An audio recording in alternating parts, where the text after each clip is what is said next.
Tabling of documents. The Honourable Parliamentary Secretary to the Government House Leader. Yes, thank you, Mr. Speaker. Pursuant to Standing Order 36, Bracket 8, I have the honour to table in both official languages the government's response to 5 petitions. Dépôt de projet de loi. Introduction of government bills. Statements by ministers. Reports from interparliamentary delegations. Presenting reports from committees. The Honourable Member for Brome-Missisquoi. Thank you very much, Mr. Speaker. First of all, this is a report from the Official Languages Committee. I'd like to thank and congratulate all of the members of that committee, including the member for Beauport-Limoilou, the member for Drummond, the member for Manisqua-Restigouche, the member for Charlottetown, the member for Montmagny-Lillé-Kamouraska-Rivière-du-Loup, the member for Calgary-Midnapore, the member for Rivière-des-Mille-Îles, the member for Sudbury, the member for Sackville-Preston-Chesapeake, and the member for Saint-Boniface.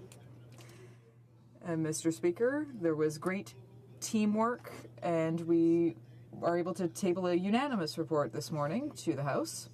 This is an entirely extraordinary committee, and I'm very lucky to be the chair of it.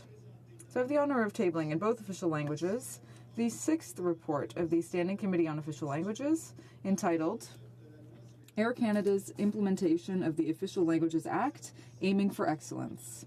And pursuant to Standing Order 109, the committee requests that the government table an overall response to the report. Thank you, Mr. Speaker. Dépôt de projet de loi. Introduction of private members' bills. Mr. Dussault, seconded by Mr. Choquette, moves for leave to table a bill entitled An Act to Amend the Excise Tax Act, Psychotherapeutic Services. This motion is deemed adopted. The Honourable Member for Sherbrooke. Thank you, Mr. Speaker.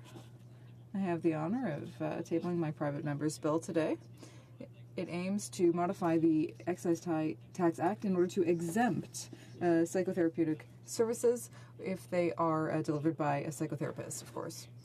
This would end a very unfair situation that psychotherapists are in relative to their colleagues who often do very similar work as other health professionals who are exempted from the Excise Tax Act. So I would call on the government to adopt this bill, which is very simple but very clear, and it changes an unfair situation. This is an opportunity to take action and to promote the mental health of Canadians and also tax fairness in Canada. So, Mr. Speaker, I hope that the government will support the bill, and I would be happy to table it if the minister wants to include it in his next Budget Implementation Act. I would be happy to provide him with a copy. So thank you to all of the stakeholders who have worked on this issue and who have been calling for fairness in this situation for a long time. Mr. Dussault, appuyé par Mr. Dussault, seconded by Mr. Choquette, moves that this bill be now read a first time and printed. This motion is deemed adopted. First reading of this bill. When shall this bill be read a second time? À la prochaine. At the next sitting of the House. Premier. First reading of Senate public bills. Motions. Presenting petitions. Member for Sherwood Park, Fort Saskatchewan. Thank you, Mr. Speaker. I'm pleased to present a petition that deals with the process for firearms reclassification. This is a firearms issue, but also it's a rule of law issue. Firearms owners are concerned when reclassification decisions are made by the RCMP, sometimes without proper communications, in which reclassification takes place, and property which they were able to possess one day without any change in the law, they are suddenly no longer able to possess. So this petition, it raises particularly the issue of the 10-round plus magazine reclassification changes, and also calls on Parliament to remove the power of the RCMP to arbitrarily make classification decisions on firearms. Thank you. Honourable Member for Ottawa West Nepean. Thank you, Mr. Speaker. I rise today to table e-petition 1164, which has been signed by over 9,000 Canadians. This was the last petition that was sponsored by our late friend and colleague Arnold Chan. And it is my honor to be tabling it on his and on behalf of the authors of the petition. I wish that he was here to be able to table it himself. Mr. Speaker, the petitioners are calling upon the government to fulfill Canada's responsibility as established by the International Education Commission to ensure that girls around the world have access to quality education, specifically to increase Canada's investment in global education by 2 cents per day per Canadian, an increase of $632 million over 3 years by 2020. Thank you, Mr. Speaker. The member for South Okanagan West Kootenay. Well, thank you, Mr. Speaker. I rise today to present a petition from constituents in my riding of South Okanagan West Kootenay, and these petitioners recognize that Canadians share a deep concern for the environment and recognize its inherent value, that Canadians understand that a healthy and ecologically balanced environment is inextricably linked to the health of individuals, families, and communities. They therefore call on the House of Commons to enact legislation to implement an environmental Bill of Rights in Canada. Thank you. Member for Saanich Gulf Islands. Merci, Monsieur le Président. Thank you, Mr. Speaker. I'm honored to speak today about 2 petitions. The first involves constituents in my riding calling on the government to take steps against the crisis of homelessness. Housing strategy being called for by these petitioners and hope for action soon. The second petition, Mr. Speaker, deals with the ongoing global issue of the rights of small family farmers around the world to save their own seeds for the coming season, to be able to protect particularly the rights of women in agriculture globally. Drummond. Honourable Member for Drummond. Mr. Speaker, I'm pleased to table today dozens of petitions from the citizens of Drummond who are calling on the Government of Canada to concerning the sale of genetically modified salmon in Canada. Many people do not know who is currently eating GMO salmon. There are rumors that there may be Quebecers who have eaten GMO salmon, but no one can know because there is no mandatory labeling. Consequently, the petitioners call on the Government of Canada to adopt a mandatory labeling law for GMOs. It's been over a year that I've been receiving such petitions. Thank you, Mr. Speaker. Petitions, présentation de pétitions. Questions on the order paper. The Honourable Parliamentary Secretary to the Government House Leader. Yes, Mr. Speaker, I would ask that all questions be allowed to stand at this time, please. It is agreed. Is it agreed? Agreed and so ordered. Ordre du jour. Orders of the day. Government orders, government bills. Second reading of Bill C-63. Budget Implementation Act 2017, number 2. For Mr. Morneau, seconded by Ms. Duncan, Etobicoke North, moves that Bill C-63, a second act to implement certain provisions of the budget tabled in Parliament on March 22, 2017, and other measures be now read a second time and referred to the Standing Committee on Finance. Debate. L'Honorable Secretary. The Honourable Parliamentary Secretary to the Minister of Finance. Thank you very much, Mr. Speaker. It's a great pleasure for me to be able to speak to you today about the Budget Implementation Act number 2, Bill C-63. The second Budget Implementation Act includes key measures from our government's second budget. This is a budget that implements our government's the second phase of our government's plan to make smart investments, to create jobs, to stimulate economic growth, and to provide Canadians with opportunities to succeed. Thanks to wise investments and a commitment to fairness, our government is ensuring a brighter future for Canadians. Mr. Speaker, before speaking about the Budget Implementation Act, I'd like to talk about the measures that the government has taken to date in order to give all Canadians, including those of the middle class and those working hard to join it, opportunities to succeed. First, we asked the richest 1% to pay a little bit more in tax so that we could lower taxes for the middle class. This middle class tax cut benefited 9 million Canadians, Mr. Speaker, and we're proud of that. We brought in the new Canada Child Benefit, which has lifted hundreds of thousands of children out of poverty. As a result of our CCB, 9 out of 10 Canadian families are getting more in benefits than they did under the previous system. Compared to the previous system of child benefits, the CCB is more generous and better targeted to those who need them the most. Dans l'énoncé. In our fall economic update on October 24th, the government announced that it would be strengthening the Canada Child Benefit by indexing it to annual increases in the cost of living, starting in July 2018, 2 years earlier than planned. What does that mean concretely? It means that this strengthened CCB will allow a single parent with 2 children and a salary of $35,000 a year to receive $560 more every year to raise their children. This means additional support to help parents pay for books, winter coats, and skating lessons, for example. The CCB will give families greater trust and will stimulate economic growth. And we know that it has had a positive impact on economic growth already. Our government also expanded the Canada Pension Plan in order to give Canadians greater financial security at the end of their careers. Strengthening the CPP will allow Canadians to have more money when they retire so that they can have less anxiety about their savings and focus more on spending good quality time with their family. Starting in 2019, Mr. Speaker, we will be strengthening the working income tax benefit by dedicating $500 million more to it per year.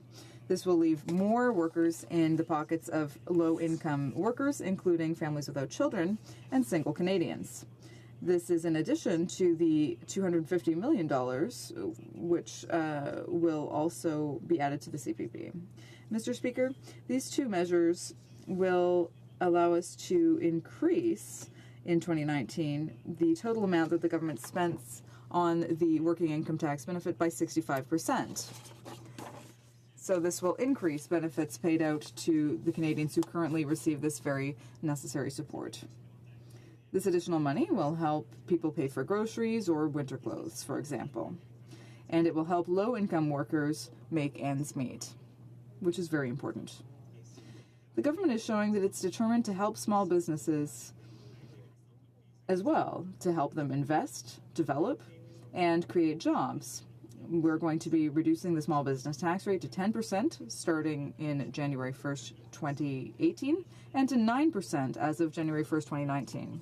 For a small business, this means that they will be able to save up to $7,500 per year, money which the business can then reinvest. We know that this type of savings is essential for growth and prosperity. Finally, Mr. Speaker, the government intends to make significant changes to the tax system so that the low corporate tax rate in Canada will really help support businesses rather than providing unfair advantages to Canadians who are very wealthy. The steps taken to date are having a real positive impact on our economy and for Canadians. Optimism is on the rise, and with good reason, Mr. Speaker. Job creation is strong, with over 450,000 new jobs created in the last 2 years.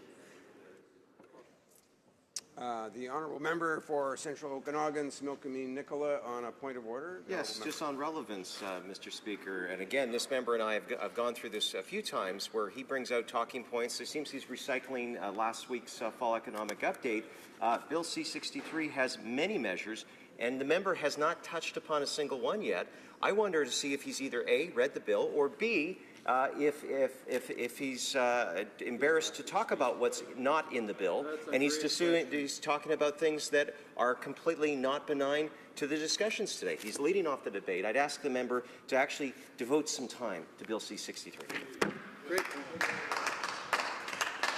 I thank the honourable member for his intervention. I do note that the honourable parliamentary secretary is only 5 minutes into a period of 20 minutes that he has to reflect on the motion that is before the House.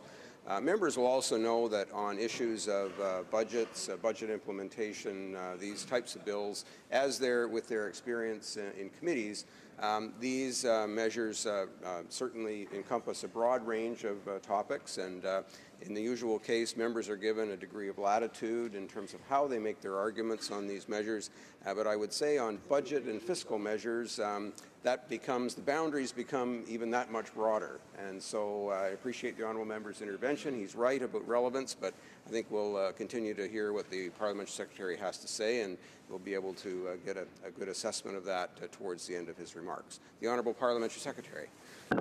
Thank you very much, Mr. Speaker. So as I was saying, Mr. Speaker, job creation is strong, with over 450,000 new jobs created in the last 2 years, and the unemployment rate at its lowest level since 2008. Youth unemployment also is at an historic low. Canada is now the fastest growing economy in the group of 7 by a wide margin, growing at an average rate of 3.7% over last year, which is the fastest pace of growth since early 2006. Growth is forecast to be 3.1% in 2017, significantly above expectations at the beginning of the year. The fiscal outlook has improved by more than $6.5 billion annually on average from what was projected in Budget 2017 last March. That is why we are here today, to consider and discuss the important measures contained in Bill C-63. Allow me to describe just a few of the key elements briefly, and I encourage the member opposite to pay close attention. So help for the middle class and those striving to join it. Monsieur le Président. This Budget Implementation Act supports the middle class and those working hard to join it by protecting the rights of federal workers when they call for more flexible working conditions. Flexible working conditions may include flexible working hours, the option of working from home, and new unpaid leave to help employees manage their family responsibilities. These working conditions benefit many women who continue to do the majority of unpaid housework. Budget 2017 also contains a gender statement, which is a first in Canada. This presents a frank and honest analysis of the impact that this budget will have on women. Meaningful and transparent discussion around gender and other intersecting identities will help us better understand challenges faced and will help it make informed decisions to advance the goals of gender equality, fairness, and stronger workforce participation. The government also recognizes that youth today face important challenges when it comes to finding and maintaining good, well-paying jobs. While internships can give young Canadians the hands-on work experience they need to make a successful transition into the workforce, some internships, in particular those that are unpaid, can be unfair and exploitative. The Budget Implementation Act proposes to eliminate unpaid internships in federally regulated sectors where the internships are not part of a formal educational program. These changes will also ensure that unpaid interns who are part of an educational program are entitled to labor standard protections such as maximum hours of work, weekly days of rest, and general holidays. It is the right thing to do for our young people trying to gain necessary work experience to enter the labor force. On tax matters, Monsieur le Président.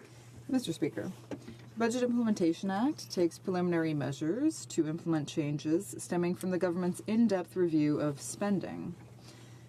This in the goal of making our tax system simpler, fairer, and more effective. The accounting method was studied as part of our spending review. This method will allow taxpayers to defer tax payment,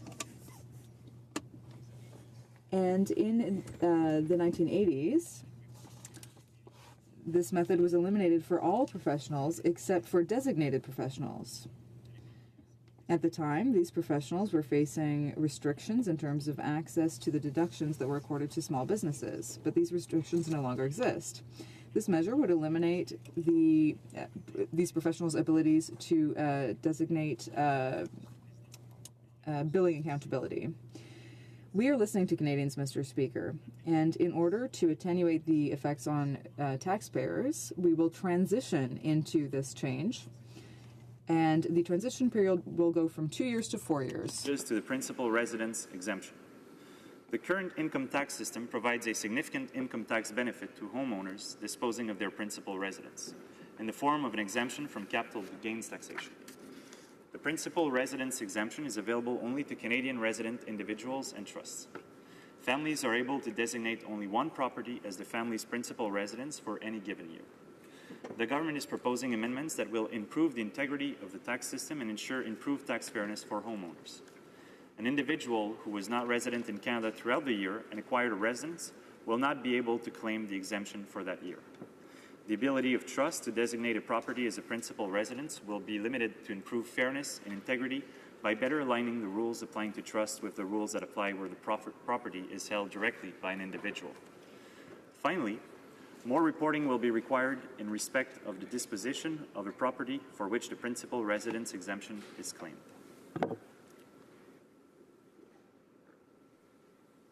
The Canada Revenue Agency will be provided with the authority to assess taxpayers beyond the normal assessment limitation period in respect of unreported dispositions. Le gouvernement continue.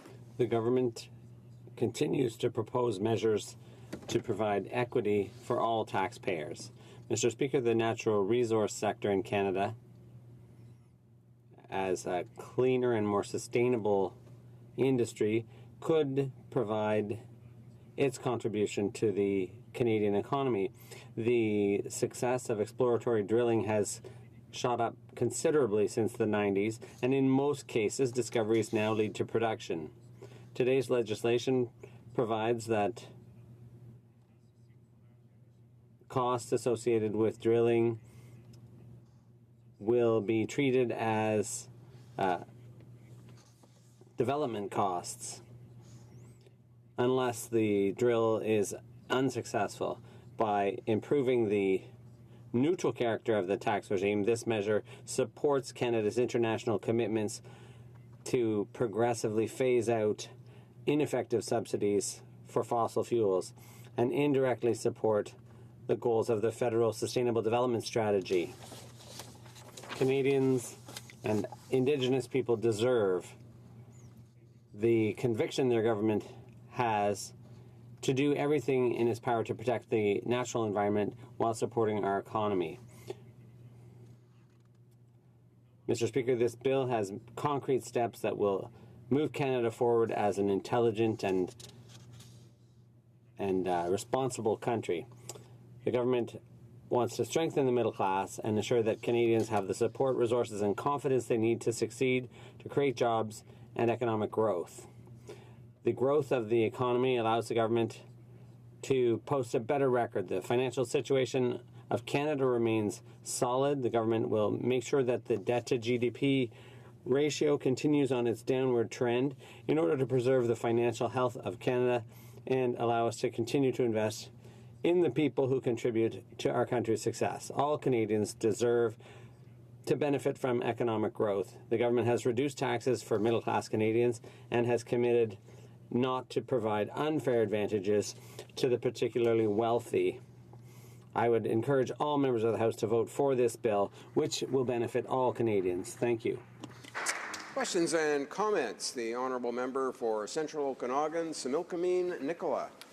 Thank you, Mr. Speaker. I want to congratulate the member on getting to Bill C-63. I certainly appreciate that contribution to this place. I think that we can have a good debate. Mr. Speaker, the government has deemed it important to cut off access to work in progress for professionals such as lawyers. Mr. Speaker, I have met with advocates, or I should say with the Law Society members, who have said that this change will make it more difficult for people, whether it be a car crash, whether it be a health issue, are seeking legal representation. These lawyers operate on a contingency basis. They are going to be forced to pay tax on work that they have not received any income on. So either their clients are going to have to, other clients are going to have to subsidize those activities to pay these taxes when there is no actual, there's no firm way for these people to pay for it unless they win their case. Mr. Speaker, these are some of the most vulnerable people. And in rural areas, does the member recognize that this is going to make accessing proper legal representation more difficult and that his government has chosen to do this? Could he explain to this place why he is making this change? Parliament Secretary to the Minister of Finance. First of all, Mr. Speaker, I'd like to thank my colleague for his question. As a lawyer by training and who has practiced and who has advocated for greater justice, I think it's a good point that he raises. We're concerned about tax fairness, but we're providing for a transition period for lawyers. The period will go from 2 to 5 years, and for lawyers who are working on contingency fee basis, we want to make sure there's no adverse impact. So the period has been changed from 2 to 5 years to give people the time to adjust. I know there are a lot of lawyers here in the House that are concerned about access to justice, but we also want a bit more tax fairness. Thank you, Mr. Speaker. For Elmwood Transcona. Thank you very much, Mr. Speaker. It comes as no surprise to members of this House, I'm sure, nor indeed Canadians across the country, to hear that the Minister of Finance has been the subject of a fair bit of scrutiny over the last number of weeks, particularly with regard to conflicts of interest around Bill C-27 and his personal holdings in Morneau-Chapelle. When asked questions about that in question period, where the time for questions and responses are very short, the Finance Minister likes to start talking about his fiscal measures. So presumably, the introduction of this bill would be very important to the Minister of Finance, and I find it passing strange that the opening speech was given by the Parliamentary Secretary. I'm just wondering, is that because the Minister of Finance didn't want to be the subject of a 10-minute question period by members of this House? The Honourable Parliamentary Secretary to the Minister of Finance. Monsieur le Président, je pense. Mr. Speaker, I think the Finance Minister is often here during question period, and it's an honor for me to be here presenting this important legislation. And I think my colleague, who I hold in high esteem, he should be delighted to see me here presenting this bill and having the opportunity to exchange on this bill, because since we took office, we've had 2 key budgets. In 2016, we introduced the Canada Child Benefit, which reduces child poverty by 40%, and I'm always pleased to see that the NDP voted in favor of that. So it's an honor for me to be here to talk about these initiatives, both in 2016 and 2017, which put Canada back on track towards growth and prosperity. And what's particularly important about that prosperity for me is that it's inclusive prosperity. There have been growing gaps between rich and poor, and what we've done since we took power was to try to bring Canada back on track towards prosperity that benefits all by reducing gaps. By reducing disparities, we promote growth, and that's what we've done in both of our budgets and in this bill too, and this should please the NDP. We have set limits on unpaid internships to give young workers a better chance. Questions and comments? The Honourable Member for Lévis-Bellechasse. The Liberals have the difficult task of defending the indefensible. My question is simple. Why is the government going after seniors by depriving 200,000 seniors of the GIS, according to the Chief Actuary of Canada? That will put more seniors into poverty. And why go after the middle class? Because according to the Fraser Institute, 8 out of 10 families, contrary to what they claim, they're going after 8 out of 10 Canadian families. And also, why are they going after our companies and the most underprivileged in society by taking away their tax credits? Can the member ask his minister to fix that problem? And I'd also like to ask him to put an end to these deficits, which are a broken promise. The Honourable Parliamentary Secretary. Thank you, Mr. Speaker. I'd like to reassure my family I'm very proud to defend one of the best economic records we've had in decades in Canada. When you look at the growth rate, I mentioned it in my speech, 400,000 jobs have been created.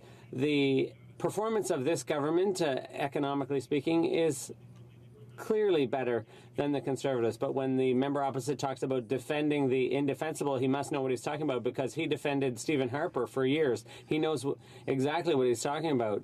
But we've tried to promote growth, reduce inequalities, and now, Mr. Speaker, I'm happy he mentioned the GIS. because one of the things we did since taking office was to increase the GIS, and that provides the most vulnerable seniors with an additional $1,000. We've reduced the retirement age from 67 to 65 for CPP eligibility. Those are the things we've done for seniors, Mr. Speaker, and I think we have grounds for being proud of those accomplishments. And we also, the Conservatives had doubled the TFSA limit, and that was basically described as being folly because it would fiscally straitjacket future governments. And Tony Clement said that would be Stephen Harper's granddaughter's problem, but we scrapped that doubling of the TFSA. Interventions today and is highlighting some of the areas that we're working on to introduce equity into our tax system. I'm particularly interested in the working income tax benefit that we're announcing, where 70% of Canadians that are in poverty are working, and what this benefit is doing to try to address people that are trying to get into the middle class, people that are working but still in poverty, and also to encourage people to get into the workforce, Mr. Speaker.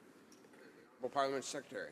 Merci, Monsieur le Président. Je pense que c'est un... Thank you, Mr. Speaker. I think that's a good point my colleague makes, because a lot of the most vulnerable Canadians are having trouble making ends meet, and that's why this tax benefit is so good. It's a 65% increase over the course of our mandate. I think that provides more vulnerable Canadians a bit of support, a bit of breathing room. That's what they needed, and that's what the previous government really didn't get.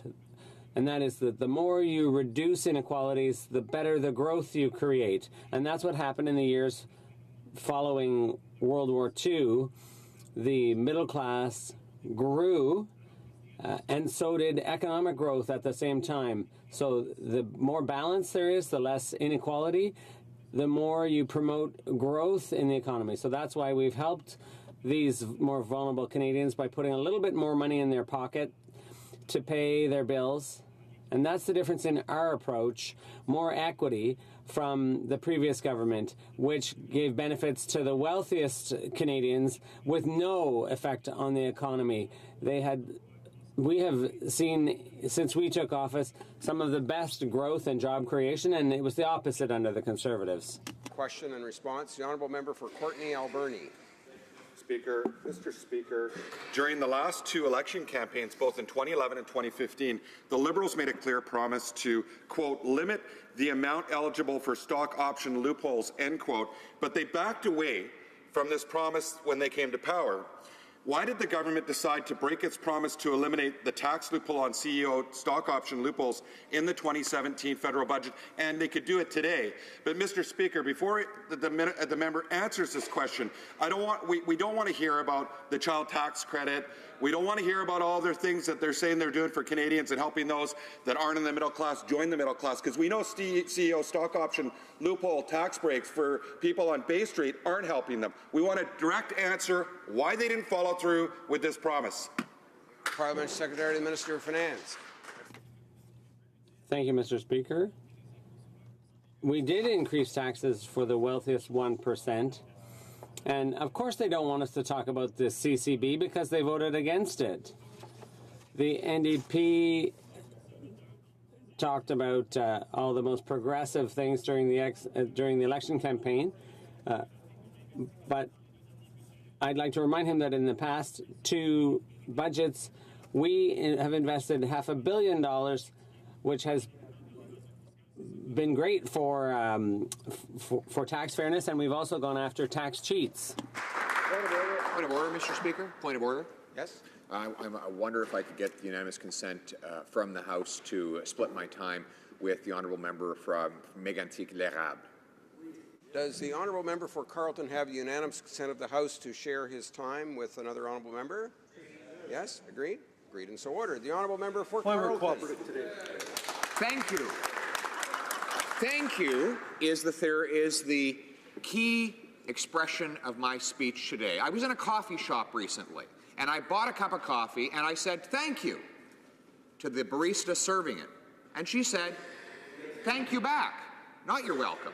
I thought that was particularly bizarre because we're taught from childhood that the sequence is supposed to be thank you, you're welcome, not thank you, thank you. But then I realized as I went around that this double thank you happens all the time when I'm buying or selling goods. And I finally stumble upon an explanation from the economist Stephen Horwitz as to why this double thank you occurs.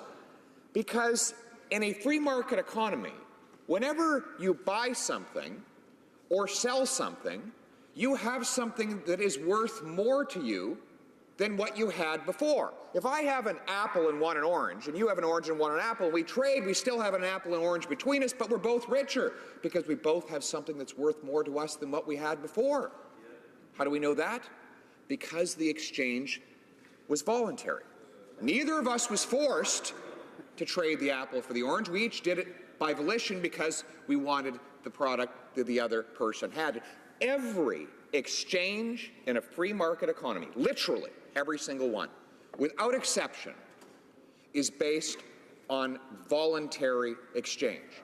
Labor for wages, investment for return, payment for product. In each case, the buyer and the seller offer what they have voluntarily. By contrast, every single transaction done by government is done by force, even legitimate, desirable transactions. We all agree the government should fund an armed forces to keep us all safe. We all understand that if left to themselves, citizens might not voluntarily donate enough money to marshal such a force. So we believe the government has a role in compelling taxation in order to fund what is, in effect, a public good that we all require and from which we all benefit.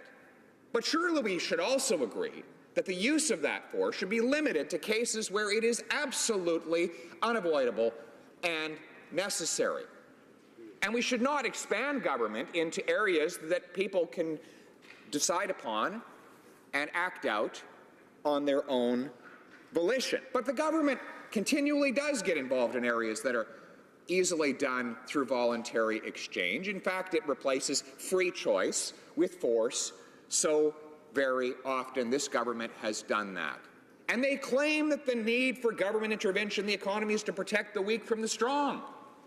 That's a strange way of looking at the world. Since when does expanding coercion help the weak? Relationships of force typically favor the strong. Let me give you a counterexample. An 18-year-old youngster walks into an Apple store in order to consider buying an iPad. Now this young man is worth about $1,000. He earned it on his summer job mowing lawns. The company he's dealing with is worth $878 billion, almost $1 trillion. He is negotiating with the most powerful company in the world, almost $1 trillion in size. How could that negotiation ever be fair? The answer is voluntary exchange. They cannot get his $1,000 for an iPad unless they prove to him that it's worth more than the money he has to part with to get it. By contrast, he can't get the iPad unless he can convince Apple that the $1,000 is worth more to the company than is the product they have to part with in order to get it. In other words, this system of voluntary exchange takes the most powerful company in the world and lowers its power to the level of an 18-year-old with barely enough money in his bank account to pay for a tablet. Now, imagine they entered a different universe. Government. If Apple decided it wanted a subsidy from government, paid for by the taxes of that young man, I'm afraid Apple would have a heck of a lot more power in making that decision come about, because the government, which would use force to collect the money to subsidize the company, Apple, in that scenario, can hire an army of lobbyists, can make political donations, can influence public opinion, whereas that poor young guy's too busy mowing lawns in order to have the same political power. And therefore, when government is in control of the economy, the bigger, the stronger, and the more powerful forces always get ahead. They can use money to acquire political power, and political power to acquire yet more money. And that is why countries with big governments typically have much more poverty and much bigger gaps between rich and poor. This government is expanding itself into areas not necessary for governments to be involved in. Let me give you some examples. The Prime Minister said he was going to determine how much Canadians would choose to invest in Bombardier. Well, in the end, he didn't give them any choice. He decided for them. He gave $400 million of taxpayers' money to this company, which is able to invest a fortune in lobbying.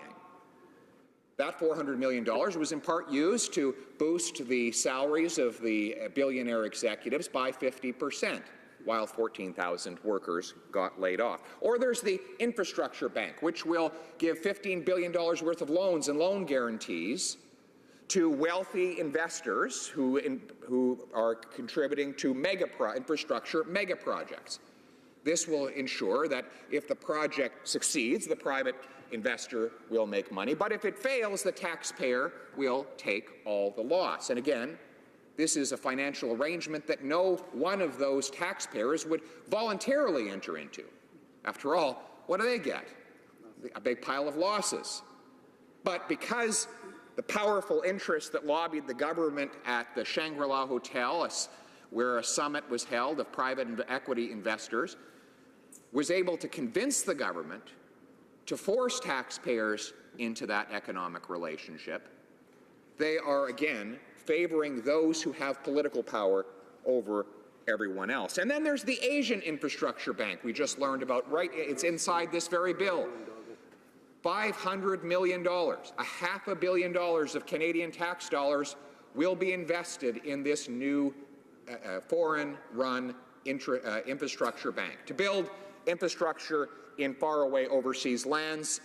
Who in Canada would ever buy shares in a bank that will never pay any dividends and will only ever offer loans and loan guarantees to wealthy investors who will take advantage of it in the event that their projects go under?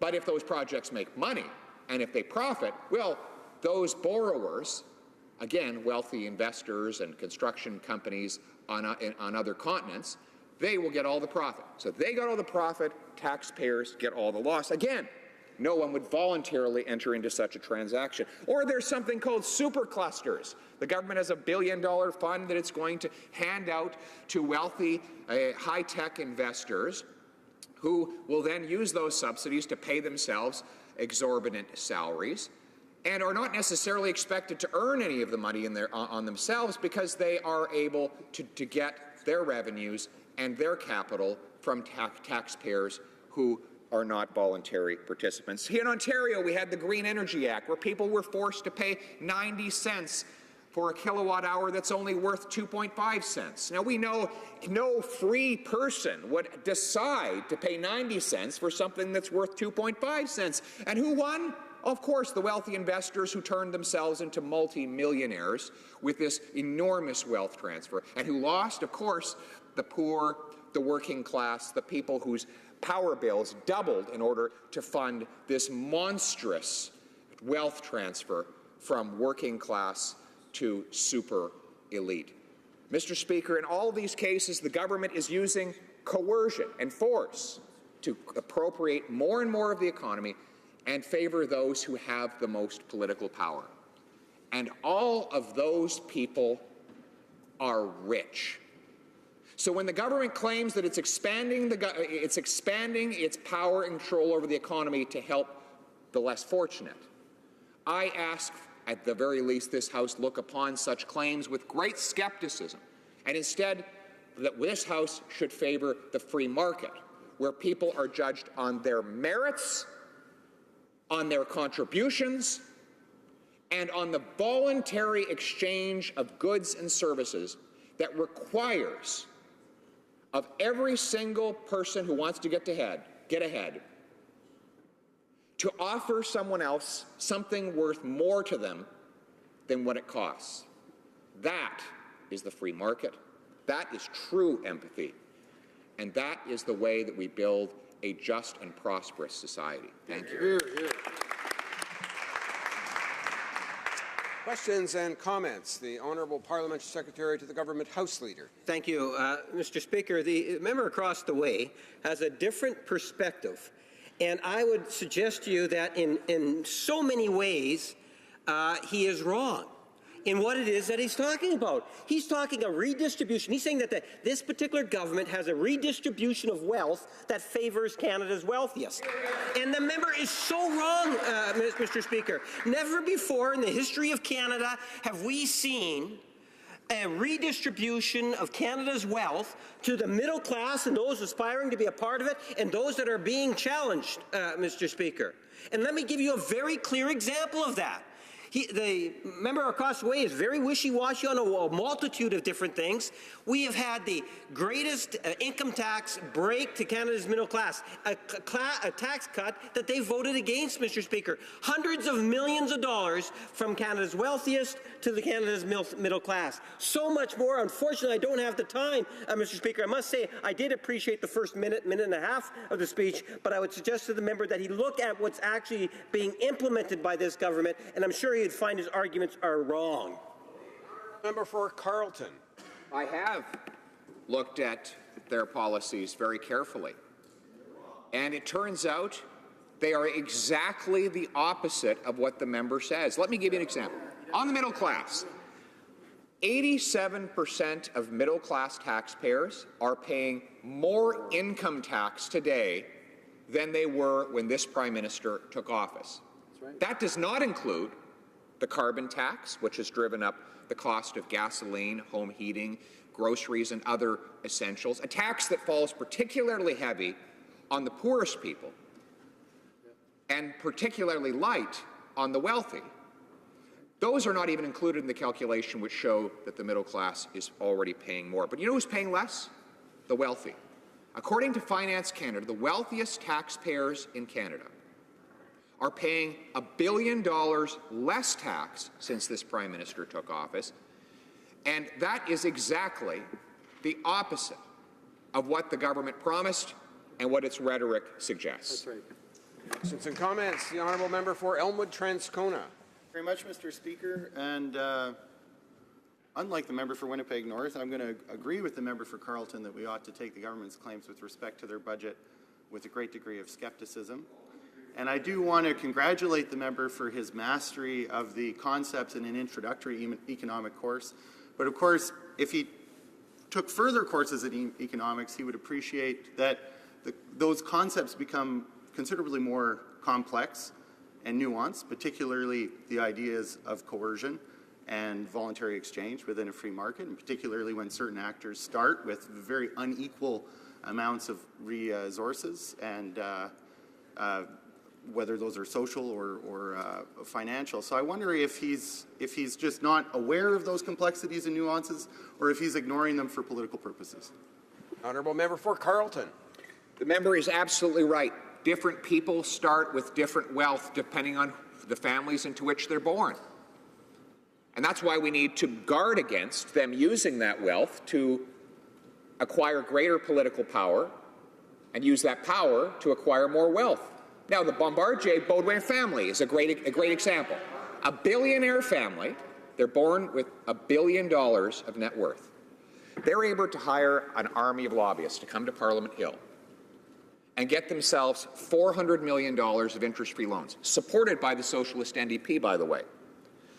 And in exchange for that, they were able to give themselves a 50% pay hike and retain control of a company in which they only have a minority interest through a complex web of special voting shares. All of that was facilitated and made possible by handouts from government. That's how socialism works. The wealthy use their power to get more money from the government. And the bigger the government is, the more concentrated the wealth becomes. Because the greatest concentration of wealth there is government. Strategist Research did a study showing that as government in Washington gets bigger, the spend on lobbying in that great capital goes up. It's almost a one-for-one correlation, because business goes where they can get a return on investment. And if all the money is with the government, they invest in acquiring power within the government. We believe in dispersing wealth and power out into the hands of the people who earn it. That's how the free market system works. Reprise de débat. Resuming debate. The Honourable Member for Mégantic-Lérable. Thank you very much, Mr. Speaker. Listen, I just want to take a few seconds to congratulate my colleague on his excellent speech and on his rather simple description of our economic system that was very clear and that the members opposite don't seem to understand. And what I take from his speech and from Bill C-63 and what I take from the question that my NDP colleague asked is the word scepticism. The Liberal government has lost all credibility when it comes to tax reform since it became elected, since it made its promise to keep very, very, very small deficits. We only have to remember the 2015 election campaign when they promised very, very small deficits and a balanced budget by 2019. They also promised that its deficits would never go over $10 billion. In the very first budget, Mr. Speaker, at its first opportunity to keep that important promise, what happened? What did the Liberals do? Well, Mr. Speaker, they just opened up the Treasury and let the money flow. And now they've announced that they'll have a $20 billion deficit this year, so twice the limit that they had set for themselves in 2015. They also said that there will be more deficits in the years to come. So that is why we are all skeptical, because of this government's numbers. Mr. Speaker, this government has spoken about a more affordable life for Canadians. They've said that it's unacceptable that future generations pay for spending today. Well, it's unacceptable to ask future generations to pay for out-of-control debts of the Liberal government, especially when that debt will amount to dozens of billions of dollars. Mr. Speaker, we shouldn't forget that Finance Canada concluded that the federal debt might amount up to $1.7 trillion. I didn't think I'd ever have to speak a number like that. So by 2015, the federal debt could be $1.7 trillion. That is billions of dollars that our children are going to have to pay because of the irresponsible behavior of this government. And worse, the government is saying that it never expects to go back to a balanced budget. In the fall update, the Minister of Finance said there would be deficits for the next 6 years, huge deficits. And unfortunately, what was lacking was a plan to return to a balanced budget. So just imagine, Mr. Speaker, we're going to have massive deficits for the next 6 years with no future planning, no plan to get this country out of this huge fiscal hole. Why would Canadians accept this? That's not what they voted for in 2015. They didn't vote for a $1.5 trillion deficit, Mr. Speaker.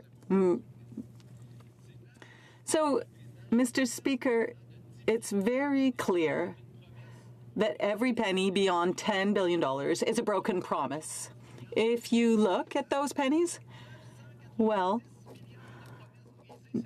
what that means is there have been 990 billion pennies of broken promises. So that's 990 million broken promises, and this is going to go all the way to 2050. Billions and billions of broken promises that represent that money above and beyond $10 billion.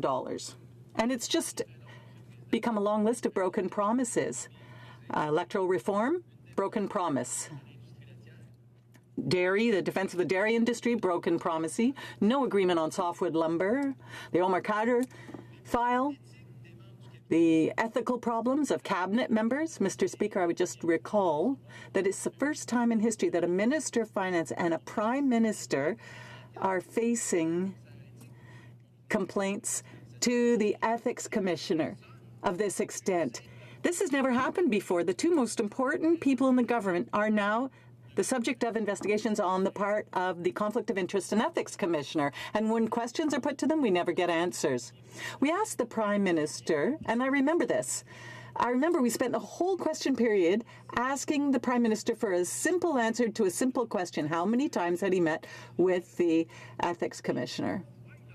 And he never answered, Mr. Speaker. We asked the Minister of Finance to acknowledge that he was in a conflict of interest. We asked this in front of MPs, in front of Canadians, and the Minister of Finance never answered. And yesterday we learned that he paid a $200 fine for being in a conflict of interest. So how can we trust a government that is unable to answer parliamentarians and to come clean with MPs? When you're caught red-handed, then you end up having to pay a fine, yes. Now, to try and sort of quieten things down, the Minister of Finance tries to buy the silence of Canadians and the silence of the opposition by saying that he'll give $5 million to charity, so that people will forget that he actually contravened the legislation. So that's why we're so skeptical. Mr. Speaker, the government thinks that the answer to its problems is to increase taxes on Canadians. Since the government came to power, taxes have increased on savings, hydro, heating, farmers, medical treatment that saves lives, small and medium-sized businesses, agricultural producers, people suffering from diabetes. Mr. Speaker, the list goes on and on and on. Why?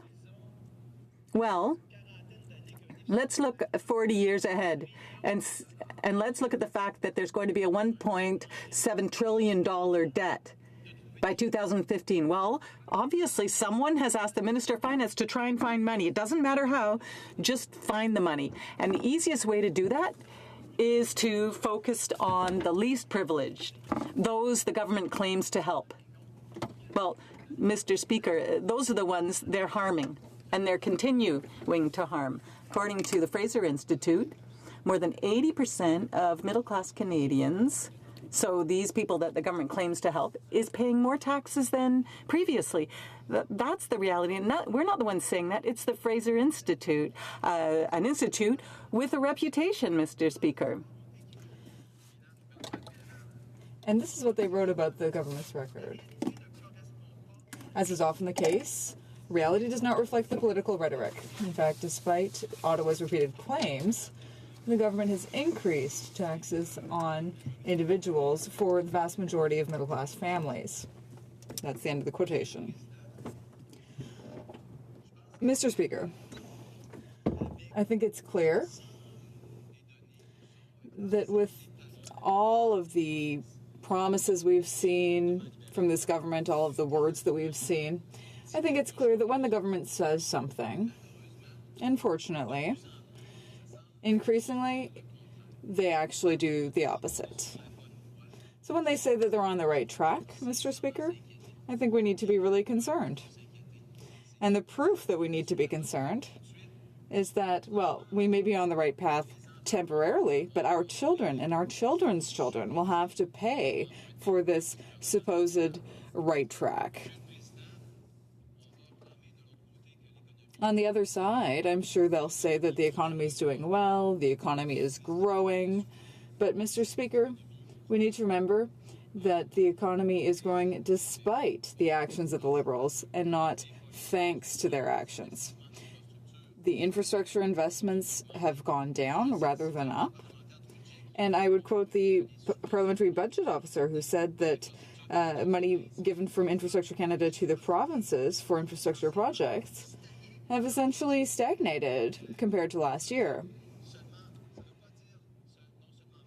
Not only does that mean less money to improve roads and bridges in our communities, it also shows this government's lack of commitment, and it also shows why Canadians are skeptical about them.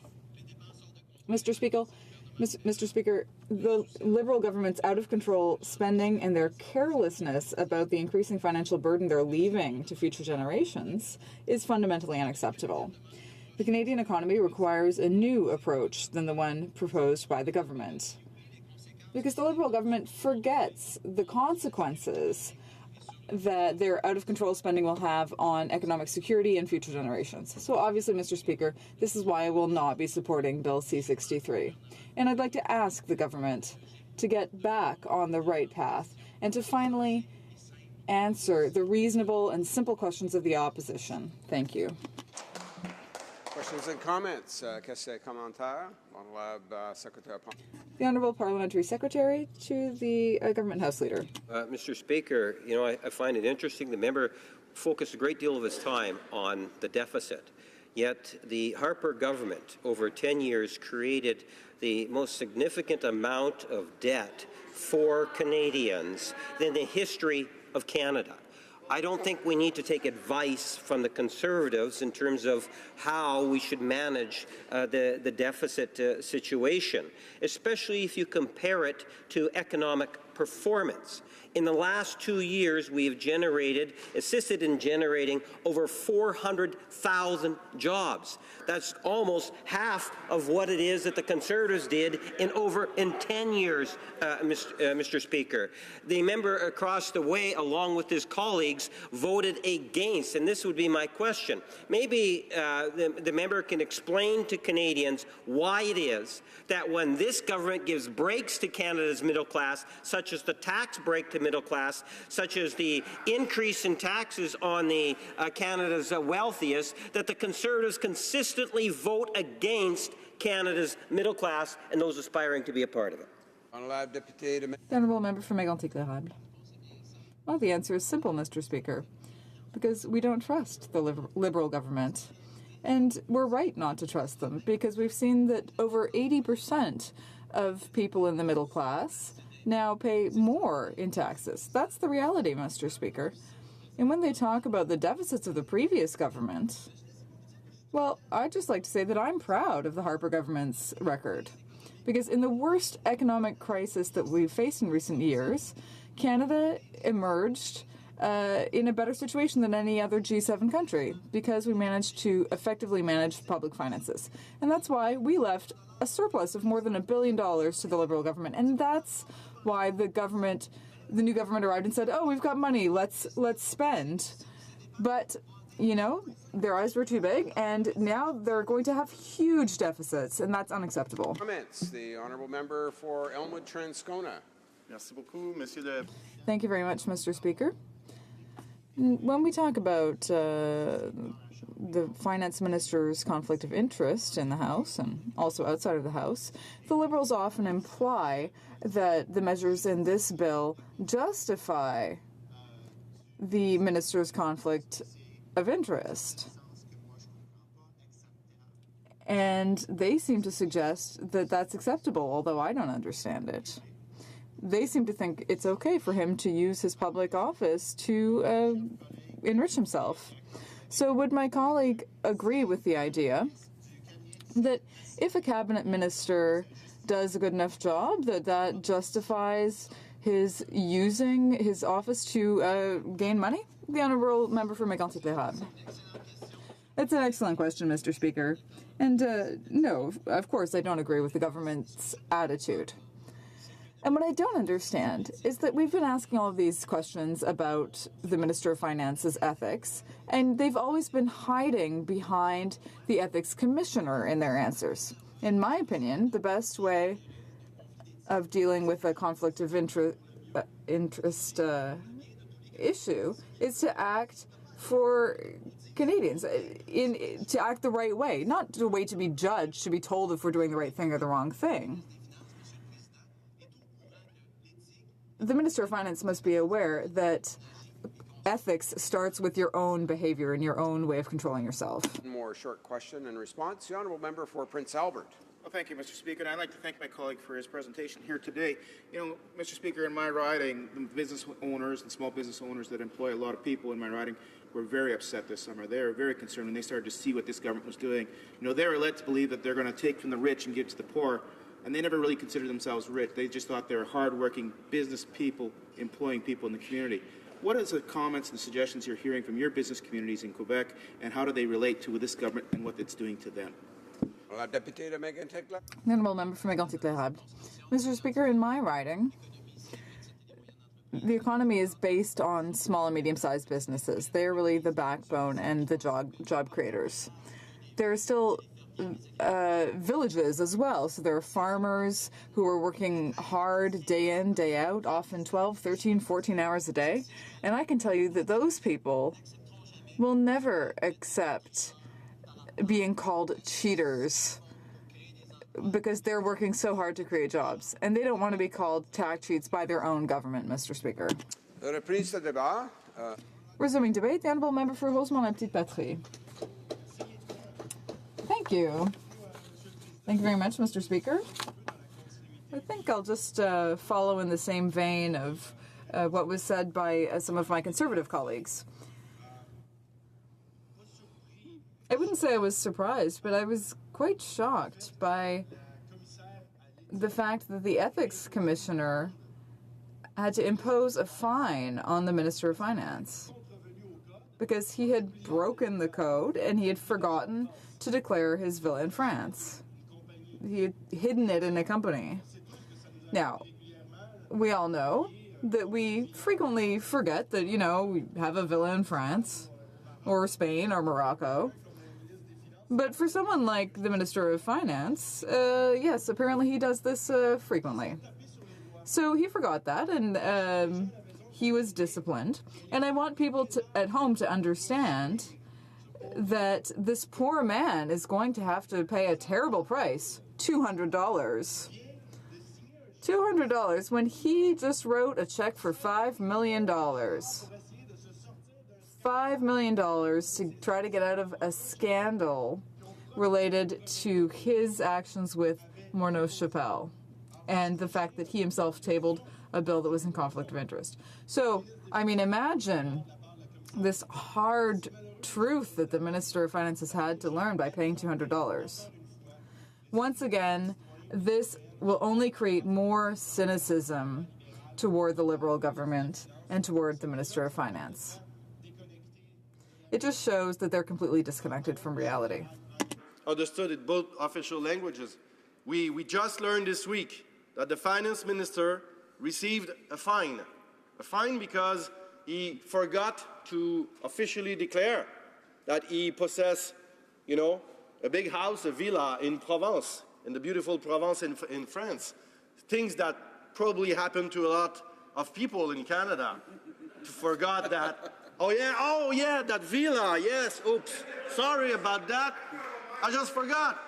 So, he got caught, and then he's receiving a slap on his hand, or a big one. Oh yeah. Yeah, hard lesson for him, I guess, $200. Oh my God. $200 to contravene the code of ethics. And we are talking about the same minister who just recently said he will write a check of $5 million to try to get out of a scandal.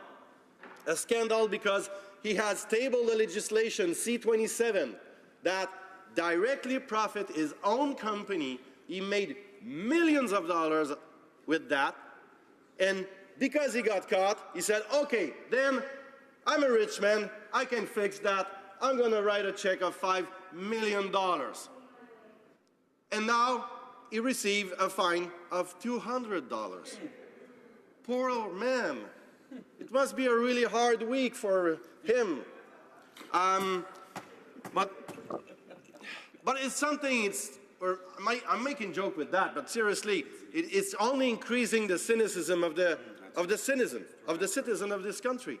And during the last campaign, Liberals said we want to reinstate trust in democratic institutions. We want people to stop being cynical about the political class. And since they are there, they are doing the opposite. They are breaking promises. They are tabling legislation to profit themselves and their friends of Bay Street, of the elite of this country. And we think, as NDPers, that this is completely wrong. They are going in the wrong direction. And we have to outline that and say this loud and clear. Merci, député de Drummond pour son. I'd like to thank the member for Drummond for his support. It gives me the opportunity to take a sip of water here. Now, we're talking about the Budget Implementation Act today, and there are a lot of things that we could talk about. I just want to go back to the last elections. In the last elections, the Liberals told us interest rates are low, this is the time to borrow and to run a deficit so that we can invest in infrastructure. Okay, that could make sense. And that's the mandate that they got. But we've learned that instead of running small deficits to invest in infrastructure, they're running big deficits and there's no infrastructure. Deficits are higher than planned, and it's not because they're spending more on infrastructure, because in fact, they're spending less. The projects are not moving forward. Projects are not being realized. The money is not being dispersed. It's not getting to the communities and villages. We've learned again this week that $2 billion have been deferred to the future. $2 billion that should have been invested this year to improve our communities, to improve the infrastructure. And that's been deferred to future years. So the question is, where is that deficit coming from if it's not from infrastructure spending? Because that's the idea that they sold to Canadians and Quebecers in the last election. As finance critic, I'm extremely concerned by this situation because they're not investing in communities as they said they would. And at the same time, they're getting far further into debt than they said they would. So the economic benefits that they were supposed to create is not there. The Liberals are not delivering the goods. And at the same time, they're increasing public debts at a much faster rate than they had said. So they're doing the opposite of what they promised. And I'm wondering where they're headed. And I'm wondering if we're going to hit a wall at some point. Because instead of investing in our communities and spending on infrastructure, nothing's happening. But at the same time, they are significantly increasing the debt. Mr. Speaker, during the last election, Liberals, in their platform, they were saying interest rates are low, so this is time to get some loans, have a small deficit, and spend that money in infrastructure, because we have a deficit in infrastructure, and that was true, it's still true. So that was the logic. So that spending in infrastructure should help to have increase the growth in our country. But what we are seeing right now is that deficits are bigger than expected, and there's no spending in infrastructure. Projects are not there. Money is not spent in our cities, villages, and provinces, and we don't know why exactly. The money is not spent, but the deficits are higher. Why? And what is the logic with that? It's the complete opposite of what they said they will do when they were in the last federal campaign. And as the finance critic, I'm worried about that because it's not sustainable. And they are not doing what we need in our community to help families, to create more public transport, to build bridges and roads and arenas and pools and everything that make life of our citizens easier and increase the possibility of business and trade and help people to get startups and have the numeric infrastructure, internet connections, high speed. In some regions, it's still a big issue, a big problem, but it's not there. So we are worried about this, the way the Liberals are not doing what they have promised to do, not spending in infrastructure and not creating growth in our economy. And I will probably surprise you, Mr. Speaker, but I'm also worried about the fact that in the last economic update, the finance minister, in his document, said the public debt charges, what they are expecting, so the interest we are paying on our debt, will increase for the year of 17-18, $24.2 billion to, in 22-23, $32.8 billion. So, in 5 years, an increase of $8 billion on the public debt charges, the interest we are paying on the debt. It's a lot of money.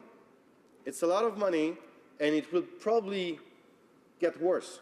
It will probably be worse than that, because those numbers, the provision or the prediction, are based on a really low interest rate.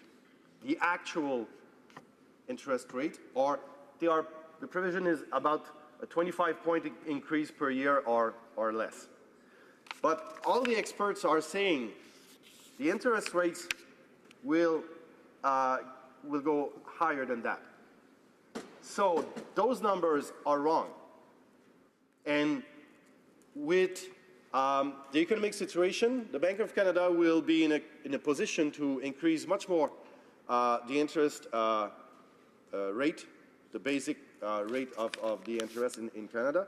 So those figures will get worse, and we will pay much more than that. I just want to say to people that are listening to us, look at those numbers, and it's not what experts are saying will happen. Je veux le dire en français aussi, monsieur. I'll say this again in French, Mr. Speaker. It may surprise you that the NDP finance critic is concerned about this, but the forecast of debt servicing charges in the fall economic update are really unrealistic.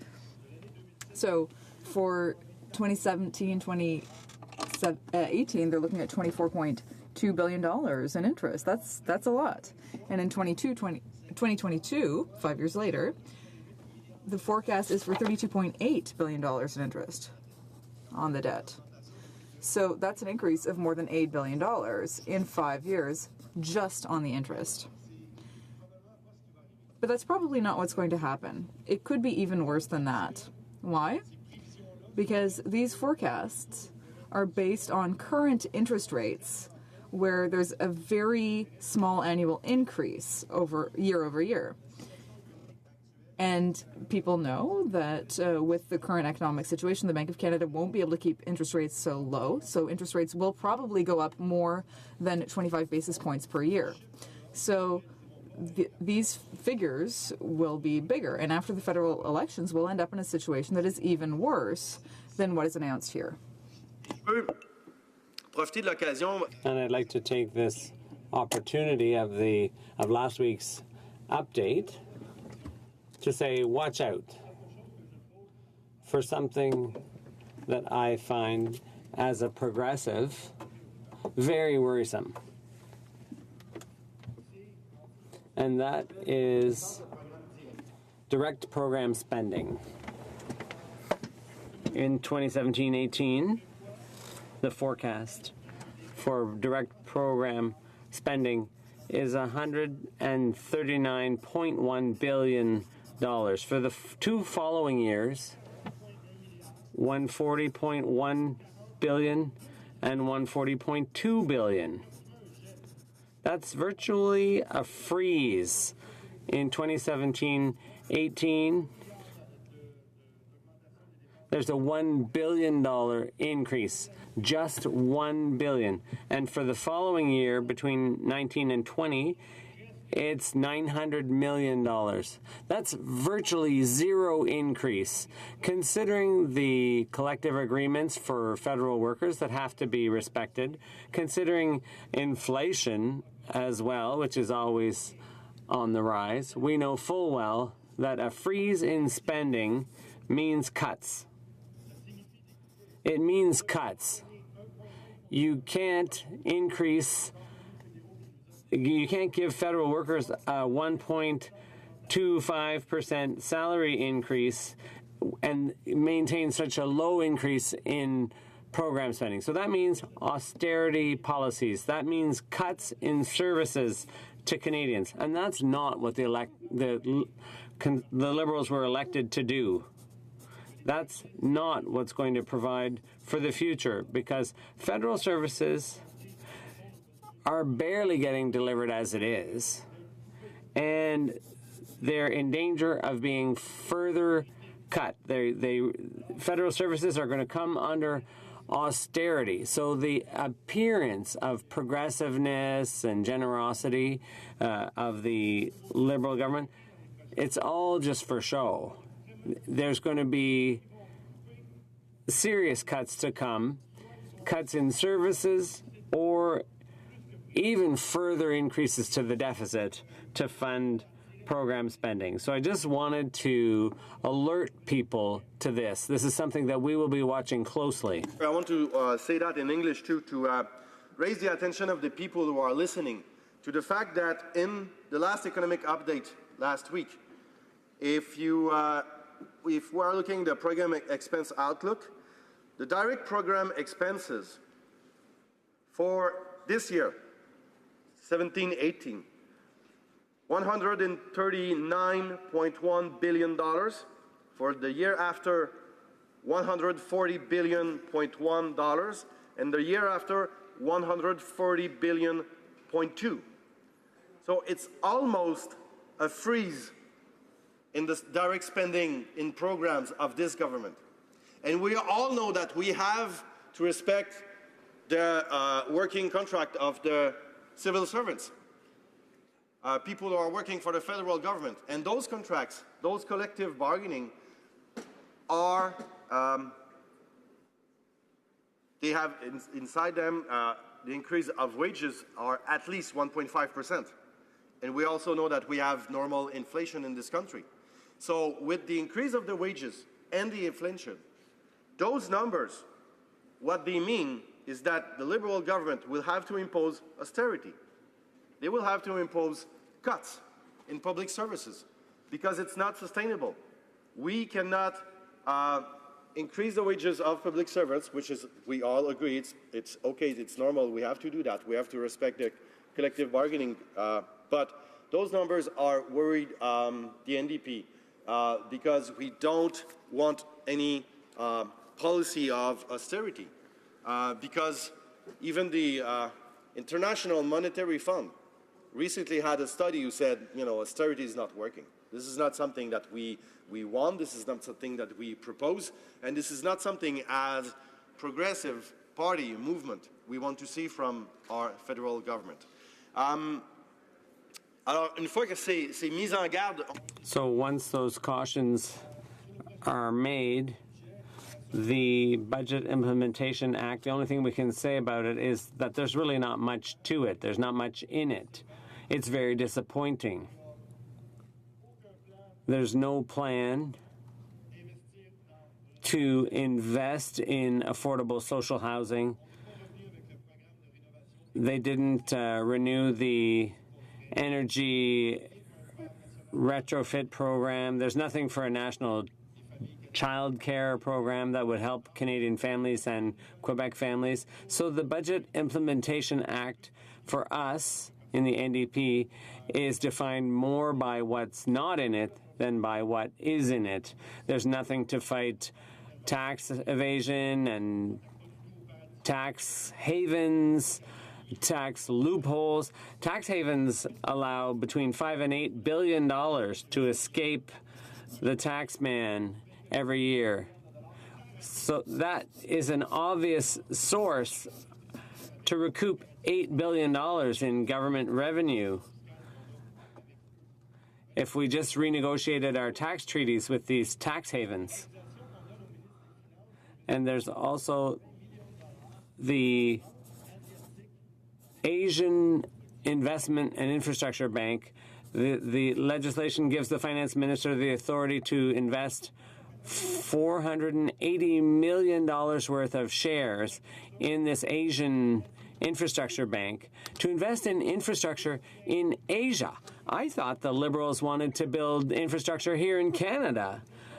but the money is not being put up to build what we want to build here, but the finance minister is being given the green light to invest $480 million in Asia. So it's possible that the government of Canada will be building more infrastructure in Asia than here in Canada.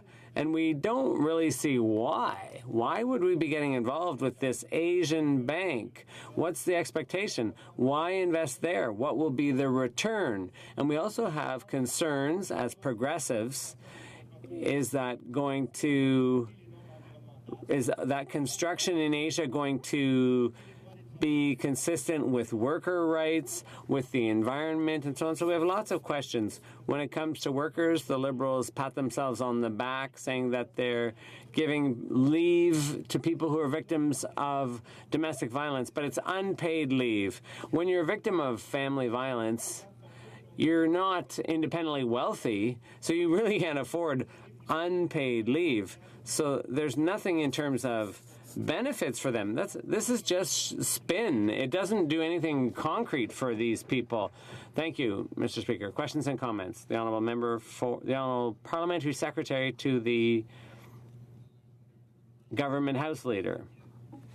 Speaker, and I find it always quite interesting when you get a New Democrat standing up talking about balancing budgets and concerns in regards to deficit and debt. We all know what the commitment was from the former leader of the New Democratic Party going into the last election, and that was to guarantee a balanced budget.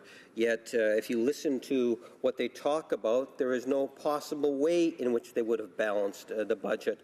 And now with their new leader of Jagmeet, maybe the member could tell us what is the current NDP's policy on the idea of balanced budgets. Being the finance critic, maybe he can enlighten Canadians on that particular point.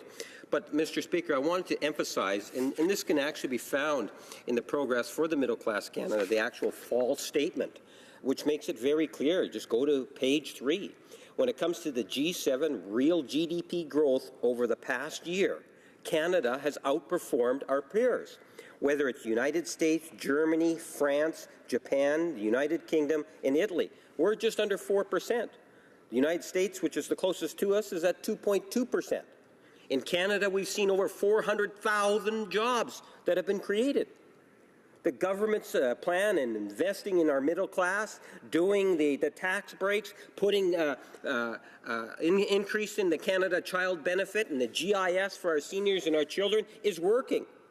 We are seeing more employment. We're seeing a much more active economy compared to our peers. I don't know why it is. Explain to Canadians why it is that they're not supporting these wonderful initiatives. The honourable member for Rosemont-La Petite Patrie. Thank you, Mr. Speaker. I'd like to thank my colleague for his question, my indefatigable colleague who's always here in the House. Unfortunately, there's an increased inequality in Canada. Over the past 30 years, middle-class workers have helped the economy grow by over 50%. Productivity has increased. Wealth creation has increased. But what we've seen is that workers' incomes have stagnated. Their purchasing power has not increased, but their debt levels have increased. We live in a country where inequality is rising faster than in the U.S. We live in a country where on January 2nd, the CEOs of the largest companies have already earned the average annual wages of a worker. By January 2nd, those CEOs have already earned what the average worker earns in a year. So I hope they didn't party too late on New Year's Eve and miss work on January 2nd. So the Liberals are leaving these tax loopholes open to CEOs, which costs the government dearly every year. The 100 wealthiest Canadians own more than the 10 million poorest. So there's no reason to be congratulating themselves. Most of the jobs that have been created are low pay, without stability, without pensions. And when they do have a pension, those pensions are attacked, and the Liberal government does nothing to defend them.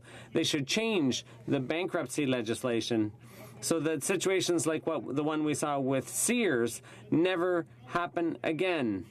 People work for 35 years, 40 years of their lives, and they get ripped off when it comes time to retire. That's the record of the Liberals, Mr. Speaker. Questions and comments. The Honourable Member for Louis Saint Laurent. Thank you, Mr. Speaker. Once again, I'd like to congratulate my colleague from Rosemont Petit Patrie on his work. This bill implements budget policies put forward by this government, and their deficit will be twice what they promised it would be. We know that since the Liberals took power, they've cut tax credits that we had put in place for families, for sports equipment, for equipment that kids needed for arts, and they also scrapped the public transit tax credit that we had created to help people pay for their commute. And what's worse, we learned in recent days that the Liberal government, in its gluttony to root out new sources of revenue, has gone after the people who are ill, diabetics and people with mental illness. What does my colleague say to the Liberals in light of all these things?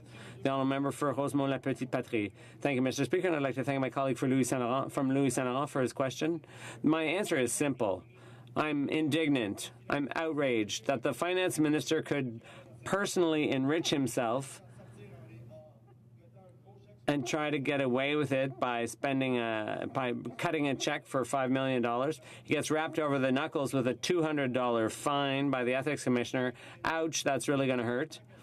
And at the same time, they're going after people who are suffering. I don't agree with all the Conservative Party's previous tax credits. They're boutique tax credits. My spouse is diabetic. Luckily, she has a good insurance policy, so she doesn't need the tax credit.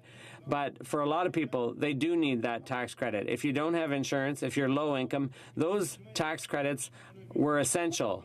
And back in May, instead of 80% of claims from type 1 diabetics being accepted, those claims are now being rejected. And the Liberal government says nothing's changed. There's been no change in the regulations or the policy. So why are those claims suddenly being rejected for the tax credit? Every year in my riding office, low-income constituents come in, people who are on social assistance, minimum wage or whatever, and the only tax credits they were able to claim were the public transit tax credit, which was about $100 a year. I really don't understand why that was scrapped.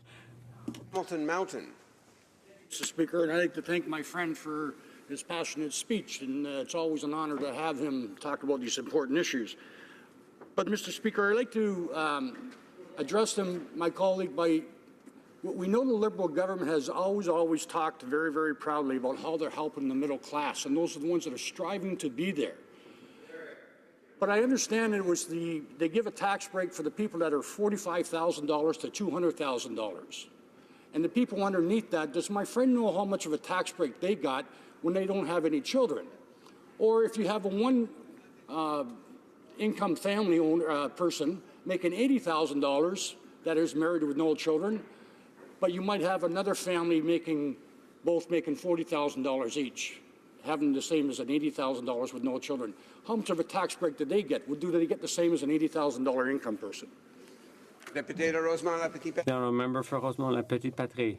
I'd like to thank my colleague for his question and all the work he does on behalf of workers and retired people. I think his struggle has been key for the progressive movement, and his concern is legit. The Liberals claim to be helping the middle class, but in fact, they've done things to undermine their purchasing power and to favor the wealthy. Their plan to reduce taxes for the middle class and this is a legitimate question, people who earn less than 45 grand a year got nothing from that. That's the Liberals' definition, apparently, of the middle class, people who earn $45,000 or more.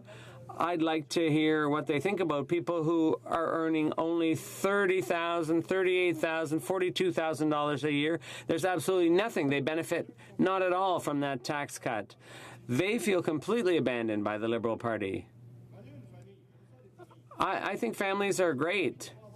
But some people choose not to have children. If they don't have children and they're earning less than 45 grand, they get nothing from this government. Absolutely nothing. Zilch. So my question is, what about, I also wonder about the balancing the budget. You have to look at the revenue column and the spending column. You have to go after tax havens. You have to put an end to the subsidies to the oil patch. You need to stop these massive tax handouts to big business. This would make it possible to provide adequate public services, Mr. Speaker. Honourable member for Toronto Danforth. Thank you, Mr. Speaker. And before I begin, I would like to inform you, Mr. Speaker, that I will be splitting my time with a member for Sackville, Preston, Chesapeake. Mr. Speaker, I am happy to be able to speak today about our government's budget implementation bill, which is an important step in providing opportunities for Canadians and strengthening our economy. The Budget Implementation Act provides a legislative framework to implement key measures from Budget 2017. Just over a week ago, our government provided its fall economic statement. The statement shows that our plan to grow the economy is working.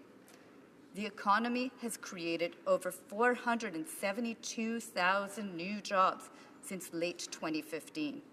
And we have seen the unemployment rate drop from 7.2%, which was a rate at the beginning of 2016, to 6.2% in September of 2017, which is its lowest level since 2008, almost 10 years. I have talked with many young people in my community about their concerns about youth unemployment rate.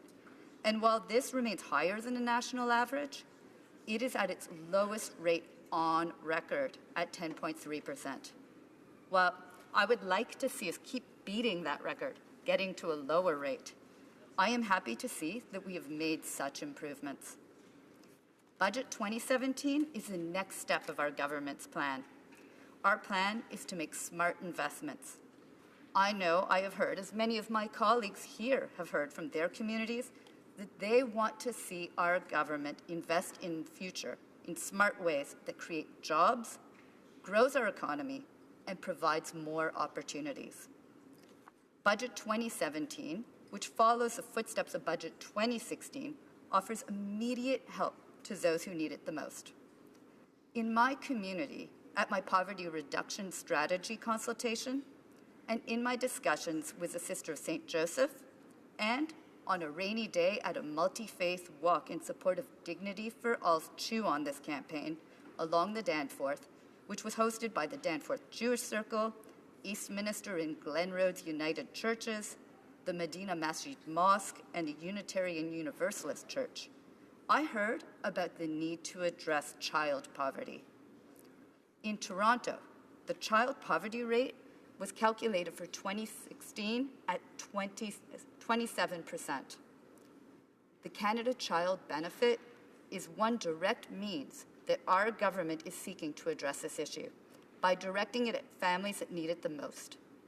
It is non-stigmatizing, portable, and progressive, which means that those people who need it the most receive a larger benefit. And it is non-taxable, so the amount that people receive is the amount they get to keep. I heard from some anti-poverty advocates that a concern with this program was that it was not indexed. And so with every year, its value was assessed against the cost of living, and it went down. In fact, this was raised by Canada Without Poverty in its presentation to the Finance Committee's pre-budget consultations. And the good news is this: their advocacy was heard. As of this coming summer, the Canada Child Benefit will be indexed, and this is an important step to removing child poverty across our country. On Monday of this week, I had the opportunity to speak at a conference organized by Food Banks Canada. At that time, I was able to thank them for their advocacy and their work in putting together the annual Hunger Count Report, which provides important data and insights into food insecurity across Canada. Last year's report made a recommendation to increase the working income tax benefit, a recommendation that is also in the Dignity for All's reports and plans of action. As part of our government's fall economic statement, it was announced that the working income tax benefit will be increased. The working income tax benefit helps to offset financial barriers to joining or rejoining the workforce by supplementing the earnings of low-income workers. Starting in 2019, this benefit will be increased by an additional $500 million annually. So, Mr. Speaker, our government's fall economic statement showed to us how much the economy has grown, with hundreds of thousands of new jobs created and the lowest youth unemployment rate on record, and it accompanied important anti-poverty measures through the indexation of the Canada Child Benefit and the increase to the working income tax benefit. And for all of this good news, it is why I am happy to speak to our continued work to grow the economy and help provide opportunities to Canadians through our Budget Implementation Act, C-63. I would like to focus on Division 8 of the Budget Implementation Act, which makes changes to the Canada Labour Code that will allow federal employees some greater flexibility in recognition of their family responsibilities that many of them must balance with their work. My two children are 19 months apart. As any parent knows, but particularly a parent of two children who are close in age, the early years of balancing work with family responsibilities can be very chaotic. I was lucky enough, in my own experience, to be able to negotiate with my employer some flexibility in my workplace. And in my situation, that made all of the difference in allowing me to be more efficient at my work while allowing me to manage my very busy home. Given my own experience and having seen how flexibility can work, I am pleased to see flexible work arrangements added to the Canada Labour Code. A federal employee will now have the right to request a flexible work arrangement. The employer's response now has to be based on prescribed reasons for the decision, and there can be no penalty against the employee for having asked for this opportunity. This will remove the fears that some employees may have about the negative impact of making such a request. It is a step forward in recognizing the needs of employees that can change over time. And I should add, Mr. Speaker, that this isn't just for family responsibilities. It's an allowance for federal employees to seek flexible work arrangements based on whatever their circumstances may be. They just must set them out clearly according to certain rules that are set out in the changes to the Canada Labour Code. An issue that is important to many federal employees as parents or in caring for elderly family members is how to attend doctor's appointments that are needed for family members.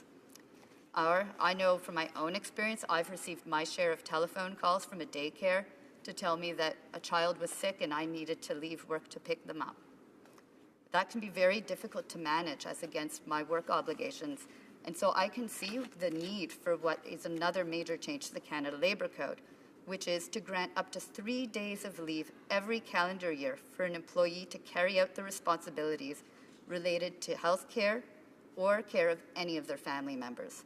This will provide some extra peace of mind and assistance to federal employees. I should add, because this is something that comes up as we head into parent-teacher interview season, that the 3 days of leave also applies to the employee's responsibilities related to the education of any of their family members who are less than 18 years of age. That can help with attending parent-teacher interviews or other school-related needs. This year, our government announced Canada's first gender-based violence strategy. And I'm happy to see that as part of this Budget Implementation Act, it takes into account family violence by making amendments to allow leave for any employee who is a victim of family violence or is a parent of a child who is a victim of family violence for up to 10 days. The leave is to enable the employee, in respect of such violence, to A, seek medical attention for themselves or their child in respect of a physical or a psychological injury or disability, B, to obtain services from an organization which provides services to victims of family violence, C, to obtain psychological or other professional counseling, D, to relocate temporarily or permanently, or E, to seek legal or law enforcement assistance, or to prepare for or participate in any civil or criminal legal proceeding. While my wish, Mr. Speaker, is that through our strategies to eliminate family violence, this becomes an unused provision, it gives me quite a bit of peace of mind to see that these changes can provide extra support to survivors of family violence. People in Toronto Danforth have reached out to me to ask our government to take the necessary steps to eliminate poverty. The announcements forming part of the fall economic statement that will result in the indexation of the Canada Child Benefit and an increase to the working income tax benefit are two tangible and important means to reduce poverty. And there is much more work being done to address poverty, including our national housing strategy that will be released shortly, our government's poverty reduction strategy, which is taking into account the feedback that was received through consultations, and the national food policy, which I eagerly await. I am pleased to support the Budget Implementation Act, which provides more opportunities to Canadians and will grow our economy. And the changes to the Canada Labour Code will bring some of these long-needed changes to bring flexibility into the workplace. Thank you, Mr. Speaker. Questions and comments. The honourable member for Calgary, Shepherd. Thank you, Mr. Speaker. I listened carefully to the member's speech on the BIA, the Budget Implementation Act, the second part of it. On the employment numbers, though, because I know that that side of the House likes to talk about how high the employment numbers are, but Statistics Canada doesn't agree with their findings, and I have two StatsCan tables, the composition of employment gains and the contribution to decrease in unemployment rates. So it shows that participation rate since this government was elected and brought into power has gone down every single year. And actually it accounts for 2/3 of the decrease in the unemployment rate. So it's not that so many new jobs are being created, because as the population grows, you have to create a certain amount of jobs every single month. What's actually happening is a lot of people are simply dropping out of the workforce, and therefore the unemployment rate is going down. And just for this year, if you look at the job creation numbers, 11 out of every 12 jobs were in the public sector, and 1 out of every 12 were in the private sector. So to the member, how can this be sustainable? Honourable member for Toronto Danforth. Mr. Speaker, what we see is a government that, as a government, we are investing in new technologies, in clean technologies. We are creating jobs for the future, and that is what we are seeing in the ground. In a city like Toronto, I am so pleased to have seen that just yesterday, I believe it was, we were declared a UNESCO Media Arts significant location for our work that we are doing in new technologies and in getting our stories told in new technologies. That is where we are creating so many jobs, as well as across the economy. Our numbers were very clearly set out in our fall economic update. 472,300 jobs, I believe, was a number in there. These are good jobs. We are getting people back to work, Mr. Speaker. Hear, hear. Questions and comments? The honourable member for Courtenay Alberni. Mr. Speaker, I'm honoured to sit with the member from Toronto Danforth on the All-Party Cycling Caucus, and she both joins me in understanding that we have soaring healthcare costs, soaring greenhouse gases emissions that we have to deal with, soaring healthcare costs, infrastructure costs, Mr. Speaker, we've talked about cycling as being, a part of the solution. I think that the Minister of Climate and Environment has acknowledged that we need a plan like other countries, Norway, Sweden, Germany, where they've got plans. They've accelerated people riding bikes and lowering their impact. They've set clear targets so that they can lower emissions. This has been supported by the Canadian Association of Physicians for the Environment, by Canada Bikes, and even by our own city. The City of Toronto endorsed my bill, Bill C-312, for the call for a national cycling strategy. I'd like to ask the member, does the member support a national cycling strategy? And if so, will the government move forward with supporting my bill and moving forward so that we can take on the greatest challenge of our time, and that's lowering our impact on the environment, and of course, while at the same time, lowering our health care and infrastructure costs? The honourable member for Toronto Danforth. Mr. Speaker, my friend from across the way is speaking to an issue that is close to my heart. I am an avid cyclist. I cycle around as my main mode of transportation in my community and around the city, and I absolutely believe that it's an important part of building out how we can get people moving, make for safer cities, and help the environment. I absolutely do support any infrastructure that works towards promoting cycling, and I was very happy to see that, in fact, in our investments in the City of Toronto, the federal investments that went to public transit also went to support cycling infrastructure, created new bike share stations, created bike parking stations at subway stations, and also went to some further pathway and trails that had been requested by the city. These are all tangible ways that we make it easier for people to get around our communities on bicycles. I absolutely always support 880 cities, ways for people from 8 to the age of 80 and more on either side to get around our cities safely. I absolutely support cycling as a strategy. We have time just for one more short question and response. The honourable member for Yorkton Melville. You know, the Liberal government is trying to take credit for the increased job creation in Canada. However, the truth of the matter is that the one method that they said was going to be very effective was their whole infrastructure program. And we know from the Parliamentary Budget Officer that he confirmed in August the Liberals are failing to getting that funding for important infrastructure out the door. Infrastructure Canada's grants and contributions to provinces for infrastructure projects are essentially flat compared to last year. I hear this all the time in my riding. Where is that money? When is that going to stimulate the economy the way that they said? Truly, the economy is being stimulated right now from the efforts of small businesses in Canada. Honourable member for Toronto Danforth. It's an interesting question because I guess you just have to go and look for it a little bit. In my own community, I have seen water infrastructure being built across in East York, new pipes going in. We can see those projects happening. And I have seen new bike share stations that I just referred to being put into place. We have seen there are over 13 housing projects that have received housing funding just in my community. So I am not sure why the member cannot see any of this funding in her community. I certainly can see tangible results in my own. And I think that perhaps it's just a matter of going out, walking down the street, seeing the construction that's happening just down the street. Resuming debate, the honourable member for Sackville-Preston-Chestcott.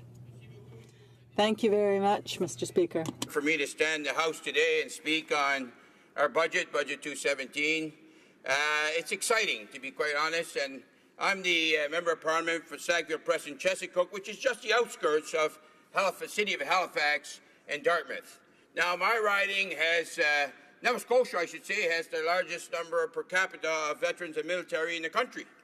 And my riding at Sackville-Preston-Chestcott has the most in Nova Scotia, and that's 23%. So you can understand a lot of my time is learning more and more about how we can support our military and our veterans.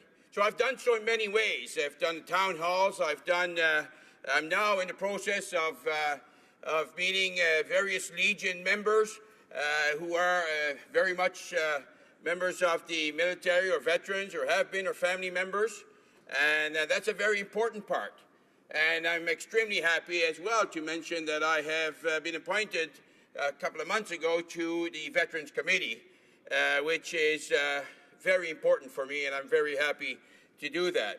Now, also in my riding, we have many, many seniors. So we hold a lot of records. Of course, veterans is one, and now seniors.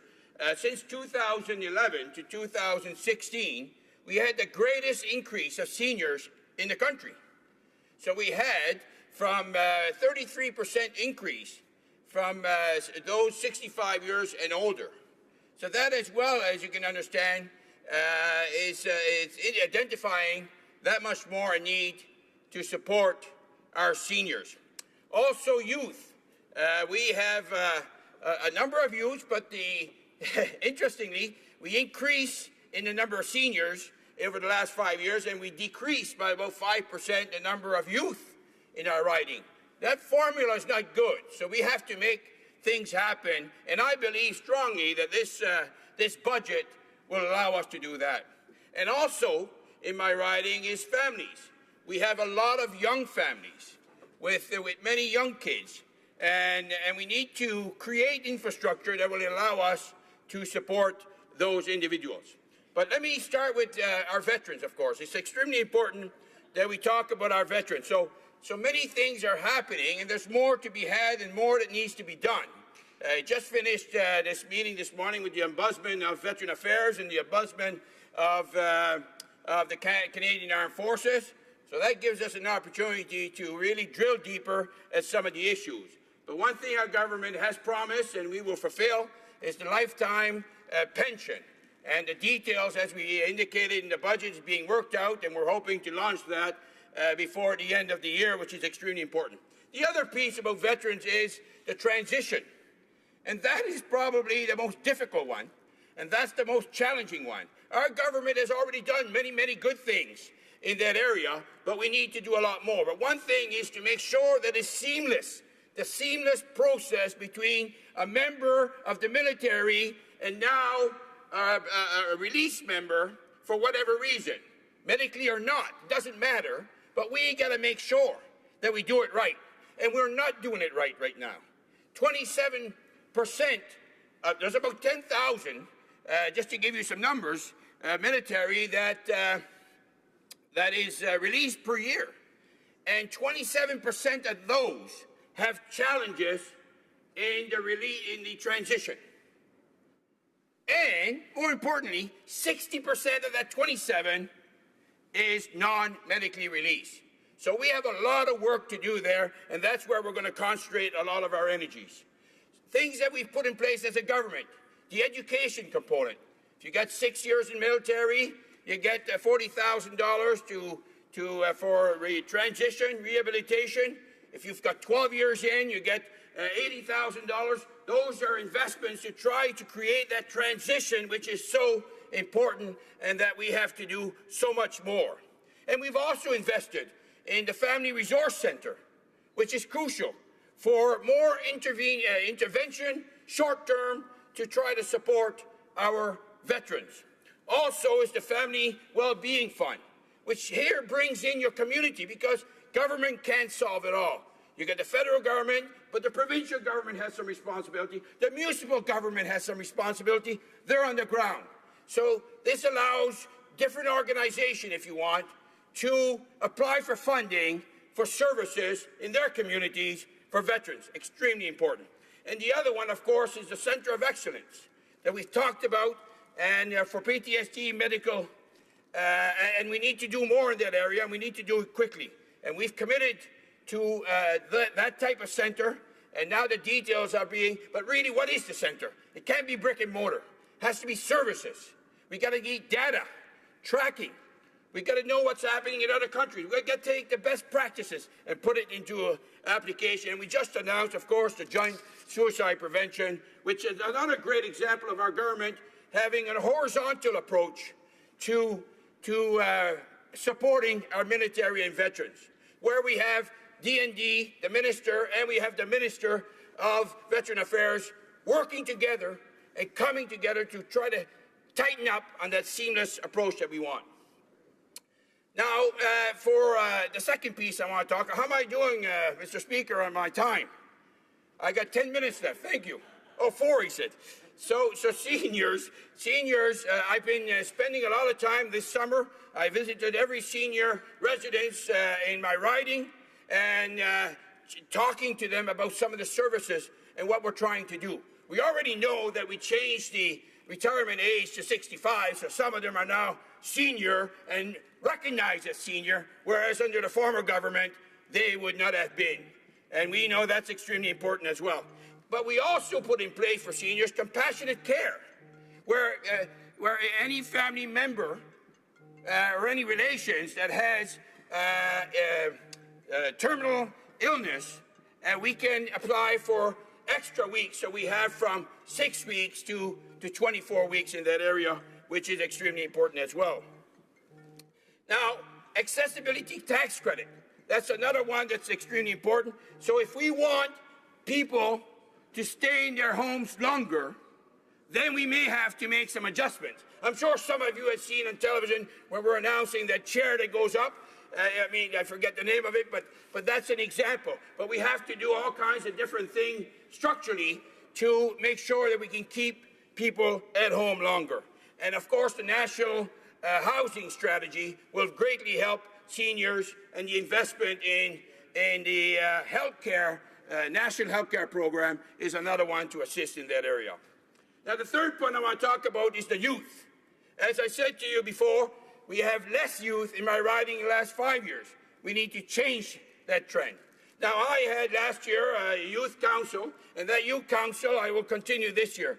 But this is an opportunity for them to help us as a government, to help us as MPs, to understand what are some of their needs. And we've put in place certain issues like working income tax benefits for those families making low income, if you want, so that they can use that money for education. We've created programs for unemployment strategy, which is 33,000 people for skilled jobs, 15,000 green jobs. And let's say another thing our government is doing, which is extremely important, we double the amount of summer jobs,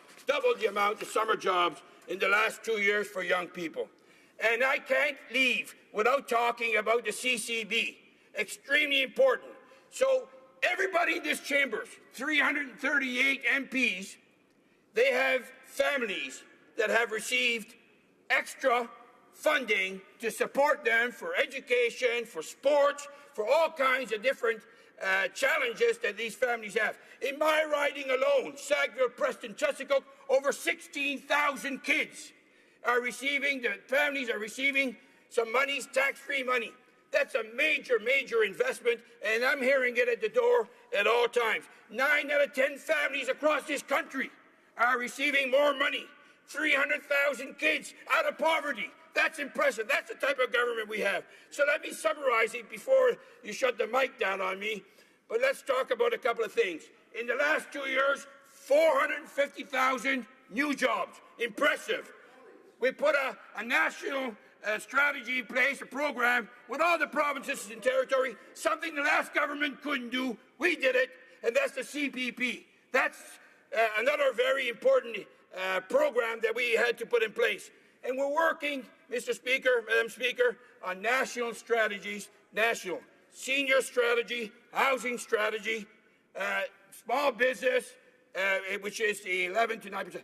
Madam Speaker, extremely important. This government and this budget is going... Maybe the member will be able to finish up his thoughts during questions and comments. Questions et commentaires. The honourable member for Yorkton Melville. The member opposite gave a very passionate speech about their perspective on their budget. However, he mentioned the doubling of the numbers of summer youth employment jobs. He's very proud of that. However, Madam Speaker, what he fails to mention is that university students need a solid summer of work. They need to know that they're employed throughout that summer. However, when they doubled the number of job opportunities, they cut back on the number of weeks available in any one of those positions by half. Now, from what I understand in my calculations in my head, that would mean, yes, twice as many jobs, but half as much employment time, and as a result, many university students weren't able to take those jobs even high school students, because it meant that they were limited in other opportunities. How can he say that this is a good move on the behalf of his government? L'honorable député de Sackville. The honourable member for Sackville Preston Chesapeake. I would like to, first of all, thank my colleague for her question, and I appreciate the question. I just would like to correct the records that not only is it double the amount of job, but double the funding. But what we've done, not only have we doubled the funding, we've put in a process in place which will best meet the needs of people. So the students that's going to university, they can still have 16 weeks. The one that's high school, he'll get 12 weeks. The other one will get 8 weeks. It's programmed for the people on the ground. That's the difference with our government, meeting the needs of the youth. Thank you. That's the honourable member for Courtenay Alberni. Thank you for, I want to thank the member again for his passion. He talked about the 450,000 jobs. Well, we're not seeing those jobs in places like Port Alberni, which is the highest poverty in British Columbia. But we have opportunities. We know we have opportunities. This government made a promise, a clear promise, that they were going to cut subsidies to oil and gas, which is over $2 billion. They've made a promise that they're going to take real action on climate change. Instead, they've adopted the same targets that the Harper government had, but without a plan. Madam Speaker, we are seeing an increase of fires and flooding in our communities, and certainly in my riding of Courtenay Alberni. The previous government put forward a plan, a home energy retrofit program. Although it was short-lived, it was heavily subscribed. It was a great opportunity for homeowners to get involved in taking action to tackle climate change. Madam Speaker, it created jobs for tradespeople. This government promised that they would move forward with the home energy retrofit program. We've got great opportunities in my community in Cumberland. I was just talking to Jason Jackson from HoC Industries. He says any money would inspire people to get going on doing their part. The honourable member for Sackville Preston Chesapeake. Thank you, Madam Speaker. I want to thank the member for his question, and I appreciate his comments concerning his region. However, you have to look at this government if you really want to see change on the carbon. I mean, the environment is one of our strong agendas. Whoops, well, that's gone. But, Madam Speaker, what's important is we put in place a carbon tax. We put in place a carbon tax. We are the ones working closely with the provinces to make a big change in that area. And who is doing the ocean strategy? Our coastline. We are. We're not talking about it. We're delivering on commitments. And that's the difference between our government and the former government. We are looking at creating national strategies, not for tomorrow. We're not using a bandage approach, Madam Speaker. What we're using is an approach that will guarantee that Canadians, the structures will be in place for Canadians for the next 30, 40 years. That's our plan. It's a solid plan, and Canadians are behind us 150%. Thank you. We have time for a very brief question. The honourable member for Provencher. Thank you, Madam Speaker. The question. What's that? The question right away. The question right away. Madam Speaker, how can investing $500 million in the Asian Infrastructure Bank help Canadians? The honourable member for Sackville Preston Chesapeake. Just a very brief answer, please. That's a great question. I think you should look in the mirror because he just used the word investment. Investment means investing in people. It means investing in infrastructure and investing in jobs. That's what it means, and that's what we're doing. But he should ask himself, how many young kids in his riding are receiving the Canada Benefit Plan, the CCB? How many? 1,000. I guarantee you over 10,000, probably up to 20,000. Resuming debate, reprise de débat, the honourable member for Calgary-Shepherd. Thank you, Madam Speaker. I'm so pleased to be joining this debate on the Budget Implementation Act Part 2. It is Financial Literacy Month, and the Minister of Finance announced it just a few days ago now. Actually, yesterday he announced it. It was great because by far the Minister has demonstrated an amazing ability to look after his own personal finances. I definitely know that he will not be the one announcing ethical Literacy Month anytime soon. I've been listening to the debate in this chamber by different members on the tax brackets, and many members have said, oh, we lowered the middle class taxes on them. But in fact, Madam Speaker, do you know who they lowered taxes for the most, those who which received the greatest benefit, it was that member and that member and that member and that member. Do you know who didn't get a tax break? All of those people. All the people watching CPAC right now. That's because the new tax bracket that added in, so-called to tax the 1%, didn't tax any of us more. We got the full benefit of the tax break for the middle class. I don't think members of parliament are part of the middle class, though. So that's just talking points. That's just spin.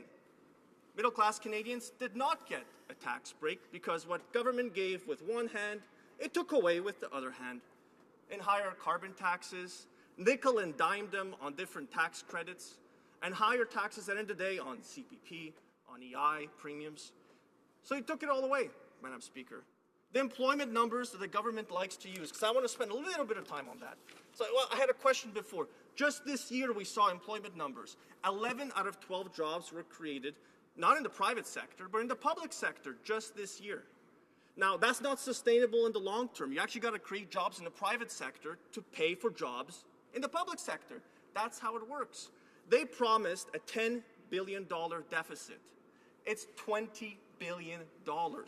They're so afraid of saying that word. Every single member so far has avoided even mentioning it. There's not even a plan in the budget to return to balance. And Madam Speaker, before I continue, I'll be sharing my time with my very, very good colleague from Louis Saint Laurent. I'm sure members are pleased I won't be able to use the whole 20 minutes to pillory this budget. But on the deficit, we know they have no plan because they're not even considering it. It's not even a consideration for them. They have no intentions of ever returning to a balanced budget, which is why they're so happy to spend, which is also why our employment numbers scare me so much, Madam Speaker.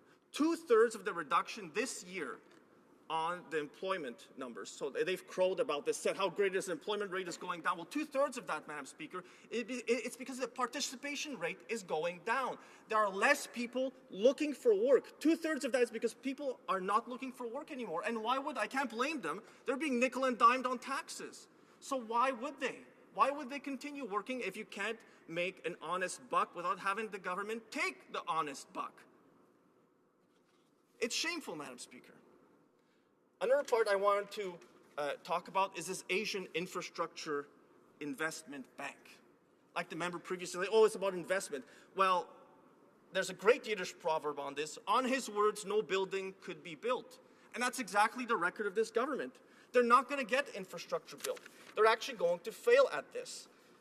They're going to create well-paying middle-class jobs in Pakistan, in Tajikistan, in China, which leads this infrastructure bank, but they're not going to create it here for middle-class Canadians. Because, Madam Speaker, every single Canadian company could already bid for work. We didn't need to join them and waste $500 million of middle-class taxpayer dollars on this. They could have bid for the work already. Now let's compare that to their record in Alberta.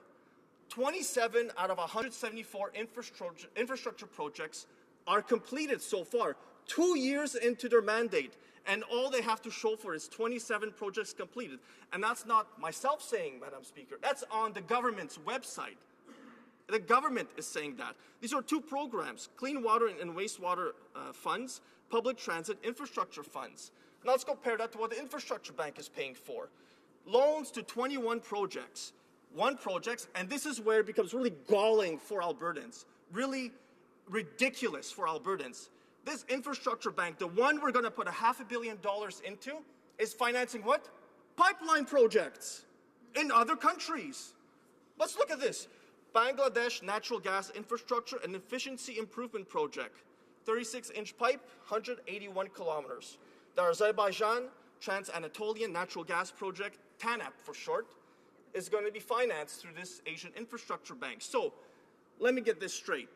We will loan money to pipeline projects in Azerbaijan and Bangladesh, but we won't support the energy workers in Alberta who are the victims of these types of government decisions on that side.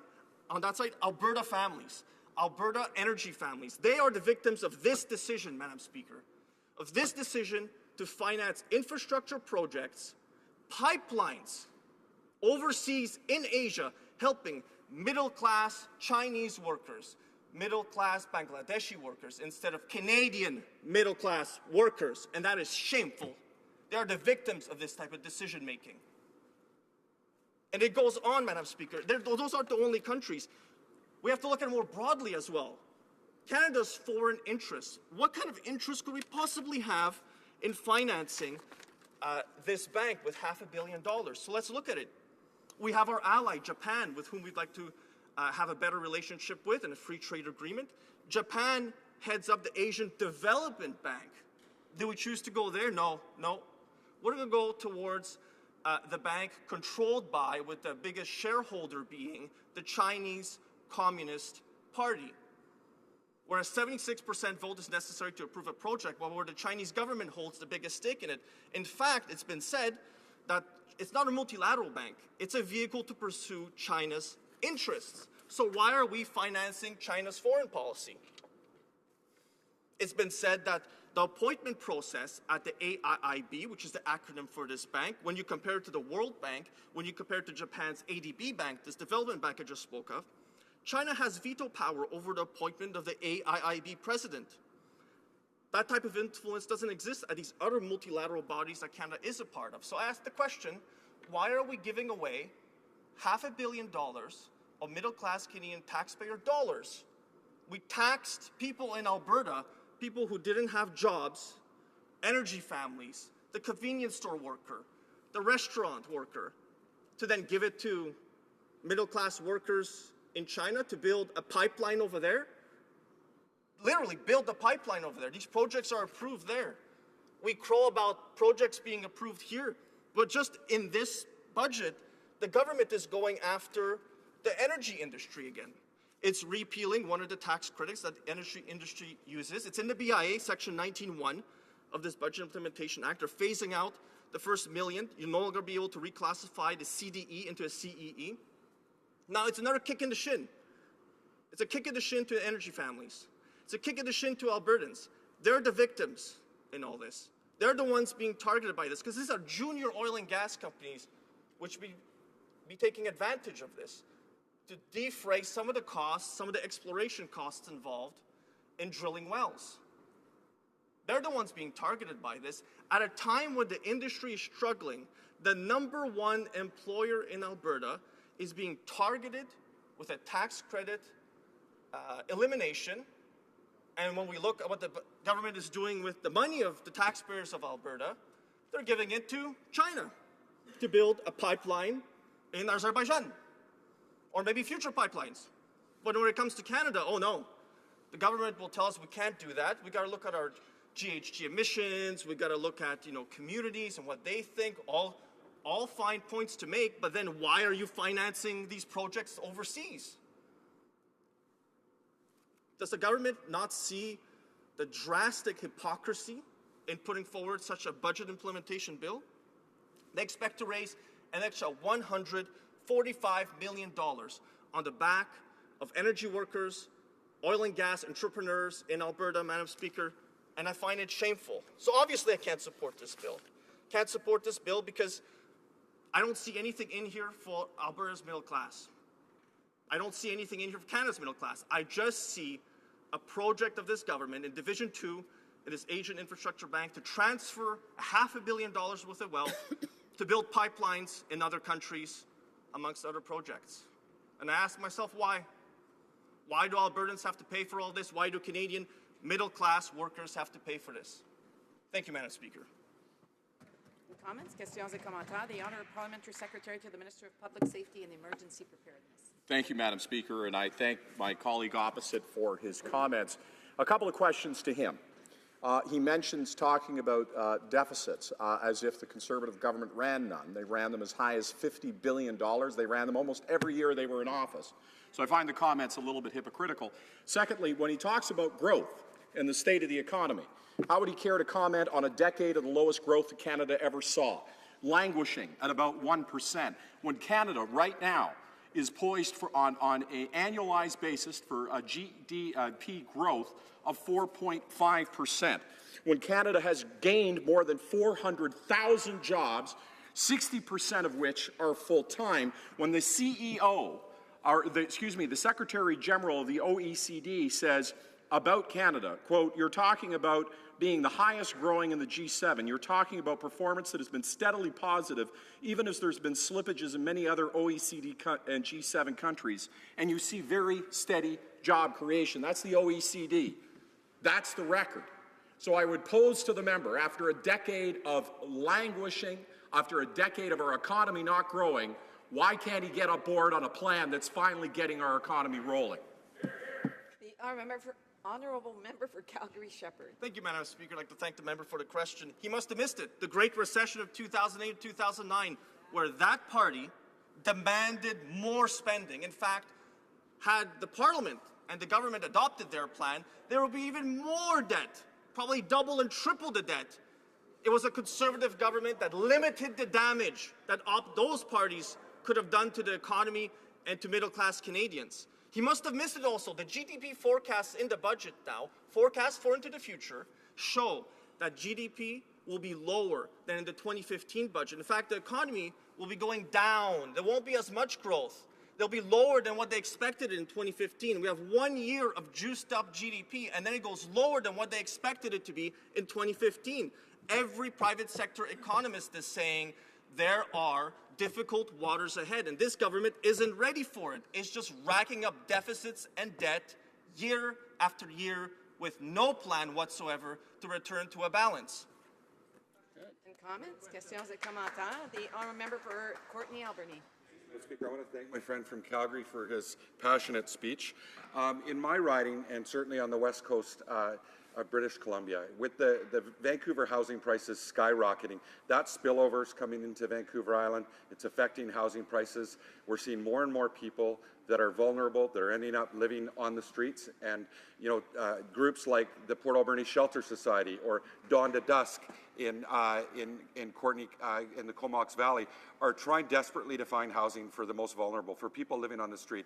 This government made an announcement of $11.2 billion over 10 years for housing initiatives. However, when we look at the details, we find out that it's only $20 million this year, $300 million by the next election. Madam Speaker, my question to the member is, does he find it just a little bit misleading when the government makes announcements like this? And does he support, you know, the government following through with their promise to cut loopholes for CEOs that cost taxpayers in Canada over $750 million? And that money could be used for affordable housing. Honourable member for Calgary-Shepherd. Thank you, Madam Speaker. I'd like to thank the honourable member of the New Democrats for the question. And, you know, it is difficult. He lives in an area, there is a very difficult housing market, especially for young people trying to buy that first house. And I remember being in the same position when I lived in Edmonton, trying to buy my first condo downtown, one that would accept kids in it, because I had children then. But yeah, this government is, I think, known for this. They make a promise, and then when you look at it much closer, the promise is a lot smaller than you expected. Or the promise isn't exactly in the fine print what you expected it to be. So when they said we're going to create good-paying middle-class jobs, I guess the caveat should have been, we mean to say Tajikistan, Azerbaijan, Bangladesh. We meant to say we'll finance the Azerbaijani Trans-Anatolian natural gas project because that's where we're going to create middle-class infrastructure jobs. And we know this from the PBO, $2 billion that they could not spend. Only 27 projects approved and completed in Alberta. It's a shameful record that this government has created for itself after 2 years. Resuming debate, reprise de débat. L'honorable député de... The honourable member for Louis Saint-Hubert. Thank you, Madam Speaker. I'm very happy to take the floor today following my colleague from Calgary. Madam Speaker, the bill here implements measures that are part of the latest budget, and it also follows on the heels of the economic update the government gave us last week. Madam Speaker, in my speech, I'm going to explain how the government is not properly managing public funds, and how they're making certain claims that are not consistent with what they actually should be doing. During the last election campaign, there was one party that had the bad idea of promising to return to deficits, and that was the Liberal Party. And in their platform, they said the government will run a modest deficit for the next 3 years and return to balanced books in 2019. That was the Liberal Party's promise during the election campaign. A modest budget of $10 billion, balanced books in 2019. The Canadian public was fooled, and they can now see that that promise will not be kept, because in the latest budget, the forecast is a deficit of $20.2 billion, according to the PBO, the Parliamentary Budget Officer. And the PBO concluded that the deficit would be double what the Liberals promised. This government also promised to restore budget balance in 2019, but according to the current budget, there is no calendar for returning to balanced books. And that's never happened before in times of prosperity for the Canadian government to go ahead with deficits with no plan to ever return to balanced budgets.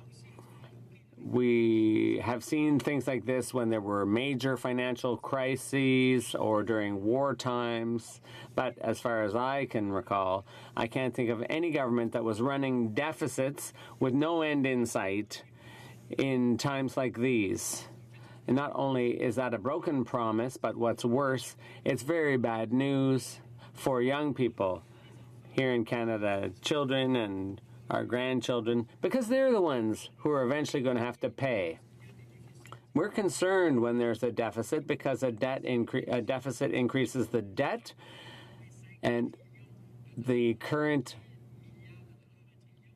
debt is $1.5 trillion. That is a bill that we are going to stick our children and grandchildren with because the current government is not managing our finances properly. That's the broad picture when it comes to the Liberals. Broken promises on small deficits and balanced books. The deficit's twice what it was projected to be, and there's no time frame for returning to balanced books. But the Liberals say, yeah, but we've reduced the tax burden on Canadians. And that's false, Madam Speaker. It's false. The Fraser Institute a week ago published a report that said that 80% of Canadian families are paying $840 more today because of bad Liberal decisions. Not only are they going to be stuck with the carbon tax, which is going to cost Canadians more dearly, but there's also a number of tax credits that we created that this government has scrapped.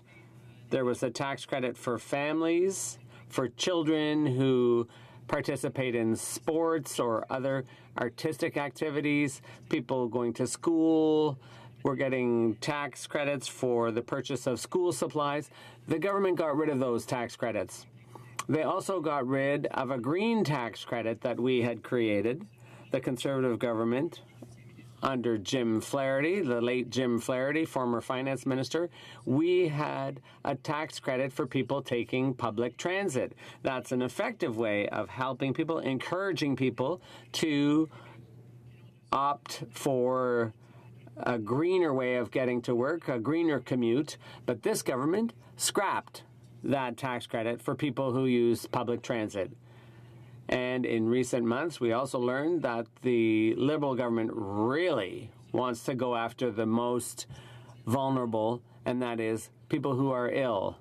We learned that the government has decided to tighten up tax credits for people with diabetes and mental illness. And that is odious, Madam Speaker, to go after the ill. An NDP colleague earlier talked about his wife who's diabetic. We know how expensive it is. $15,000 a year in costs to treat diabetes. And we had a tax credit to help people. And now this government has decided to crack down on that tax credit.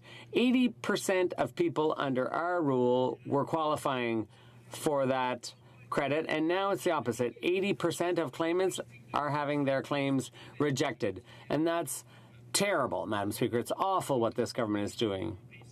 And then there's the question of child care.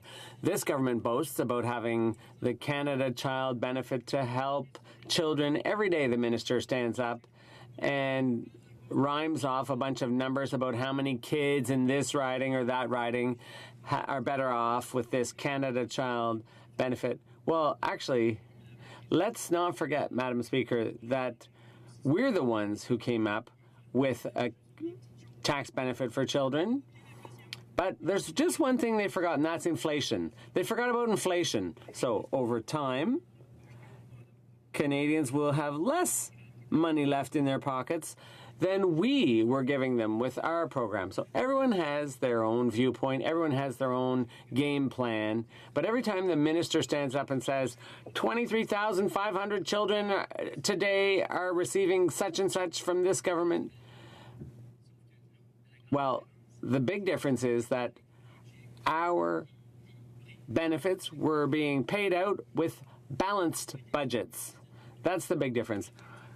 So when you run huge deficits, you stick your children and your grandchildren with the bill. So yeah, these benefits for these kids, for sure it's for those kids because they're the ones who are eventually going to have to pay for them. The bill is being punted off to future generations. The Liberals said they're going to change the tax system. They're going to make the wealthy pay.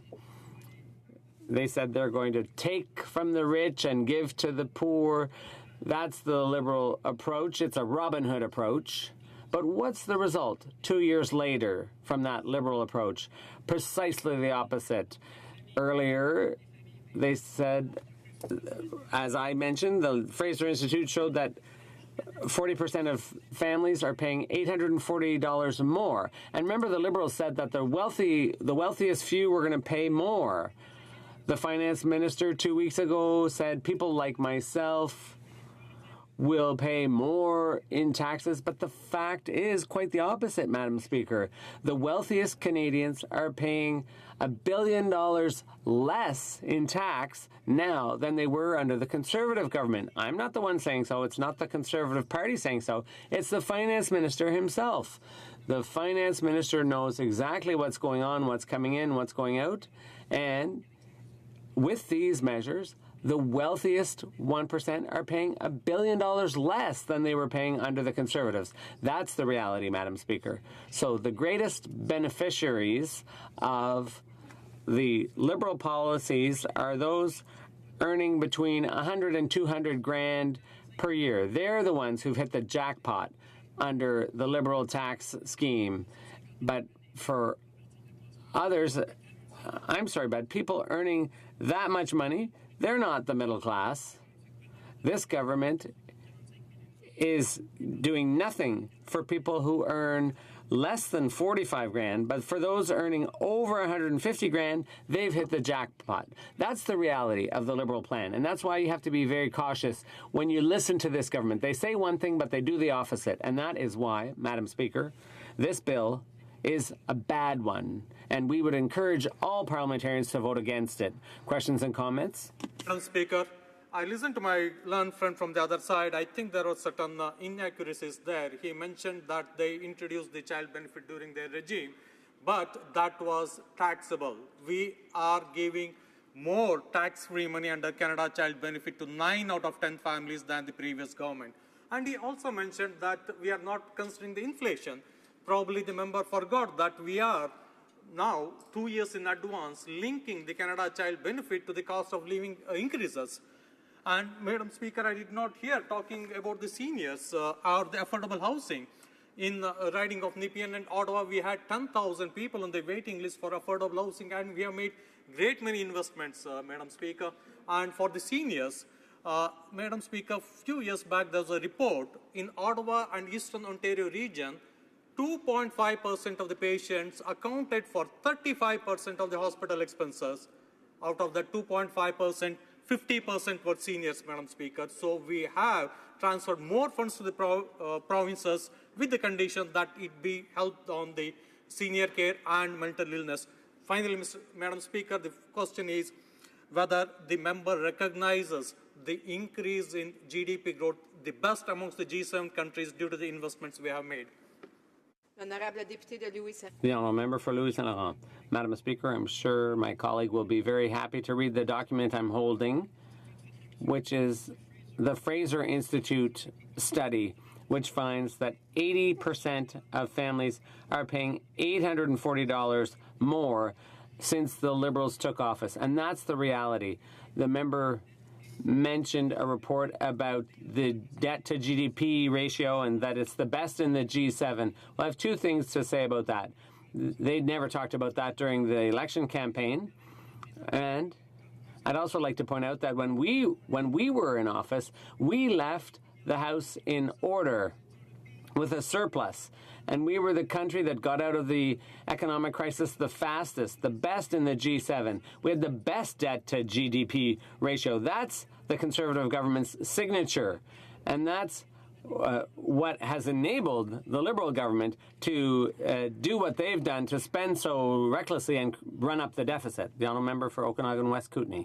Thank you, Madam Speaker, and I'd like to thank my colleague for his speech. And you know, before the budget was tabled last spring, the NDP sent a letter to the Minister of Finance outlining some of our great ideas on how this government could help Canadians, help the middle class and those striving to join it. And, you know, perhaps the Conservative Party may not have agreed with all of that list, but one of the things that I think they would is bringing back the eco-energy retrofit program, which was a Conservative policy, and yet something that would provide money for Canadians across the country, something that, you know, leveraged hundreds of millions of dollars. People spent so much money in stores across the country and cut down the greenhouse gases in their communities. And I just wondered if the member might comment on why the Liberals haven't started this program again. It was such an obvious success of the past Conservative government. The honourable member for Louis Saint Laurent. Listening to the NDP's people talking about a great program at the Conservative table, well, thank you so much. We had many of them. I do recognize that for sure. But this is, Madam Speaker, a philosophical approach that we had as a Conservative, Let the people decide by themselves. Let move by themselves. This is why we had so many tax credit for helping children, for helping family, for helping those who use the transit, those who use the bus, those who use the metro in the big cities, just to be sure that if you want to use that, we will help you. And this is why we had so great tax credit for our sickness people. But unfortunately, this government failed to recognize that. This government thinks that the best way to deal with the people is to say what is good and what is not. That's not the way we see things. So this is why, Madam Speaker, we welcome the fact that the NDP supports some of our work, not all, but some of our policies, and we can be sure that in 2 years from now, we will apply them again. Resuming debate. The honourable member for Avignon, La Métis, Matane, Matapédia.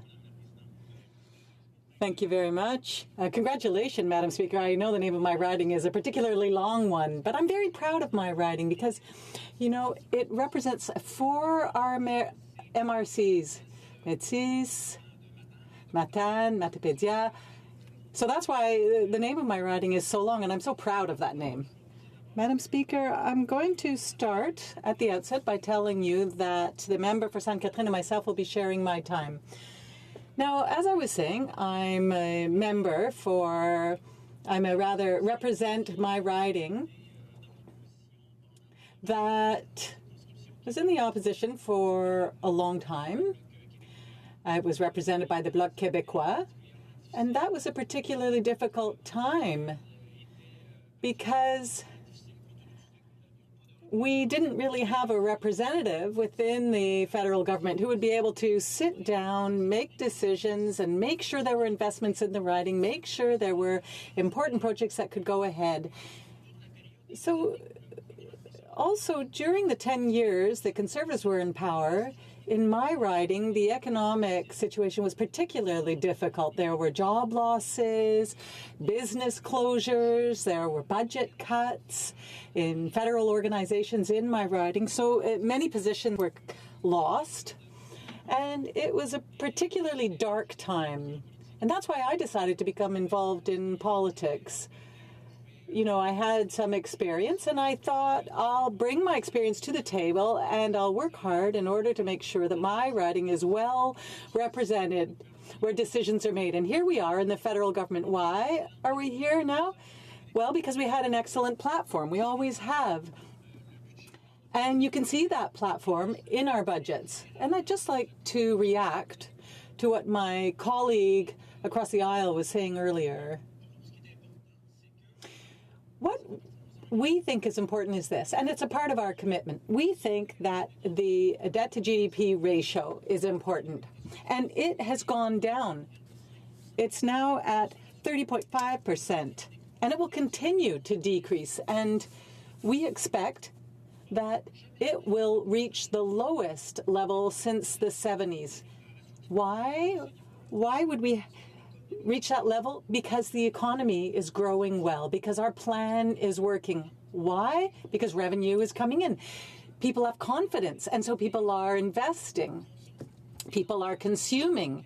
And so that helps our economy. I remember not all that long ago when Ms. Lagarde from the IMF said that the Canadian government's approach was a viral one. And it has worked. Our plan is working. I am in the Lower St. Lawrence area near the Gaspésie, and there are 57 municipalities there. 57 municipalities, very dynamic municipalities. And I would say that over the past 2 years, these municipalities and their residents are especially proud. Why? Because thanks to our budgets, thanks to our platform, $77 million has been invested across various projects, and that's something that hadn't happened in years. And you can see it. There's a growth now. There are jobs being created. And the economy is flourishing. It's developing. Of course, there's a lot of work that remains to be done, but I would say that when you look at this over the past 2 years, $77 million worth of investments, that's quite amazing. And I know that's going to continue. Our government is going to continue to support these kinds of projects. So that's a very positive situation to be in. Madam Speaker, I'm going to give you some concrete examples of what's happening because of our budget measures. In my riding in Sainte-Flavie, near Montjoly, near the Montjoly airport, for those of you who are familiar with the area, there's an institute. It's called l'Institut Maurice Lamontagne, and it's a research institute, a francophone research institute that is world-renowned. And I had the immense pleasure of hosting the Minister of Fisheries in June to announce an investment of $27 million. $27 million in order to make sure that they have the research labs they need, the infrastructure they need, in order to be able to carry out important research, in order to be able to find out what's happening in our oceans, in order to be able to make forecasts. And on top of that $27 million investment, the minister announced jobs. And I'm telling you this because over the 10 years when the Conservative government was in power, this institute was falling apart. There were jobs that had been cut. There wasn't any investment. And so this is a concrete example where our government decided that scientific research is important. And I'm just going to go off on a tangent. When we came to power, the Prime Minister sent a letter to the civil servants in order to say to them, you are important. research is important, and we need data, we need results from your research so that we can make evidence-based decisions. Do you know, that took an immense burden off the shoulders of people. Now these people are motivated. I'm just going to tell you a little story. When we made this announcement, I was with my colleague, the Minister of Fisheries. We were at the Institute, and there was a poster outside the building, and on it, it said, "Stop Harper." I don't know if I should tell you this, but I'm going to tell you this because actually it's important. You see, this institute needed to develop it. And thanks to our investments, thanks to our budget, now this institute can develop. The investment has been made, the jobs have been created, and I am so proud because these are jobs in our region. And I could give you other examples, Madam Speaker. We have an airport. It's a pretty important regional airport that allows me actually to go back as often as possible. Now, sometimes it's difficult, obviously, because our schedules don't necessarily allow us to go back as often as we'd like. But in any case, this airport represents important infrastructure because it allows workers to travel. It allows them to bring other workers in. The airport provides for this travel, and we wanted to make sure that we could extend the runway, and that's something that we did. Money was also put into the decontamination of lands around the airport so that the city of Montjoly could use that property and sell it in order to promote economic development. For example, in the environment, we invested, for example, on the shores of the St. Lawrence River because there had been a lot of erosion. Now, some may think that climate change isn't important. However, climate change is having an impact in our region. And so the Minister of the Environment invested in our region in a project that would protect the shores of the river over about 20 kilometers. So we needed it to be protected against these tides. Now, there was also an investment into the transformation of churches to turn them into cultural centers. Another example, I have 2 Mi'kmaq communities in my riding. You know, these people are smiling now when we have discussions with them and when we meet them because you see the decade of darkness is now over. I was with them yesterday in Ottawa. We were meeting with the Minister of Fisheries to talk about development, and significant investments have been made in their communities in order to make sure that they have the infrastructure that they need in order to develop their communities. We invested in aqueducts, in wastewater treatment. There were also significant investments in other kinds of infrastructure in collaboration with Quebec. For example, our arenas. We also invested in tourism infrastructure, for example, lookout points. So when tourists come through the valley of Matapédia, they can stop, take the time to look at the beautiful vistas. And they can do this the length of the river. So we announced investments in this, in a series actually of lookout points, so that tourists could also enjoy the magnificent landscape that Matapédia Valley has to offer. There have been other investments as well, in Carleton-sur-Mer, for example, thanks to the budget measures. Now, people will have access to the Saint-Joseph mountain, where, you have beautiful views. Several $1 million were invested in this. So our government, over the past 2 years, has invested money throughout Canada for these kinds of projects. And, Madam Speaker, I would say that I'm especially proud of my government and of the Minister of Finance. And these kinds of things are going to continue because of our fantastic platform. Questions and comments? The Honourable Member for Courtenay Alberni. Speaker, we have a man named Elvis he goes by Elvis, that lives in our community of Port Alberni. Elvis has an alcohol addiction. He used to drink every day, and every day they would call the ambulance or the fire department and the police to come pick him up, and they would take him to the hospital and take up a doctor and a nurse. Well, they evaluated him, sometimes x-ray, and then Elvis would go back to the street. And it would cost us roughly $2,000 a day in services to take care of Elvis. The Port Alberni Shelter Society raising money from the public, from community members, from community groups, raised money and found Elvis a place to stay. It costs us $425 a month for Elvis to live, and he's been living in this place for 5 years, saving hundreds and hundreds of thousands, if not millions of dollars of taxpayers' money. This government has talked about delivering money to housing. We're not seeing it, Madam Speaker. And every community has an Elvis. I know that, Madam Speaker. Every community knows this story. There is an urgency to get people off the street, save taxpayers' money. And we need to make sure that there's no more Elvises waiting for a place to live, Madam Speaker. Will the member talk about, will this government really take this seriously, the sense of urgency for people that are vulnerable, that are in our communities, living on the street? We've been waiting for too long. Honourable Member for Avignon-La-Métis, Matane-Matapédia. Thank you very much, Madam Speaker. And I'd like to thank my colleague for his remarks and his question. I see how important his constituents are to him.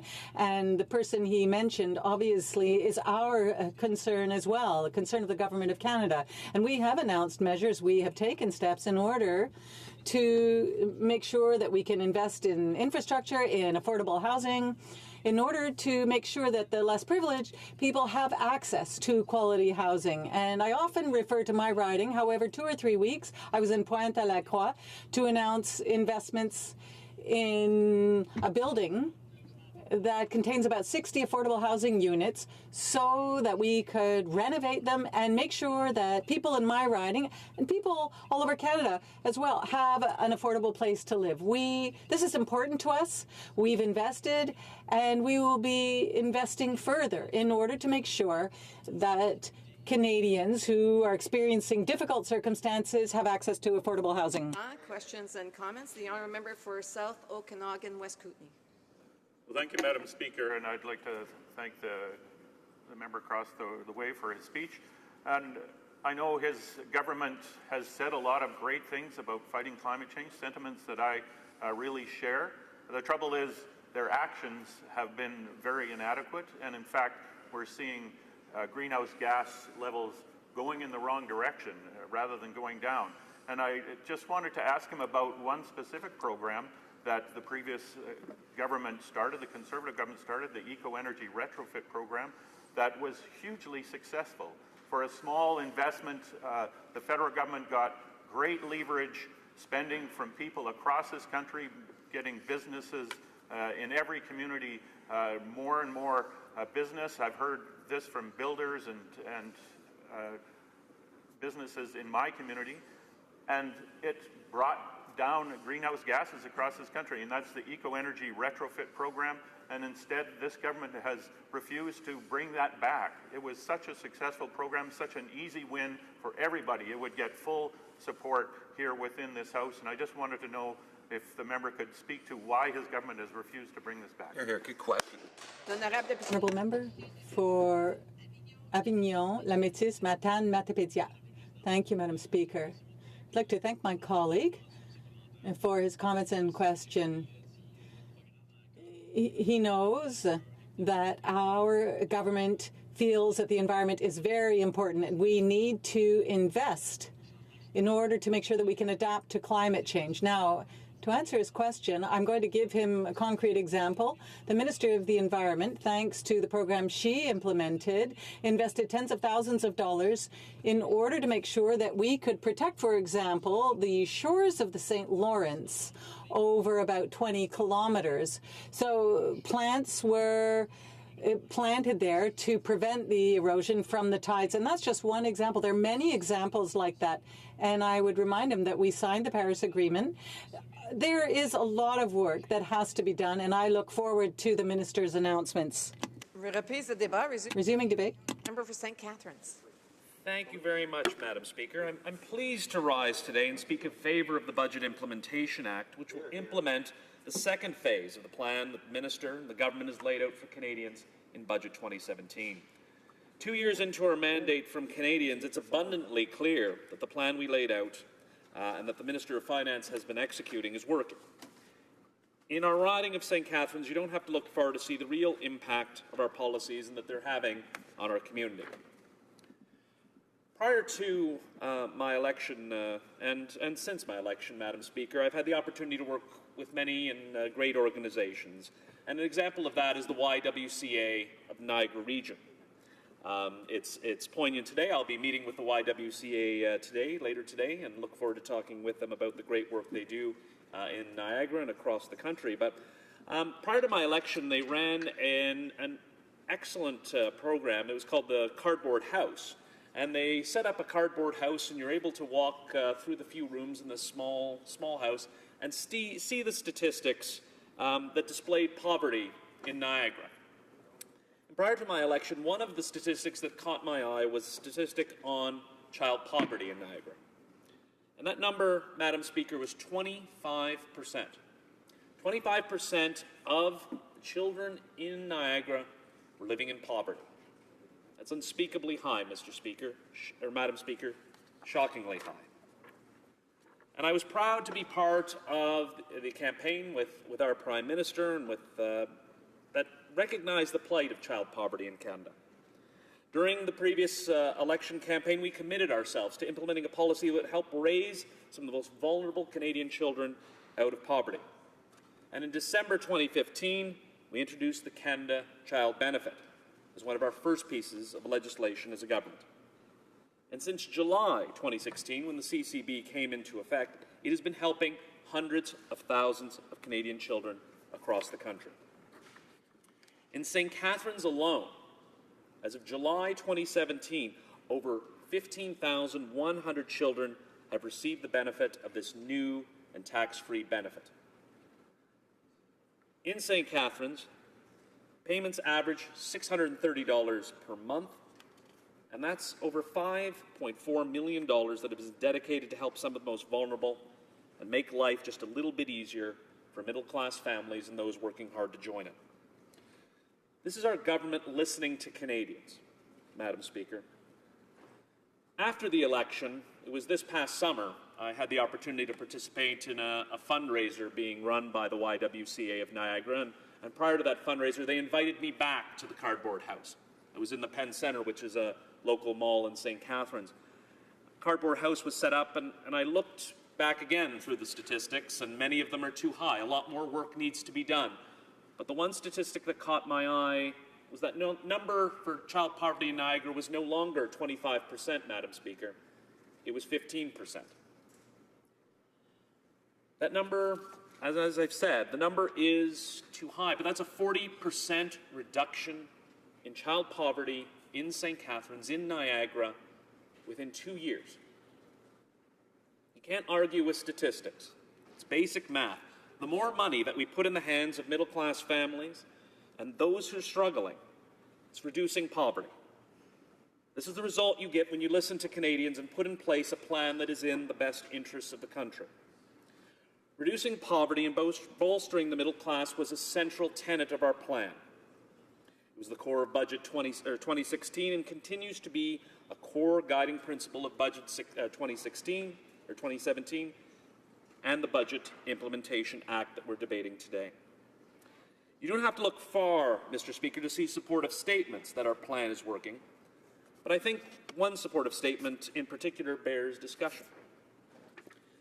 The Governor of the Bank of Canada is responsible for setting monetary policy of our central bank.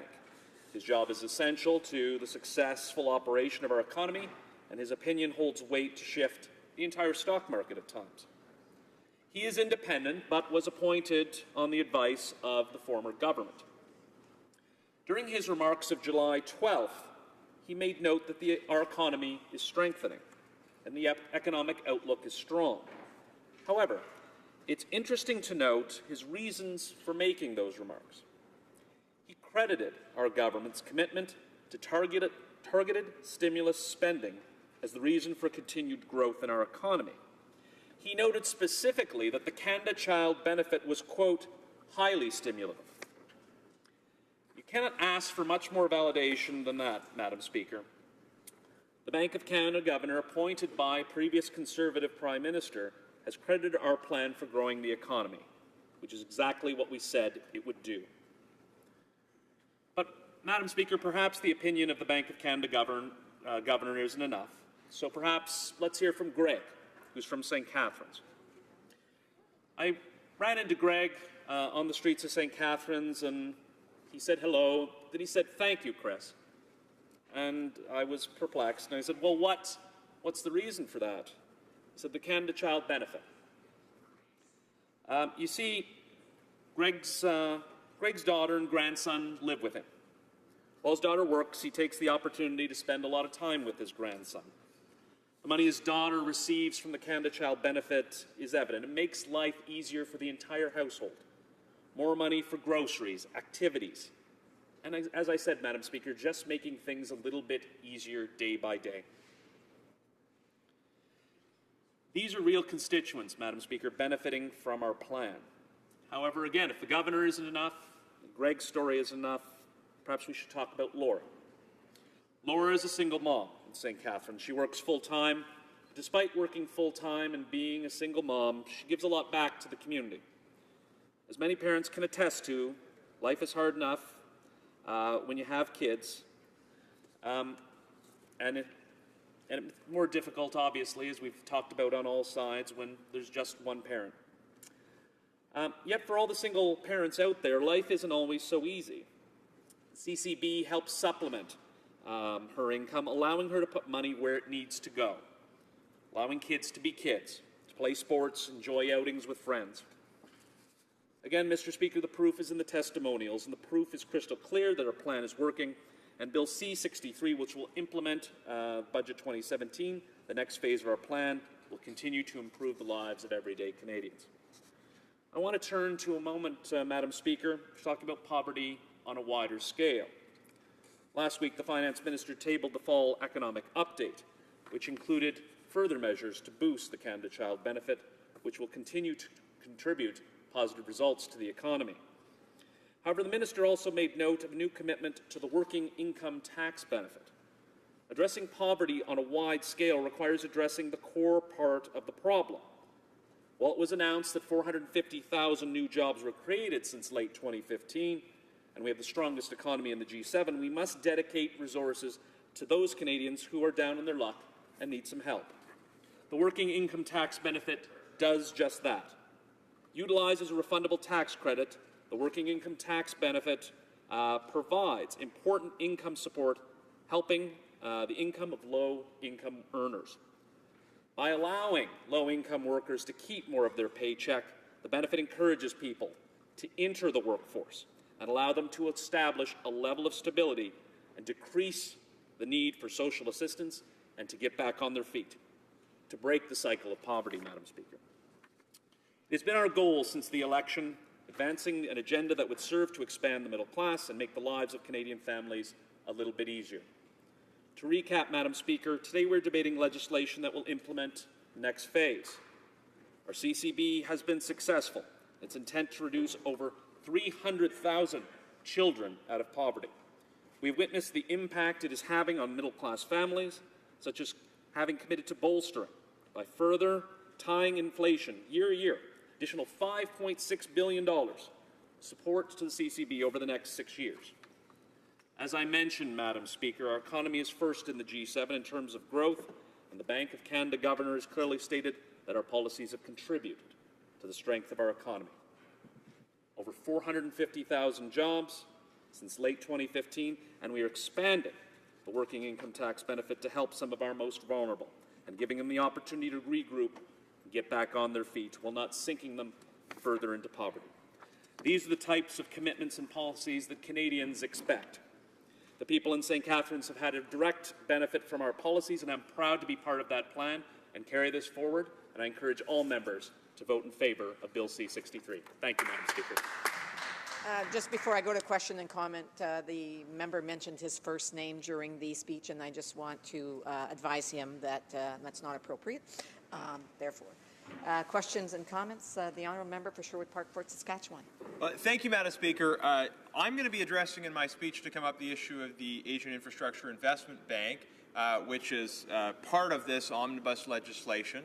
And I want to give a member of the government the opportunity to comment on this because we see that this Budget Implementation Act authorizes the spending of close to $400 million on Canada getting into the Asian Infrastructure Investment Bank, where we would own less than 1% of the shares.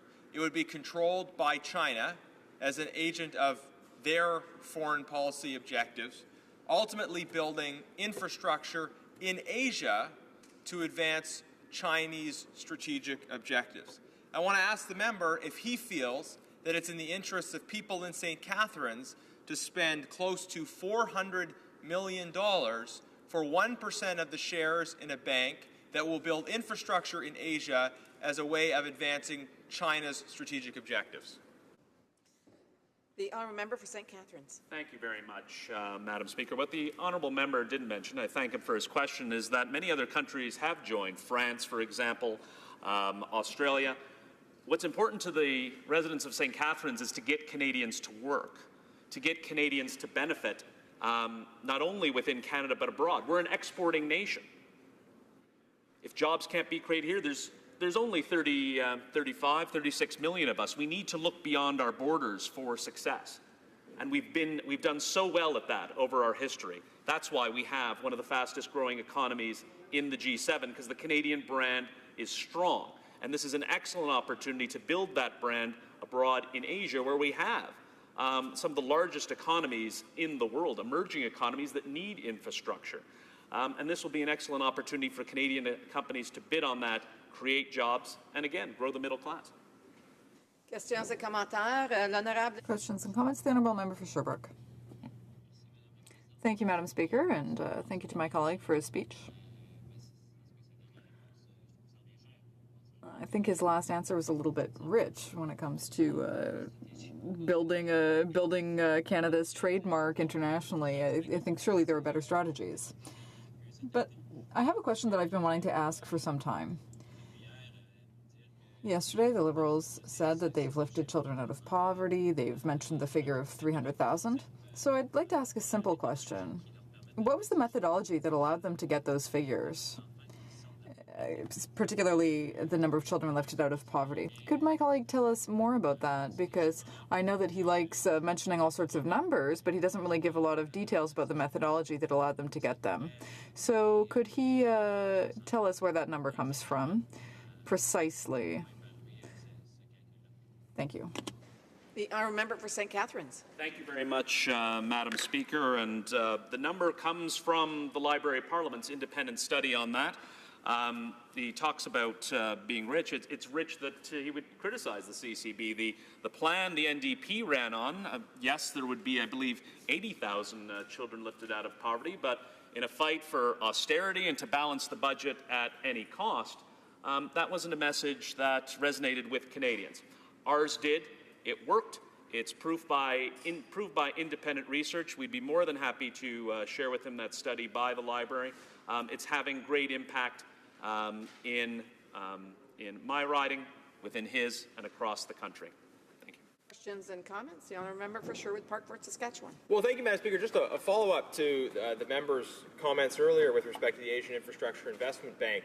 He talked about the importance of engaging around the world, of building Canada's brand in Asia. I certainly believe that it's important for Canada to seek partnerships with like-minded countries in Asia and to seek partnerships that advance our strategic interests. But, you know, the government is proposing to spend hundreds of millions of dollars on an entity which is fully controlled by China and exists to advance their strategic objectives. That's not building Canada's brand, Madam Speaker. That's building China's brand in Asia. I wonder if the member can justify that kind of spending, close to $400 million of Government of Canada spending, when people at home would rather see investments that actually benefit them.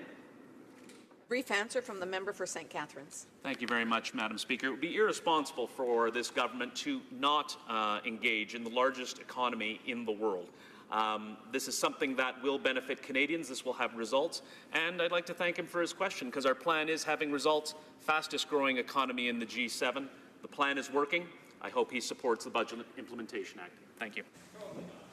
Resuming debate, reprise de débat. The honourable member for Sherwood Park, Fort Saskatchewan. Thank you, Madam Speaker. It's a pleasure for me to rise and address what is indeed a very large piece of legislation, the government's Budget Implementation Act. And I hope to have the opportunity later on in my remarks to talk about the general budgetary policy of the government. But as the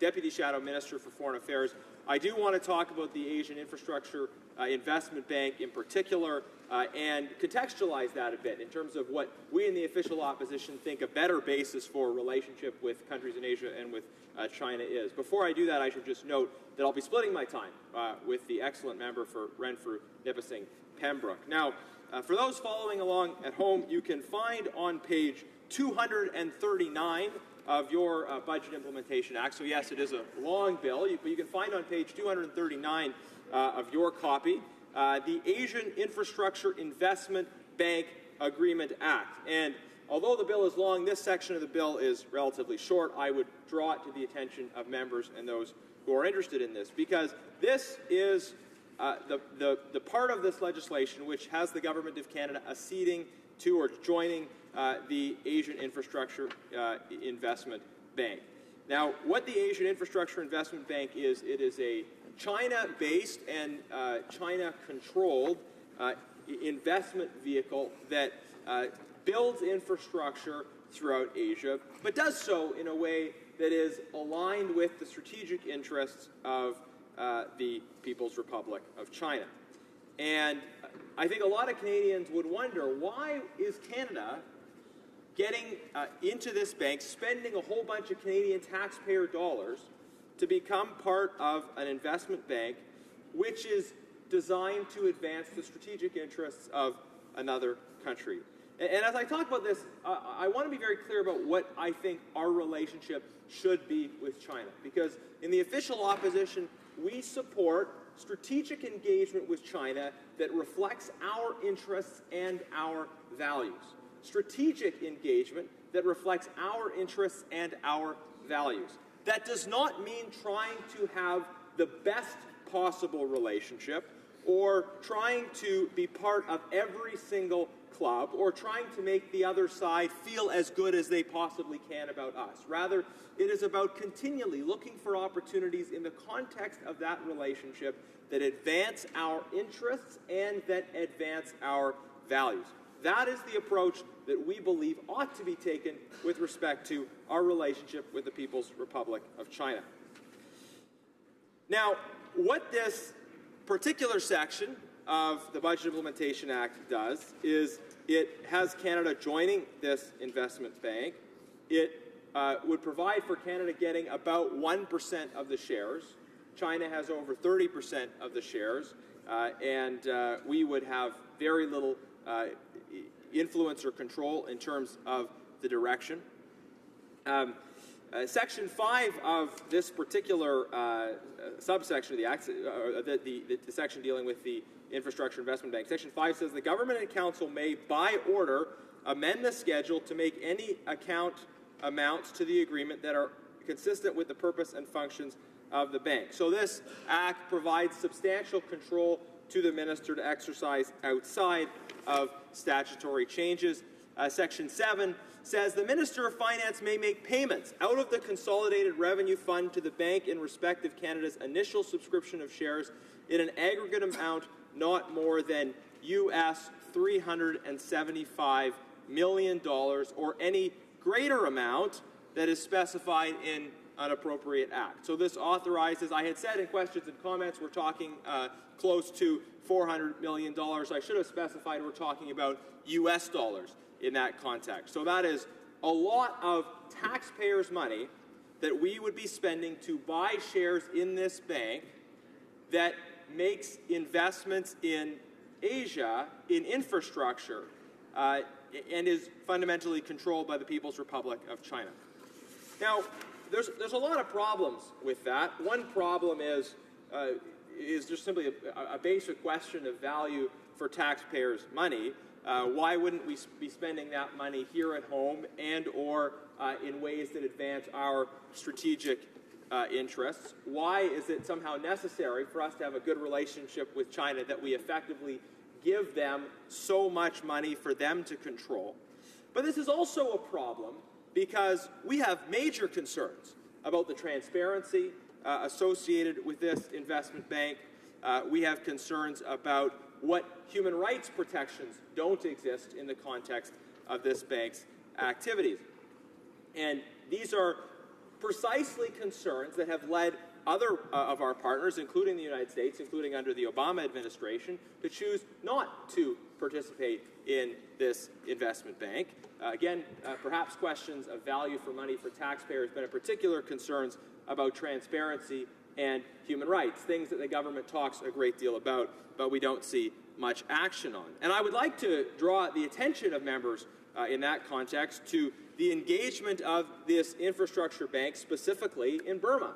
We've had a great deal of discussion in this House about the human rights abuses that are happening right now towards the Rohingya people as well as other minorities in Burma.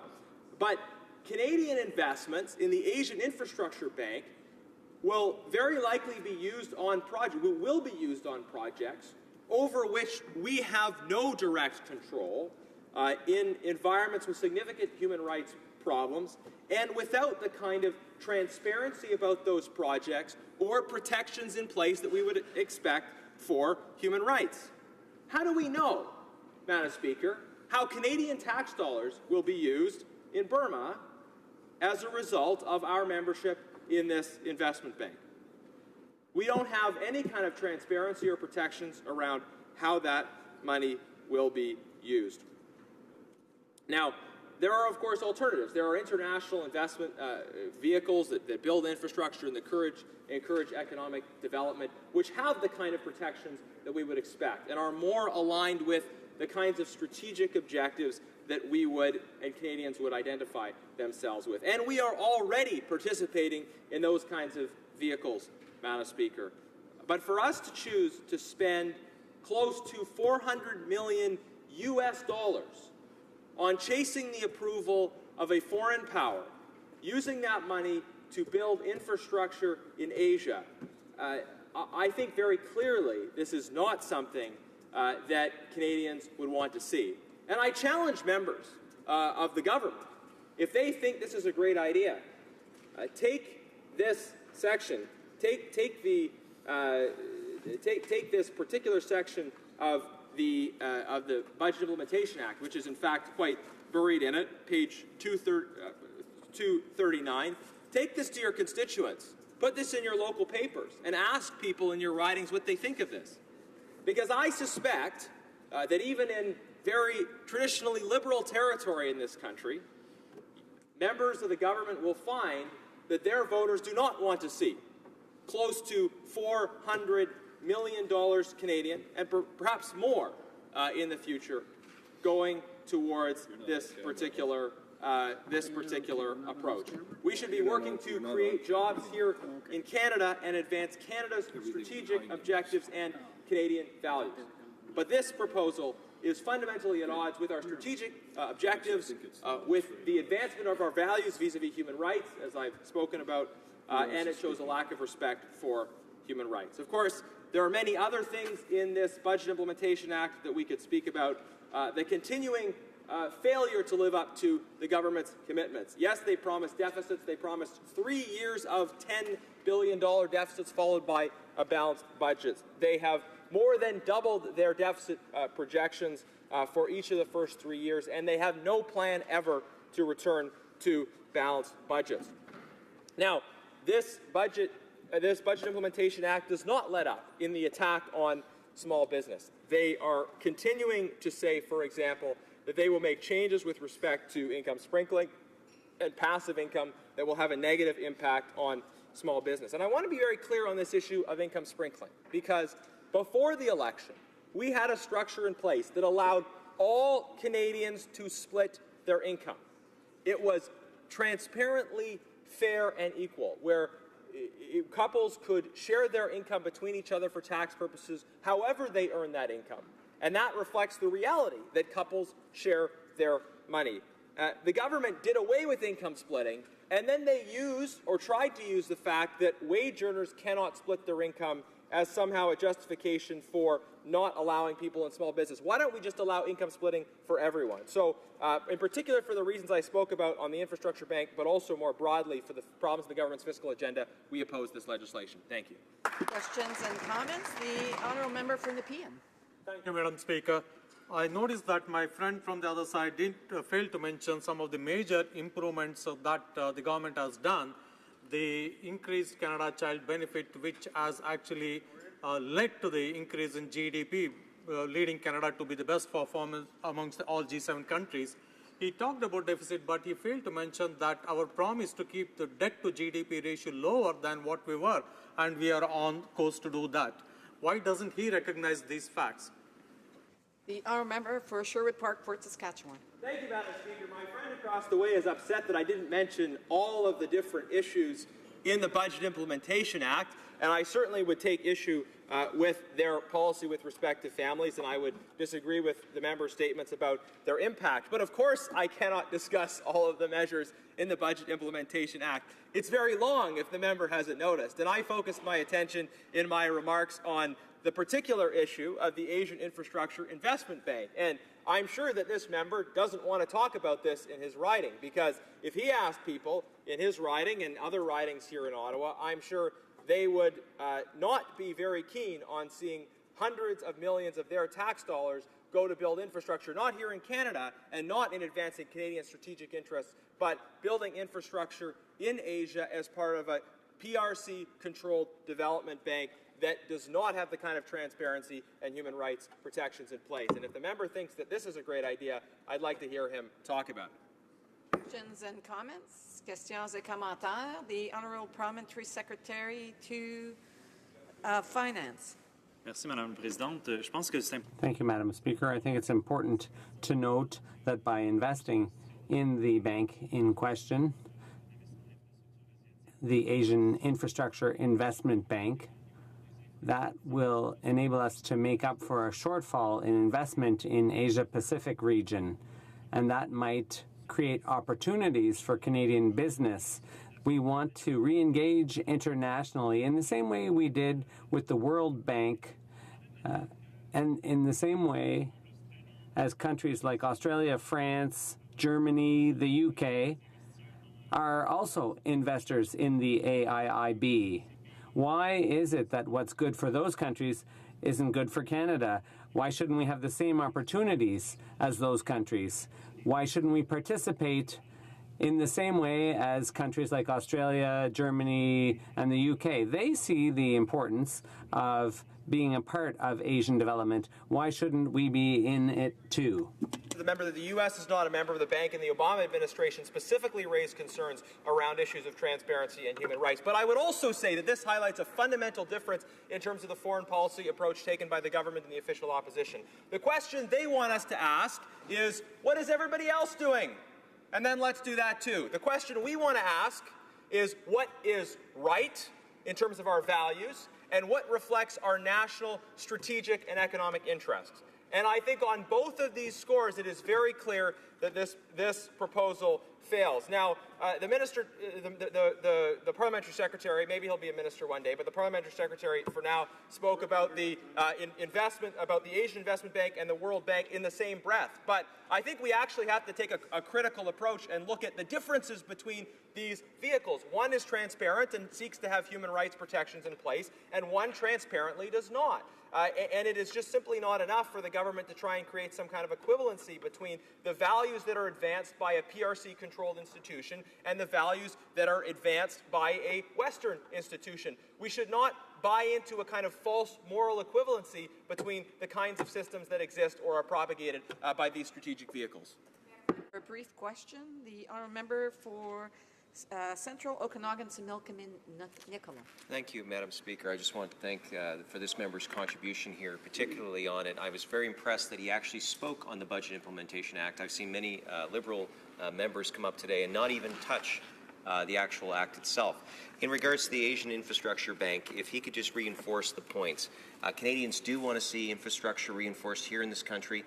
Could he again explain the expectations that many of our constituents would have on how their money is being spent?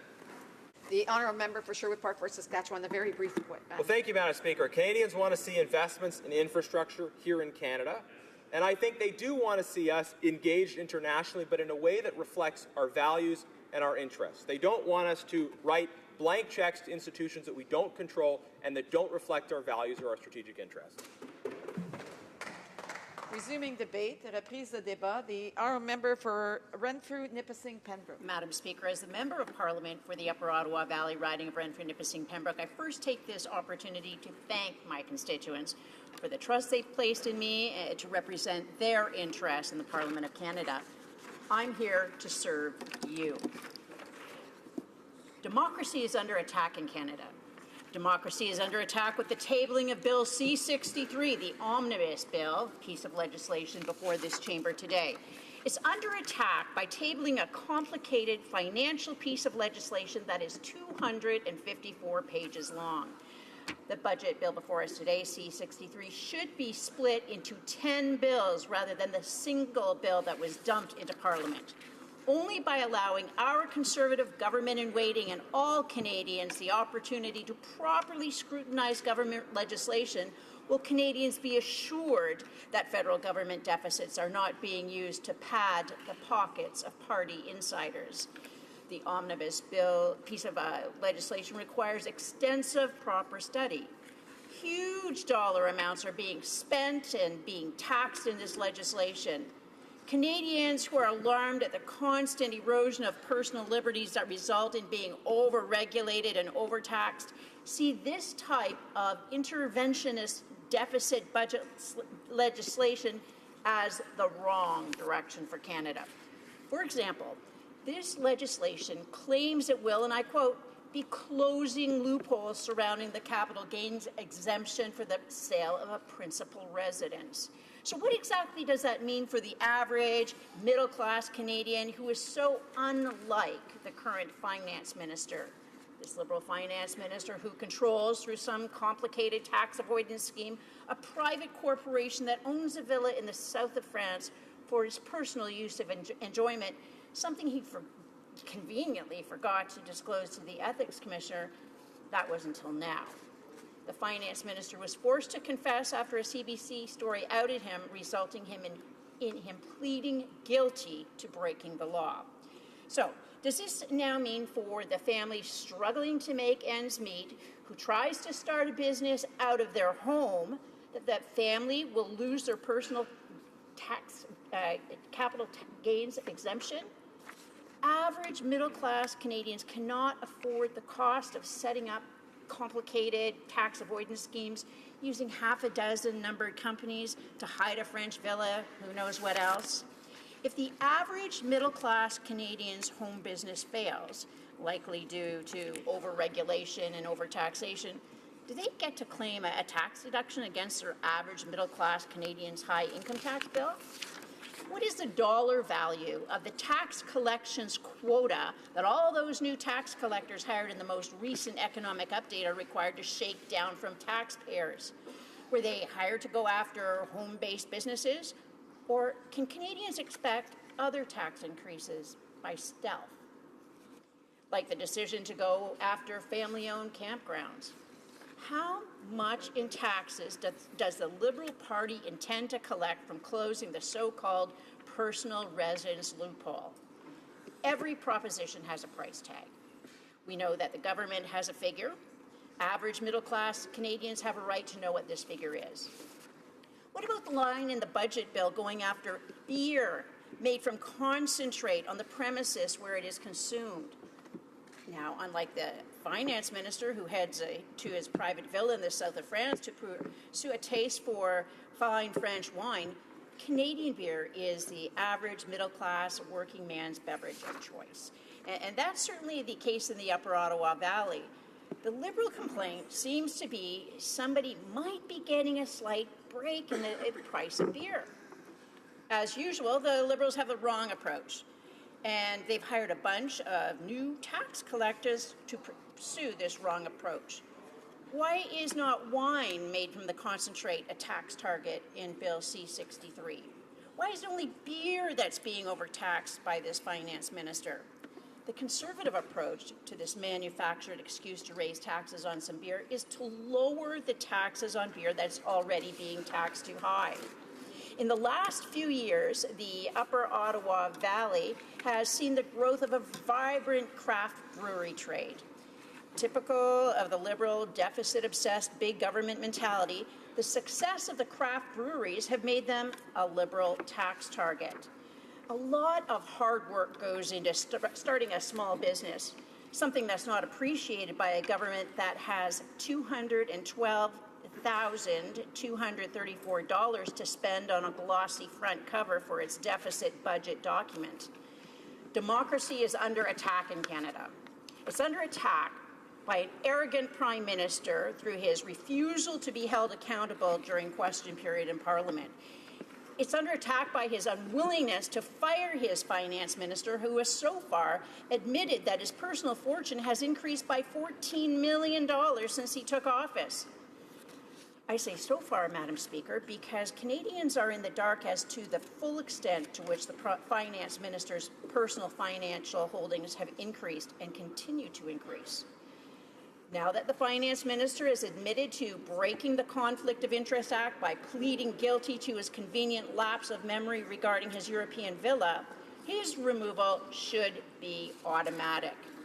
His continued refusal to disclose the vast holdings in his collection of numbered companies sends a clear message he's hiding something from Canadians.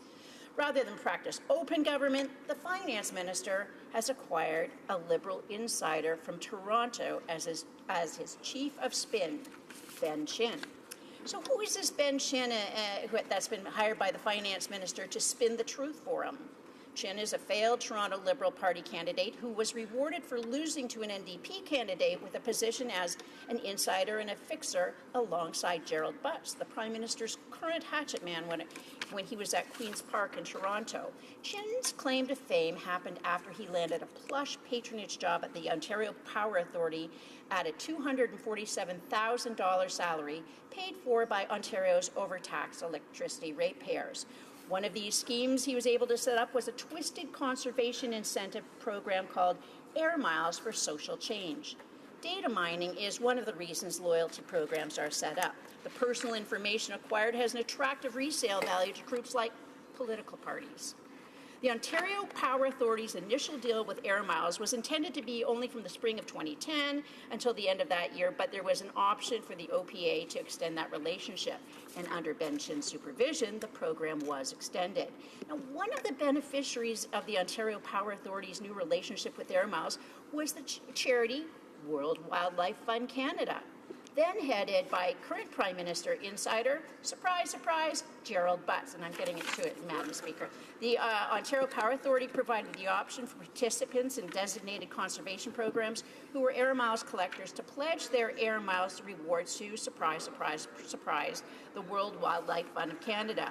In the context of today's discussion regarding omnibus tax and spend legislation and who benefits, a powerful statement is being made by the ethically challenged finance minister when he turns to someone with a reputation as a Liberal insider like Ben Chin.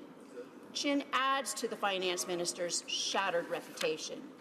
Chin and Butts, when they were associated with the Liberal Party in Toronto, are responsible for energy poverty that is now a fact of life in Ontario. Heat or eat. And rather than address the real reasons for energy poverty in Ontario, this government that goes into huge deficits with Bill C-63 to send a borrowed Canadian dollars to China for an Asian infrastructure investment bank. What about infrastructure in Canada? I know of over a dozen municipalities that desperately need infrastructure repairs in Renfrew, Nipissing, Pembroke. They don't have the luxury of endlessly raising taxes or unlimited borrowing for their streets and sewers to be fixed. Governments should be concerned about the needs of Canadians first, before chasing foreign money schemes that are designed to make the rich richer. This is what a smart observer had to say about the finance minister's new spin doctor. Ben Chin's electricity career helps to illuminate the real purposes driving those with their hands on the levers of power in Ontario's electricity system. Ontario is establishing itself as a major electricity exporter, selling enough discounted and often free power to neighboring jurisdictions to power substantial cities. The conservation public relations that Chin was engineering was focused on a different kind of power. Madam Speaker, democracy is under assault in Canada by this federal government's fiscal policies. Questions and comments? L'honorable secrétaire parlementaire. The Honourable Parliamentary Secretary to the Finance Minister. For her remarkable speech, and I just have a question about she's mentioned the omnibus nature, what she considers to be the omnibus nature of this this Budget Implementation Act. And I don't doubt her expertise about omnibus bills. She's been for 10 years under the Harper Conservatives, who've dropped the largest BIA in the history of this Parliament, so she knows a fair bit about omnibus bills. But my question here, we're not modifying the Navigable Waters Act as they did while they were in government. This, as far as I'm concerned, everything is related to the budget. But I'd like to ask her what specifically in C-63 does not relate to the budget, because I've heard her talk about taxes, about excise taxes. I've heard her talk about everything that's related to the budget. So how can she frame this to be an omnibus bill when everything is related to the budget and its implementation? And again, I don't doubt her expertise about omnibus bills. She's seen a lot of them. The honourable member for Renfrew, Nipissing, Pembroke. Okay, well, the omnibus bill goes all over the board. It goes from the principal residence to Division 10 of Part 5, Energy Efficient Act. And that is a particular part of the omnibus bill that we in the riding of Renfrew, Nipissing, Pembroke have special familiarity with. The practical solutions, I know we have the provincial people implementing the similar takedown of taxes from taxpayers at the federal level now. And the practical solutions to the Ontario's energy problems were never the focus of the people who are in the levers of power today. Weaving their way around the House, they outsource everything from the government sector in many ways, like the Asian Infrastructure Bank, in which the outsourcing isn't even going towards Canadian infrastructure, it's going towards wealthy people in Asia and the companies there. Thank you, Madam Speaker. Questions and comments? Questions et commentaires. The honourable member for Hastings, Lennox and Addington. Thank you, Madam Speaker, and thank the member for her speech. She'd mentioned the debt levels and that we shouldn't be investing so much into infrastructure. And I guess I would like to to congratulate her. That she really doesn't feel that we should be investing in any infrastructure in her community. No, she didn't say Asia. She actually said the debt levels and related to infrastructure in general. And also, the Connect Innovate. I mean, she and I have had numerous conversations about the need for broadband infrastructure. So I'm very happy to hear her say that she really doesn't feel that money should be spent in her own community, and that would leave us certainly more for the rest of us. So would she agree that that need isn't really there in her own community for any infrastructure or broadband internet? Thank you. Honourable member for Renfrew, Nipissing, Pembroke. Well, Madam Speaker, I think I just heard Dave, and it must be opposite Dave, because that's exactly the opposite of what I was talking about. We actually need money being spent in Ontario, and yes, for broadband, because government's expecting us to do everything over the internet, but it's not quite available. Instead of investing in roads and broadband, they're putting money, according to this omnibus piece of legislation, into the Business Development Bank, who instead of developing businesses that are going to help Canadians, is taking that money overseas or using it to have more so-called green social infrastructure manufactured and put, which only increases electricity poverty and driving up the need to have more tax credits for the poor who can't afford it. Questions and comments? A brief question from the member from Barrie-Innisfil.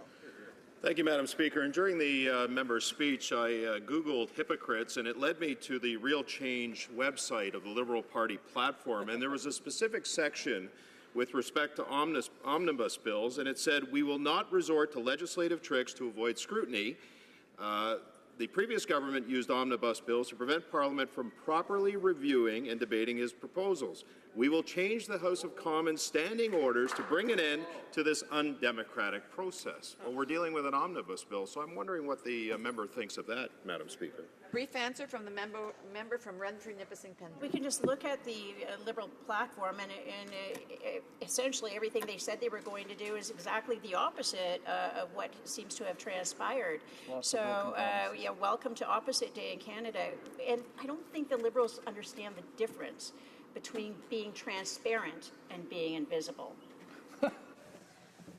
Resuming debate, reprise de débat. The Honourable Parliamentary Secretary to the Minister of Public Services and Procurement. Merci, Madame la Présidente. Thank you, Madam Speaker. And I would just like to let you know that I will be sharing my time with the member for Scarborough-Rouge Park. Obviously, I am here to speak about the Budget Implementation Bill number 2. And I want to start out by saying how proud I am to represent the riding of Gatineau here in this House. It's an honor for me to have been chosen to be their spokesperson here in this House.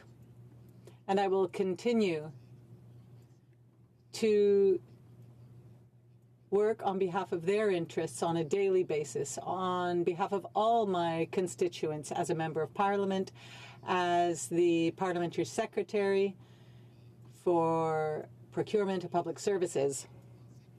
I'd like to start by saying that this bill is part of a greater picture, a greater move on our government's part to help families reconcile their family life and their work. And families are numerous in my riding.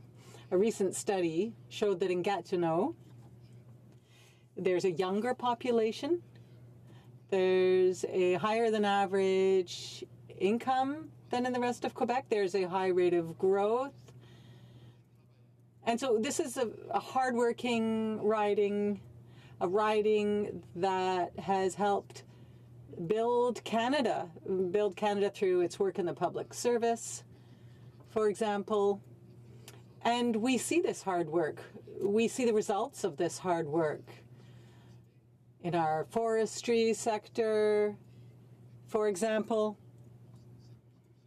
And so my riding is a riding where people live, and especially a riding where my constituents are raising their families.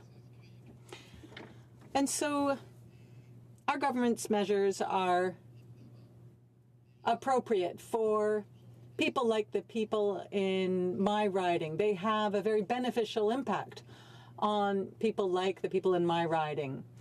You know, reconciling work and family life is very difficult. It's difficult from a transportation perspective. There is stress. Oftentimes there are two incomes. But as well, oftentimes there are high debt levels, high household debt levels. And so the government has to act. And our election campaign and the bill we're discussing today do that. They're helping to alleviate this burden. We decrease taxes for the middle class. And when we're talking about the middle class, obviously we're talking about people in Gatineau. One of the first things we did was to decrease taxes for the middle class. We also brought the retirement age back down. Under the Harper government, it had been increased to 67. We've now brought the eligible age down to 65. The Canada Child Benefit and the enhancement that we just announced to the CCB is another example. And as the Prime Minister said yesterday, this will have a positive effect on families who will now be able to make choices, whether it has to do with daycare, whether it has to do with cultural, recreational activities, and so on. So the Canada Child Benefit was one of the most important social measures that was taken for that was implemented for my generation.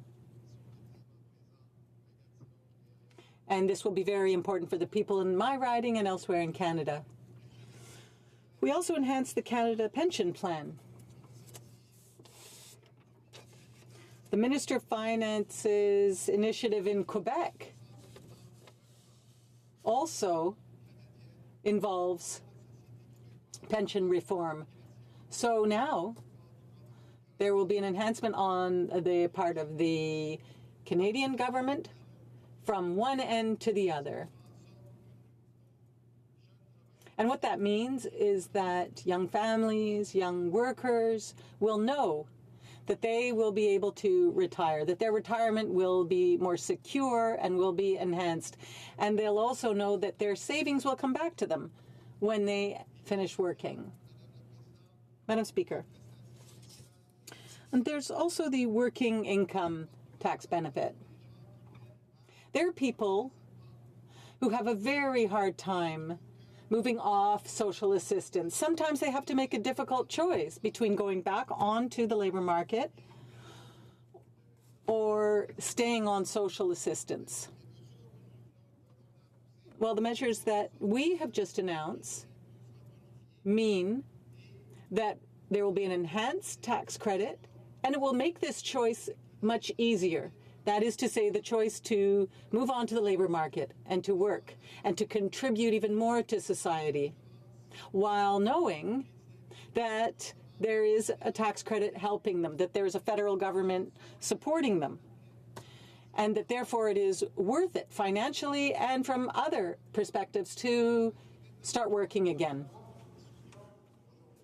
In today's bill, we're making it easier for people also working in other federally regulated industries. For example, in this bill, there will be greater flexibility for vacation, for holidays, for bereavement leave. For example, if a member of the family has died, there will also be more flexibility for unpaid leave so that people can better assume their family responsibilities. So this is a compassionate measure, helping families reconcile work responsibilities and family responsibilities, whether it has to do with caring for a parent or caring for children. And so, Madam Speaker, as you can see, we have taken some very significant steps, and I continue to believe that this government will stay on this path of making lives easier for families, of making it easier to raise a family, of making it easier to reconcile the stresses of two working parents, for example, of household debt, for example, of precarious employment. We're very sensitive to these circumstances, whether it be in Gatineau or elsewhere. And as the member representing Gatineau, I will continue to call on my government to act and to take important steps, significant steps, to help our Quebec families, to help our Gatineau families in striving to reconcile these family and work-related responsibilities. Now, I'm going to end on a more personal note. There aren't only tax measures that will help reconcile family and work responsibilities in Gatineau and in the Outaouais. What we also have to do is invest in our roads and in our infrastructure. We are taking great strides forward by extending the Rapibus, thanks to collaboration with provincial and municipal counterparts, and that's going to make it much easier for the people of Gatineau. And we need to continue to find solutions for the western part of our city and in finding ways to extend this network towards the east of our city. In collaboration with our friends from Ontario and from Gatineau and from Quebec, we also have to work on a sixth link, a new interprovincial bridge, so that young single mothers, for example, who need to get to Cheval Blanc in order to, for example, attend a soccer game for her daughter, be able to do that. Be able to do that because there will be less traffic, thanks to that decrease in congestion and increase in infrastructure. So that's what this federal government wants to do. It wants to improve the lives of constituents in Gatineau and elsewhere. Thank you so much, Madam Speaker. It gives me great pleasure to be a part of this government and to be a part of this movement. And I would like, again, to thank my constituents in Gatineau for having given me the honour of sitting here. Thank you, Madam Speaker. I appreciate the member opposite for his presentation today. You know, in it, Madam Speaker, he talked about wanting to lessen the stress on middle-income families. But one thing this bill will absolutely do, and the Parliamentary Secretary to the Minister of Finance said this earlier, that there are serious challenges with the work-in-progress provisions. Madam Speaker, oftentimes people will seek to have a lawyer represent them in court, do not have the money to pay for it, and a lawyer will often take a case based on contingency fees. This bill will force taxes to be paid on work that has not yet been done, nor has been billed, and may never be paid, Madam Speaker. Does the member not agree that this is the exact opposite of reducing stress? This is increasing stress on a very vulnerable population. What does he have to say about that? The Honourable Parliamentary Secretary to the Minister of Public Services and Procurement. Thank you, Madam Speaker, and I'd like to thank my friend from British Columbia for his question.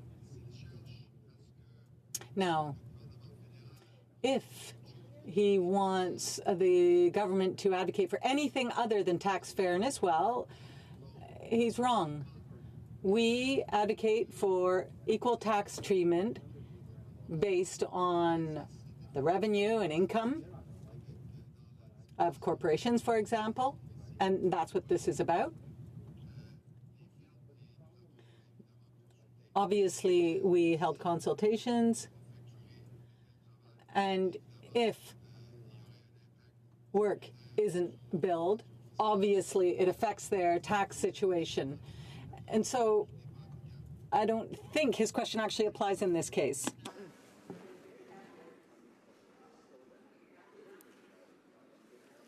Thanks, Madam Speaker.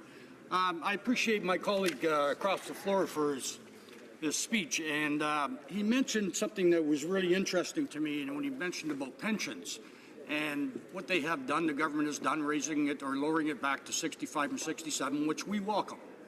And also with the CPP, I don't think it's enough, but it's for our children and our grandchildren going forward. But one thing he didn't state is that in the bill, there's something that's called, a lot of workers have a defined pension benefit plan, and that gives them a stable income going when they go to retire. But now the government wants to change that, allow them to go into what they call a defined target plan, which would give them instability. So why is the government attacking these people with defined benefit plans for the middle class and the ones that are striving to be there? The Honourable Secretary. The Honourable Parliamentary Secretary. Well, for my part, Madam Speaker, I'll be very, very clear. I'm firm in my feeling that pensions for our federal workers who are part of these plans will remain the same. They'll remain the way they are. They will be there for today's employees, for tomorrow's employees. And it's not by bringing down our pension standards that we'll be able to ensure better retirement for Canadian society. Now, I think he's talking about a bill that will be subject to debate in Parliament, and I'm looking forward to those discussions. But for my part, public service pensions are sacrosanct. Member for Sherwood Park, Fort Saskatchewan. Thank you, Madam Speaker. We've said in the official opposition that the government's policies tend to hurt those precisely that they're supposed to be intending to help. And it couldn't be more clear given the example that my colleague ended his speech off with. He spoke about a single mother who wants to be able to use public transit to take her daughter to soccer. Well, hey, I've got a great idea for how we could help her. We could make transit passes tax deductible. Oh, wait, that was a measure that government canceled. They are increasing taxes precisely on the groups who they talk about helping. But of course, if we talk about children and families, I want to very quickly ask the member if he thinks it is fair to the next generation to run deficits in perpetuity, and if not, when will the government balance the budget? Une brève réponse. A brief response from the Parliamentary Secretary. Well, what's fair to the next generation is to make sure they have a retirement, and that's what we're doing by enhancing the Canada Pension Plan. And on the issue of transit, well, we have to have a system like the one that will be extended to Cheval Blanc so that people like this mother can get there. The honourable member for Scarborough Rouge Park. Merci, Madame la Présidente. Thank you, Madam Speaker. And I'd like to thank my friend from Gatineau. I'm very proud to rise this afternoon to speak on Bill C-63 to implement certain provisions of the budget tabled on March 22nd, 2017. I want to first start by acknowledging that we are here gathered on the traditional unceded lands of the Algonquin peoples. This is the first time I'm actually making a full speech since my good friend and mentor Arnold Chan passed on September the 14th. So I do want to take this opportunity to remember him and to reflect on his enormous contribution to Canada and express my continued support and love to the Chan Yip family. I want to congratulate the Minister of Finance on directing such a great job on our economy. I know there's limited time for me to speak before question period, so I want to just have the first part of my speech to contextualize the position of our economy today, 2 years into our government taking office. It's very clear, Mr. Speaker, that our policies are indeed working. In the past 4 quarters alone, the Canadian economy grew at the fastest rate since 2006. Average growth was 3.7% for the past 4 quarters. The economy created 450,000 jobs since late 2015. That's a remarkable number to reflect on. The unemployment rate is the lowest it has been since 2008. This economy is projected to continue growing with a forecasted growth of 3.1% annually, the fastest growth rate in any of the G7 countries. We have the lowest debt-to-GDP ratio of any G7 nations. The economy is directly benefiting from our progressive economic policies, Mr. Speaker.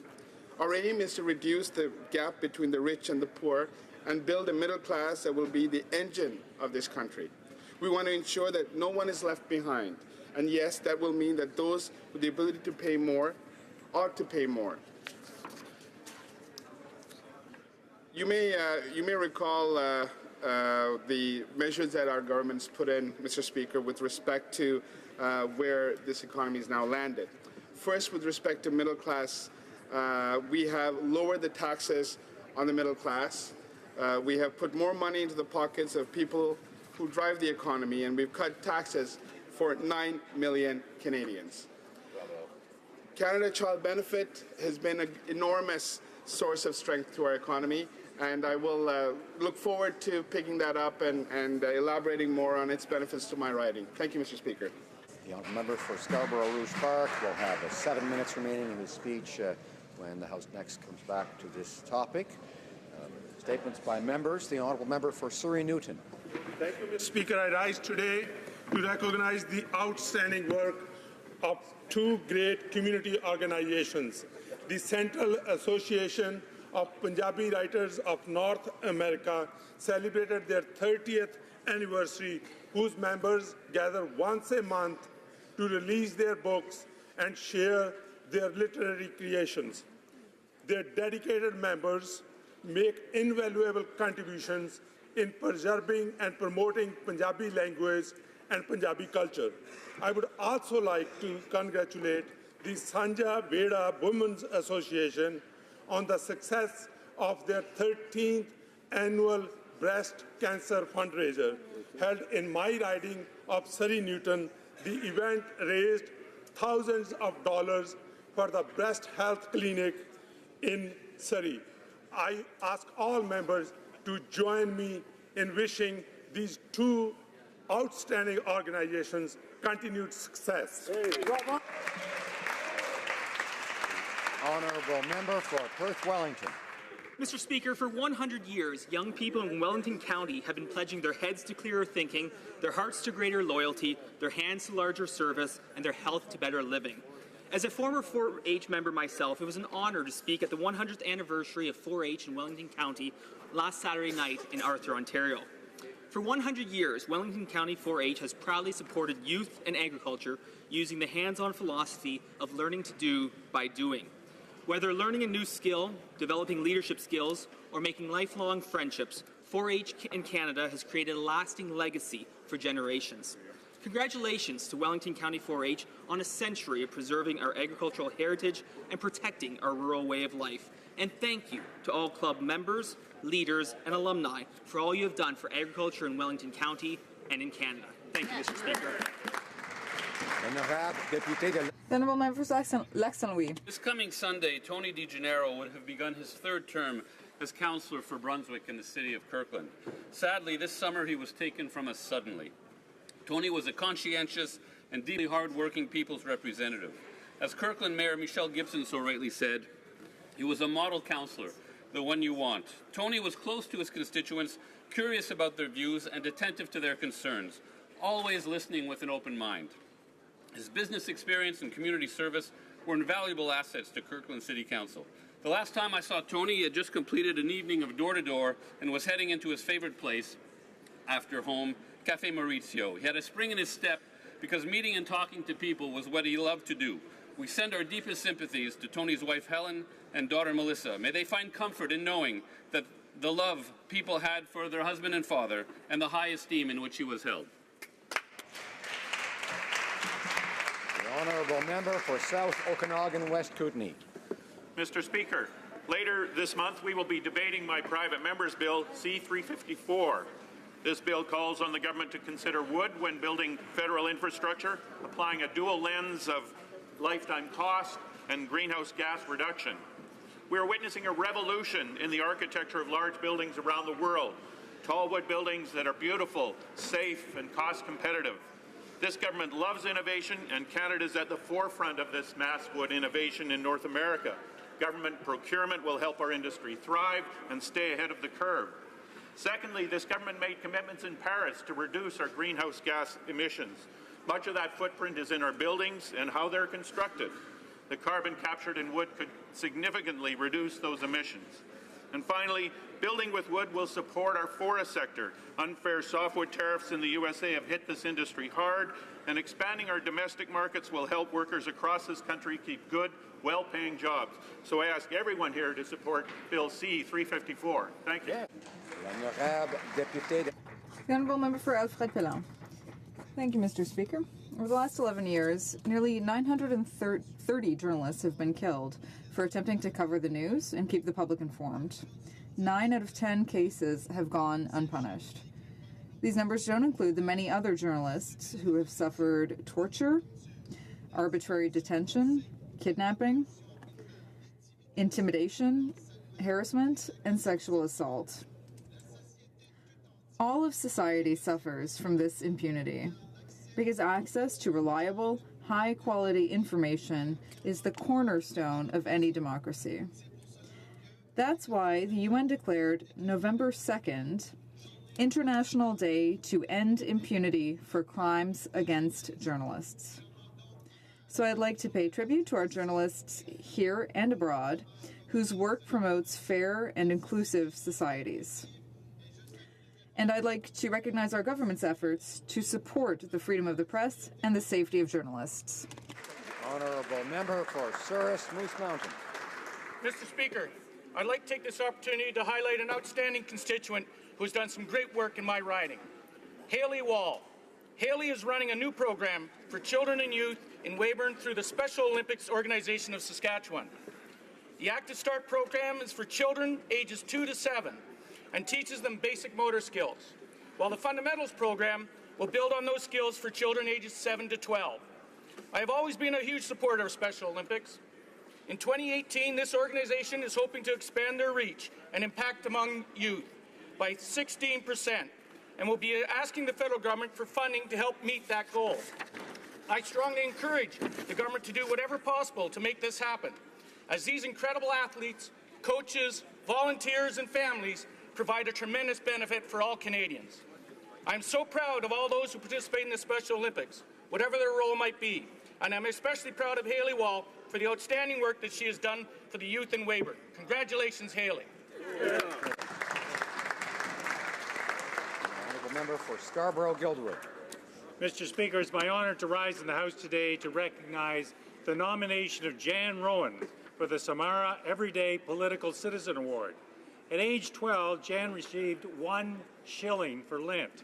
And much like the good and faithful servant in the parable of the talents, Jan felt the challenge to increase its value by helping the less fortunate. That shilling grew into 8 decades of social justice work. Jan has been a Girl Guide and Cub Scout leader. She's raised money for Ronald McDonald House, Cancer Society, and United Way. As a raging granny, she used song to enhance public awareness. As a union leader, Jan walked picket lines seeking fairer wages and working conditions. In the 2015 campaign, Mr. Speaker, at age 85, Jan out-canvassed and outworked many people many decades her younger. Jan is truly an everyday political citizen and much deserving of this recognition.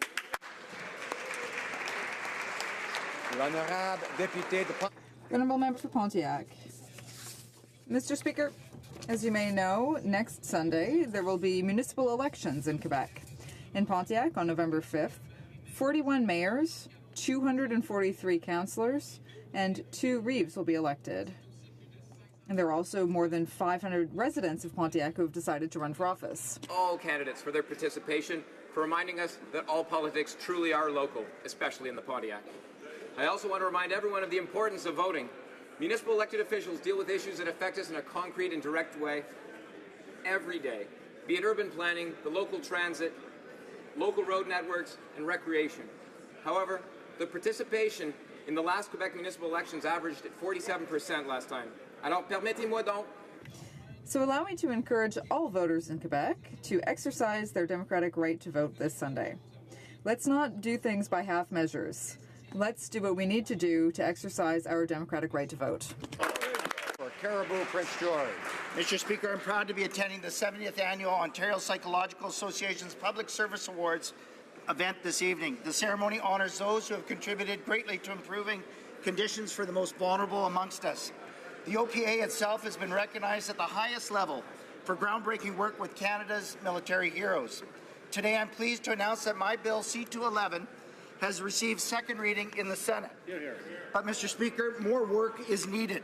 Just as we witnessed in this House, the support of all of our Senate colleagues is needed to ensure that we see my legislation through. Tonight, as I attend the OPA event, I will carry the message that we are all working collectively to see 211 gets passed as quickly as possible, and that we all recognize that lives depend on it. Every day I'm touched by the stories of those who are suffering, those brave enough to put a face to my bill. I'm deeply committed to honoring their bravery, their strength, and their perseverance as we work together to ensure those who need help get help. Thank you. The honourable member for Oakville North Burlington. Thank you, Mr. Speaker. Today marks the start of Mad Canada's holiday awareness campaign, Project Red Ribbon. I'm pleased to welcome Mad Canada to the Hill today from their base in Oakville to celebrate the campaign's 30th anniversary. For 3 decades, the Red Ribbon has represented a commitment to drive sober during the holiday season and is a tribute to the innocent victims and survivors of impaired driving.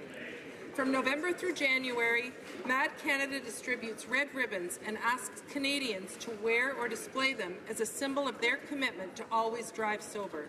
This red ribbon reminds us all that the deaths and injuries caused by impaired driving are 100% preventable. We can all do something to stop them from happening. I was honored to sponsor today's Project Red Ribbon launch on the Hill, and I ask everyone to join me in wearing a red ribbon for safe and sober driving. Yeah.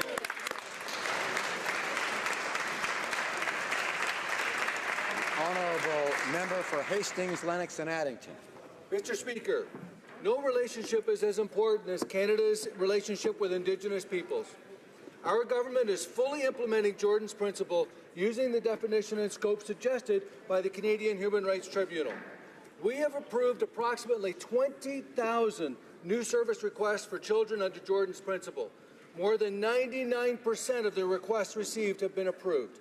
We are continuing to identify as many First Nations children in need as possible and to ensure that they receive care quickly. At the end of the day, this is about closing the socioeconomic gaps between Indigenous and non-Indigenous children in Canada. We will continue to work with First Nations partners to build capacity in communities and identify more children in need to ensure that we are putting the health and safety of children first. Thank you. The honourable member for Markham Unionville. Thank you, Mr. Speaker. Today, 100 students from Allen Fairclough Public Elementary School in my riding of Markham Unionville are based in Ottawa. I had the opportunity to attend the Remembrance Day service with the students and the teachers before arriving here today. We are forever grateful for Canada's veterans and their sacrifices. The generous services of Canadian Armed Forces members during time of war and peace have helped define and shape our country. I am thankful I was able to honor those who have served our country and thank those who serve in uniform. I hope the students from Allen Fairclough Public School leave Ottawa today with a greater interest of appreciation for our veterans and civic institutions. Thank you, Mr. Speaker. Honourable member for Mississauga East Cooksville. Mr. Speaker, I'm happy to rise today to celebrate a very special day for over 1 million Polish Canadians. On November 11th, we celebrate Polish National Independence Day, commemorating the anniversary of the restoration of Poland's sovereignty as the Second Polish Republic in 1918. Our two countries share common values of freedom, peace, and democracy, and fought side by side during the D-Day invasion to liberate Europe. Polish Canadians have made a remarkable contribution to our social, economic, and political foundations in Canada. Mississauga is home to over 30,000 members of the Polish diaspora. In honor of this day, it's my pleasure to invite all my colleagues here in this House to join us this evening at the Sir John A. Macdonald Building as we welcome Poland's new ambassador to Canada. Witam to Ambassador Kornicki, and I'm looking forward to seeing everyone tonight. Dziękuję bardzo. The honourable member for Skeena-Bulkley Valley. Mr. Speaker, I am proud to represent the beautiful northwest of British Columbia. Some of the proudest, strongest, and most ancient First Nations have made this territory home since time immemorial. Despite insidious and bad faith policies from the federal government that continue to this day, the First Nations I'm proud to call friends continue to struggle for justice and economic sovereignty. Just two examples. Today in Terrace, British Columbia, the Nation to Nation Summit is showing leadership by bringing together government, industry, and First Nations leaders to create opportunity and success for all the people in the Northwest. It is also shown in the leadership of the Nakazli Nation, who are creating safe housing opportunities for their people. Far too often, First Nations stories are only told when the tragedy of colonialism is manifested. I am privileged to witness the tireless and dedicated work that benefits not only the First Nations of the North, but all Canadians. Thank you very much. The honourable member for Barrie Innisfil. Mr. Speaker, OPP Sergeant Kerry Schmidt said it was one of the worst crashes he'd ever witnessed in terms of absolute carnage and destruction. Late Tuesday evening, 14 vehicles, including 2 fully loaded fuel tankers, were involved in a major crash near Cookstown on Highway 400. It's being reported at least 3 people died, including a father of 9 from North Bay. I trust I speak for all members when I say to the families who have lost loved ones or those who were injured, please know you have our deepest sympathy and that you're in our thoughts and prayers. And Mr. Speaker, thank you to the many first responders who answered the call and acted so quickly and professionally. Events like these can be traumatizing. To all involved, first responders on scene and those who witnessed this terrible event, it's okay to ask for help. Reach out to someone sooner rather than later. Talk to colleagues, family, and friends. There are mental health professionals ready to assist if you need the help for the healing to begin. Thank you, Mr. Speaker.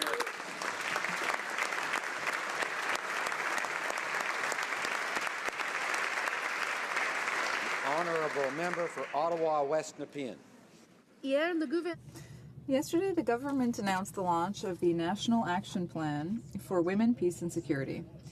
This plan will ensure that women are involved in all aspects of the peace process. Nations passed Security Council Resolution 1325, committing to include women equally in peace processes. Gone are the days when warlords met behind closed doors to divide the spoils of war and call it a peace agreement. Women are not an add-on, but central to peace building. Women are not just victims of violent conflict, but the solutions to sustainable peace. Nous savons que We know that when women are fully involved in the peace process, there is more community mobilization. Peace agreements last longer. all the women who are or have been military and civilian peacekeepers, and all the women who risk their lives so that our daughters and sons can live in peace and security. Thank you, Mr. Speaker. Here, here.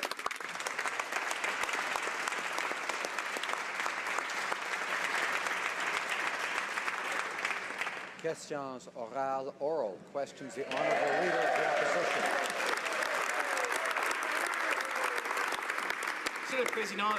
Mr. Speaker, the Ethics Commissioner said clearly that a number of ministers are using the same loophole as the Finance Minister used to hide assets. The Prime Minister, though, says that the Finance Minister is the only one to do so. So the question is simple. How many other cabinet ministers are using that loophole, and who are they? The Honourable Finance Minister. Mr. Speaker, I know the member may have a problem with numbers, but what I can say is that it's less than 5. That's the number. We want to continue working with the Ethics Commissioner because that's the way our government makes sure that we don't have any conflicts of interest. That will continue to be our approach, to work with the Commissioner, because that's the method we have here. The Honourable Leader of the Opposition. Speaker, maybe the minister can help us out. Am I getting warmer or colder? It's more than 1, but less than 5. Is it 4? Is it 3? Is it 2? Why can't this minister just answer simple questions? Yeah. Who are the other ministers and how many are there? The Honourable Minister of Finance. Mr. Speaker, yesterday in this chamber, I had a member of the opposition come over to me and tell me not to take it personal because what happens here is just a game. Yeah. But what I can say, Mr. Speaker, is that for our government, it's absolutely not a game. Yeah. We are working to improve the lives of Canadians. Yeah. And what I can say is for those 300,000 children who are being lifted out of poverty, yeah, for their parents, it's intensely personal. Yeah. They care about our country and they care about their family. Yeah. Mr. Speaker, we will not play the games of the opposition. We're going to work on behalf of Canadians. Yeah. The Honourable Leader of the Opposition. Mr. Speaker, nobody here thinks that it's a game to expect ministers to be held accountable and to be open and transparent. But there have been some ministers who have been playing a game. It was called hide the assets. Right. And in the case of the finance minister, it lasted for 2 years. Right. Now, all the opposition wants to know, all Canadians want to know is who are the ministers who are using similar loopholes, how many are there, and when did the Prime Minister know that this was going on? Here, here. Honourable Minister of Finance. Mr. Speaker, the member opposite is wrong, and he knows he's wrong. I disclosed all of my assets to the Ethics Commissioner and will continue to work with her. We will not play the games that they're playing. We will continue to work with Canadians.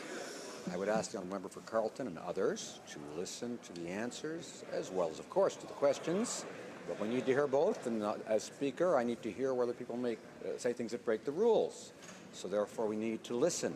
The Honourable Minister of Finance has the floor. The rules of the Mr. Speaker, as I said, we won't be playing games. We will focus on Canadians. And for the member from Regina Capel, we know that for the 16,090 children that have received the Canada Child Benefit, on average $700 per family, it's not a game to them. It's helping their family. That's what we're working to do, and we will continue to do so.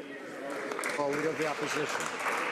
Well, Mr. Speaker, I would be happy if the minister could tell me how I'm wrong. Am I wrong when I say that the minister hid his assets for 2 years? Is the ethics commissioner wrong when she says that there is more than one minister but less than 5? Are Canadians wrong to expect a little bit better from this finance minister and this prime minister? So once again, simple questions deserve simple answers. Who are the other ministers that are using the same loophole that the finance minister used? Honourable Minister of Finance.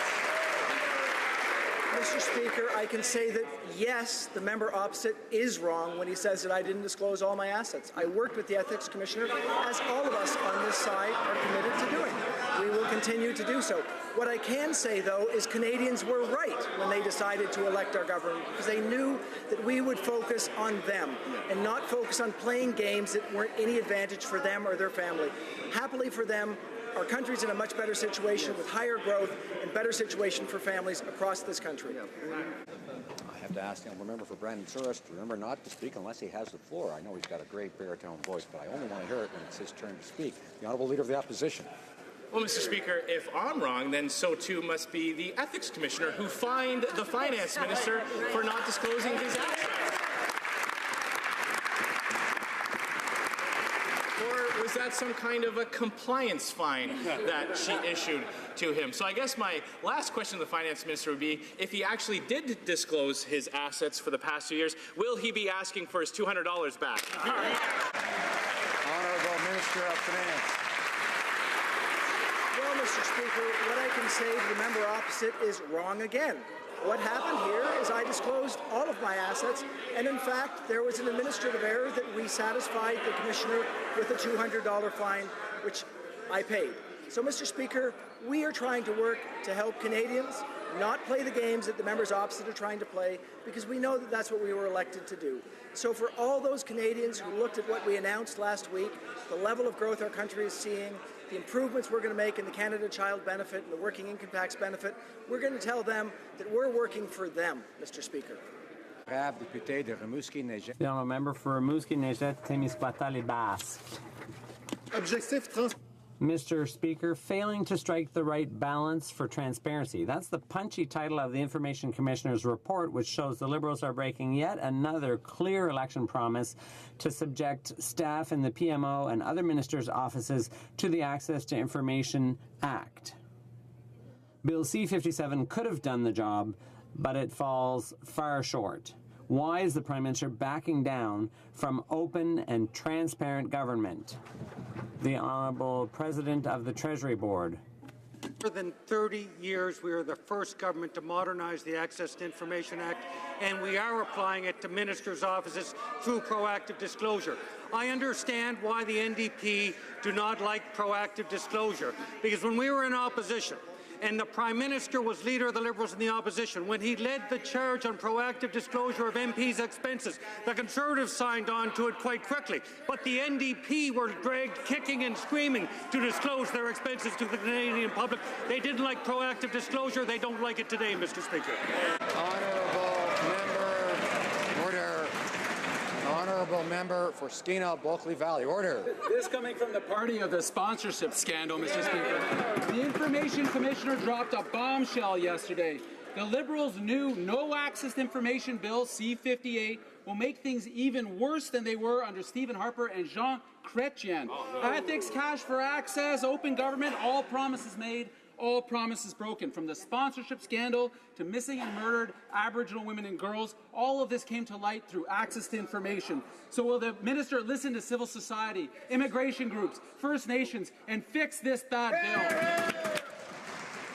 The Honourable President of the Treasury Board. Mr. Speaker, we are proud to be the first government in more than 30 years to modernize the Access to Information Act.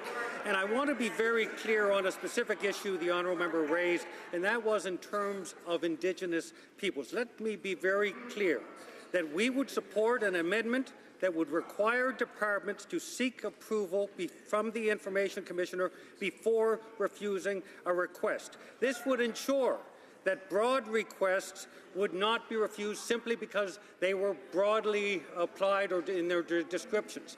We want to ensure that this modernization of access to information strengthens the regime, and we are open to narrowing the application of this clause.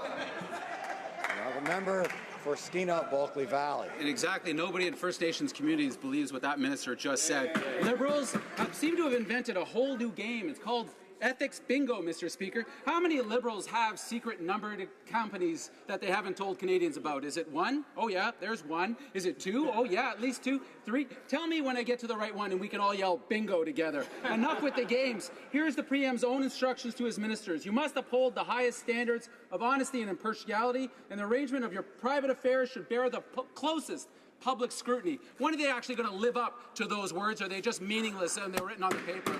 Honourable Minister of Finance. Mr. Speaker, I can tell you that our government is committed to living up to the highest standards.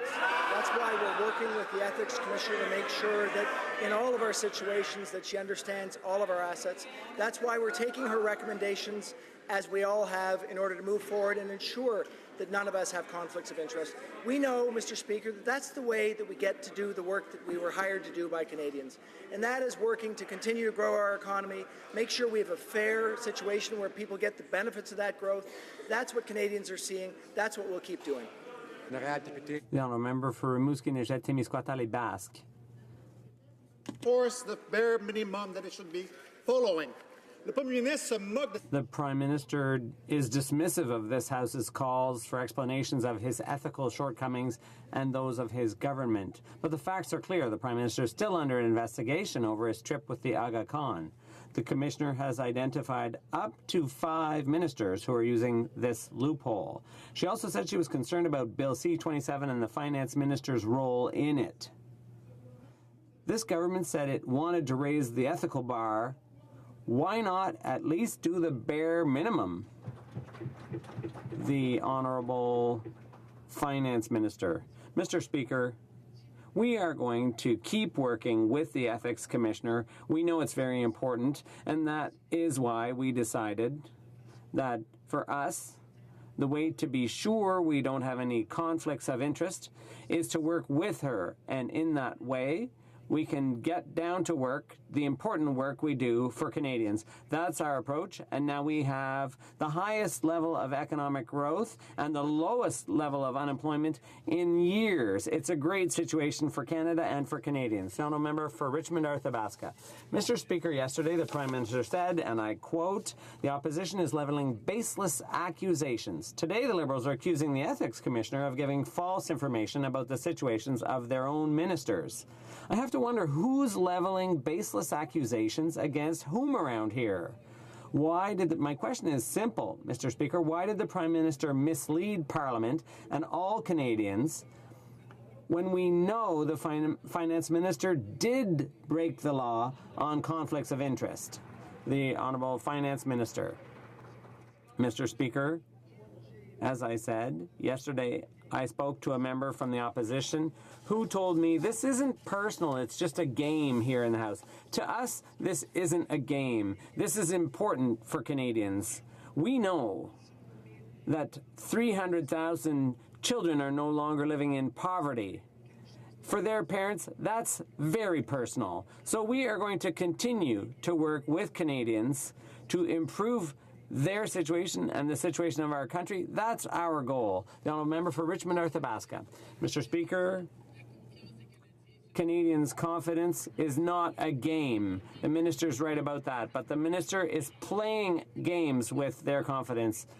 For 3 weeks now, the Prime Minister has kept on saying he has confidence in the Ethics Commissioner. Now that she's saying there's more than 5 ministers using the same loophole as the Finance Minister to hide their assets from Canadians, all of a sudden the Prime Minister says the Commissioner's wrong. So my question is simple. Are we to take it? Is the Finance Minister actually in a conflict of interest, and when did the Prime Minister know? The Honourable Finance Minister. Mr. Speaker, as we've said, it's very important to work with the Ethics Commissioner. That's what we've done. We have a lot of respect for her because it's an important approach that our government takes to make sure we're not in a conflict of interest. And we're going to continue operating in this manner because that is the right way to get down to work for Canadians. It's really not a game. It's very important for families all across the country. For Milton. Thank you, Mr. Speaker. Mr. Speaker, since the finance minister has been exposed for hiding his assets in numerous multi-numbered companies, the Ethics Commissioner has stated that there are up to 5 other ministers that may be doing exactly the same thing. Now, there's an unnamed senior government official who has decided to refute these claims, suggesting that the claims are actually wrong and her office is not correct in what they're saying. Mr. Speaker, I'd like to know this. The minister talks about trusting the Ethics Commissioner. Is there a senior government official over there who will actually say that there's no other minister in the same position he put himself in? Honourable Minister of Finance. Mr. Speaker, we know on this side of the House that some of the members of the opposition have a tough time counting. What we know is that number 2 is less than number 5. What we can say is that there is 2. One member who divested all of the assets 18 months ago, and another member, myself, who's divested his assets most recently. So it's quite clear. It's up there on the website to see. We will continue to work with Canadians and not play these games. Order. I'd ask all members to try to be careful about using things that cause disorder, and we know that everyone here can count very well. So let's not suggest otherwise. Order. That's enough. The honourable member for Milton has the floor. Mr. Speaker, one thing that we can all agree on is this Minister of Finance needs help in one thing in counting. He better count on getting some better communications advice.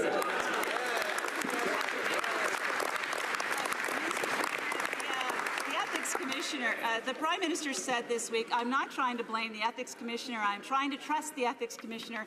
That is what the opposition needs to do. Well, Mr. Speaker, that's exactly what we are doing as well. And after weeks of misleading and memory lapses, the Government of Canada has shown that they don't trust the Ethics Commissioner, but I think Canadians actually do. So the Minister put himself in a direct conflict, and he broke the law when he failed to disclose. Honourable Minister of Finance. Mr. Speaker, thinking about counting for the member from Milton, there are 25,630 children in her riding who are getting, on average, in their family, $520 more through the Canada Child Benefit. Those are the numbers that we know matter to Canadians. With respect to working with the Ethics Commissioner, we will continue to do so because we know that's the right way for us to fully allow us to do our work, exposing all of our assets, which all of us have done, including myself, working with her and taking her recommendations to make sure we can get on with the important work that we're doing for the people of Milton. Order. Order. The honourable member for Stormont Dungas, South Glengarry, I'd ask him to restrain himself and be assured that it's done evenly for everybody in terms of time. The honourable member for Thornhill has the floor. Mr. Speaker, the Prime Minister told the House yesterday that Liberals trust and honour the work of the Ethics Commissioner. The Prime Minister has been telling us all week to trust the Ethics Commissioner. Now the Prime Minister's office is telling us she is wrong about the number of Liberal ministers using conflict loopholes. Well, Mr. Speaker, we trust the Ethics Commissioner. Just how many ministers, Mr. Speaker, have gamed the spirit of the Conflict of Interest Act? Honourable Minister of Finance. Mr. Speaker, I'm delighted to hear that the members opposite trust the Ethics Commissioner, as we do. We have worked with the Ethics Commissioner to make sure that we can ensure all of our situations are fully exposed and that she can provide recommendations for us on how we can ensure we don't have conflicts of interest. I can say from my standpoint that was an important exercise to ensure that I don't have conflicts of interest. Mr. Speaker, we will continue to do that. That allows us to get to the work that we want to do on behalf of Canadians. Order. The member for Thornhill. Well, Mr. Speaker, the Prime Minister is blaming everybody but the Finance Minister or himself for the scandal that's before us. The Prime Minister is all but directly blaming the Ethics Commissioner. Blaming the Ethics Commissioner, Mr. Speaker, for the Finance Minister's several inexcusable lapses of judgment, for the Prime Minister's own willingness to look the other way. Mr. Speaker, why is the Prime Minister misleading Parliament about other ministers' actions? Is the Prime Minister's office calling the Ethics Commissioner a liar? Honourable Minister of Finance. Mr. Speaker, again, we have the highest respect for the Ethics Commissioner and will continue to work with her to make sure that her work, which is so important, can continue to be done in a respectful way. That is our approach. We know that the approach to disclosing all of our assets to her is important. Taking her recommendations, which we've done, is important, and that will allow us to continue to help all Canadian constituents across the country, including those that live in the members' constituencies across the aisle. The honourable member for Laurier St. Marie. Mr. Speaker, Bill C-47 on the Arms Trade Treaty has many defects. For example, it doesn't set any firm legal limits on the Foreign Affairs Minister's authority to approve arms exports. And it doesn't cover arms exports to the U.S. 50% of our exports go to the U.S. Experts have attested to this before the Foreign Affairs Committee. My question is, will the government accept amendments to this bill, or better yet, scrap it and start over from scratch? The Honourable Foreign Affairs Minister. Mr. Speaker, we are keeping our election promise to deal with this issue, to regulate the arms trade, including illicit arms trade. This is essential. C-47 would introduce and formalize in regulation the criteria to be taken into account before an export permit can be authorized. Like all regulations, Canadians will be consulted in their development. Thank you. Laurier St. Marie. The member for Laurier St. Marie. Mr. Speaker, in order to sign on, you have to respect the treaty. Of the bill to implement the Arms Trade Treaty. 2 detailed reports have been issued that insist that the government's bill C-47 does not reflect either the spirit or the letter of the treaty. Nothing in this bill would prevent future arms deals with human rights abusers. So I ask the minister again, will the government amend this bill or withdraw it and start over? Here, here. Minister of Foreign Affairs. Mr. Speaker, I am proud to assure members of this House and all Canadians that we are delivering on our campaign commitment to join the Arms Trade Treaty.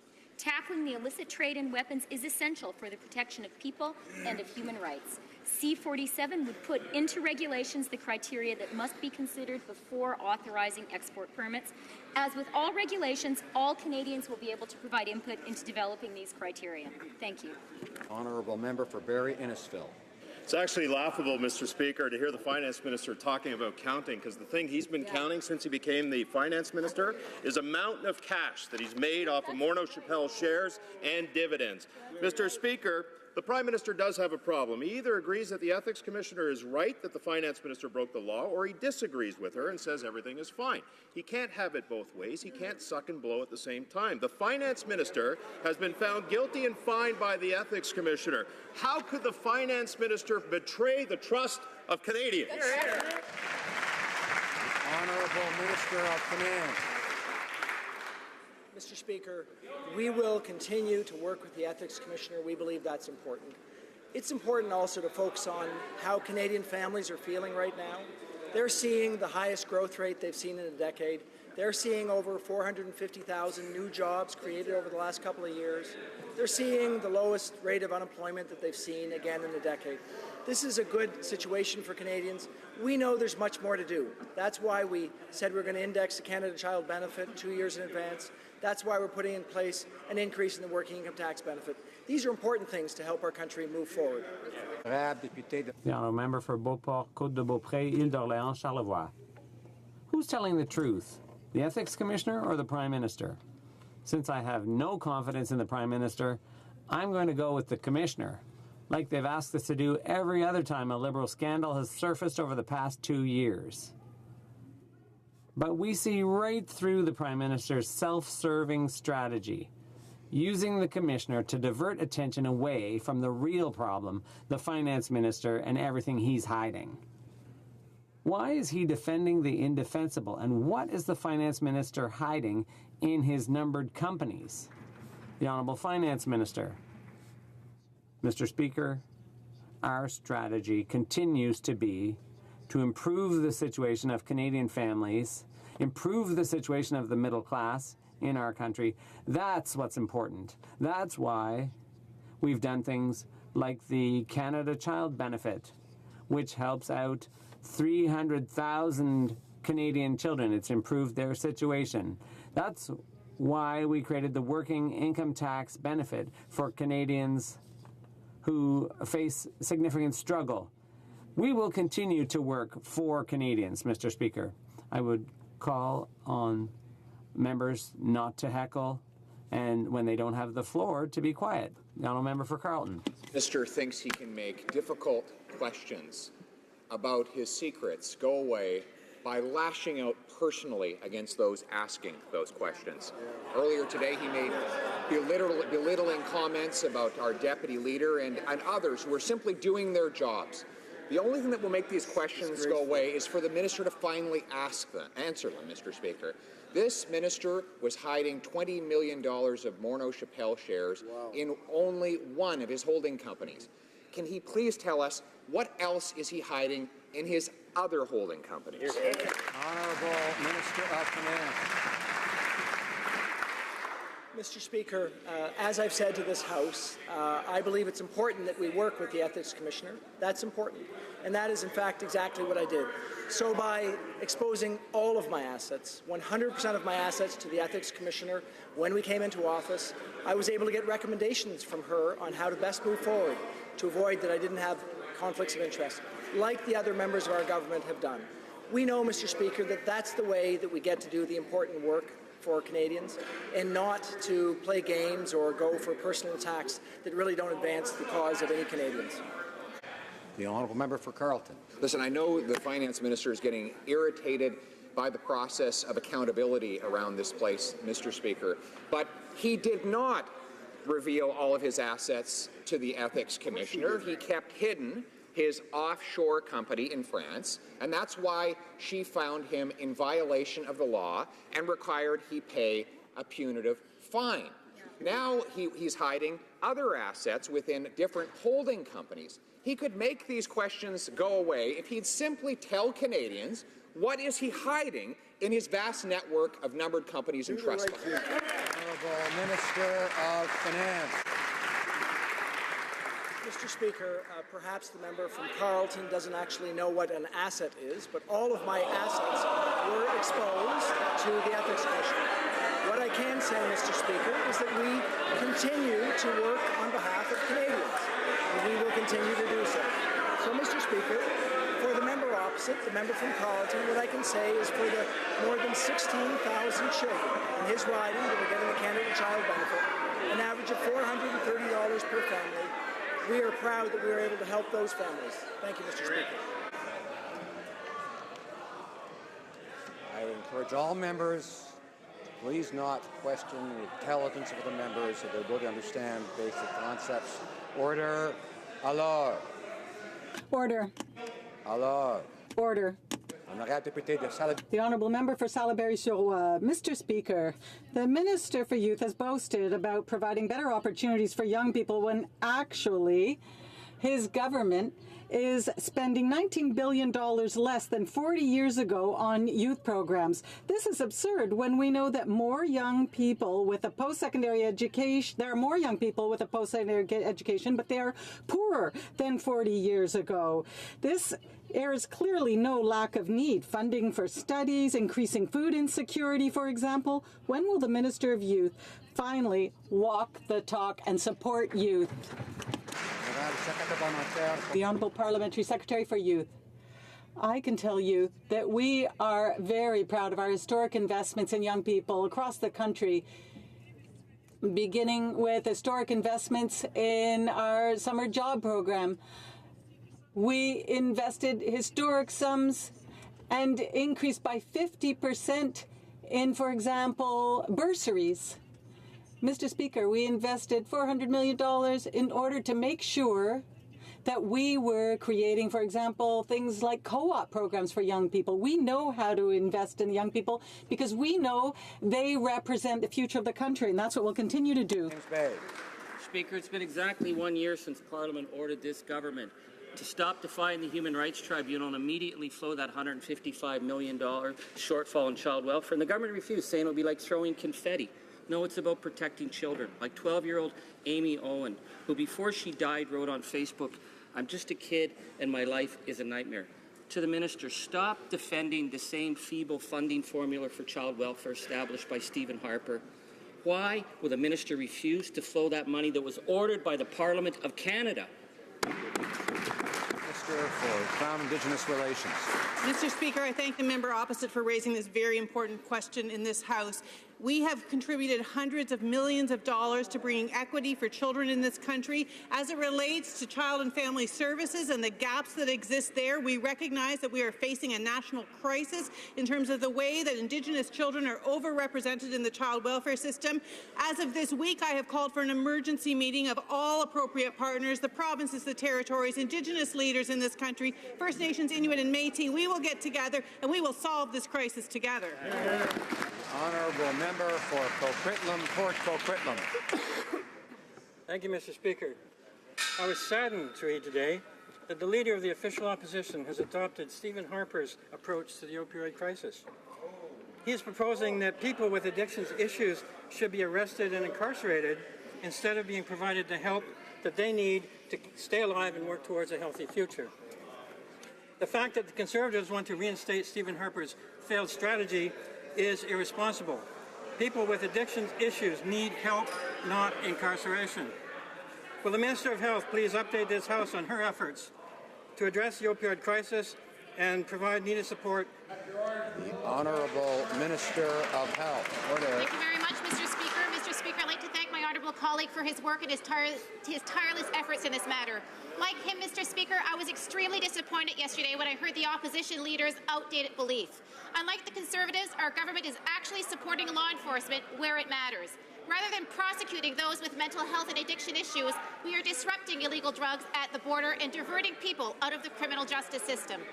And with Bill C-37 and 244, our government is taking a compassionate, evidence-based approach to reduce barriers to treatment and encourage innovative measures to prevent overdoses and save lives. Honourable Member for Louis Saint-Laurent. Mr. Speaker, the Liberal Party is and will always be associated with the sponsorship scandal. The Canadians thought they'd understood, but they've understood nothing. The Liberal government is tabling a bill on access to information, which means that the excellent work of journalists means that there will no longer be able to have a sponsorship scandal. It's the commissioner who said yesterday that I took a second look at the request that exposed the sponsorship scandal, and it would not have met the criteria in the bill. Why does the Liberal government want to hide other scandals besides the sponsorship scandal? The Honourable President of the Treasury Board. The Conservatives promised to reform access to information, and they did nothing in 10 years. They were the first government in the Commonwealth to have been found in contempt. So we have no lessons to learn from the most secretive government in history. The Honourable Member for Louis Saint-Laurent. Well, maybe the President of the Treasury Board will have a lot more respect for the Information Commissioner, because here's what she said. She said that access to information reform is window dressing on part of the Liberal government who promised transparency when in fact the proposed changes will be a step backwards for citizens' rights. It's the Information Commissioner who said that. Is the Liberal government trying to hide other scandals beside the sponsorship one? The Honourable President of the Treasury Board. Mr. Speaker, we are the first government after more than 30 years to bring in reforms to access to information legislation, and we will work with the Information Commissioner in order to do so. Let's be very clear. For the first time in history, our government is giving the Commissioner order-making power. For the first time in history, we are actually applying the Access to Information Act to ministers' offices, to the Prime Minister's offices. Mr. Speaker, the Conservatives did nothing to modernize the Act in 10 years. We're getting it done. The member for Lakeland. Mr. Speaker, the Finance Minister has placed the Ethics Commissioner in an impossible position, first by withholding information from the Commissioner, then by claiming that she supported everything he did, but she fined him for not complying with the Act. So instead of insulting MPs and insinuating that female elected representatives can't do math, why won't the Finance Minister just come clean and ask?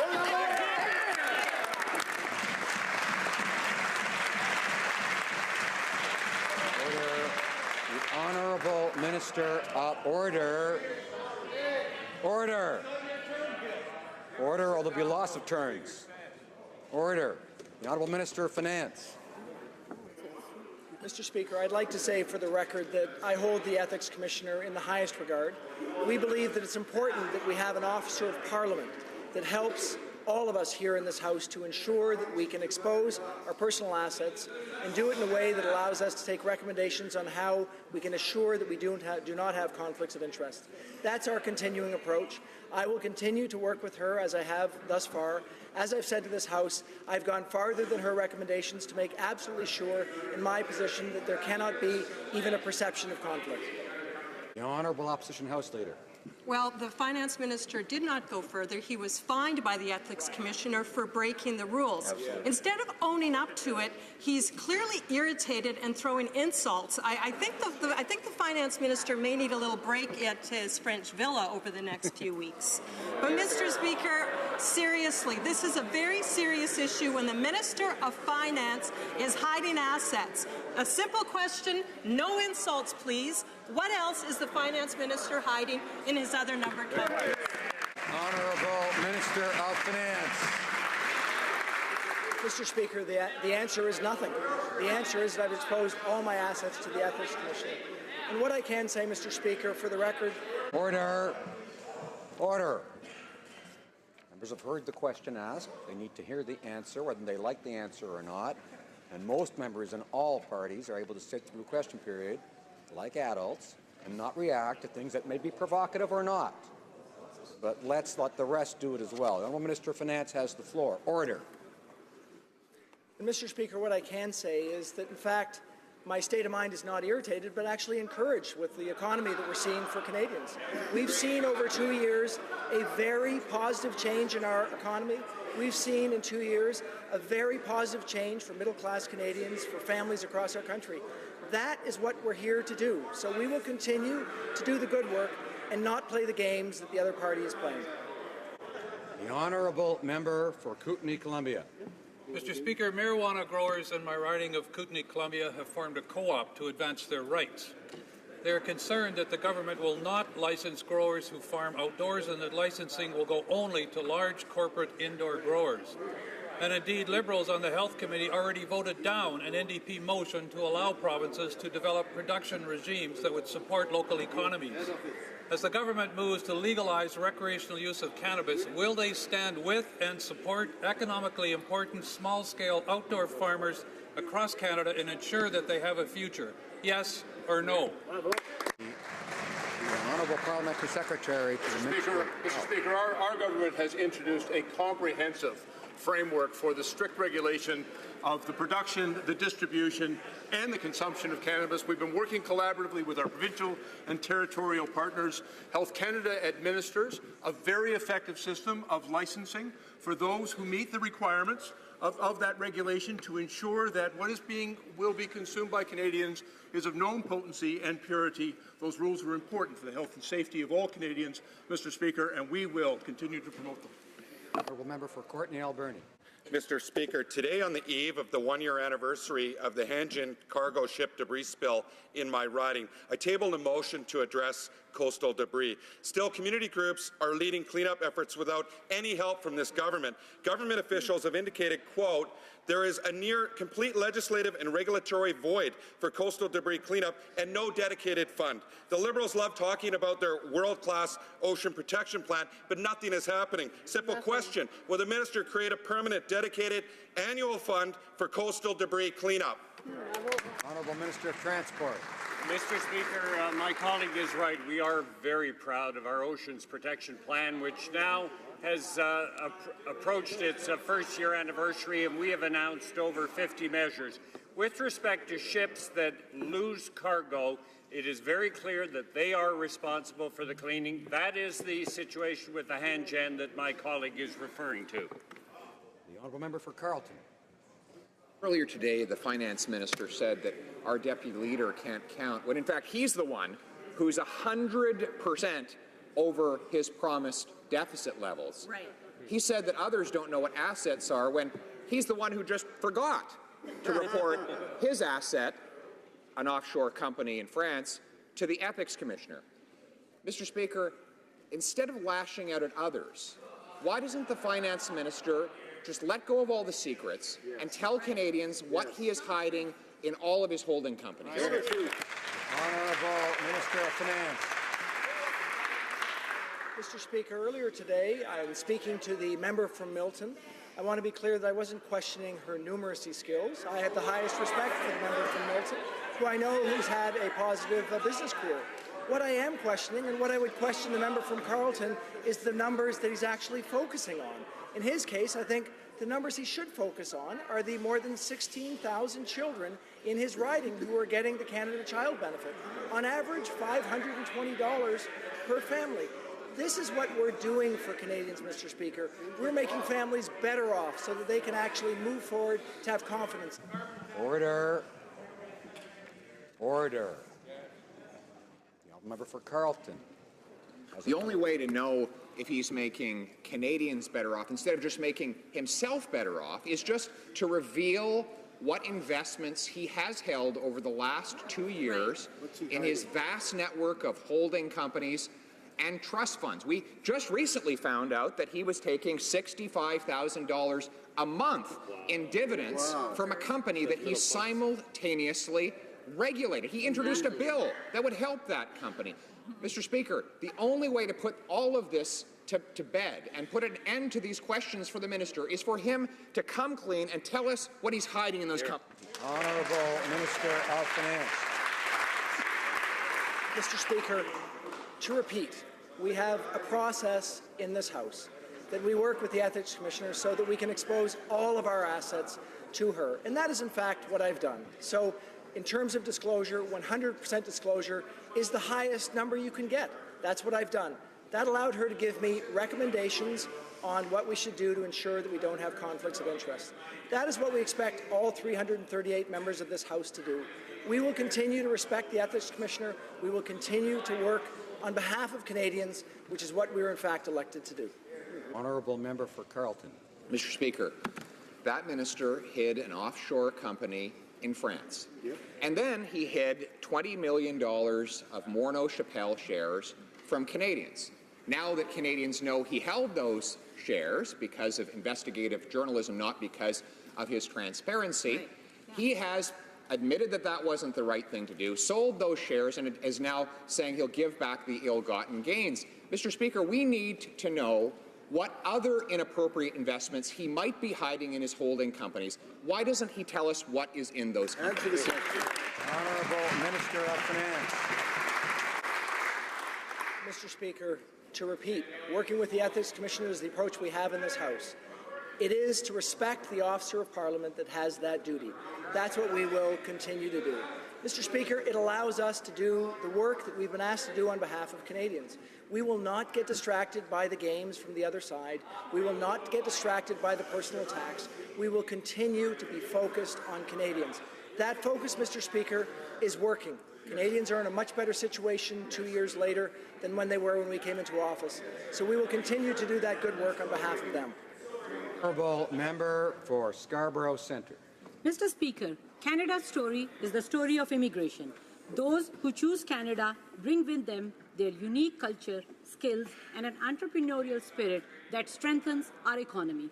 My family immigrated to Canada 18 years ago to build a better life for our sons. We sacrificed, we worked hard, and now I sit in this House as the member for Scarborough Centre. Can the Minister of Immigration, Refugees and Citizenship please update this House on how our government's historic immigration levels plan will continue the tradition of welcoming newcomers to Canada? Honourable Minister. Mr. Speaker, j'aimerais remercier ma... I'd like to thank my colleague from Scarborough Centre for her question. To Canadians that we will fix the immigration system to grow our economy and reunite families and eliminate the backlogs that were left behind by the Conservatives. Our multi-year immigration plan is the most ambitious yet. It supports GDP growth, it attracts more investments into Canada, it creates additional jobs for Canadians, and it boosts innovation. We on this side of the House understand that immigration, together with a welcoming society, is what has made Canada. The member for Durham. Mr. Speaker, the Finance Minister is the Honourable Minister from Toronto Centre, but it is not honourable to suggest that our Deputy Leader can't count. It's not honourable to suggest that our finance critic is obtuse. It is not honourable, Mr. Speaker, for that member to deny his own mistakes and his own omissions. When will that honourable member do the right thing and apologize to Canadians for his mistakes? The Honourable Minister of Finance. Mr. Speaker, what I will continue to do with Canadians is to listen to their issues, to make sure that we're addressing them, and move forward not only to ensure we have a high level of economic growth in this country, but that Canadians see the benefits of that growth for themselves and their families. That is what we've been doing for the last couple of years, Mr. Speaker, while the members of the official opposition have been playing games. We've actually been trying to work for Canadians. And the good news is it's working. With a higher level of economic growth than we've seen in a decade, with a lower level of unemployment than we've seen in a decade, we have over 450,000 more Canadians working. Jobs matter. The Honourable Member for Hochelaga. Mr. Speaker, the mayors of major Canadian cities are sounding the alarm. 1 tenant out of 5 are spending more than half their income on housing, and 1.5 million families cannot find affordable housing. In Montreal, 25,000 families are waiting for social housing, and in Toronto, 58,000 community homes need immediate renovations. While we wait for the minister's announcement on the details of his housing strategy, will he commit to making the necessary investments to preserve and expand the social housing stock? The Honourable Parliamentary Secretary. Issue on which I stand with prouder sense of commitment and accomplishment on the issue of housing. Not only in the first budget, we doubled the amount of money going to provinces and our partners in the municipalities, but we have now committed to a 10-year program to create the first ever national strategy for housing. This is going to be a game changer. We have consulted widely with the FCM and the Federation of Canadian Municipalities. We have listened to their needs about repairs, about construction, about subsidy. We will be delivering the best housing policy this country has ever seen. I can only hope that party opposite does not vote against it once again.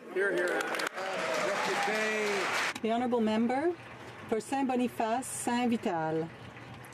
Mr. Speaker, as the Prime Minister has said from the beginning, no relationship is more important to our government than that with Indigenous peoples. That is why the Prime Minister announced that the Department of Indian and Northern Affairs would be replaced with 2 other departments. Children end up in the child welfare system in Canada. We know the system is broken and we know the system must be fixed. Can the Minister of Indigenous Service please update this House as to what is being done to protect the health and the safety of Indigenous children? Honourable Minister. Mr. Speaker, I want to thank the member from Saint-Boniface St. Vital for his question and for his leadership of the Indigenous caucus. I believe that all members of this House are disturbed at the disproportionate rates of Indigenous children in the child welfare system, over 50% by the most recent census. We have some of the highest rates of Indigenous child apprehension in the world. That is one of the reasons why I have called an emergency meeting along with Indigenous leaders. First Nations, Inuit and Métis leaders have asked for provinces and territories to come together with child welfare experts and advocates. We will find solutions and we will work together to promote prevention and family. Honourable Member for Beauport-Limoilou. Mr. Speaker, it's no secret that the Liberals are centralizers. They centralize decision-making on economic development in rural regions around Toronto. They centralize political decision-making in Ottawa, for example, abolishing the political lieutenant for Quebec position. And now the government is going to centralize art by transferring archaeological artifacts from Quebec City to the National Capital Region. Can the members for Quebec City and Louis-Hébert ensure us that they will do everything they can to reverse that decision? Thank you, Mr. Speaker. Parks Canada primarily exhibits the objects under its care at Parks Canada administered national parks and national historic sites in every province and territory. In 2012, Parks Canada decided to build a purpose-built collection facility to ensure the sustainable care and management of the collection not currently on display throughout Canada. There are approximately 31 million artifacts under Parks Canada's care, and 60% of the collection is under threat due to inappropriate environmental storage conditions and lack of appropriate security. We're working to ensure the protection and preservation of the collection and its display throughout the country. The Honourable Member for Joliette. Thank you, Mr. Speaker. Moving artifacts like that to here is shameful. Now, under Bill C-63, we've learned that the government wants to bring in a new tax, a tax on pot. Now, this is a new way of just causing problems for Quebec and taking money and putting money in their own pockets. We know that Quebec is the one who's going to be spending money on the related health and safety costs. Mr. Speaker, will Ottawa commit to leaving the money in Quebec, or once again, will it fill its own pockets without doing any of the work? The Honourable Parliamentary Secretary. Our government has been working very closely with our provincial and territorial partners. There has been ongoing discussions with the provinces and territories about the appropriate taxation and price regimens to be put in place. That's part of an ongoing and important discussion, but that discussion has been characterized by close cooperation and collaboration between all parties, Mr. Speaker. The Honourable Member for Joliette. Mr. Speaker, I'm not convinced by that answer. If the government does not provide those health and safety services, then it shouldn't be taking the money. Now on another issue, we learned that there could be a challenge as soon as possible of Quebec legislation on religious neutrality. Quebec is the one with the right to decide on rules governing relations between the state and citizens. That's a fundamental right. Will the federal government respect Quebec's jurisdiction, and will it commit to not funding any legal challenge of the Quebec legislation on religious neutrality? The Honourable Minister of Canadian Heritage. Mr. Speaker, our position has always been clear on this. We will always promote and protect rights and freedoms because we believe in the importance of the Charter.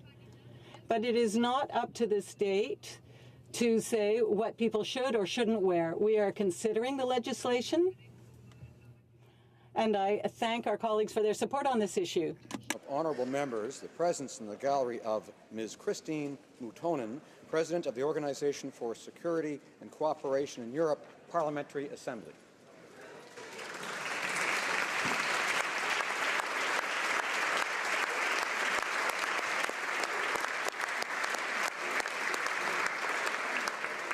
And now I believe the House Leader for the Official Opposition has the usual Thursday question, following which we have a question of privilege to be raised, and then 2 points of order, including one from her. The Honourable Opposition House Leader. Mr. Speaker, if I would be able to, I would like to raise my point of order at this point before I go on with thank you. Mr. Speaker, I rise on a point of order regarding some comments that were just made during question period. The Minister of Finance said directly that our Deputy Leader didn't know how to count. Our Deputy Leader has been a Member of Parliament here for 9 years. She has a law degree from Osgoode Law School. She has been a CEO. She clearly knows how to count and so much more. And I believe that these are some of the reasons why many times women don't want to get involved in the political process, because when maybe things are tough, insults like that, bimbo, you don't know how to count, you're not smart, you're a puppet, Things like that are hurled many times at women politicians, women in general. I hope that wasn't what the Minister of Finance was trying to do, but I would like to give him the opportunity to apologize to our very qualified, very smart, and very capable Deputy House Leader.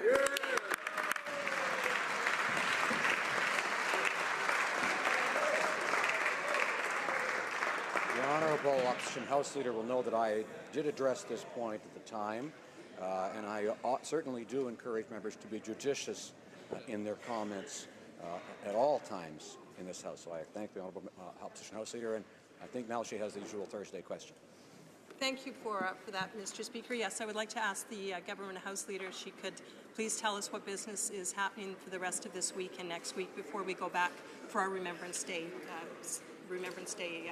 ceremonies. Thank you. Government House Leader. Mr. Speaker, this morning we started the second reading debate of Bill 63, the Budget Implementation Act. We will continue debate on this legislation this afternoon. Tomorrow we will commence second reading debate of Bill S5 concerning amendments to the Tobacco Act. On Monday, Tuesday, and Wednesday of next week, we shall continue with debate on the budget bill. Last Thursday, I indicated to the House that we would allot 4 days of debate at second reading, which means we would expect the vote to send this bill to committee to take place on that Wednesday evening. I would like to thank opposition House leaders for their cooperation in finding agreement on this timeline. Jeudi prochain, nous reprendrons le débat.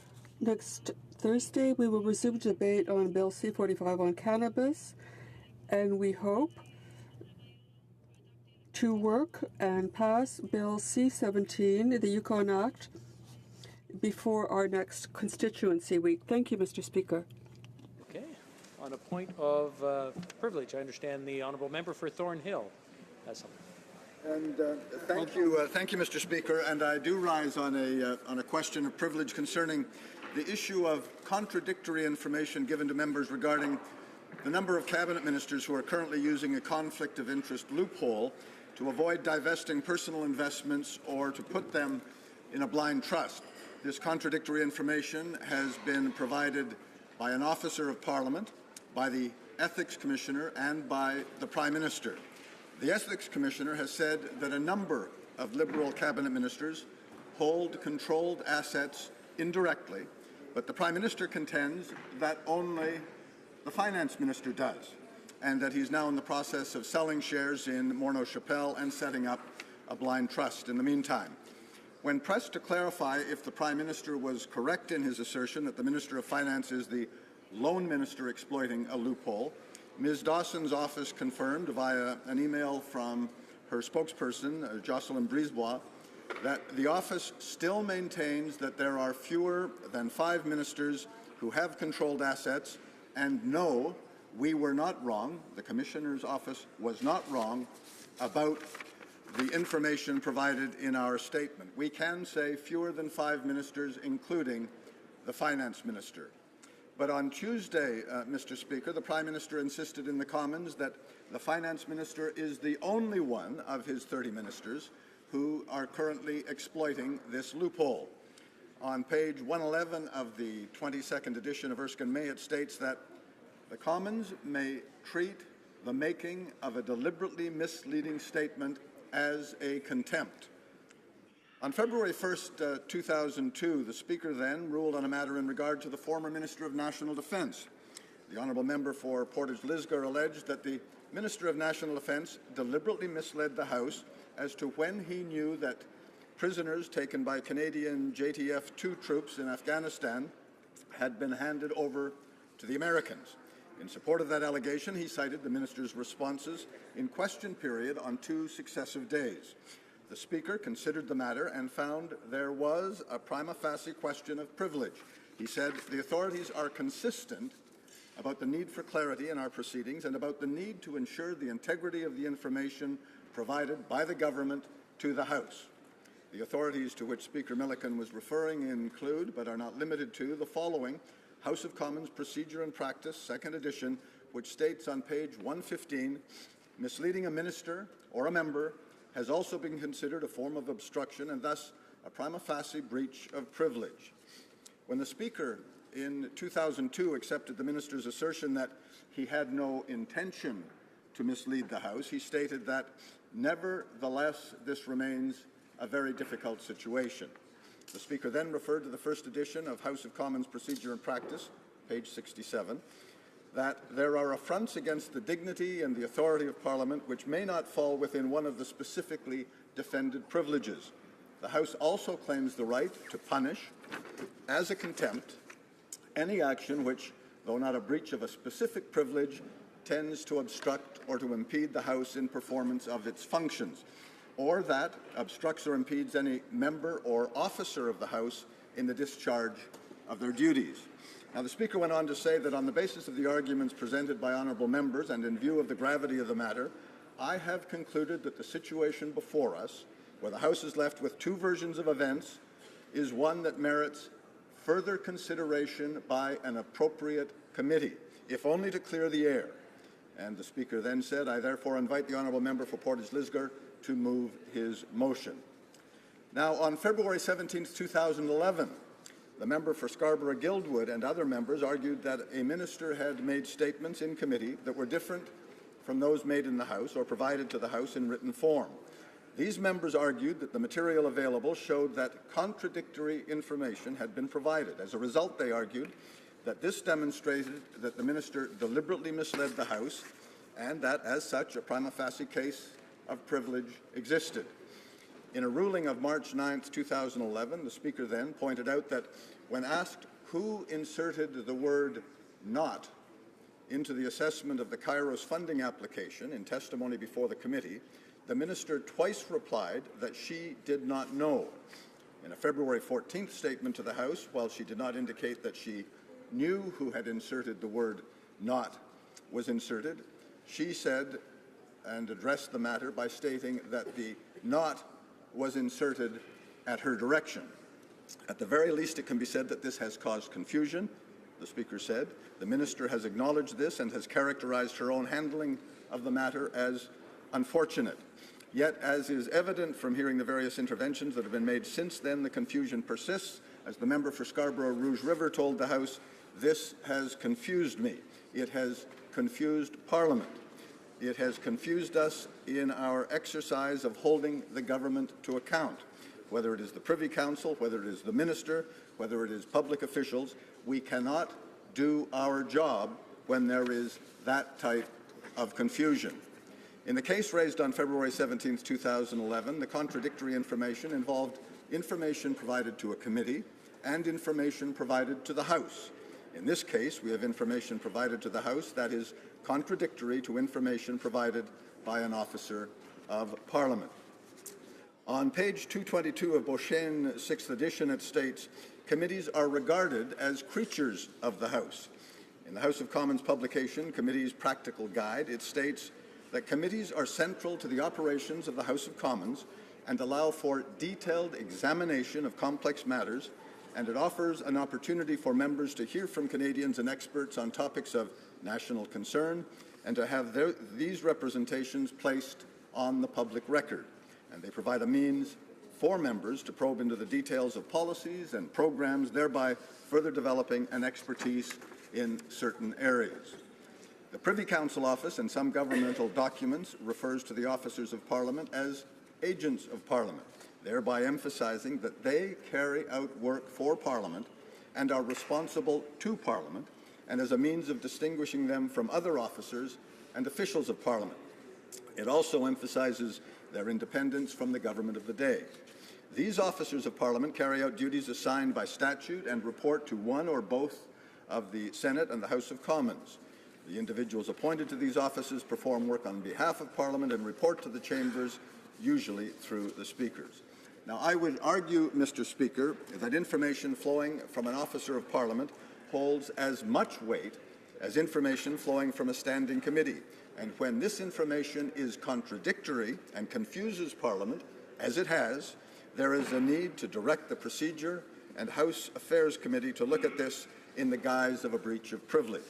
The Conflict of Interest Commissioner issued a statement just today that said, the Globe and Mail reported this morning that the Office of the Ethics Commissioner is at odds with the Prime Minister over how many cabinet ministers hold controlled assets indirectly. This is, in fact, not the case. The office did not wish to give an exact number when asked how many cabinet ministers indirectly hold controlled assets. The office indicated fewer than 5, giving a general sense of an upper limit to the number, meaning it could be 1, 2, 3, or 4. This, Mr. Speaker, does not clarify anything, and it certainly confuses the issues further. I would ask that you find a prima facie question of privilege here. I'm prepared to move the proper motion to allow the Standing Committee on Procedure and House Affairs to get to the bottom of this matter.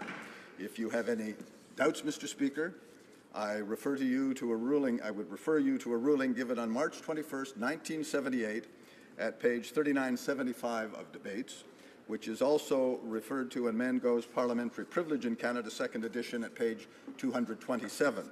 Mr. Speaker, Jerome quoted a British Procedure Committee report of 1967, which states in part, the Speaker should ask himself, or I'm sure he meant himself or herself, when he has to decide whether to grant precedence over other public business to a motion which a member who has complained of some act or conduct as constituting a breach of privilege desires to move should be not, Mr. Speaker, Jerome said, do I consider that assuming the facts are as stated, the act or conduct constitutes a breach of privilege, but it could reasonably be held to be a breach of privilege, or to put it shortly, has the member an arguable point? If the Speaker feels any doubt on this question, he should, in my view, leave it to the House. Mr. Speaker, I submit this matter to your wise judgment. Thank you. I believe the Parliamentary Secretary to the Government House Leader has a point to make on this. Mr. Speaker, we have full confidence in the Ethics Commissioner, and we'll review what the member has brought forward to the House and report back in due course. The Honourable Member for Skeena-Bulkley Valley has something on this as well. Thank you for the indulgence, Mr. Speaker. I only offer a small commentary in addition to what we've heard, because my friend has pointed out that the Prime Minister made a statement in the House that there was only one of his ministers, the Finance Minister, who was using this ethical loophole, this numbered company. We have to take members, as you know, Mr. Speaker, on their word when they speak in the House, that word is speaking the truth. We then had the unfortunate situation in which the Ethics Commissioner, when contacted by the media to clarify if the Prime Minister was in fact correct, that there was only one of his ministers who had broken his own promise that things would be divulged, she had to then essentially correct the Prime Minister that her earlier statement was still true. Now, the reasons that she has as Ethics Commissioner to keep the number somewhat vague, as less than 5 but more than 1, is something that is at her discretion, and that is not for us to judge. The concern that we have is not only the potential case in which the Prime Minister may have misled the House of Commons on an important issue facing Canadians. It's also that after so many weeks upon weeks of Liberal ministers, the Prime Minister, the Finance Minister, saying how much faith they had in the Ethics Commissioner, in effect used Parliament and parliamentary privilege to undermine the Ethics Commissioner's own statement to the Canadian public. That Canadians are wondering what is going on within the Liberal cabinet. This is important in terms of us being able to do our jobs as opposition members on behalf of Canadians. Our job primarily is to hold the government to account, to find out what the government is and is not doing, and whether they are keeping good faith with Canadians.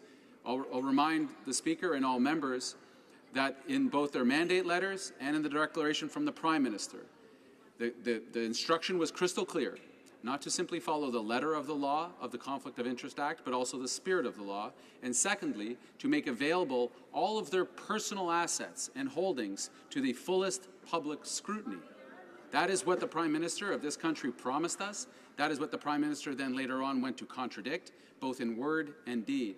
I look forward to your ruling on this, Mr. Speaker, and I look forward to finally settling this matter, which can only be done, by the way, by the Prime Minister, his Finance Minister, and the other ministers in his cabinet who have been holding secret accounts in numbered companies and holding that information from Canadians, which has put them in an obvious, in my perspective and others, case of conflict of interest. Thank you very much.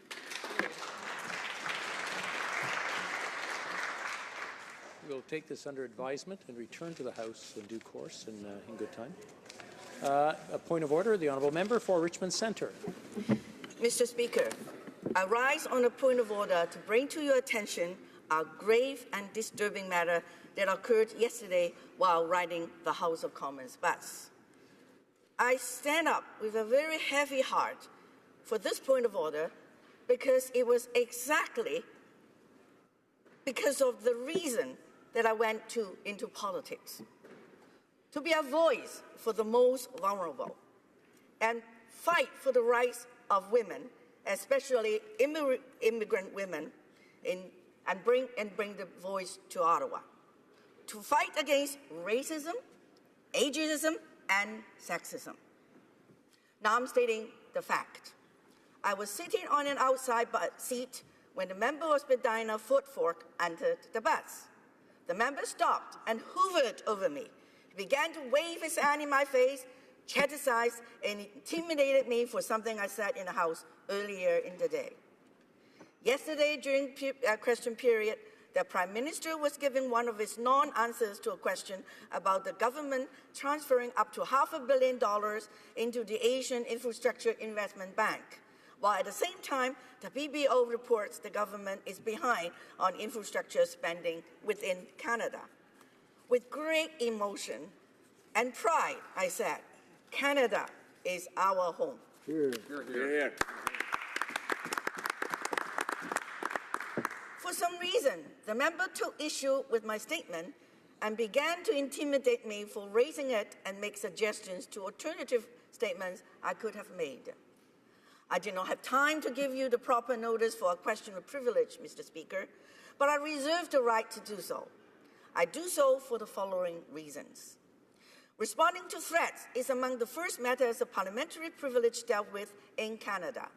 Page 198 of the second edition of Josh's Maninet's Parliamentary Privilege in Canada tells us of an incident in 1758 where the Nova Scotia House of Assembly proceeded against someone who makes threats against a member.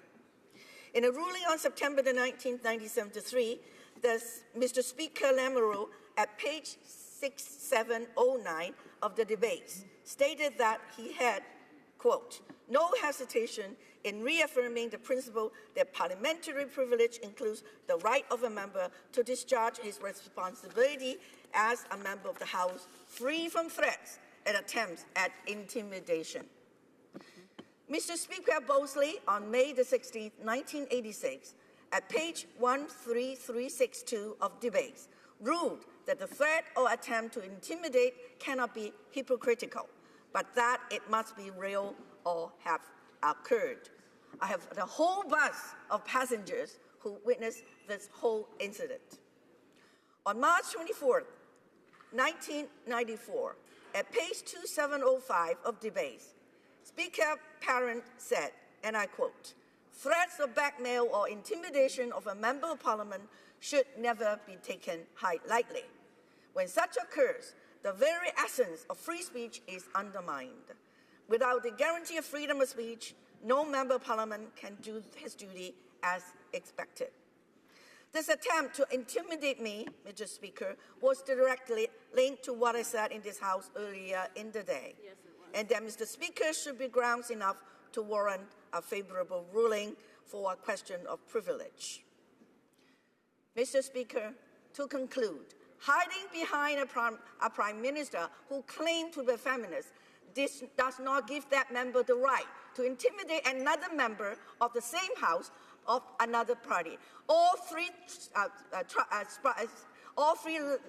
parties of female members are on that bus, and they witnessed everything he did, how he intimidated. So I reserve the right for that privilege, and will serve that right with the proper notice. Thank you, Mr. Speaker.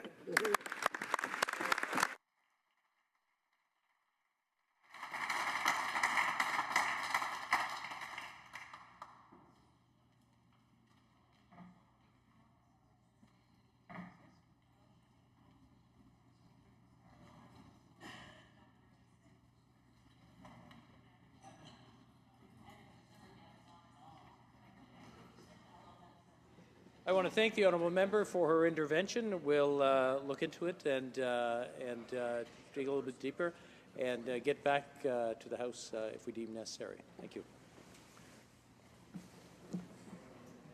Now,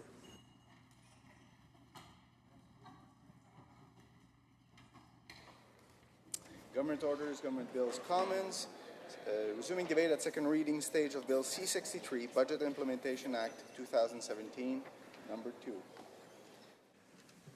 resuming debate, the honourable member for Scarborough Rouge River. Thank you, Mr. Speaker. As a member of Parliament for Scarborough Rouge Park, I once again rise to continue the discussion on Bill C-63, a second act to implement certain provisions of the budget tabled in Parliament on March 22nd, 2017. So as I was saying, Mr. Speaker, I was talking about the economy, and I highlighted some of the work of our government with respect to tax fairness. Now I want to touch on something that's very close to my heart, and certainly something that affects each and every member. That is the Canada Child Benefit. In July of this year, according to statistics that were just recently provided to me, 9,170 payments benefiting 16,160 children were made through the Canada Child Benefit in Scarborough Rouge Park. I just want to remind the honourable members that there is a speech taking place, and I'm hearing the voice kind of, but I'm getting it in stereo from both sides. If you have something to say, please either whisper much slower or take it into the lobby and then come back when you've got your discussion done with. The honourable member for Scarborough Rouge Park. Thank you, Mr. Speaker. Again, continuing on with the Canada Child Benefit, in July of this year, as I was saying, 16,160 children received Canada Child Benefit. An average payment in Scarborough Rouge Park is $630 per month. That is $5.754 million just for this year. And if we kind of look at it over 4 years, it works out to a significant amount of money. So I'm quite proud to say that this has had a game-changing effect in my community, and I'm sure in communities across the country.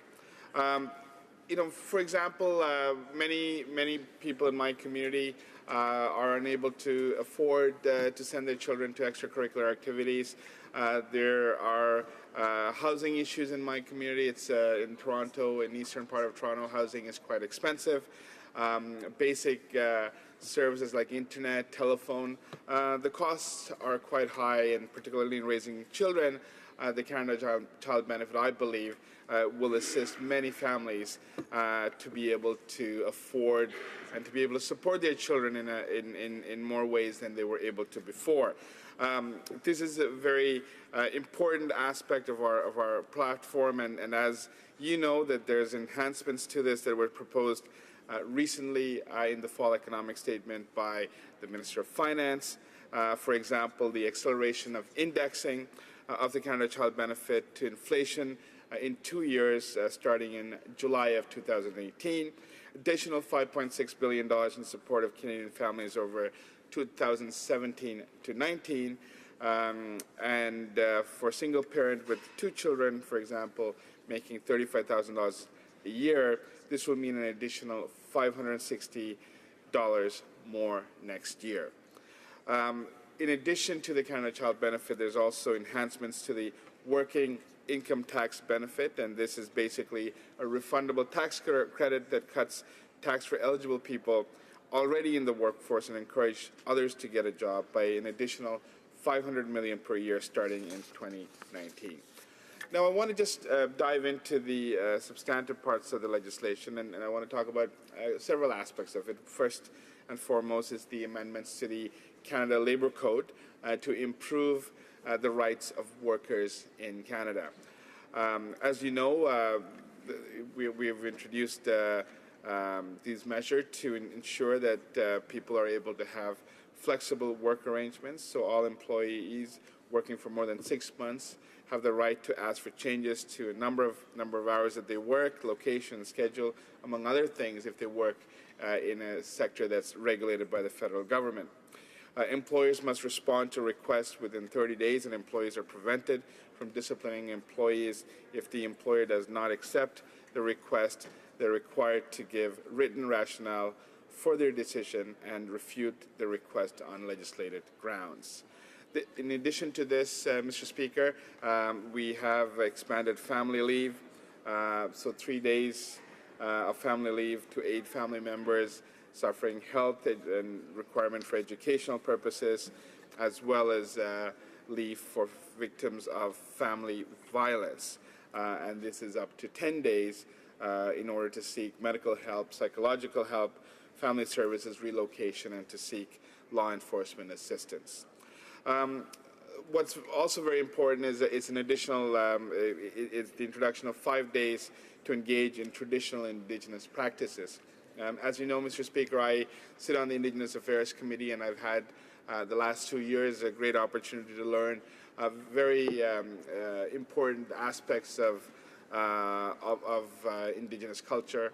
And over the last 2 years, one thing it was very clear to me is that the current workplace environment, the current systems in Canada do not reflect nor respect nor give space for our Indigenous brothers and sisters to be able to practice their traditional practices. And I think this is a very important aspect in ensuring that there is some time in order for reflection and in order for those in the workforce to be able to take time off and to be able to engage in traditional Indigenous practices. So I think these are very, very important measures, Mr. Speaker, and I realize, given that my speech has been divided into 3, my time is quite limited. So let me just very quickly summarize and say that this is a very important aspect of our platform. It is the second phase of implementing the budget that was introduced by our finance minister, which frankly has been great for the economy, has allowed for a more equal playing field, has reduced the gap between the rich and the poor, and we're towards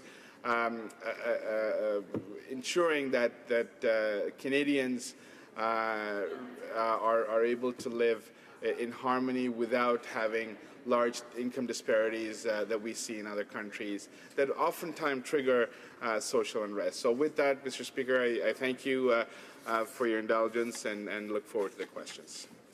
Questions and comments. The honourable member for Saskatoon West. Thank you, Mr. Speaker, and I want to thank my honourable colleague for his speech. And I just want to call to the honourable member's attention one big concern I have that around the domestic leave, and that it is unpaid. And I just want to let the member know and hear his response. The fact that unpaid domestic leave will be a barrier to people actually accessing it. 90% of women who are in a domestic violence situation are controlled by their partner economically. So you can imagine the impact of someone coming home with less on their paycheck to a partner who is abusing them. And so my concern is that although it's a good, I understand the intention, I am concerned that it really, in reality, won't be accessible to the people that it's intended to help. Thank you, Mr. Speaker. The honourable member for Scarborough Rouge Park. Thank you, Mr. Speaker, and I'd really like to thank my friend from Saskatoon West for that intervention. I think she makes a brilliant point, and it is something that I completely agree with. This is an amendment to the Labour Code and not necessarily to the EI system or other social security measures that we have.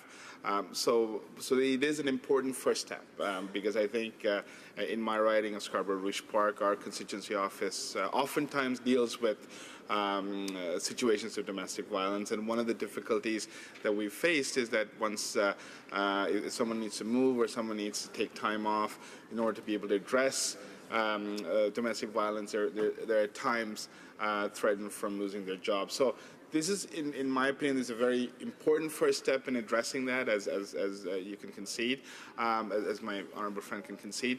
But it is definitely the direction that we need to go in order to ensure that there is time time available for working people to be able to take care of themselves. In the meantime, I do believe the Canada Child Benefit will be an assistance and will certainly assist particularly those single parents who may be needing that help in these situations where they're in transition.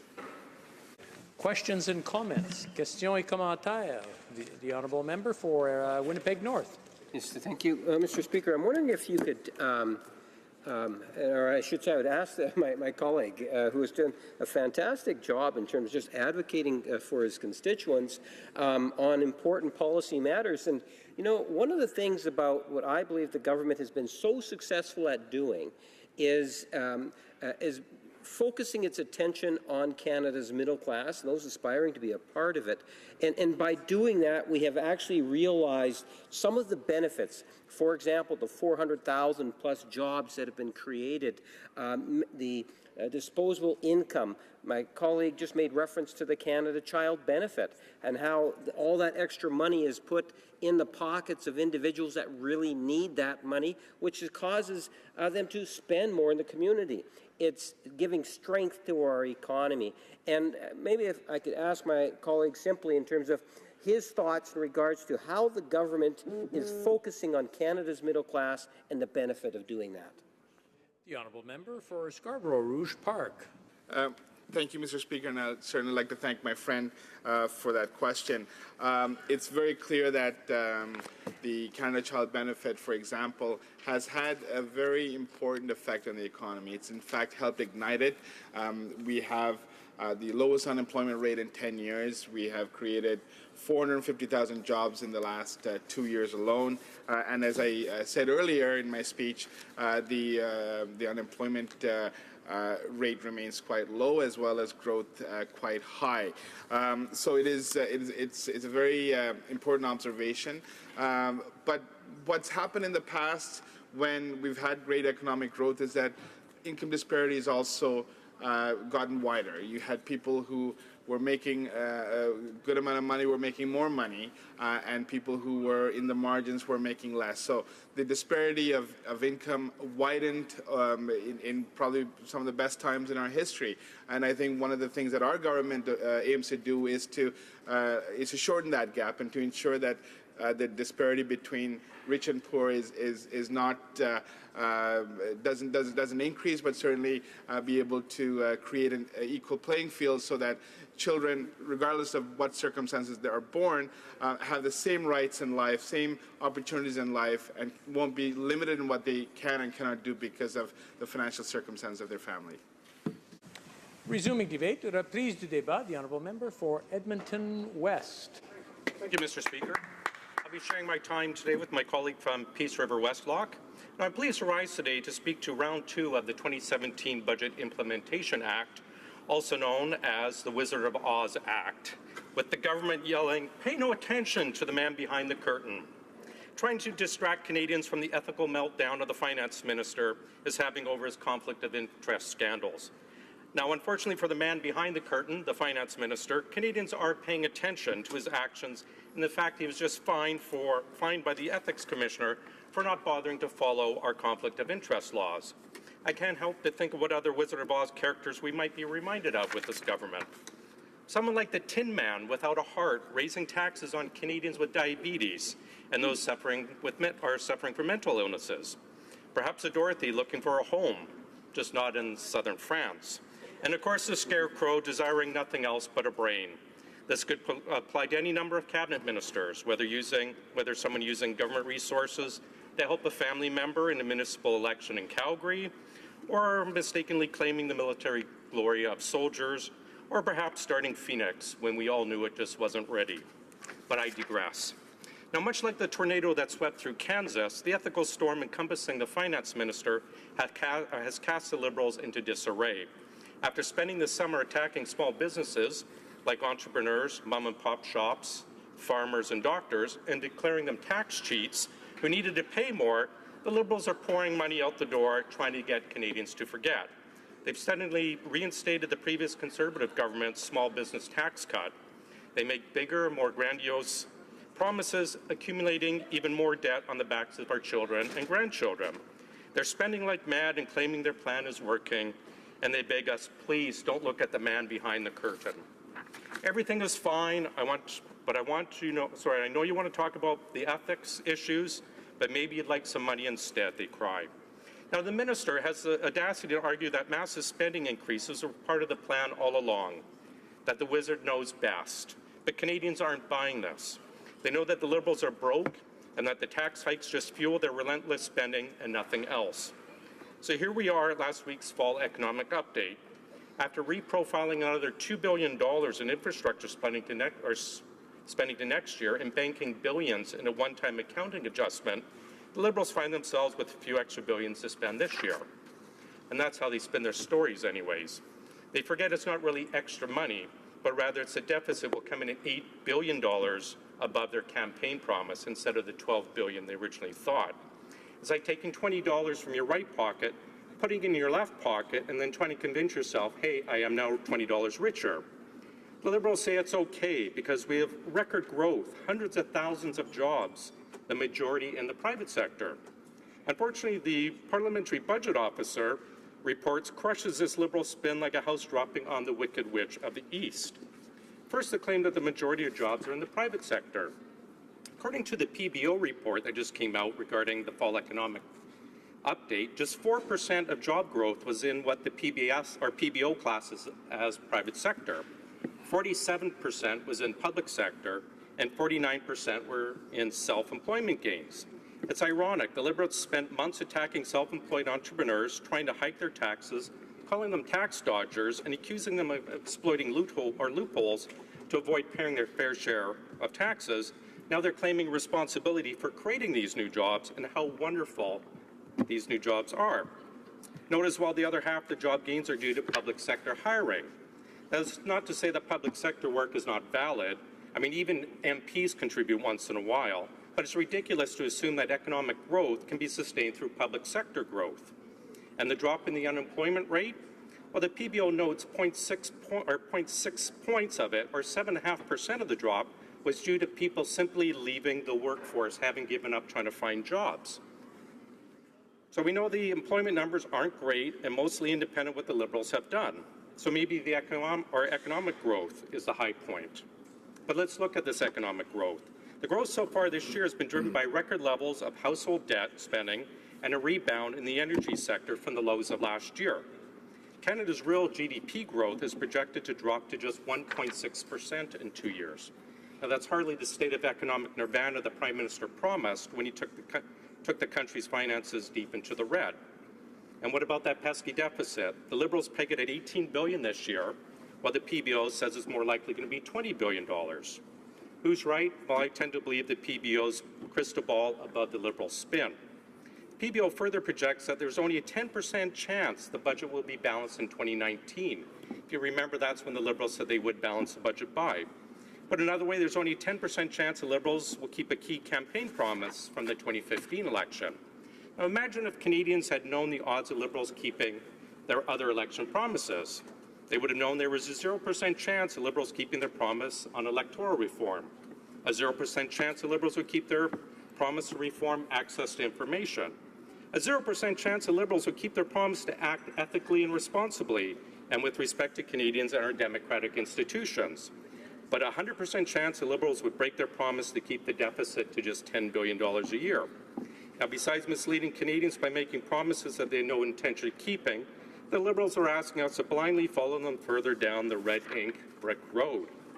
1.6% real GDP growth and deficits ballooning up to $20 billion means that the event of a fiscal shock, such as the Americans pulling out of NAFTA or a housing market meltdown, the Liberals have left no room to maneuver.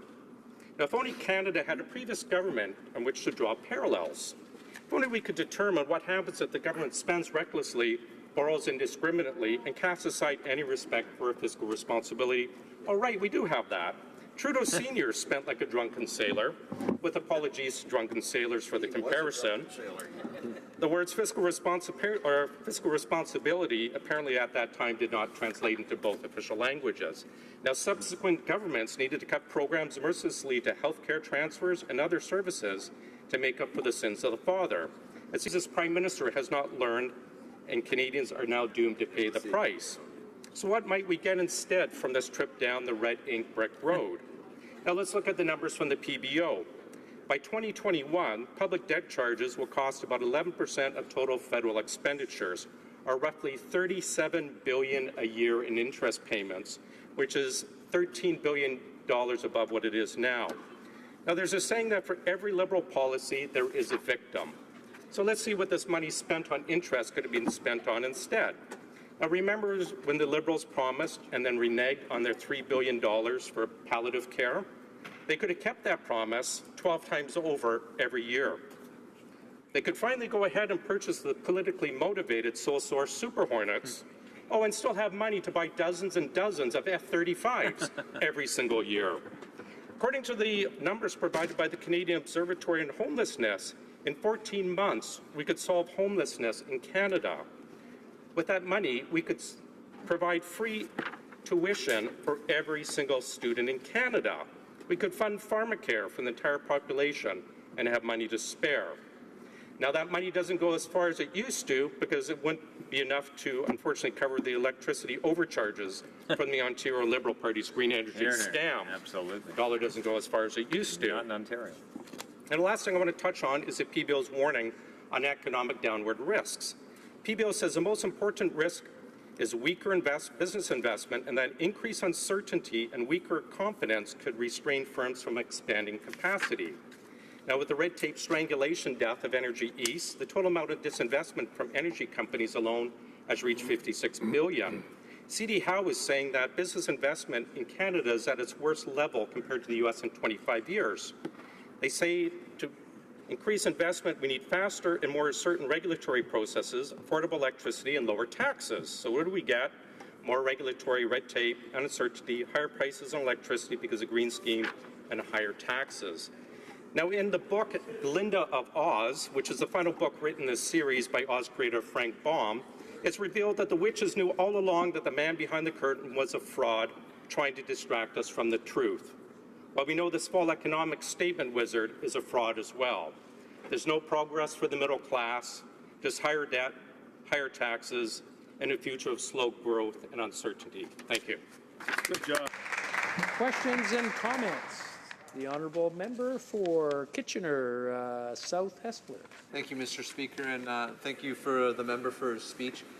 In closing, he mentioned higher taxes due to our government, but our government is the one that is lowering taxes on small businesses. It's at 10.5% currently, and it will go down to 9% in 2019. Excellent. So I want to ask the honourable member, what does he mean by higher taxes? We've lowered taxes for the middle class from 22% down to 20.5%, and we've also increased more money to those families that need it the most. So I just want to ask which taxes he's talking about that are increasing. Great question. The honourable member for Edmonton West.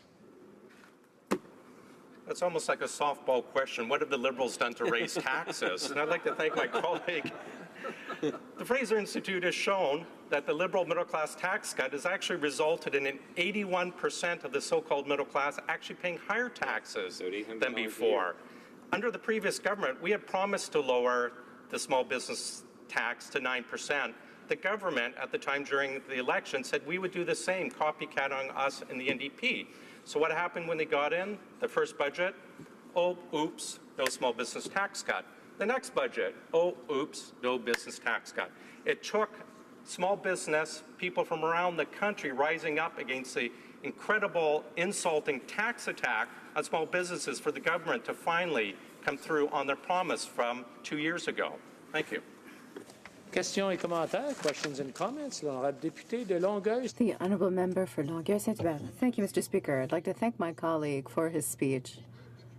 It was very well documented, and it was a good overview of the economy and the current situation. I was also pleasantly surprised to hear him talk about savings we could make in order to make education more affordable, for example. And I'd like to congratulate him. I would like to ask him if, in his opinion, and I'm sure the answer will be the one that I'm expecting, is among the things that the Liberals still have not done is to put an end to tax evasion. We could observe this in Canada and also before us in the House of Commons. West. I'd like to thank my colleague from the NDP. He's very right. You know, when you look at what's going to happen in 2021, if the spending stays the same, we're going to have interest payments of $36 billion. That's money taken away from students. That's money taken away from the poor. That's services we could be providing across the country. Instead, we're going to pay it into foreign banks in form of interest. In regards to tax evasion, I think we've seen where the government's policy and focuses on. They're focusing on sufferers of type 1 diabetes. They're focusing on people suffering from mental illnesses. These are not the tax evaders in the country. These people need help, not taxed by the current Liberal government. Thank you. Questions and comments? The Honourable Member for Simcoe Grey. Thank you very much, and I thank the member for his speech. You know, our member over here to my right from the Liberal Party is talking about how they're lowering taxes. Nothing could be further from the truth. We know, at least in my riding of Simcoe Grey, small businesses are suffering. They know what tsunami is about to hit them with increased taxes from whether it be 54 to 73% or even personal income taxes. We know what's happened with the disability tax credit, an elimination altogether for those with diabetes. I'd like to ask my colleague, what does he think that cumulative effect is on these individuals that are affected, these businesses that are affected in his local area, and is he hearing from his constituents about how damaging this is to families? The Honourable Member for Edmonton West. I want to thank my colleague from Simcoe for the question. It's very clear what's happening in my constituency. We're having issues with unemployment.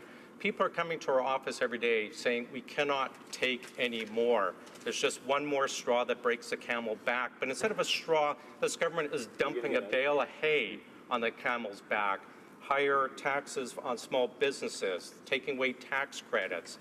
It goes on and on and on. Canadians cannot take any more. This government needs to take a hard look at what they're doing and the damages that they're doing to the average, everyday Canadians. Take a step back. Stop the tax increases and stop the wasteful spending. Thank you. Resuming debate, the Honourable Member for Peace River Westlock. Thank you, Mr. Speaker. Mr. Speaker, I'm glad to stand up today and talk about the terrorizing of the middle class. That is what I think that is going on here. The Liberals have gone on and on about how they are the champion of the middle class. And Mr. Speaker, we're not sure what they define as the middle class. I'll tell you a little bit about the people where I come from. I come from northern Alberta. We're a hardworking bunch. We're typically in the farming industry, forestry industry, or in the oil patch, those kinds of things. Now, Mr. Speaker, what was the most interesting to me about this budget implementation bill was when they came out with the Ways and Means motion. I was reading through it, and what I came across was very interesting to me. I must say it's a bunch of dry reading, there's no doubt about that, but when I came near the end, I run across the meaning of beer. Now, Mr. Speaker, the meaning of beer, I never thought in my life as an MP that we would be discussing the meaning of beer. But however, there is the meaning of beer in this current budget. Mr. Speaker, beer is definitely something that folks in Canada consume. I think it's about $22 billion a year are consumed, and this translates into revenue for the government of about $6 billion. Now, Mr. Speaker, where I come from, beer is a big part of everyday life. It's a part of what I would consider middle-class Canadians consume, and it's in contrast, I think, with maybe champagne or wine. I think that's the vast majority of Canadians consume more beer than they consume wine. That's for sure. Now, what's interesting is if I would make the comparison, I would say that there's somewhat of a class distinction, perhaps, between beer and wine. I would say that middle class would probably more likely drink beer than they drink wine. So it's interesting to me that when the government decides that they're going to define beer, they define it as meaning any product other than wine. That, to me, seems very interesting, Mr. Speaker. Why would the government want to define beer as what is not wine? Now, particularly, I looked at this through the lens of the middle class. Particularly, this is what the government wants to talk about all the time. So this is their budget for the middle class. They are the government, the champions of the middle class. Now, why would they be wanting to define beer as anything other than wine? Well, it made sense to me. We need to ensure that the middle class is getting their fair share, and seeing as I think I've laid out the fact that the middle class consumes beer. Nothing, I don't have anything against beer, but I was saying the middle class consumes beer. That's exactly it. So I said, why would the middle class be being taxed on beer? So what are they doing to the tax on beer, Mr. Speaker? They're raising the tax on beer. This is the government that continually says, we need to stand up for the middle class. Well, I made the argument that the middle class drinks beer. Why are they raising the taxes on beer? Mr. Speaker, it then goes on from there. You think, well, okay, the middle class drinks beer and they understand that the taxes are getting raised. Then they come up with a formula on how they're going to tax beer. And believe me, Mr. Speaker, it is quite the doozy. It comes up with a formula that says that A times B times C will equal the tax that has to be paid on the beer. Now, this is interesting to me, Mr. Speaker. Why would there need to be a difference in the tax rate between beer and wine, for example? It seems to me that there would be a fairly simple way of taxing beer and wine. If we need to tax beer and wine specifically, it would seem that the product of concern within the beer, or the thing that we're trying to tax, is the alcohol. It seemed to me that you merely have to calculate every bottle of beer that I've ever bought. It says right on it nicely, 0.5 to 5% to 7% alcohol. It seems to me that it'd be fairly easy to figure out the volume of alcohol, and we'd have a standard rate. Volume of alcohol, this is how much tax you rate. But no, Mr. Speaker, the minister must get involved to determine what kind of beer we're dealing with, or what is the percentage. And so there's that equation that I mentioned earlier, A times B times C. Well, A is the quantity in liters of beer concentrate, and B is the particular method in which the beer is diluted, as approved by the minister. Well, Mr. Speaker, this seems very interesting to me. Why does the minister need to approve the production of beer in a particular case? Why would that manipulate the changes in the rate of tax that a particular beer company pays? Well, Mr. Speaker, perhaps it is because one of those numbered companies that we continue to ask about, one of those companies may actually be a beer brewing company, Mr. Speaker. And that would be why the minister has to get involved in beer production, because he needs to ensure that his particular beer company doesn't have to pay as much tax. That's perhaps. Well, either way, they were standing up for the middle class here. I assume that they were trying to lower the taxes on beer, which would make sense if you're trying to stand up for the middle class. But no, the minister has to get involved with the dilution of beer. Well, Mr. Speaker, we can see that already, just in my short time speaking about the meaning of beer, that they definitely do not have the best interest of Canadians at heart. That said, Mr. Speaker, continuing on from there, the carbon tax, they said they would have, they said that they were going to bring in a carbon tax. Well, Mr. Speaker, it takes energy to produce beer. And that means that those breweries, they have to heat them. We live in Canada, Mr. Speaker. It's a cold place. Believe it or not, it takes a lot of water to make a bottle of beer. All that water has to be kept warm somehow, Mr. Speaker. Now, there's a fermentation process that happens when you're producing beer, and that creates a bunch of heat all in and of itself.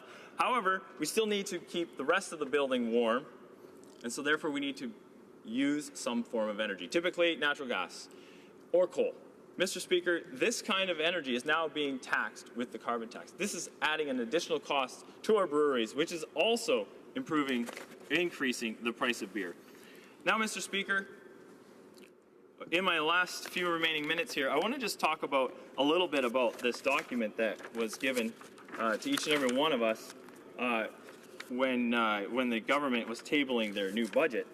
And interestingly, I thought for sure that if this was the budget for the middle class, I thought it would be straightforward, easy to understand, no baffle-gab, and it would just be something that we understand. Now, Mr. Speaker, on page 154 of the Ways and Means motion, it talks about the provision of information by a master pension entity. Well, Mr. Speaker, I'm sure that many of the middle class Canadians, many Canadians in my riding, have no idea what a master pension entity is. But then I thought, well, I started reading through it, and I would think, I just thought I'd read some of this stuff so that the people back home understand what we have to deal with every day when it comes to this government. So, Section D on page 156. The amount of tax deemed to have been collected under any subsection 5 to 7.1 by another participating employer of the pension plan in respect of the specified supply of the other participating employer to the pension plan during a fiscal year of the other participating employer that ends the preceding fiscal year, provided that the other participating employer is related at any time to the preceding fiscal year to the particular participating employer, less the amount, if any, determined for by B under paragraph C of whatever of those subsection is applicable in determining the amount of tax. Mr. Speaker, this is the budget for the middle class. This is the budget for the middle class. Completely understandable, straightforward. You know what? Lowering the costs for everybody, ensuring that at the end of the year, Mr. Speaker, you will only have to pay $800 more than you paid last year. That is what is going on in this budget, and that is what we are up against today. Mr. Speaker, I know that me and my colleagues here in the Conservative Party, we will adamantly vote against this budget because it does nothing, Mr. Speaker, for the middle class. Thank you very much. Questions and comments. L'honorable député de... The honourable member for Louis-Hébert. The member for his great and passionate speech. He's mentioned that the budget and bills are hard to understand at times. Of course, legal texts are hard to understand. I got to give him credit, though, and give him props. His speech in and of itself was hard to follow, and that has been a great exercise for me, trying to connect the dots in all the various avenues he's taken. He's mentioned at the get-go, at the beginning of his speech, what's the definition of middle class, and I understand he defines it in terms of what people drink. Is it beer? Is it wine? I come not from the middle class, but from a background where I was in those working hard to join the middle class, and we enjoyed red wine a lot, and that doesn't define us in any way, shape, or form, nor does the kind of products you consume defines you. However, our definition of middle class on this side, and I want to know if he agrees, is more in terms of the capacity you have to pay your bills at the end of the month. And that's what's defining our ambition as a government, to make sure that the families who need them the most get the most money at the end of the month so that they can pay the bills, they can raise their children, they can have the opportunities that every Canadian deserves for success. That's why we've made the Canada Child benefit more generous, more progressive, tax-free, while they were sending it to millionaires. If that's their definition of middle class, then it's up to them. When they rose the TFSA limit, who were they targeting? Was it the middle class? I wonder. So I'd like to know his definition in terms of what people earn and their capacity to make ends meet, more so than what they drink. Other question, just clarification. If we're talking about Bill C-63 and beer, what we've done actually is that there's a beer concentrate that's been developed. Now, we don't want to tax it as a spirit. We want to tax it as the volume of beer it creates. That was a demand from industry that we've received and we've followed through. Stakeholders are happy about it. I just want to remind the honourable members that just because you're looking down and talking doesn't mean that because we don't have eye contact, I can't figure out who's speaking. The honourable member for Peace River Westlock. Thank you, Mr. Speaker. And at the end of the month, that is what every family in Canada looks at, is whether they can pay their bills or not. And this government is raising taxes on everyday Canadians. They're raising, the average family is paying $800 more a year taxes. Besides that, Mr. Speaker, they are adding, on average, $500 per person to the national debt every year of this country. That means that when you are born with a $23,000 debt just for being alive, just for being a Canadian. Welcome to Canada. You now have a $23,000 debt. Thank you, Mr. Speaker. Questions and comments? The honourable member for Skeena, Bulkley Valley. I hate to correct my friend, but it's you got to get the terminology right. It's the middle class and those working hard to join it. Because apparently I found out that when Liberal colleagues make that exact phrasing, including the Prime Minister, they get a cookie every single time. So if Conservative colleagues are looking for the same opportunities, here's a question about the middle class. That is the obsession of the 1% finance minister. No, 1% of the 1% finance minister is, I want to get the numbers right. The Liberals promised to curb a loophole in the Tax Act, in which people who are paid in stock dividends rather than paid through salary, who receive a much more beneficial tax treatment if they're paid in stock options instead, that they would shrink and close that loophole off. It costs the Treasury about $800 million a year. Now compare that to some of the attacks they put onto small businesses, where just one portion of what the Liberals were going after, they called those loopholes, inferred at times that small businesses were tax cheats. That was meant to bring in about $220 million to the Treasury. By actually fulfilling their campaign promise, which the Liberals ran on, to close down these CEO stock option loopholes, they would have brought in almost 4 times as much money. So how many middle-class Canadians does he know in his riding that are paid not in salary, not by an hourly wage, but are paid in stock options from the companies that they work for? Member for Peace River Westlawn. Thank you, Madam Speaker. And I didn't research it, so I do not know how, Mr. Speaker. Sorry. I did not research it, and so I do not know how many people in my riding are paid on the stock options. But what I did research was the price of beer and how many Canadians consume beer, and it turns out that 44% of Canadians consume beer as their primary thing, and it's an interesting thing that when it comes to beer, so nearly a majority of Canadians enjoy their beer, and we are raising the taxes on that significantly in perpetuity, Mr. Speaker. And so I appreciate the comments that we got from my minister when it comes to closing tax loopholes. Obviously, they are closing the tax loophole on beer and ensuring that you have to pay your tax on beer. Thank you, Mr. Speaker. Resuming debate, the honourable member for Kitchener South Hespeler.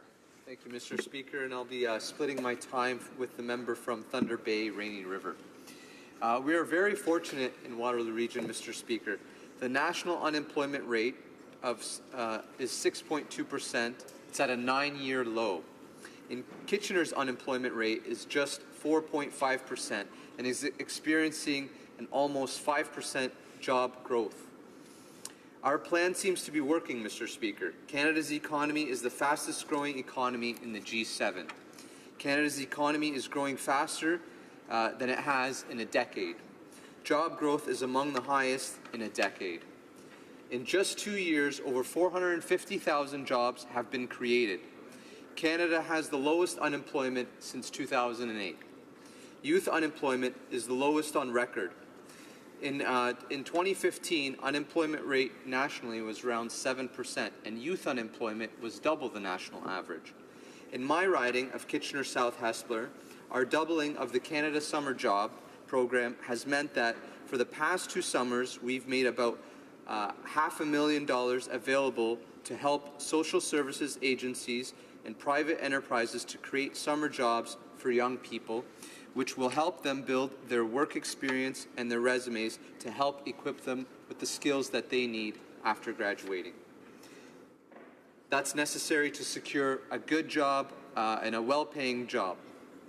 As a result of the excellent growth of our economy, government revenues have grown by more than an estimated $6.5 billion annually on average, improving our budget to the extent that we are able to index the Canada Child Benefit 2 years ahead of our original plan. In the last month, for which I have figures, the Canada Child Benefit has meant that in my riding of Kitchener South Hespeler, there were a total of 10,770 payments benefiting just over 19,000 children.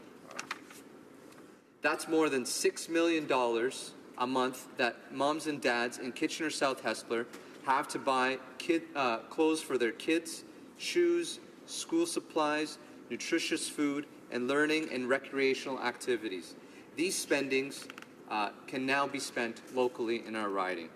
Not only do 9 out of 10 families in Canada now have more money to spend, Not only have 300,000 children been lifted out of poverty, but economic experts, include the Governor of the Bank of Canada, tell us that the Canada Child Benefit has been highly stimulative, which means that it has been very good at growing our economy. And that shouldn't surprise anyone. North America economy, Canada's economy included, is consumer-driven. When parents whose responsibilities requires them to spend on necessities for their children, the economy improves, the economy grows. Sales increases, profit rise, employment increases, so the Canada Child Benefit helps parents raising the next generation and at the same time helps grow our economy. As promised in our election campaign platform, we are lowering the small business tax rate from 11% down to 9% to help small business invest, create jobs, and grow. Dan Kelly at the Canadian Federation of Independent Business said, "This decision will pump hundreds of millions of dollars back into small business community, helping them create more jobs and grow the economy." So not only have we improved the situation of families with children and caused the economy to grow and thereby improve business, but we've also reduced the tax burden on those household businesses. We've also been investing in transit, such as Waterloo Region, the LRT. We're investing in Canada and Canadians. For over the past year, I've participated in a number of announcements and investments in my riding of Kitchener-South Hespeler, and I'd like to outline some of those to you right now, Mr. Speaker. A $15.8 million investment in Conestoga College Institute of Technology and Advanced Learning. As a result of the investment and investments like it, students, professors, and researchers will work at state-of-the-art facilities that advance the country's best researchers. They will collaborate in specially designed spaces that support lifelong learning skills and training. They will work in close proximity with partners, in turn, to discoveries into products and services. In the process, they will train for and invent the high-value jobs of the future. And their discoveries will plant the seeds for the next generation of innovators. $2.7 million will be invested in 3E Nano Inc. of Kitchener. 3E Nano produces a window coating that will make it easier to defrost car windows and make windows more energy efficient by increasing energy retention and rejection without reducing clarity. A repayable contribution of up to $3 million to Grand River Foods Limited in Hespeler to increase production and explore new export opportunities. Also, Mr. Speaker, a $96 million project to widen Highway 401 from 6 to 10 lanes. Sorry, from 6 lanes to 10 lanes, for a distance of approximately 5 kilometers between Hespeler Road and Town Line Road. The work includes new high-occupancy vehicle lanes and replacement of 2 bridges at Hespeler Road and Franklin Boulevard over Highway 401. Once completed, the project will help improve safety and traffic flow by easing congestion and providing faster, more reliable travel and commute times on one of Canada's most important trade corridors. The addition of the highway occupancy vehicle lanes will promote environmentally friendly transportation such as carpooling and the use of public transit. By widening and improving the highways, we can get products to market faster, adding to the growth rate and continued success of our current economy. We are also building an innovative economy that will create more good jobs for the middle class today and in the future. As part of our innovation, the skills plan, we are investing nearly $1 billion over 5 years to create jobs and accelerate innovation through superclusters. Superclusters are innovation hotbeds. They are areas of high growth like Silicon Valley, which bring together the most talented people, newest technologies, and the fastest growing companies. This is what we want to create in our region across Canada. This legislation will take the next steps for our innovation skills plan and agenda that focuses on people and addresses the changing nature of the economy to ensure that it works for all Canadians. It will enact several key parts for our plan, including $600 million in new financing for clean technology firms and $400 million to put in place the Venture Capitalist Initiative.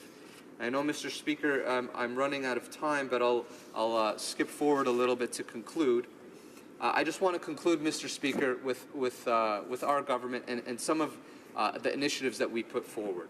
We've put forward an economic plan that has increased 450,000 jobs that has been created within 2 years. The unemployment rate was at 7% when we took government. It is now down to 6.2%. The economy is growing faster at an average pace of 3.7%.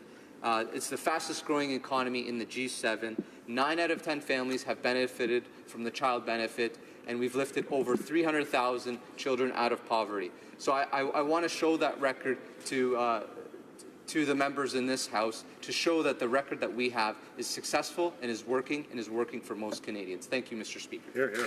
Questions and comments. The honourable member for Oshawa. Mr. Speaker, and I want to thank my colleague for his speech. One of the things that I think really important as parents, we talk to our kids about something called financial literacy. I know our government put that forward, and I think this government actually has some resources put towards that. And one of the things when we're teaching our kids about financial literacy, it's not to borrow money on their credit cards to a point where they can't pay it down. Now, Mr. Speaker, we've had this economic update, and again, the Liberal government promised a small $10 billion deficit. This time around, it's $20 billion. In the last 2 years, closer to $30 billion. So they're bragging about all this different money that they're handing out to Canadians, but the reality, this year alone, a family of 4 is further in debt, $2,222 approximately. Wow.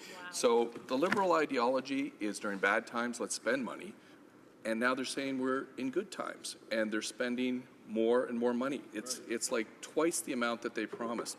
So my question to the member is, does he believe in financial literacy for children and our kids as we bring them up? And if that's the case, does he believe in financial literacy for this government? Because this government is putting us further and further in debt, even in good times. Thank you, Mr. Speaker. For HoC South Kitchener. Thank you, Mr. Speaker, and I want to thank the member for asking that question, because it gives me an opportunity to talk about this further. Yes, I want to address your question on financial literacy. And one thing I want to address is that investments, this is the way that we grow our economy. Investments in our middle class, investments in business, where we've lowered the tax rate from 11% down to 10.5%, and we are lowering it further to 9%. And these types of cuts to lowering taxes on businesses, increasing investment, increasing in infrastructure, the highest number that we've seen, billions of dollars put in infrastructure. I've seen it specifically in my riding and how it will be helping our region and my riding in particular. Investments are the way to grow the economy, and I want to thank the honourable member for asking that question. Questions and comments. The honourable member for Saskatoon West. Thank you, Mr. Speaker, and I'd like to thank my honourable colleague for his speech, and I'm just wishing through you, Mr. Speaker, to draw to his attention one concern I have, and I'm hoping that we can correct this at some point very soon, and that is the fact that 10-day unpaid leave of absence for victims of domestic violence may not actually help very many people. And I'll share with you what I've shared with your colleague, and that is for many women in particular that are in abusive relationships, 90% of them are also experiencing economic control by their partner. So you can imagine a scenario where someone has taken an unpaid leave from their job to deal with an issue, maybe see a lawyer or take care of some issues in order for them to be safe, and they come home at the end of the month and their pay is less than what it should be. That will set up a scenario, Mr. Speaker, in some families that will be unsafe. And so I really want to call to my colleagues' attention the importance of this leave needs to be paid in order for it to be an effective policy piece for the government. And I just would like his comments. Thank you, Mr. Speaker. The honourable member for Kitchener South Hespeler. Thank you, Mr. Speaker. And I want to express support for this bill and address the question of the honourable member. The Canada Labour Code is to give greater flexibility for vacation days, for holidays, for bereavement days. This is something that we wanted to do because we wanted to ensure that we are looking at these labour codes and ensuring that it is particular to the times, and we want to ensure that we continue to work with all colleagues to look at ways that we can help all Canadians and help them with work-life balance, and I want to work closely with my colleague and with all members of the House going forward. Thank you. We have time for about a 30-second question, a 30-second answer. The honourable member for Mississauga Lakeshore. Mr. Speaker, thank you. My colleague hit the nail on the head when he said that we are investing in Canadians and it's paying off. And I'm wondering, when he goes door knocking in his riding of Kitchener South Hespeler, what is he hearing about those investments, particularly the Canada Child Benefit and the other investments that we're making in Canadians? Honourable member for Kitchener South Hespeler. Actually, Mr. Speaker, just today I was just updating my. I have friends that we're on BBM and we have a group chat, and the title was for all the parents out there, the Canada Child Benefit will be increasing again in 2019. And they were actually very happy to hear that because they know the cost of raising children is increasing on them, and this is directly will be going to their families so that they can help in the high cost of raising children and to ensure that they're spending more, and that spending will go directly in our economy and will continue to boost our economy. Thank you, Mr. Speaker. Resuming debate, the honourable member for Thunder Bay, Rainy River. Thank you, Mr. Speaker. I'm pleased to be able to speak to Bill C-63. We know that when it passes, this will be important legislation that will continue the government's plan to ensure progress for the Canadian middle class. We are keeping our promise and delivering on what Canadians want us to do, to build an economy that works for Canadians and their families. A strengthened middle class means that hardworking Canadians and their children reap the benefits of their work and are prepared for an economy of tomorrow. A vital component of that is supporting our small businesses, which are the lifeblood of the Canadian economy. Just last month, Mr. Speaker, the government announced that it intended to lower the small business tax rate to 10% effective January 1st, 2018, and to 9% effective January 1st, 2019. We will make sure the small business tax rate is effective in encouraging businesses to grow, buy new equipment, and hire more workers.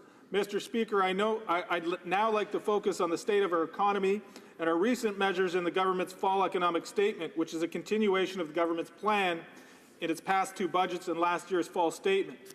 The government's plan to invest in people and in our country's future is based on the belief that when you have an economy that works for the middle class, you have a country that works for everyone.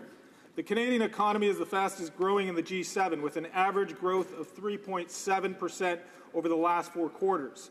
This is due in large part to the increased consumer confidence, a direct result of programs like the Canada Child Benefit, that puts more money in the pockets of moms and dads so that they can pay off debt, buy hockey equipment, or buy healthier food. Everywhere you look, there are signs of progress for the middle class.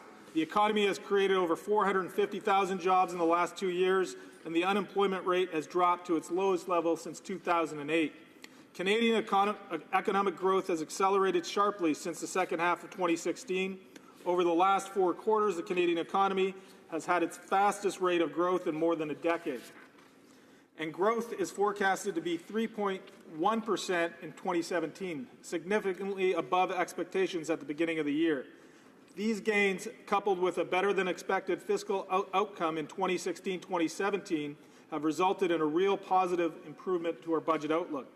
In fact, Canada's fiscal outlook has improved by over $6.5 billion annually on average compared to what we were expecting in March. And the federal debt-to-GDP ratio has been firmly placed on a downward track, with Canada's net debt-to-GDP ratio projected to remain the lowest in the G7. So how did we get here, Mr. Speaker? In the short term, we did what Canadians asked us to do: make smarter investments to grow the economy and strengthen and grow the middle class.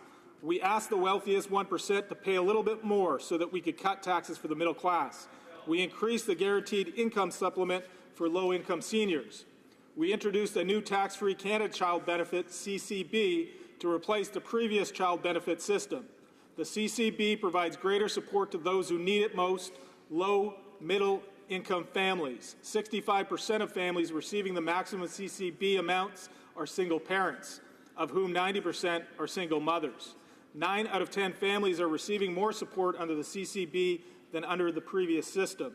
The CCB has helped lift 300,000 children out of poverty, and by the end of this year, child poverty will have been reduced by 40% of what it was in 2013. In the fall economic statement, the government proposed to strengthen the CCB by making an annual cost of living increase starting in July 2018, a full 2 years ahead of schedule.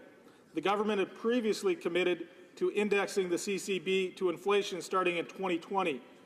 But a growing economy, improved fiscal track means the government can now deliver on this commitment a full 2 years ahead of schedule. We are also strengthening the Canada Pension Plan, reaching a historic agreement with the provinces which will increase the maximum benefit by 50% over time. But there is more work to do, Mr. Speaker. And as our plan helps grow the economy, we're investing that growth back into the middle class and those working hard to join it.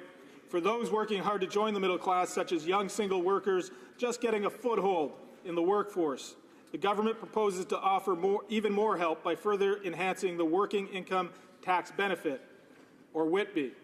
The WITB is a refundable tax credit that supplements the earnings of low-income workers. It provides important income support and helps ensure that work is rewarded. In the fall economic statement, the government proposed to further enhance the WITB by $500 million annually starting in 2019. This enhancement will be in addition to the increase of about $250 million annually that will come into effect in that year as part of the enhancement of the Canadian Pension Plan. This enhancement proposed in the fall economic statement will give a needed boost to over 1.5 million low-income workers as they work long hours, sometimes in more than one job, to advance their careers and support themselves and their families. Whether this extra money is used for things such as helping to cover the family grocery bill or helping for work-related expenses and the improved benefit will help low-income working Canadians make ends meet. These investments we have made in people, in our communities, and in our economy have put more money in the pockets of those who need it most and are creating more well-paid jobs that are giving Canadians greater confidence in their future. Our budget is a call to action, Mr. Speaker. It calls on each and every one of us to take this moment in history and make it ours.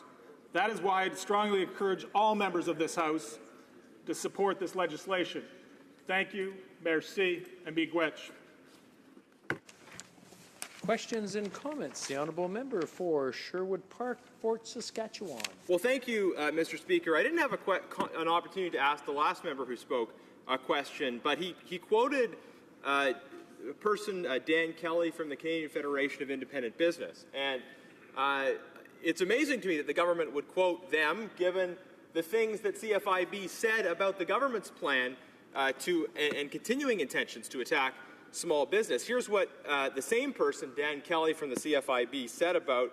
He said, "These proposals, while intended to target the wealthy, will hurt middle-class business owners from every sector of the economy. These are shop owners, farmers, doctors, financial planners, home builders, and trades in all sectors." I could quote as well from Perrin Beatty, with the CEO of Canadian Chambers of Commerce, who says, "In 10 years at the Canadian Chamber, I've never seen an issue that has generated greater concern among our members." That's quite incredible, Mr. Speaker. I wonder if the member has a comment on that. But before I do, I just wonder if you would see whether or not we have a quorum in the House at the moment. On that point of order, we have 1, 2. We do not have a quorum. Please ring the bells.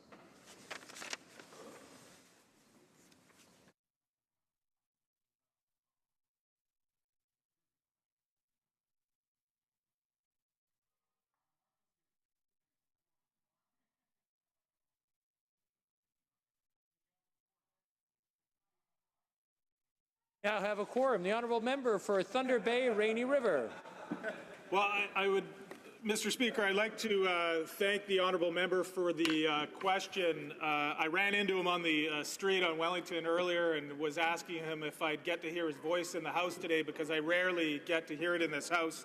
And he said no, but I was thankful that I got the question from him because I actually got to hear his lovely voice in this House today. Thank you. Thank you very much. He's quoting, I believe, from articles that were when the government first put out its proposals. And I've said often that no government in history put out proposals and asked for consultation in terms of the minister's tax fairness plan.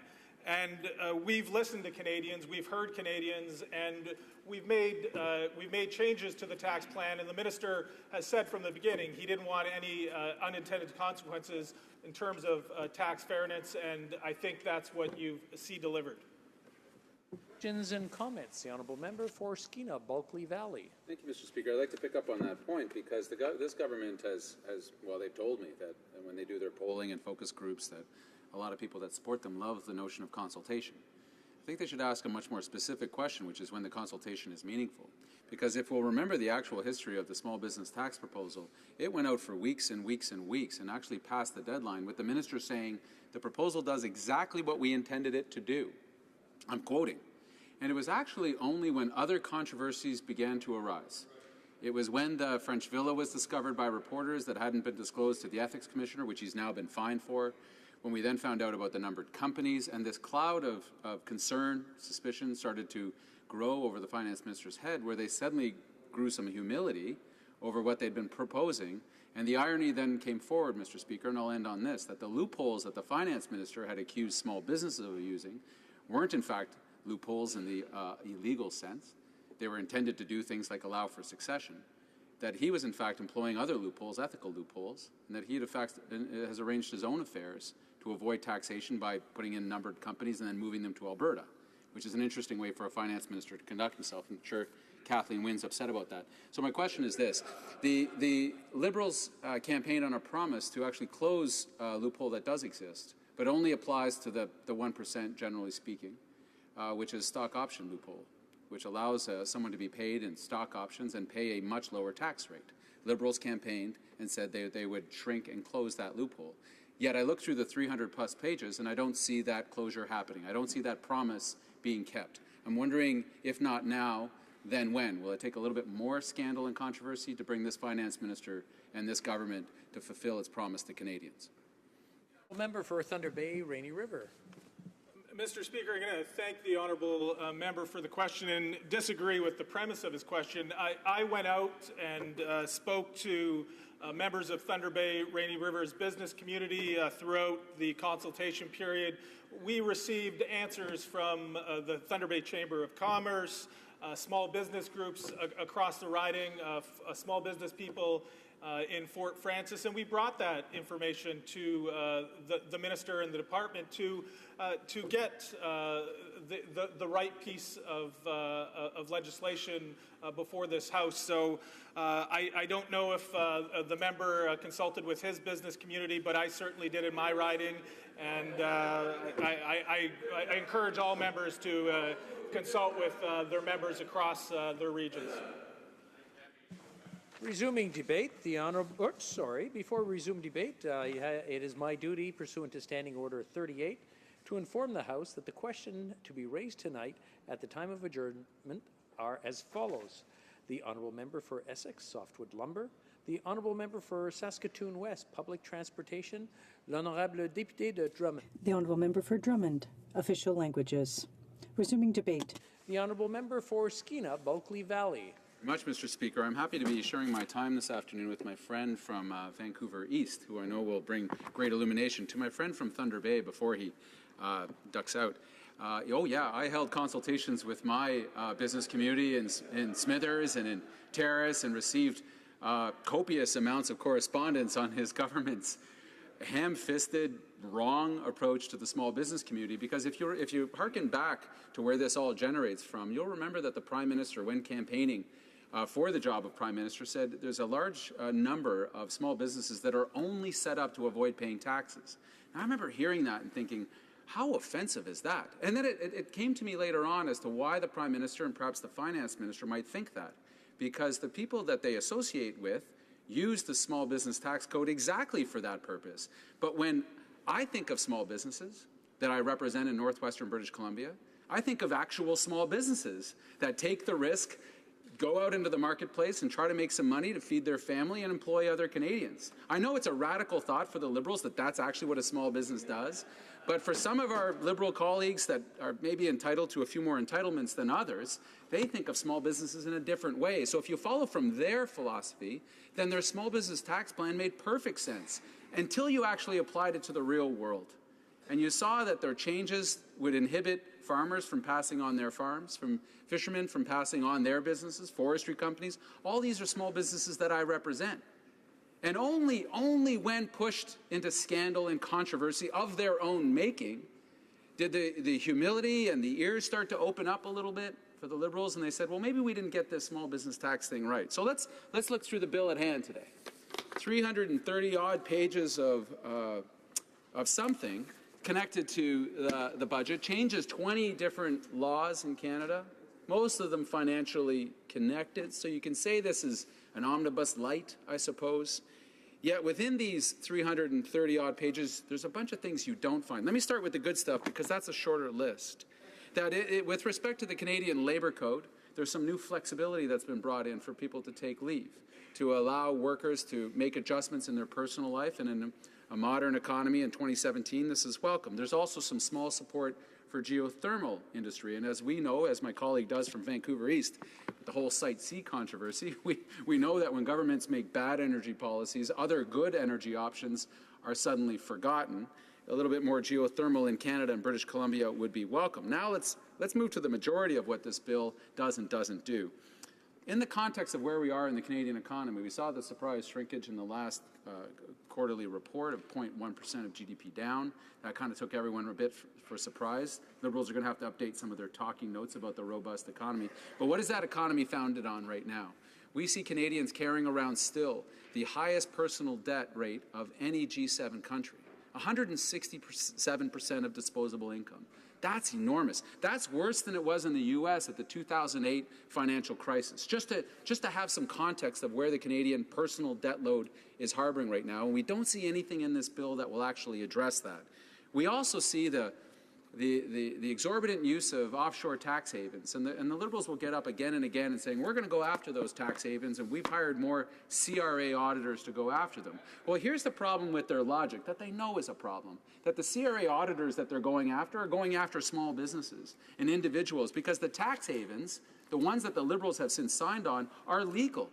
They allow Canadians to legally offshore if they can afford it, if they're in the top percent of a percent. They can pay the lawyers, they can pay the fancy accountants to move their wealth off to a place like the Cook Islands. So it's kind of strange that the Liberals would sign a new tax haven treaty with a place like the Cook Islands.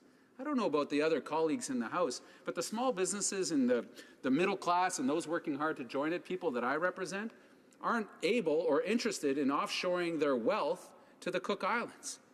But maybe it's friends of the finance minister that do this kind of thing. Or maybe the Prime Minister himself, I'm not sure, because we actually don't know a lot of what they actually hold, which is, again, the context of where we're talking about this all today. We also see the loophole, the stock option loophole. Now, I had a small business before I entered politics, and when I contracted out, I didn't pay people in stock options. When I talk to my middle-class friends and those working hard to join the middle class, they're not paid in stock options because it's not a normal procedure. So the New Democrats in the last election, we had actually said, it costs the Treasury every year about $800 million, give or take, according to Stats Can and Finance Canada numbers, $800 million of foregone tax revenue. We said that doesn't really generate anything for the Canadian economy. I know it generates more Ferrari sales. It might get a person another villa in France, but it doesn't actually do anything for the working people of this country. So maybe we should close those loopholes. And you know who agreed with us? Oh, the Liberals agreed with us. Imagine that. They just cuddled right up to that policy on the left and said, yeah, us too, to Canadians. And we should have probably known better, because when you appoint a finance minister like this one, the idea that he would ever do anything to hurt any of his friends at the country club should have been obvious to everybody. So the stock option loophole remains. It's going to cost us another $800 million this year and next year, as it did last year. And you say, well, what benefit does that get us? How many more kids does that help out of poverty? How many more seniors does that help to get us along? Nothing. Does it help on innovation? No, because there's a way to close that loophole that allows the true innovators in, say, the tech sector or in pharmaceuticals to pay new start companies off in a proper way using stock options, not the Bay Street crowd, who just don't need that third villa, that fifth Maserati. So the question to the government is, do they actually believe anything that they campaigned on? We're 2 years in. We're at the midway point. We see what they did to electoral reform, right? The thinnest of veils. When it came down to the point of actually delivering, this prime minister said something that hits the arrogance meter in a new level. He said, it was my decision to make, and I chose to make it.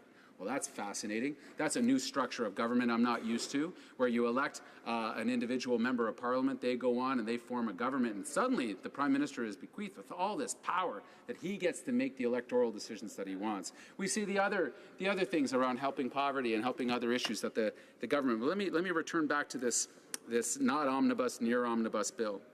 We've seen time and again that when asked, and it's the finance minister who sponsored this. Yes, yep, that's right. It's the finance minister who sponsored this. We've asked them time and time again that in order to avoid the appearance of a conflict of interest, which is the prime minister's standard byway, not just not being in a conflict of interest, but not being in the appearance of a conflict of interest, to tell us something simple. Because we know he has at least 5 numbered companies. And for Canadians who don't have numbered companies, most Canadians, what a numbered company allows someone to do is avoid, say, things like the ethics commissioner, because you can place your shares that you control, which you wouldn't be allowed to do if it was under your name, but as soon as you move it into a numbered company, you can keep control of those shares, but they're now in a numbered company and then they're beyond the touch of the ethics commissioner. Well, that's fascinating. The finance minister owns other numbered companies, and he's got 2 options when he won't tell us what's in them. He won't tell us what's in them. What are the options? Well, one of them, he doesn't think he needs to. That when the prime minister said your personal affairs should bear the fullest public scrutiny. The fullest public scrutiny. That means the public should know what's going on with the personal affairs, the financial affairs of everybody in cabinet. That is broken. The second is that what's in those numbered companies, if the finance minister actually followed through on that commitment that he too made, that we would find out that there are other conflicts of interest that are available to him right now. We saw this with the whole charade around Bill C-27. We saw this when we offered up a vote to the Liberals. Everyone remember this? This was just recently. We asked for 2 simple things of the government. We said we think an apology is owed from the finance minister for this entire ethical mess of his own making. We also said that let's close those ethical loopholes that have been exploited. And what did the Liberals in good standing do? One after another. They all stood and said, no. Canadians are a forgiving people, in my experience. If you screw up and it was unintended, you say, sorry about that, I didn't mean to do that, here's my apology, and here's how I'm going to make good. Most Canadians I know respect that, because that's about being a person of integrity, a party of integrity. But we see from a party who now on from information, access to information, on down the line, is a government that doesn't believe in their own commitments that they made. Now, I know our friend from Winnipeg will be tempted to jump up and say, oh, we're such a wonderful government. But what he's got to bear in mind is that the promises that he made to Canadians, the promises that the Prime Minister made in offering so much hope and change are starting to look a bit weak as day after day goes on, after promise falls off their attention, and their latest argument is, we're better than Stephen Harper. Yeah, really. Well, I wonder how that pitch would have actually worked.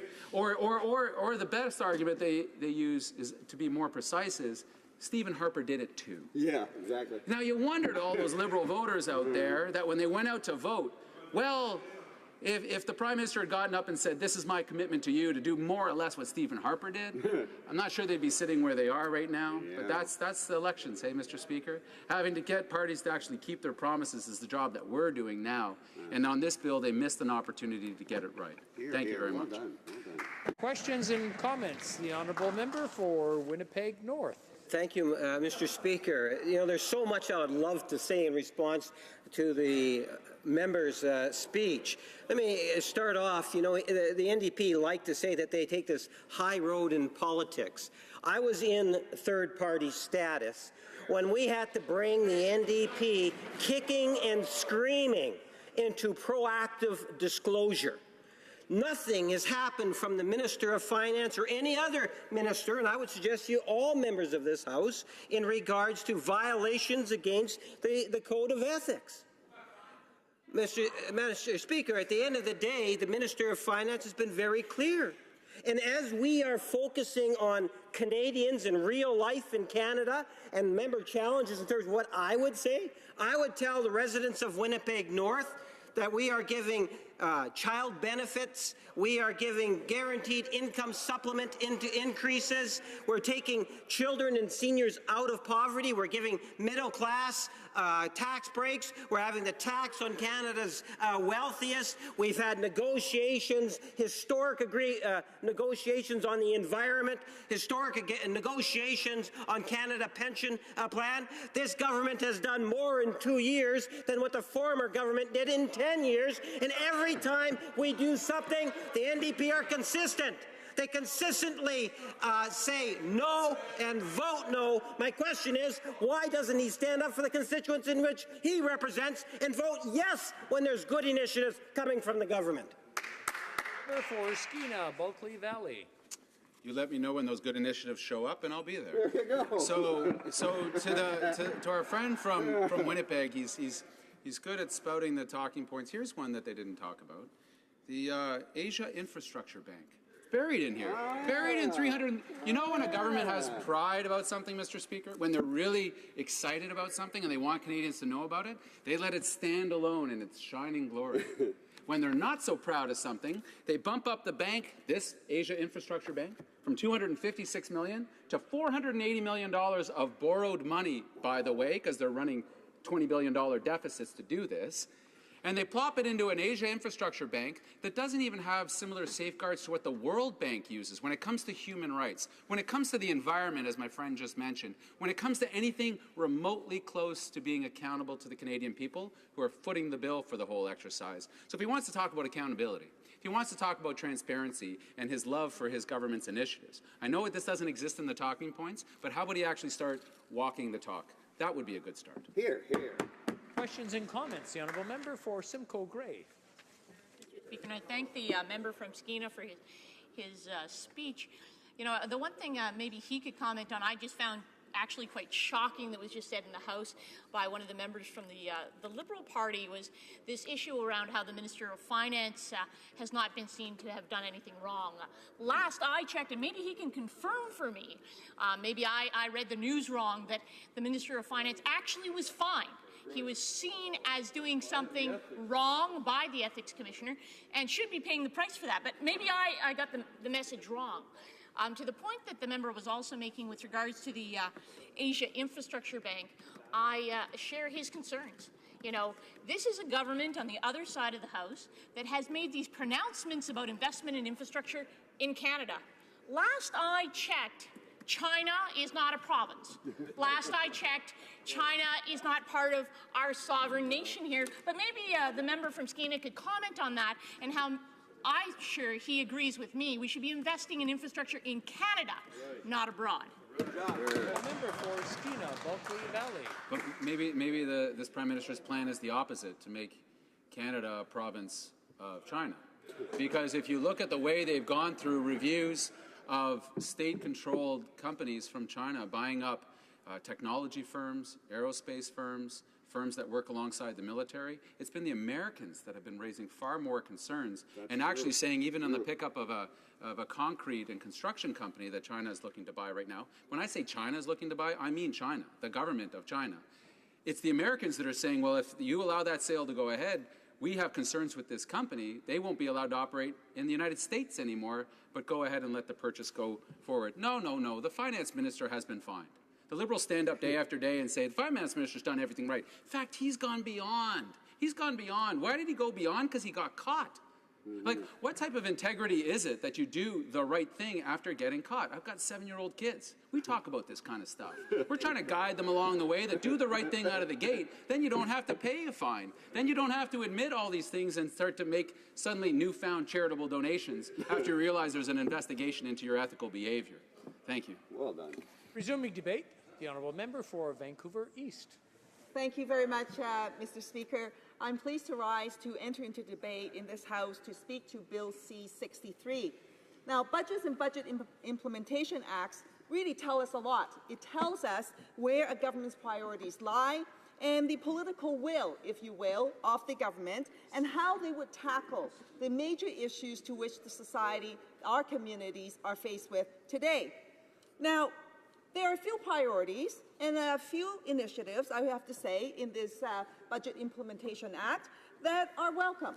But when we're talking about a 329-page document to which there are 20 pieces of legislation embedded in this giant piece of legislation, a few, let me just say, is simply not enough. Now, New Democrats have been very clear about what we had hoped to see in this Budget Implementation Act.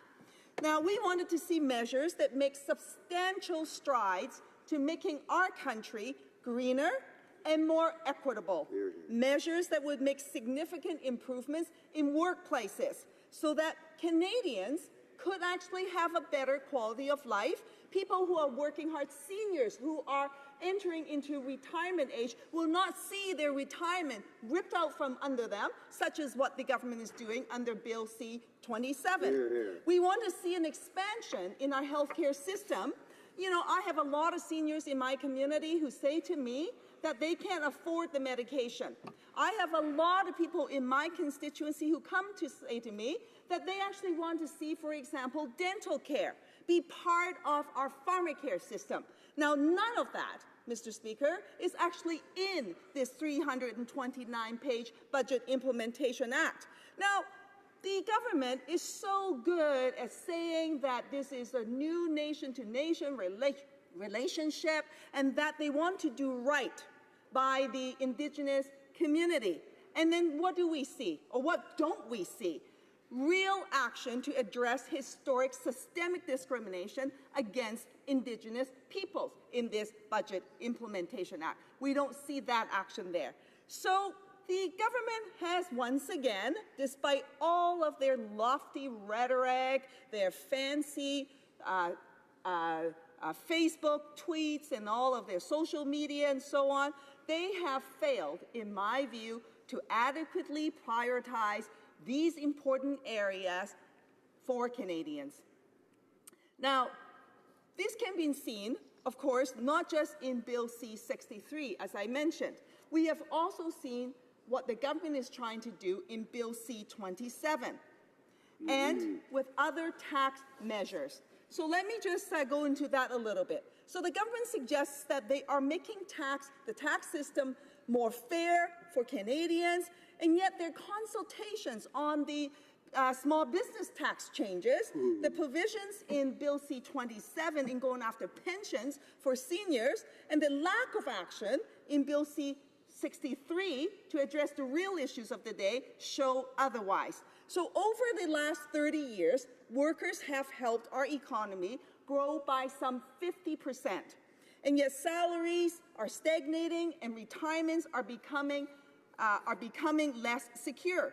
Now, the inequality gap in Canada between the richest and the majority of Canadians is growing faster and wider than in other developed nations. The richest 100 Canadians now have the same wealth as 10 million less fortunate Canadians combined.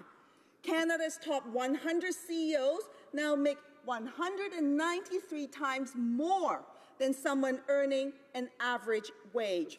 And these CEOs had already out-earned the average Canadian annual wage by 11:50 a.m. on January the 3rd this year. Unbelievable. So according to the Conference Board of Canada, Canada actually loses at least $8 billion a year through tax evasion and avoidance from the richest and largest corporations. 91% of this lost revenue goes back to the top 10% of the income earners. And 50% of that goes to, yep, you got it, the top 1%, Mr. Speaker. New Democrats have been clear that regressive tax measures such as the CEO stock option loophole, which costs the Treasury an estimated $800 million per year, need to be closed. Hear, hear. And by the way, the Liberals promised that during the campaign. Yep. They said they were going to close those stock option loopholes. And then what happens after the election? Oops, not on the agenda anymore. The Liberals continue to fail to deliver, frankly, on Bill C-63. The increasing use of tax havens to avoid taxes cost the Treasury an estimated $7 billion per year. And the NDP had called for action. The Liberals have, yes, again, failed to deliver in Bill C-63 so that we direct those $7 billion into the much-needed supports of Canadians in each of our own ridings. The government refuses to do that, and they justify it every day in this House with their talking points and pretending that they're doing right by Canadians. Now, instead, we saw that their consultation on the small business tax, right, the attack on the small business community, we saw in their consultation where they flow ideas that would actually not address the main issues of the day, the things that they promised during the campaign. Instead, they chose to target the small business community, and as if that wasn't enough, Mr. Speaker, the government then attempted to target low-earning retail workers, many of whom, I would say, are minimum wage earners who are just trying to survive in an era, in a place where housing costs are increasing and they can't afford to put food on the table. But that's the priority of this government. I think why the government did that, Mr. Speaker, is just so that they can actually cast a shadow over the real agenda. It's just so that their friends on Bay Street don't have to actually be faced with the tax measures that the Liberals promised that they would bring in after they form government. It's just so that they can protect their friends and the well-to-do. And then, of course, I would say, well, as it happens, the Minister of Finance is among them. As we see in the ethical scandal that he's mired in right now, every day we learn more and more, although sometimes less and less, too, because he's working so hard to hide all that information. But we are learning, though, that the Finance Minister is making a decision, as we know, on Bill C-27 on pension retirements so that he can, well, benefit himself and his family, turns out, with the shares that he holds in the company. And then we also learned that with the finance minister who's using number companies to avoid paying taxes. Avoid paying taxes, really. That's what the finance minister's doing. So, I mean, I guess, is it a wonder that the priorities of tackling where the big low-hanging fruit is in terms of redirecting those monies and to the Treasury, that the government actually has closed a blind eye to it? Is it a wonder that that is actually happening right before us, Mr. Speaker? Now, let me just also say that in this bill, Bill C-63, I don't see measures that I think many of the people in Vancouver East would like to see, and I would venture to say that many Canadians would like to see. And that is for young parents and working mothers who are often impacted the most, they need better access to affordable and high-quality childcare. But yet we don't see any provisions under this bill for a national childcare program. Mr. Speaker, there's enormous benefit for women who need childcare. and it would benefit not only their family unit and the child in terms of early childhood development, it would benefit our overall economy, and the government is failing to deliver on that. Now, Mr. Speaker, I fail to see in this bill what actually a lot of people are struggling with, and that's safe, secure, affordable housing. The government talks the good talk about delivering a national affordable housing program, but where is that in this bill under Bill C-63? And finally, let me just close with this.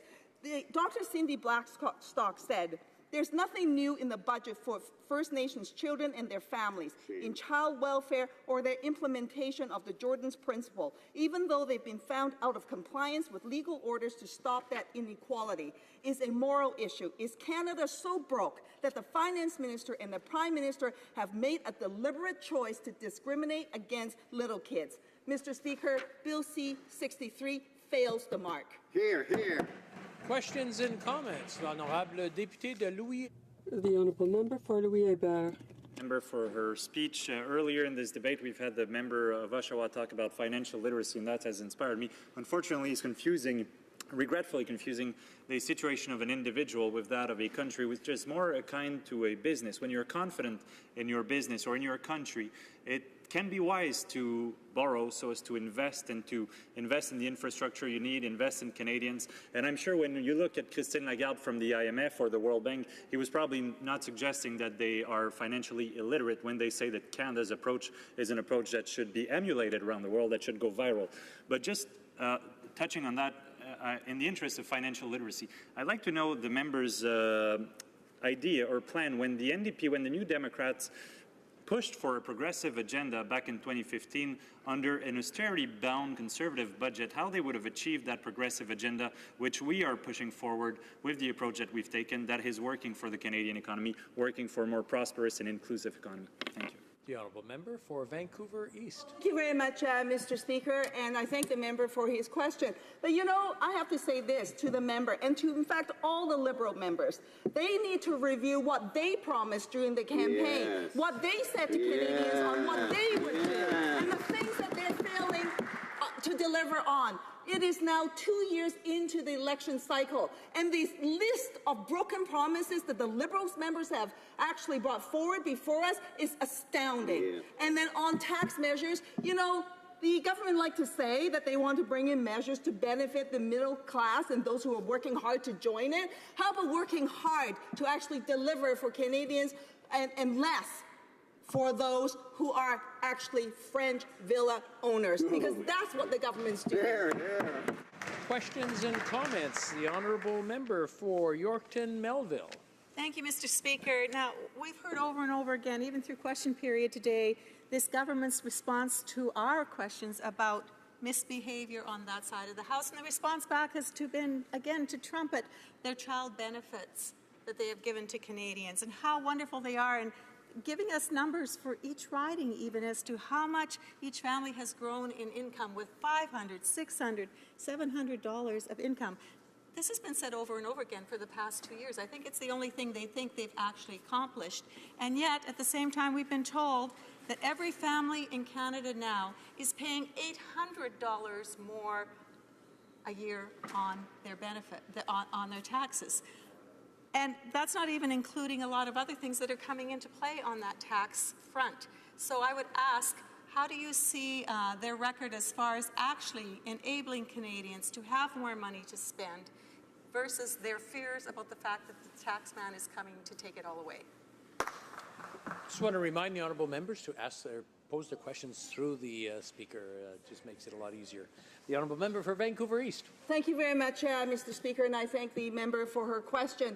You know, I come from Vancouver East, and we're not a particularly rich riding. In fact, we are one of the lowest income ridings in this country. And what my constituents consistently have said is that they want a government who will actually support them by providing the necessary services that they depend on. So take as an example, the seniors who are trying to get into retirement, they're not expecting for the government to bring in a bill, Bill C-27, that will actually rip the pension that they have earned right from under them, so that companies like the ones that the Minister of Finance has personal interests in, would benefit, Mr. Speaker. My constituents have said that they want to see a national childcare program, and so that they could afford to get to work, so that the women can get into the workforce and support their families, and so that their child can get the best support in early childhood development in those early years, and we don't see that. Housing is a major issue in my community, Mr. Speaker. Housing affordability is a major issue. And it is this Liberal government back in 1993 that canceled the National Affordable Housing Program, which as a result, this country lost more than 500,000 units of affordable housing. They campaigned on bringing back a National Affordable Housing Program. It's now 2 years in. They said, but wait for it, it's coming. Why isn't it here now? Should the people who are homeless today not deserve housing? Why is the government making them wait if they're actually really going to bring back a national affordable housing program? Wow. Resuming debate, the honourable member for Vaughan Woodbridge. Thank you, Mr. Speaker, and it's great to. Merci, Monsieur le Président. It's great to be here this afternoon with some other passionate speakers that we've heard today on Bill C-63. Commenting on Bill C-63 it's a pleasure for me, and I'd like to present a few of my humble views on it. The Budget Implementation Act number 2, projet de loi C-63. Bill 63. A piece of legislation to implement Budget 2017. Budget 2017, much like Budget 2016, but built on a number of transformational measures that our government has put in place that are benefiting Canadians from coast to coast to coast. Mr. Speaker, Monsieur le Président, our government's commitment to the classe moyenne and those working hard to join it is unwavering.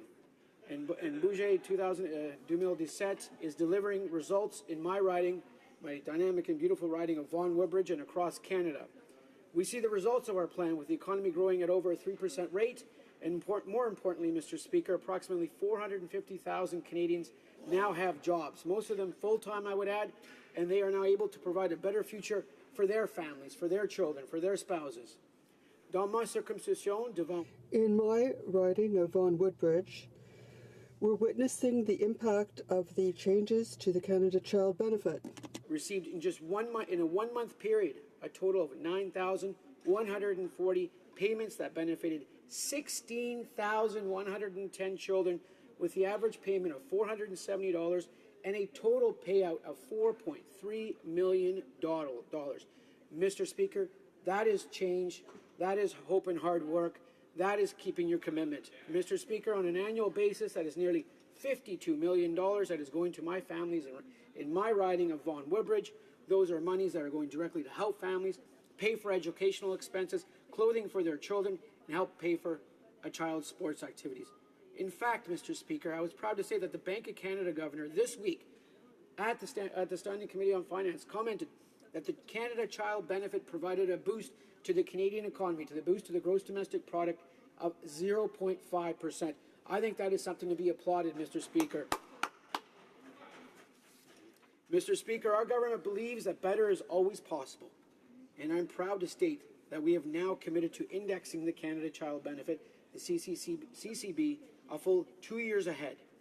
Mr. Speaker, due to a strong economy, yes, the fastest growth rate in the G7, prudent financial management by our Member of Finance, the Member of Parliament for Toronto Centre, that starting in July 2018, parents and families will see their CCB indexed.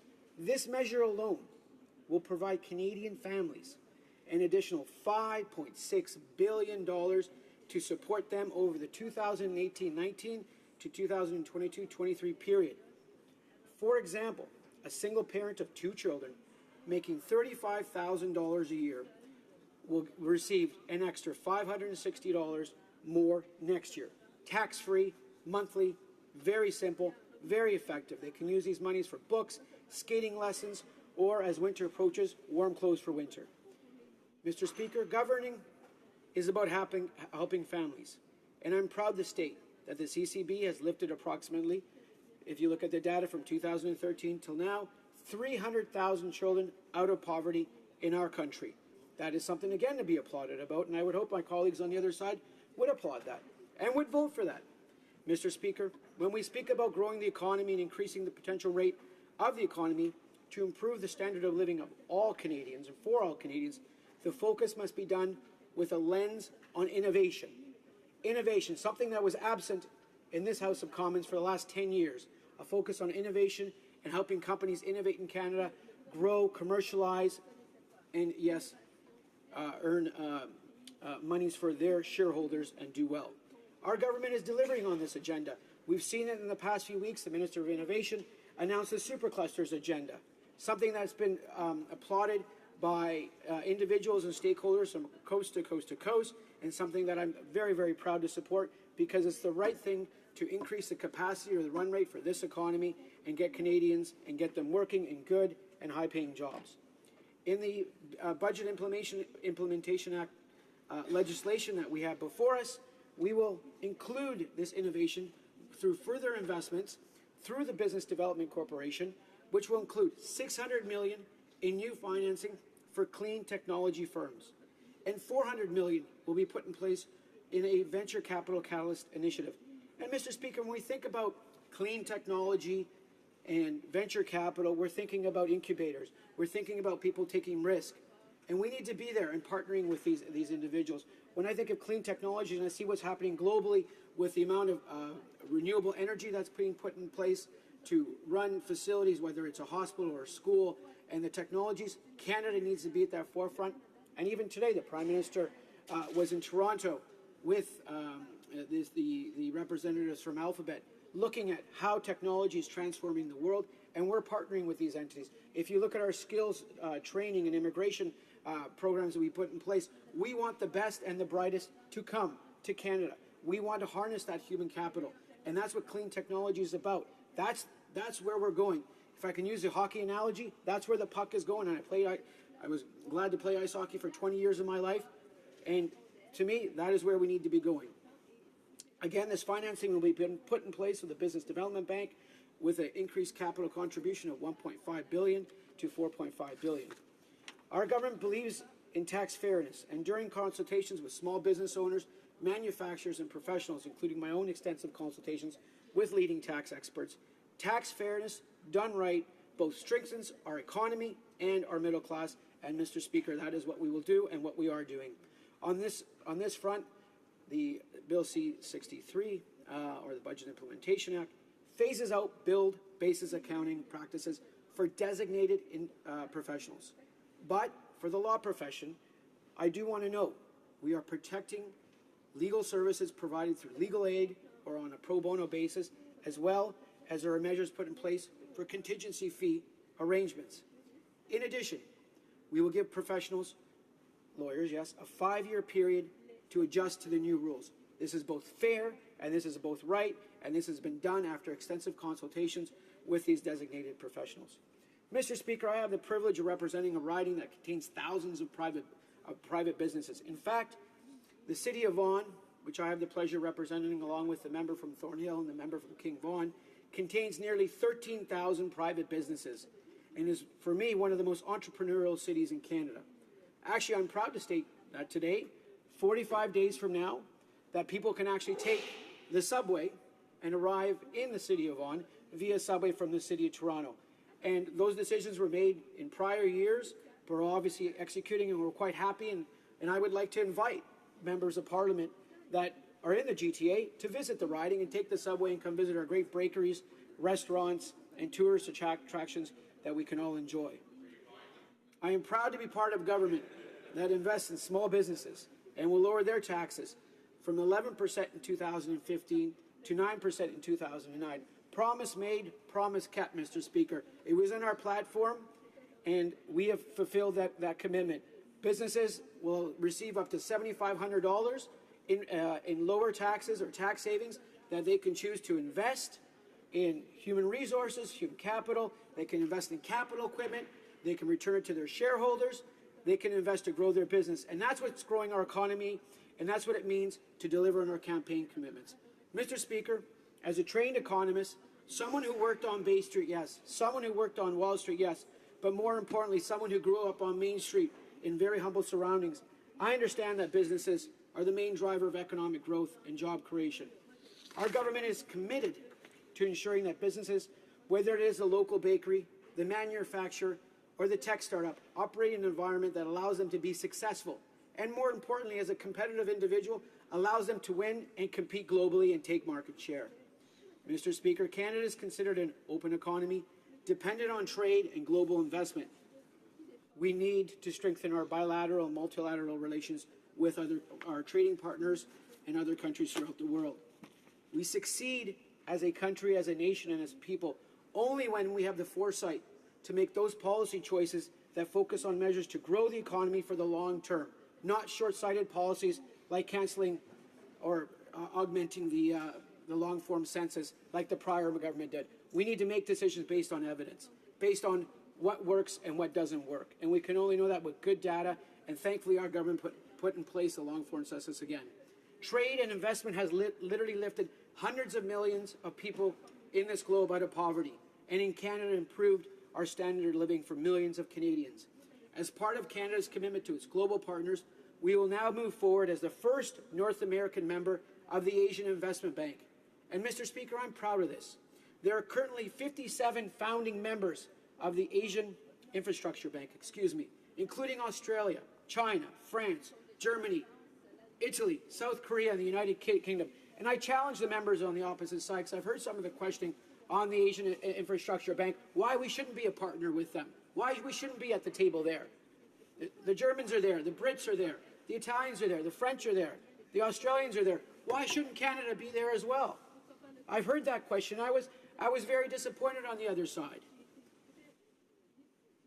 This represents a long-term economic opportunity for Canada and will assist Canadian companies to explore new commercial opportunities.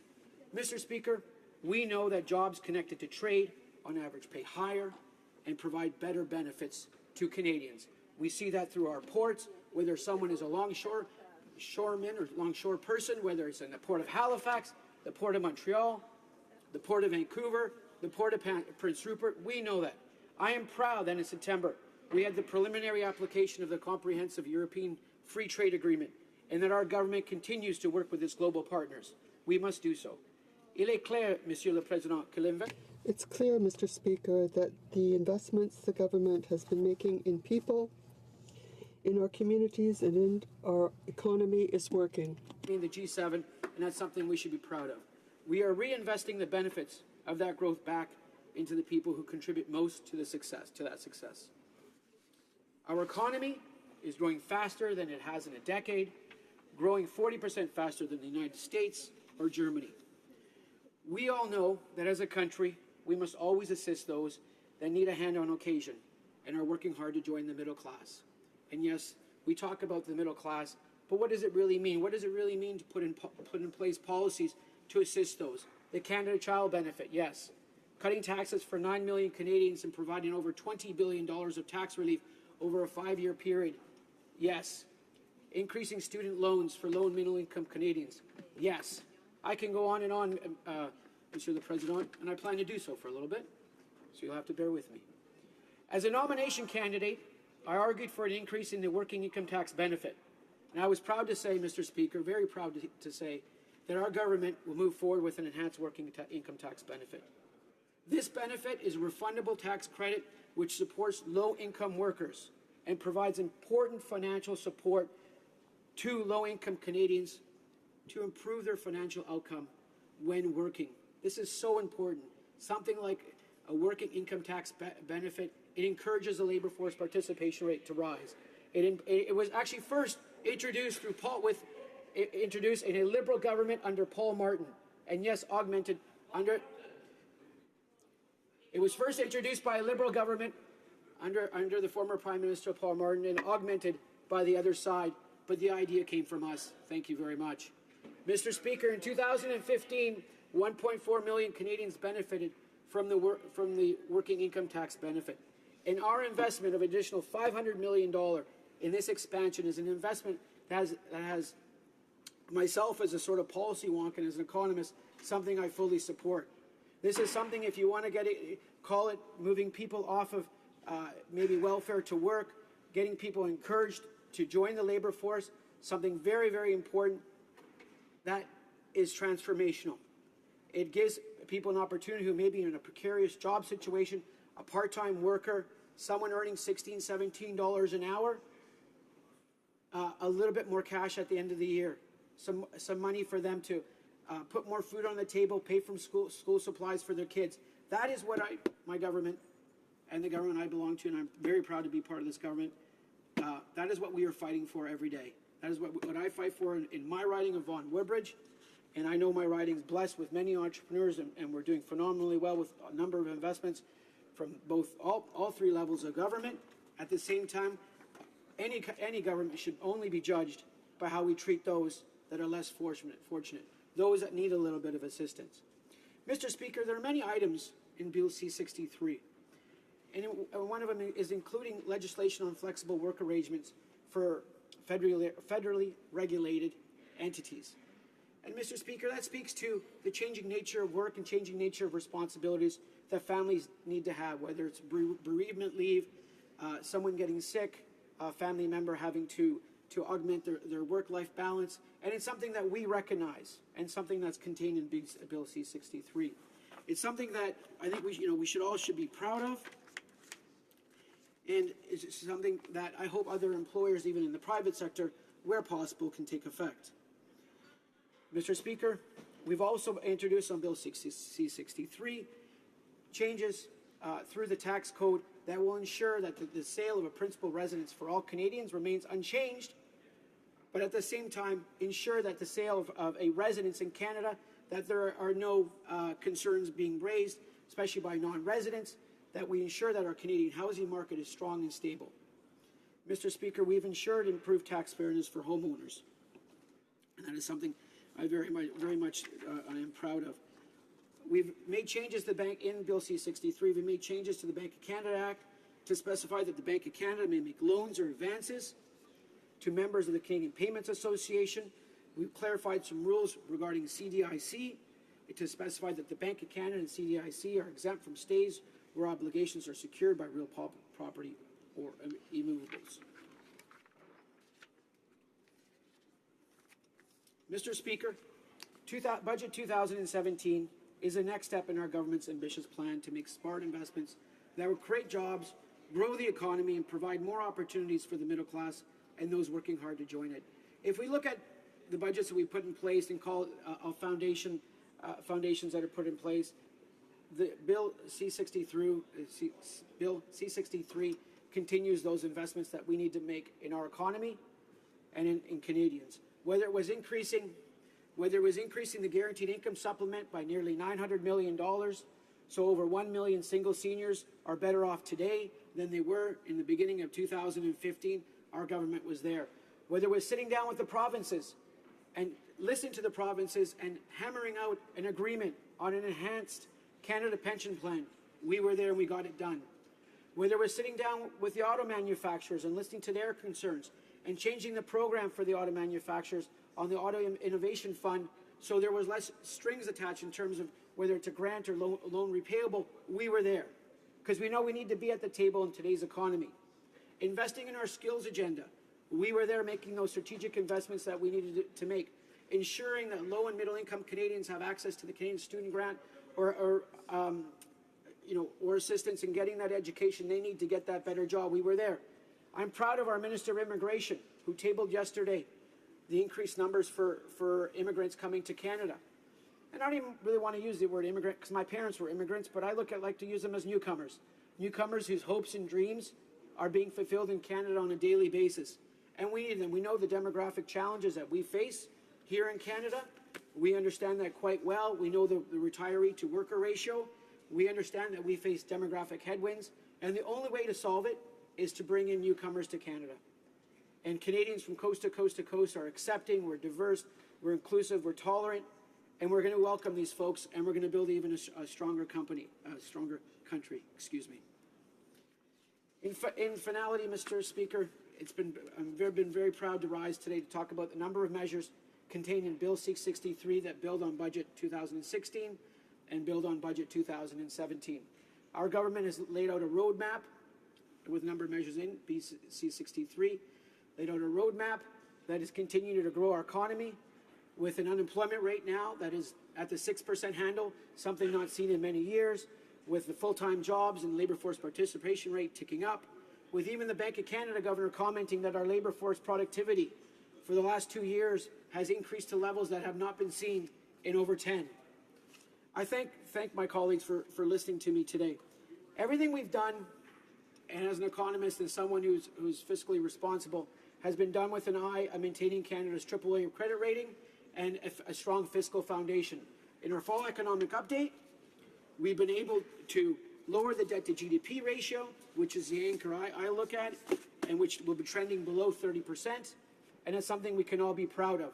Something that as a government that we need to keep our eye on, and something that we can look at and measure our investments, how they're doing, growing the economy over 3%, which hadn't been seen in a number of years, creating those full-time jobs at nearly over 15,000 a month, and ensuring we make key investments in those industries where we know growth is happening and where our innovation strategy is taking a foot and taking hold. Mr. Speaker, I'll end my remarks there for today, and I thank everyone for listening. Thank you. Questions and comments? Questions et commentaires? I just want to point out to the honourable member that we have to cease at 5:30, and we'll have 2 minutes of questions, and then he'll have the remainder coming next time this bill comes up. L'honorable député de Louis Saint-Laurent. The honourable member for Louis Saint-Laurent. Well, thank you very much, Mr. Speaker, and allow me to start by saying that the member used a Liberal sentence, people, middle-class Canadians and people working hard to join it. And I smile at that because Canada is bilingual and those who are working hard to join it, and I congratulate the member for his efforts to learn French. Address some issues that I totally disagree on. We forgot a few elements very important. When you talk about the fact that families have more money in their pocket, they forgot to say that this money is not available now. We borrow this money to our children because this government is making deficit, and this government cancels so many tax credits to help family with sport activity, with artistic activity, with student loan and all of that. And this government canceled that. He also raised the issue of Paul Martin. He talked about Paul Martin, the one who killed the deficit in the 90s. That's a great prime minister, but unfortunately the actual prime minister is recreating the deficit. That's all wrong. So, Mr. Speaker, and you talk also about the one person who pay more taxes. That's not true. The Finance Department concluded in a report which a few weeks ago that the one person pay $1 billion less. Well, Mr. Speaker, my question is that, speaking of a millionaire, can you identify me a Canadian millionaire who hired 2 nannies and sent the bill to Canadian taxpayer? The honourable member for Woodbridge Vaughan in 45 seconds or less, please. Thank you, Mr. Speaker, and merci beaucoup pour ton question. And thank you very much for your question. I thank my colleague from the beautiful province of Quebec for that question. From our plan that we put forward are speak for themselves, whether it's on the job front, the unemployment rate, whether it's on wage gains that Canadians are making. The evidence is clear. And 2 years in, we've created 450,000 new jobs. We've just indexed the CCB, which is a transformational measure to help Canadian families and reduce poverty, Mr. Speaker. And, we'll continue working on that front. We'll continue working with Canadians from coast to coast to coast. And we'll continue consulting, working with all our stakeholders to ensure that we get things right. And we're listening to everyone. And I'm glad to say that our economy is going the right way and the country's feeling great. And we're going to continue doing the good work that Canadians expect us to do so. Thank you, Mr. Speaker. The honourable member for Woodbridge, Vaughan Woodbridge, will have 7 minutes and 35 seconds coming to him in questions when we take up this bill again. In the meantime, it being 5:30, the House will now proceed to the consideration of private members' business as listed on today's order paper. Orders of the day. Private members' business, resuming debate of motion M132 concerning federally funded health research, standing in the name of Mr. Saini. Resuming debate, the honourable member for Guelph. Thank you, Mr. Speaker, and it's my pleasure today to support the private members' bill that's being brought forward by my friend, my colleague, my neighbour down the way on federally funded health research. This study will be focusing on lowering drug costs, but also looking at increasing access to medicines both in Canada and around the world. Like my honourable colleague, I too have noticed that there is a knowledge transfer problem in Canada.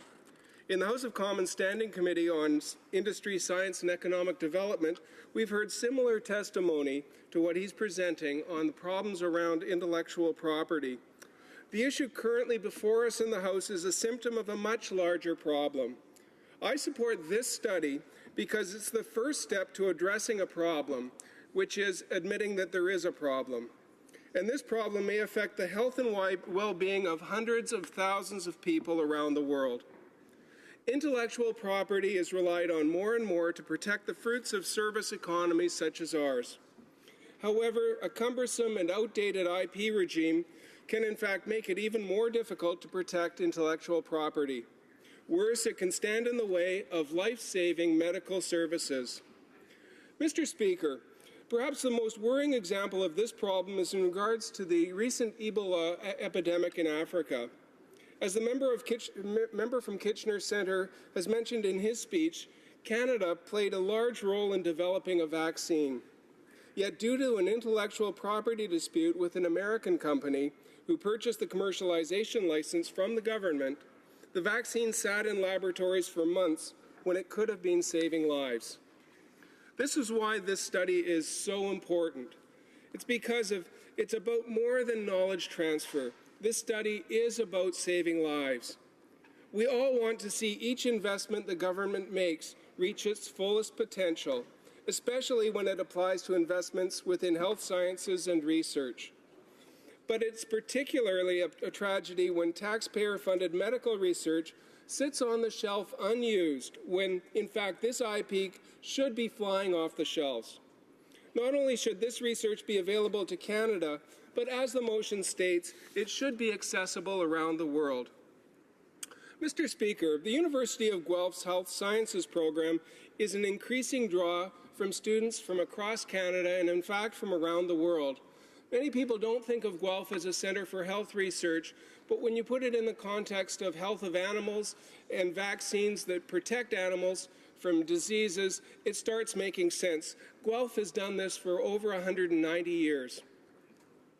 With many of these students, both graduate and undergraduate, that are studying at the University of Guelph, they're working at the Centre of Cardiovascular Investigations to learn about the human heart. They start with looking at hearts of smaller animals, and then they apply their studies to the human heart. The CCVI was developed to find innovative ways to fight heart disease. They receive funding through grants from numerous sources. These include the Heart and Stroke Foundation, the Canada Foundation for Innovation, the National Sciences and Engineering Research Council, and other sponsors that are essential to support the great work of the professors and students working in this area. To name just a few examples of the incredible medical research going on at the University of Guelph, Jeremy Simpson's work studying heart failure symptoms that apply to women differently than men.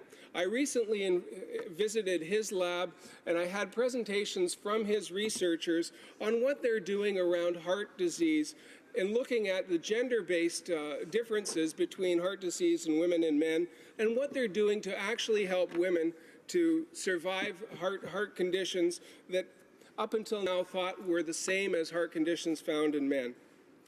Dr. Petrick's lab is focusing on novel therapeutics for the treatment of late-stage ovarian cancer. And again, it's a hard cancer to find. It's found in women that have ovarian cancer that is very difficult to detect. But the research he's doing is actually almost at the breakthrough point. He is collaborating with researchers in the States and around the world, and we're hoping that he breaks through soon so that we can end this terrible disease that affects so many women in Canada. Professor Glenn Powell's laboratory uses molecular research to treat heart failure. I could go on, but there are a lot of examples of the type of research that could significantly increase benefits to the public. And all to say that the brilliant research being conducted in my constituency of Guelph and across Canada must benefit Canadians, but also help people around the world.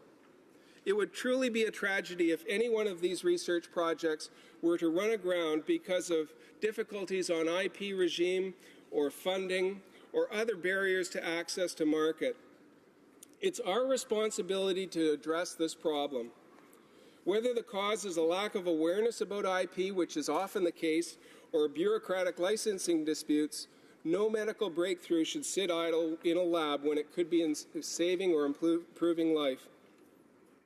This serious problem is at the center of the honourable member's motion and should, if approved by the House, be a central issue for the Health Committee to study. I'm proud to say that this government has already shown leadership on this issue. Canada recently became the 20th country to accede to the Marrakesh Treaty, allowing the treaty to come into force.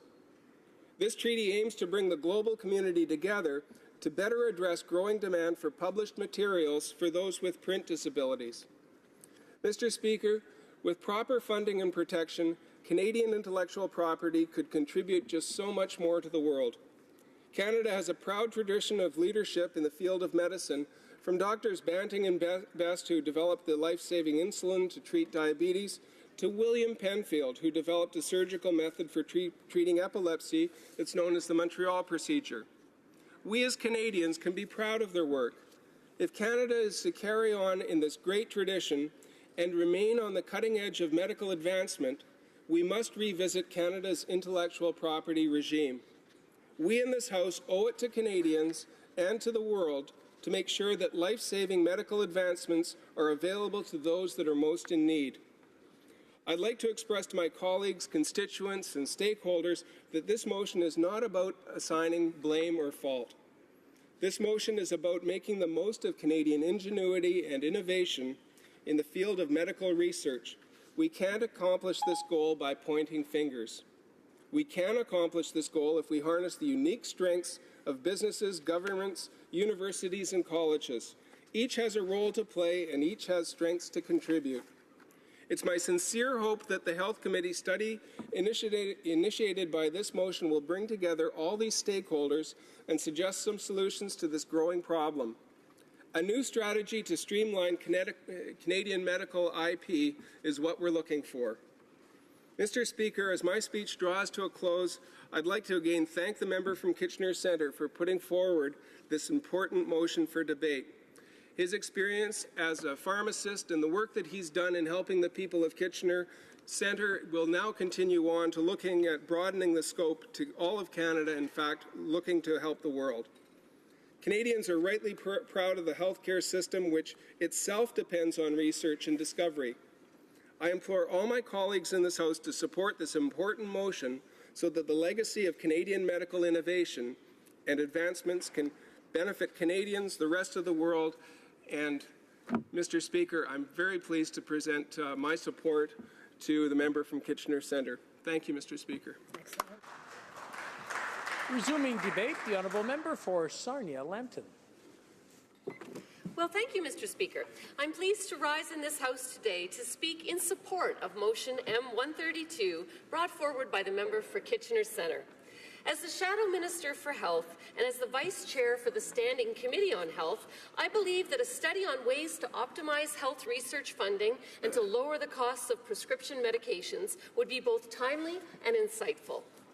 This motion calls on the Standing Committee on Health to study better ways of increasing public benefits from federally funded health research, with the goals of lowering drug costs and increasing access to medications both in Canada and across the globe. I fully support this motion. Je crois que les chercheurs en santé. I believe that Canada's health researchers are among the best in the world, and that Canada is recognized around the world for innovation, research, and development in the field of health. Making sure that federal research funding is used the most efficient way possible is just logical. Similarly, I believe that Canadians should have reasonable access to prescription medication that they need. I am very interested in continuing research in this field. Globe as a world leader in health research with very strong capabilities in the field of vaccines. Canadian researchers are responsible for breakthroughs in the fields of cancer research, HIV/AIDS research, malaria, tuberculosis, polio, multiple sclerosis, and diabetes research. The list goes on. These discoveries have saved lives and continue to do so even today. Just this week, a major international research collaboration discovered 72 new genetic markers that contribute to the risk of developing breast cancer. This international group included many Canadians, and this discovery more than doubled the number of known genetic markers for this disease. We have some of the best research institutes in the world, and Canadian innovations continue to move at a rapid rate. As such, I agree with the intent of this bill, and I'd like to thank the member for bringing it forward at this time. I believe a well-rounded study on the issue would be valuable to both parliamentarians as well as to all Canadians, as it could lead to increased efficiency in how medical research funding is used. There's always room for further innovation, and I believe Canada can continue to be a leader in that way. Strong, well-placed research funding can go a very long way to foster innovation and results. Furthermore, we need to assure that the findings of this research be made available at reasonable speed. I believe we should always be working towards getting the most from our research funding and that taxpayer dollars be used in the most efficient manner possible. Comme beaucoup d'autres domaines liés à la santé, like many other health-related sectors, I think that we can learn a great deal from health research and funding structures used in other jurisdictions. Setting a hierarchy of points of convergence in health research and worldwide collaboration on health research projects would eliminate a great deal of overlap. It could also lead to significant research projects. Cooperation at a world level is a way of effectively using research funding and continues to promote positive professional relationships with fields of research in other countries. I will now address the second portion of this motion that speaks towards further study of how to lower the costs of pharmaceutical drugs in Canada and how to make them more accessible, both in Canada and globally. I believe that all Canadians should have reasonable access to the prescription medications that they need. That is a given. Today, 88% of Canadians have some form of pharmaceutical coverage through either private or public insurance plans. That leaves 12% of Canadians with no prescription medical coverage or inadequate coverage. That is the current gap. I believe that lowering the cost of prescription medications through strategies such as bulk buying would go a long way towards making sure Canadians can access the medications they need. However, we need to cooperate with our provincial partners as well, since they have jurisdiction in this area. As with all matters related to health, we will have to tread carefully. I am pleased to be involved at Health Committee with the study on pharmacare and the costing that the Parliamentary Budget Officer did on that program, where we have seen that we could use our volume leverage within Canada to save $4 billion in prescription drug costs. That would be a huge advancement for Canada. We also see that there are a number of very expensive medications to treat rare diseases. And in many cases, these are either not covered or they do put undue stress on the insurance companies that are trying to provide them. This is an area where research into how to either replace those medications with more cost-effective ones or to address the root cause of the diseases would be very helpful. Now, today at Health Committee, we were pleased to have folks come and speak to us about the problem with antibiotics and the resistance to antibiotics that's coming on from overuse of antibiotics. And the members that came to committee, organizations across Canada that are trying to look at what needs to be done to address this problem, which is actually a global problem as well. They pointed to the need for research. They need to have research into antibiotics and how to reduce the bacteria from becoming resistant and to cooperate globally on that effort. So that is another key area where we would see the need for the kind of research that this motion brings. We know that Canadians have many research discoveries. The member from Guelph just talked about a few of them, Banting and Best, and the insulin discovery, which I think everyone in the world knows Canadians had a part there. But there are many other areas where we have shone as a country. If you think of the Ebola plague that happened, Canada was the one that came with the research and the solution to bring the vaccine that saved thousands of lives. And so I think we have established clearly in the world that we're leaders, we have the capability, and this bill will bring the encouragement that we need to go ahead and fund and direct the research to reduce the cost of prescription drugs and to continue the growth of our leadership in this area. One thing I would talk about is the Naylor report. Now, the Naylor report on fundamental research did cover the area of health research and talked about the increased funding that would be needed and many of the recommendations. Now, that report was issued earlier this year, and I've not really heard anything much from the government on that in terms of what they intend to move forward with. But I would certainly say that with the aging population that we have, and with the trend going from acute disease to chronic disease, there is an ever-increasing need for health research to address these particular conditions. So once again, I'd like to thank the member for Kitchener Centre for bringing the motion forward and for his ongoing support of medical research in Canada.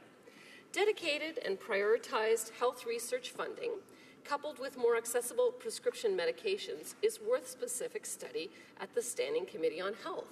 Now, as you may know, I just recently became the Shadow Health Minister, and so I'm getting up to speed on many of these files. The PharmaCare study apparently started over a year ago, and so to absorb the summary of evidence that was there is quite a task. And as I saw today, the antimicrobial resistance study that we are doing also began before, and so we certainly are doing work that touches on the issues raised by this motion, and I look forward to working with the Health Committee to study this issue in depth. So once again, Mr. Speaker, I'm thankful for the opportunity to speak to the motion. I want to congratulate the member from Kitchener Centre for bringing this forward, and it's my pleasure to say that we will be supporting this motion. Thank you, Mr. Speaker. I believe we... point of order, the honourable member for Spadina Fort York. In my absence, I understand that a point of privilege has been raised earlier this afternoon while I was at committee doing work on behalf of the minister I serve. And I understand the member for Richmond Centre had concerns about an interaction we had on one of the buses that shuttles us back and forth between our offices following our duty here in the House. I don't share the characterization of the events as they were reported to have taken place, and will stand by that. However, it's not a question of what I feel. It's not a question of my perspective. It's a question of the perspective and the point of privilege that was raised by the member from Richmond Centre.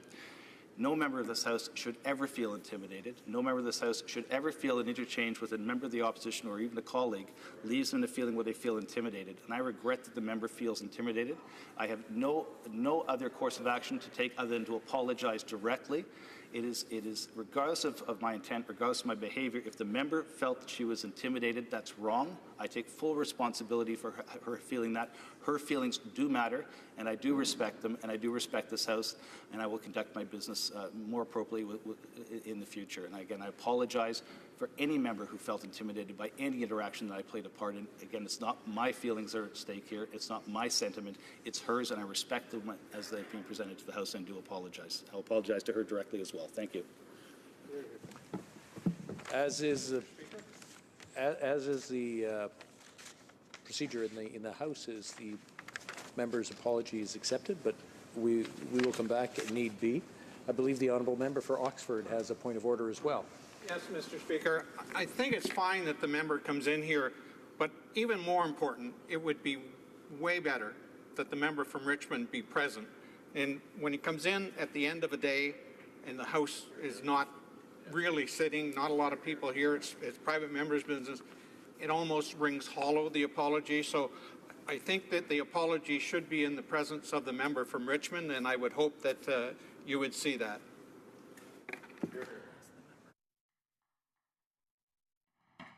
Another point of order. This is bringing up the honourable member. Did the honourable member for Spadina Fort York want to respond to that at all? Or?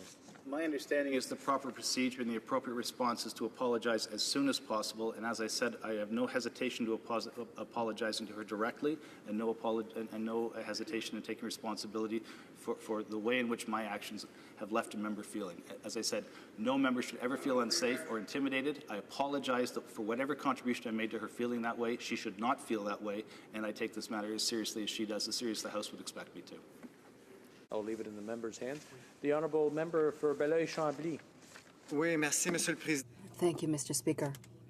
Although we accept the apology of the member of the Parliamentary Secretary, it's important to specify that we must recognize that the apology is not about how the member feels, but are owed for what was done by this member. That is an important nuance.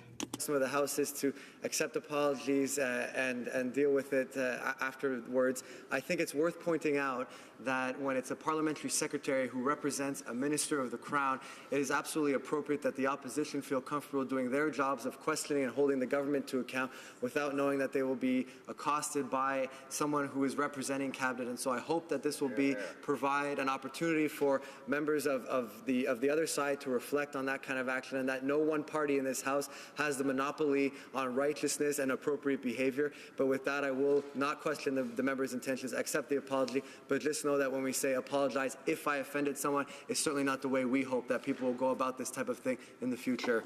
I just want to remind the honourable member that as a practice, the member has apologized, and the practice is to accept the apology. I will leave it in the honourable member's hands to treat it the way he will. I'm not sure if the honourable member still wants to say anything to that. Very clear. Wait a minute. We've got another point. We've got a response to that point of order, and then we'll come back to this one, if that's Sorry, just a point of order that I don't think any member should bring the presence or absence of any other member in the House. And so whether or not the member of Richmond is here or not doesn't affect the sincerity or the appropriateness or the timeliness of the apology. All members are deemed to be here, is my understanding. The technical, that makes sense. I'll accept that. Thank you. The honourable member for Spadina Fort York. Explicitly clear, I am not in any way contesting that she felt intimidated, and I take the allegation very, very seriously. I don't agree with the description of the events, and I have the right to disagree with as to what happened. But that's not the issue. It's not a question of what I feel. It's not a question of how I interpreted the events. But anything I did, everything I did that left her feeling that way deserves an apology, and I explicitly and without reservation offer that apology. It's her feelings that matter, not my interpretation and not my perception of the events. If she felt intimidated, if anybody in this place feels intimidated by exchanges inside or outside the House, that is wrong, and I take full responsibility for that unequivocally. The issue as to what exactly happened is not the point of privilege that was raised. It's the sentiment that she raised around feeling intimidated. No member of this House should ever feel intimidated, and we all have to take responsibility for heckling, for side remarks, for casual remarks made in the bus. It's not appropriate for anybody to ever feel that, and as a result, that's why I'm apologizing, and I will make every attempt to deliver directly to the individual in question. Resuming debate. The honourable member for Saint-Hyacinthe-Bagotte. Mr. Speaker, nearly 8 million Canadian men and women do not have drug coverage because Canada is one of the only industrialized countries to have a universal health care system that does not include drug coverage. Without medication, there can be no treatment.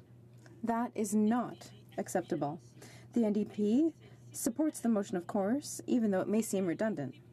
It has been proven already in a report by the Standing Committee on Health published September 25, 2017, that pharmacare is the best way to reduce the cost of medication in Canada and consequently to increase their accessibility. Other data and studies, like those of the Parliamentary Budget Officer, came to the same conclusion as the Standing Committee on Health. the report of the Parliamentary Budget Officer on federal cost of a national pharmacare program, which was published on September 28, 2017, reveals that a national pharmacare program would lead to net savings of $4.2 billion per year for Canadians. Marc-André Gagnon, a professor who specializes in public policy at the University of Carleton in Ottawa, considers that the government could cut its expenditures in half.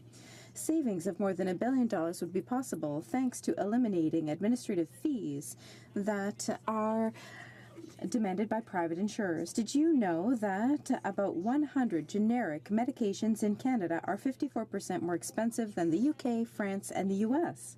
Why is treatment so costly here in Canada? I'll explain why it is so.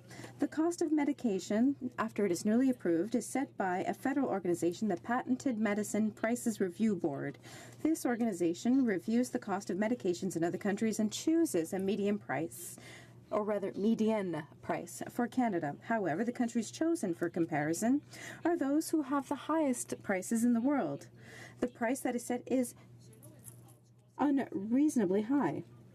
According to the Patented Medicine Prices Review Board, total growth of expenditures on medication in Canada went up by 185% in 2015. Even if Canadian men and women were to spend more money for treatment compared to citizens of other countries, only a very low percentage of those expenditures are dedicated to health research.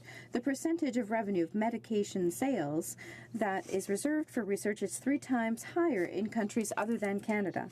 Therefore, this money is not even reused for research and improving health. And yet, the pharmaceutical industry had promised to increase research spending and spending on development in exchange for reforms on patents in the 80s. They pressured the government to obtain new rights regarding patents and to obtain a longer period of production, and they got it. But the pharmaceutical industry did not make any effort in spite of their promises. That means that there is a significant issue. The cost of prescription medication is artificially high, and that did not lead to further investment in research and development. The government should further fund health research in Canada and follow the recommendations of the Naylor Report. A committee of experts presided by David Naylor published on April 10, 2017, a report that recommended that the federal government invest $1.3 billion in research and reform monitoring of research activities. In countries that have pharmacare programs, prices are negotiated with pharmaceutical companies, both for patented and for generic medication. After buying, or rather being able to buy, a large quantity of medication represents a significant ability to negotiate for these countries. Under this system, they negotiate bulk purchase prices, establish budgets, demand competitive tendering from companies, examine grouping several medications, and so on. Most expenditures for medications in Canada come from the thousands of private plans and individuals who have no power to negotiate lower drug prices. Workers and employers are the ones who end up paying for medication and not insurance companies. Pharmacare would grant more powers to the federal government, to provinces and territories to negotiate with pharmaceutical companies. But that's not all. Pharmacare would allow savings, medications would be better reimbursed, and processes would be simplified. Private plans that cover thousands of people do so in a myriad of ways. That means in 2015, more than a fifth of Canadian households didn't take their medication as prescribed because it costs too much. Doctors are aware of the problems caused for patient health when they don't take their medication because it is too costly. For example, a year's supply for medication to lower cholesterol costs less than $15 in New Zealand and more than $140 in Canada. That is not acceptable. With a public universal pharmacare program, the cost of prescription medication would go down. With a public, universal pharmacare system, the process would be simplified because there would no longer be many private actors that offer a large number of private plans that often prevent the consumer from making a well thought out choice. A universal pharmacare program would be a way of setting up a list of insured medication based on patient health.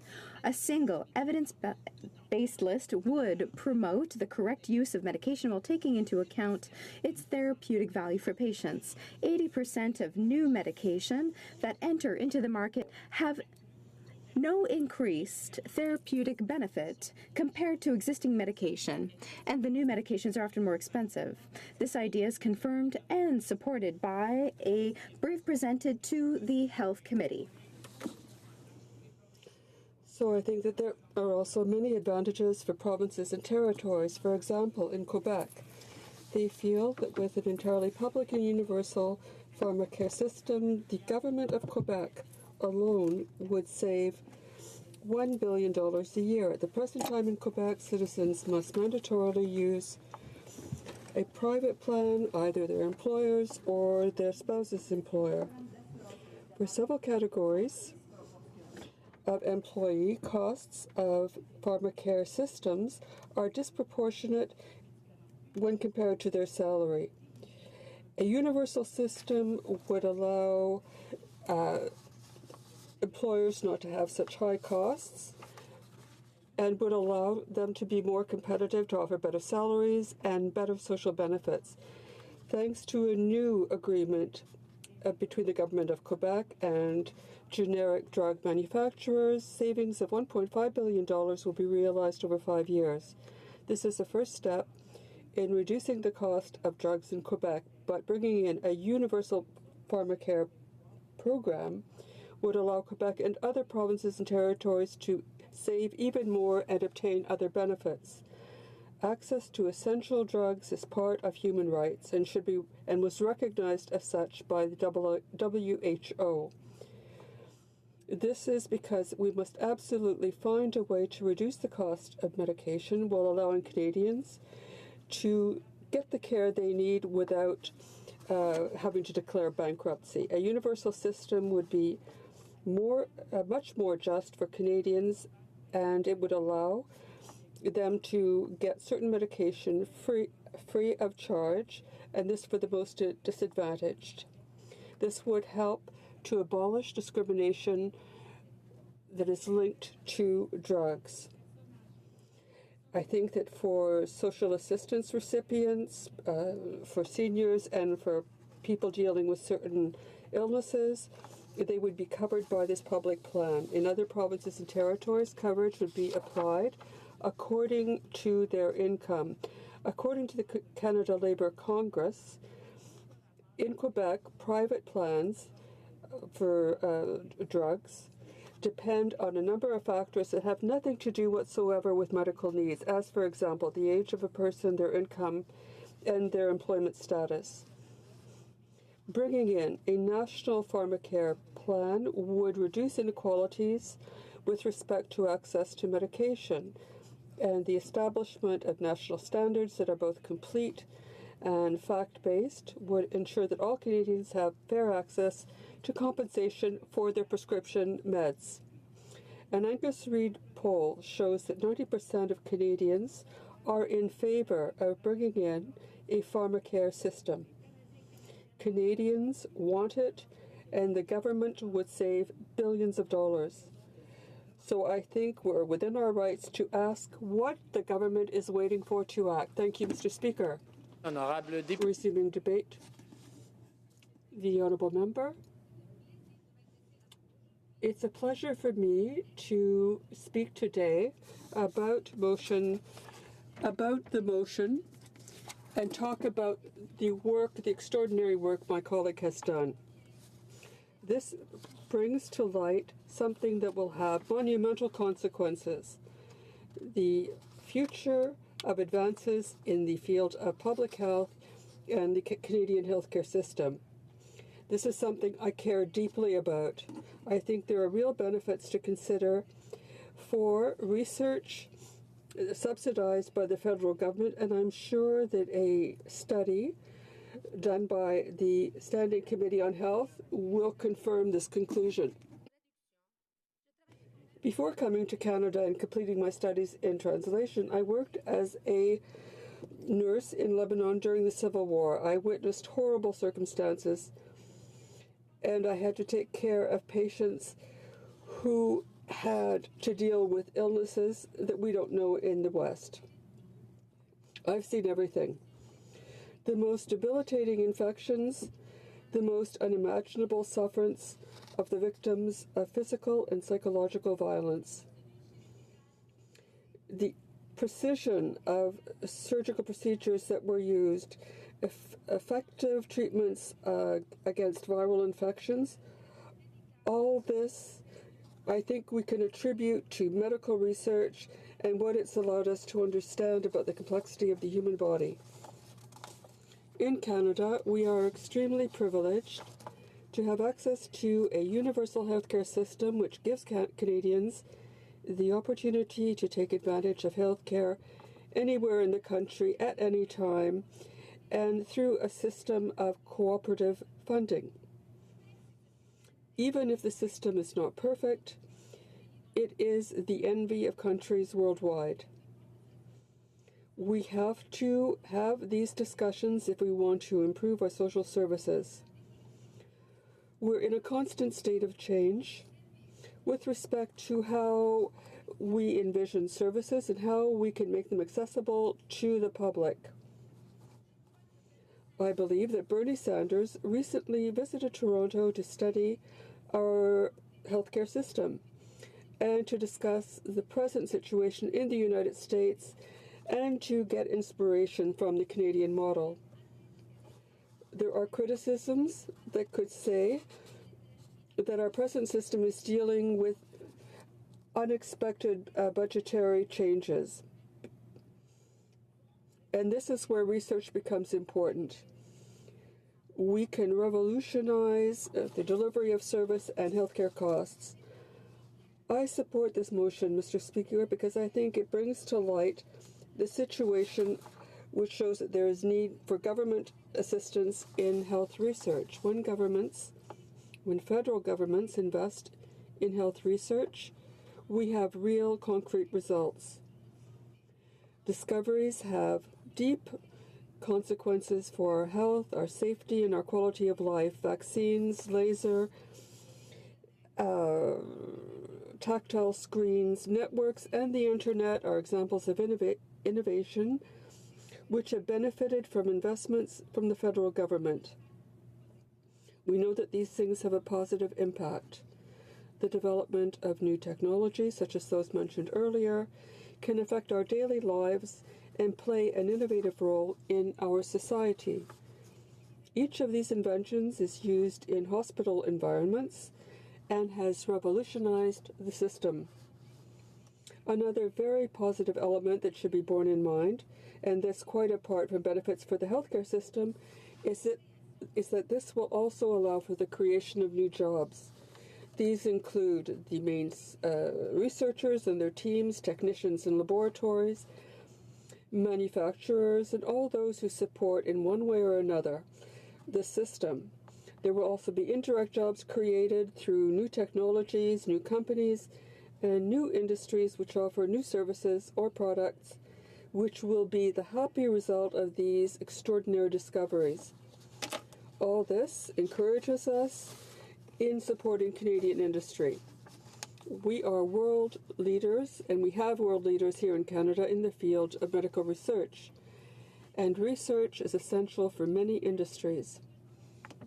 Before me, we can reduce the cost associated with the production and delivery of drugs. We can reduce the cost of providing services through enhanced and more targeted treatments. This simultaneously results in the most efficient delivery of healthcare services. Most efficient delivery of healthcare services, which is good news for our patients. And of course, let us not forget the most important aspect of health research is the results. The Canadian public benefits from innovation in medical procedure, our advancement in pharmaceuticals and vaccinations, and our understanding of diseases.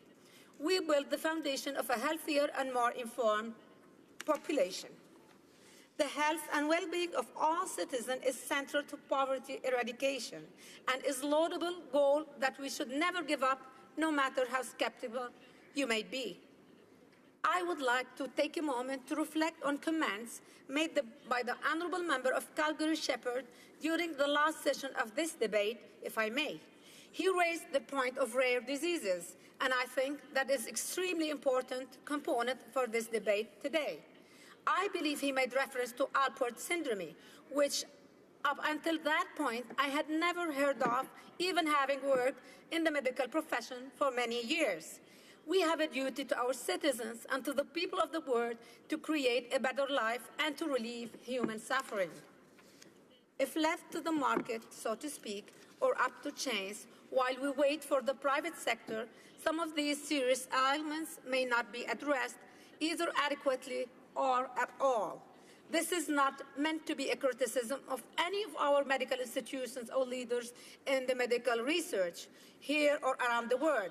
It is simply an observation that there are a great deal of individuals who are left with little to no hope because there is virtually no information on the relatively scarce conditions, leaving little incentive for researchers to pick it up. We need to fill this gap.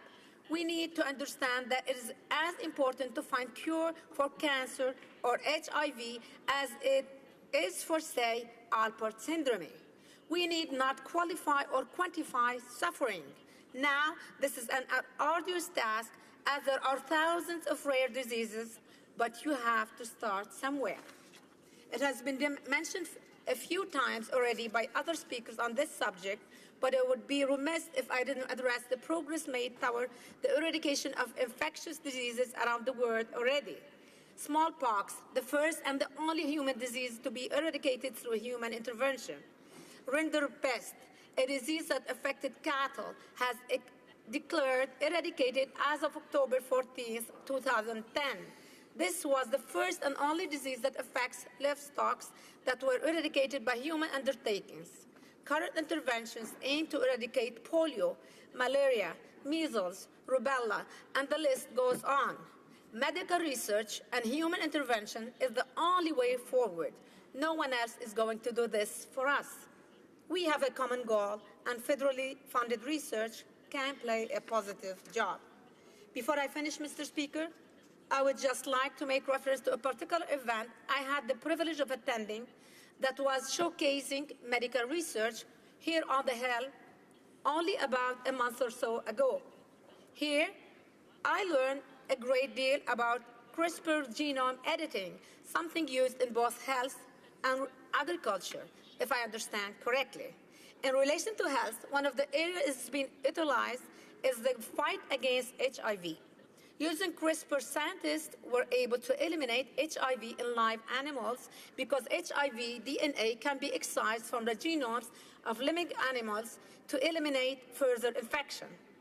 What marvelous genius this idea is. This is what we are working for, to strive to support the empowerment of our brilliant innovators and scientists who will change the landscape of medicine and public health. Monsieur le Président.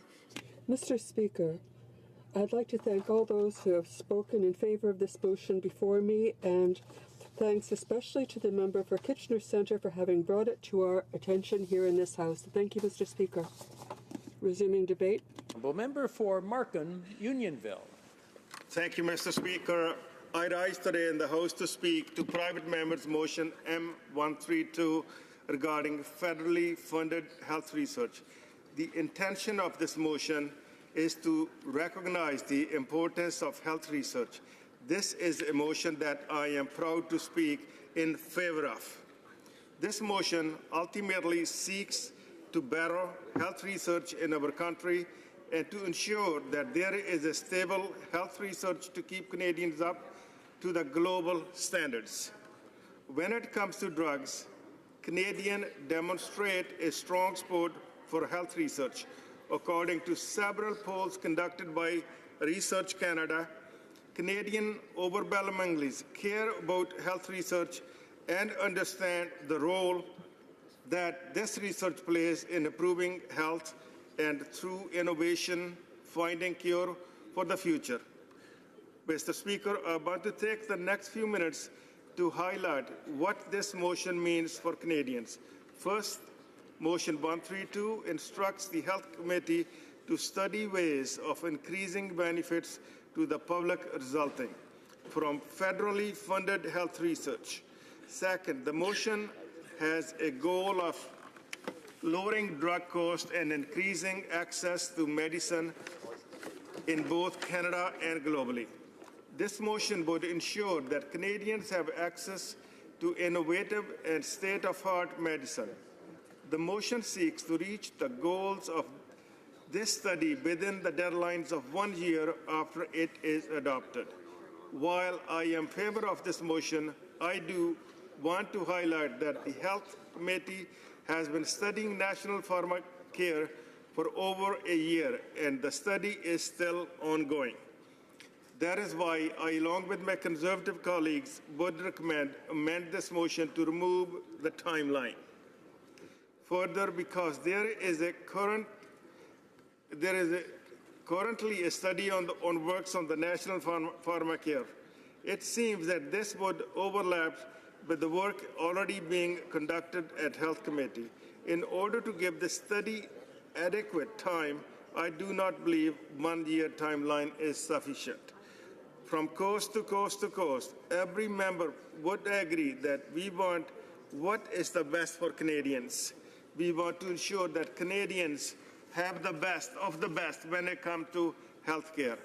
That is why investing in health research is so important. Mr. Speaker, Canadian families expect safe and healthy communities in which to raise their children. We want elderly to be able to afford their medicine. Health research is vital and leads to a better well-being of Canadians. I am a strong advocate for science and knowledge based on research that makes life better for all Canadians. I remain focused on the health and safety for constituents and understanding how difficult it is for those who live with disabilities and illnesses. That is why the previous Conservative Party was looking into bulk purchasing in 2014. The purpose of this was to ensure that drugs were less expensive for those who rely on them. We know that drug prices fall mostly under provincial jurisdictions. However, it is essential that federal and global health research be conducted. Canadians deserve this. Fostering partnership with the private and voluntary sectors as well as the province and the territories will result in an even stronger health sector. Ensuring that we work with the provinces to integrate all partners into the development and implementation of planned agenda for health research and maximizing the impact of health research dollars. Bill means our research and knowledge is the best it can be for all Canadians. The Canadian Institute of Health Research is Canada's federally funded agency for health research. According to Research Canada, third public opinion poll, 84% of people say health and medicine research make an important contribution to the Canadian economy. Recognizing that the economy is the most important issue facing Canadians today. Further, they noted even in recession, a large majority of Canadians would pay out of pocket to improve health and research capacity. And 89% of Canadians believe that Canada should be a global leader in this area. This is an issue people care about. Budget 2016 invests a high-quality scientific research by $95 million per year in additional funding to the Canadian Institute of Health and Research, the Natural Science and Engineering Research Council, and the Social Science and Humanities Research Council. Budget 2017 invests $140.3 million over 5 years, starting in 2017-2018. with 18.2 million per year ongoing. The Health Canada is Patent Medicine Price Review Board and the Canadian Agency for Drugs and Technologies in Health. This is all done with the goals of lowering drug prices. Canada is envied around the world when it comes to health research, but I know we can do better. We can always find new ways for knowledge to translate more quickly to prevent disease diagnosis it more rapidly and treat it more effectively. So again, Mr. Speaker, I would like to say I am in favor of this motion. However, there is one recommendation I would like to make, and that would be amending the motion to remove the one-year timeline. The reason I suggest this amendment is twofold. First, this motion would lead to a study that would likely to be studied at the same time as National Pharmacare. National Pharmacare does not currently have a timeline it must reach. Therefore, it would not be fair to set one-year timeline to this motion. Second, there are a number of issues in the health portfolio that require immediate attention, such as opioid crisis. Mr. Speaker, according to the Ontario Drug Policy Research Network, in Ontario, in 2015, 734 people died of an opioid-related causes, average approximately 2 people each and every day. This number total for more than the 480 people died on motor vehicle accidents in 2014. Over 80% of all opioid-related deaths in 2015 were accidental. Almost 60% of the accidental deaths occurred among the youth and younger adults aged of 15 to 44 years. Fentanyl use increased by 548% between 2006 and 2015 and is now the opioid most commonly involved in opioid-related deaths. It is obvious that the opioid crisis is a pressing issue that needs immediate attention. And it is that reason I believe that setting a one-year timeline is this motion will not work. As it reads, this timeline would not allow for full-year study to this issue. The reason being there are other studies currently on the queue and issues that can and will arise that require immediate attention. I recommend the timeline be removed. This motion is well-intended and aimed at studying ways to lower drug costs. This will benefit the vulnerable Canadian who need them. Ultimately, I want to share my support to this motion. The nature of health research requires a long-term and sustainable funding commitment. It is important work that needs to be done for Canadians, and I thank my colleagues for pressing this motion.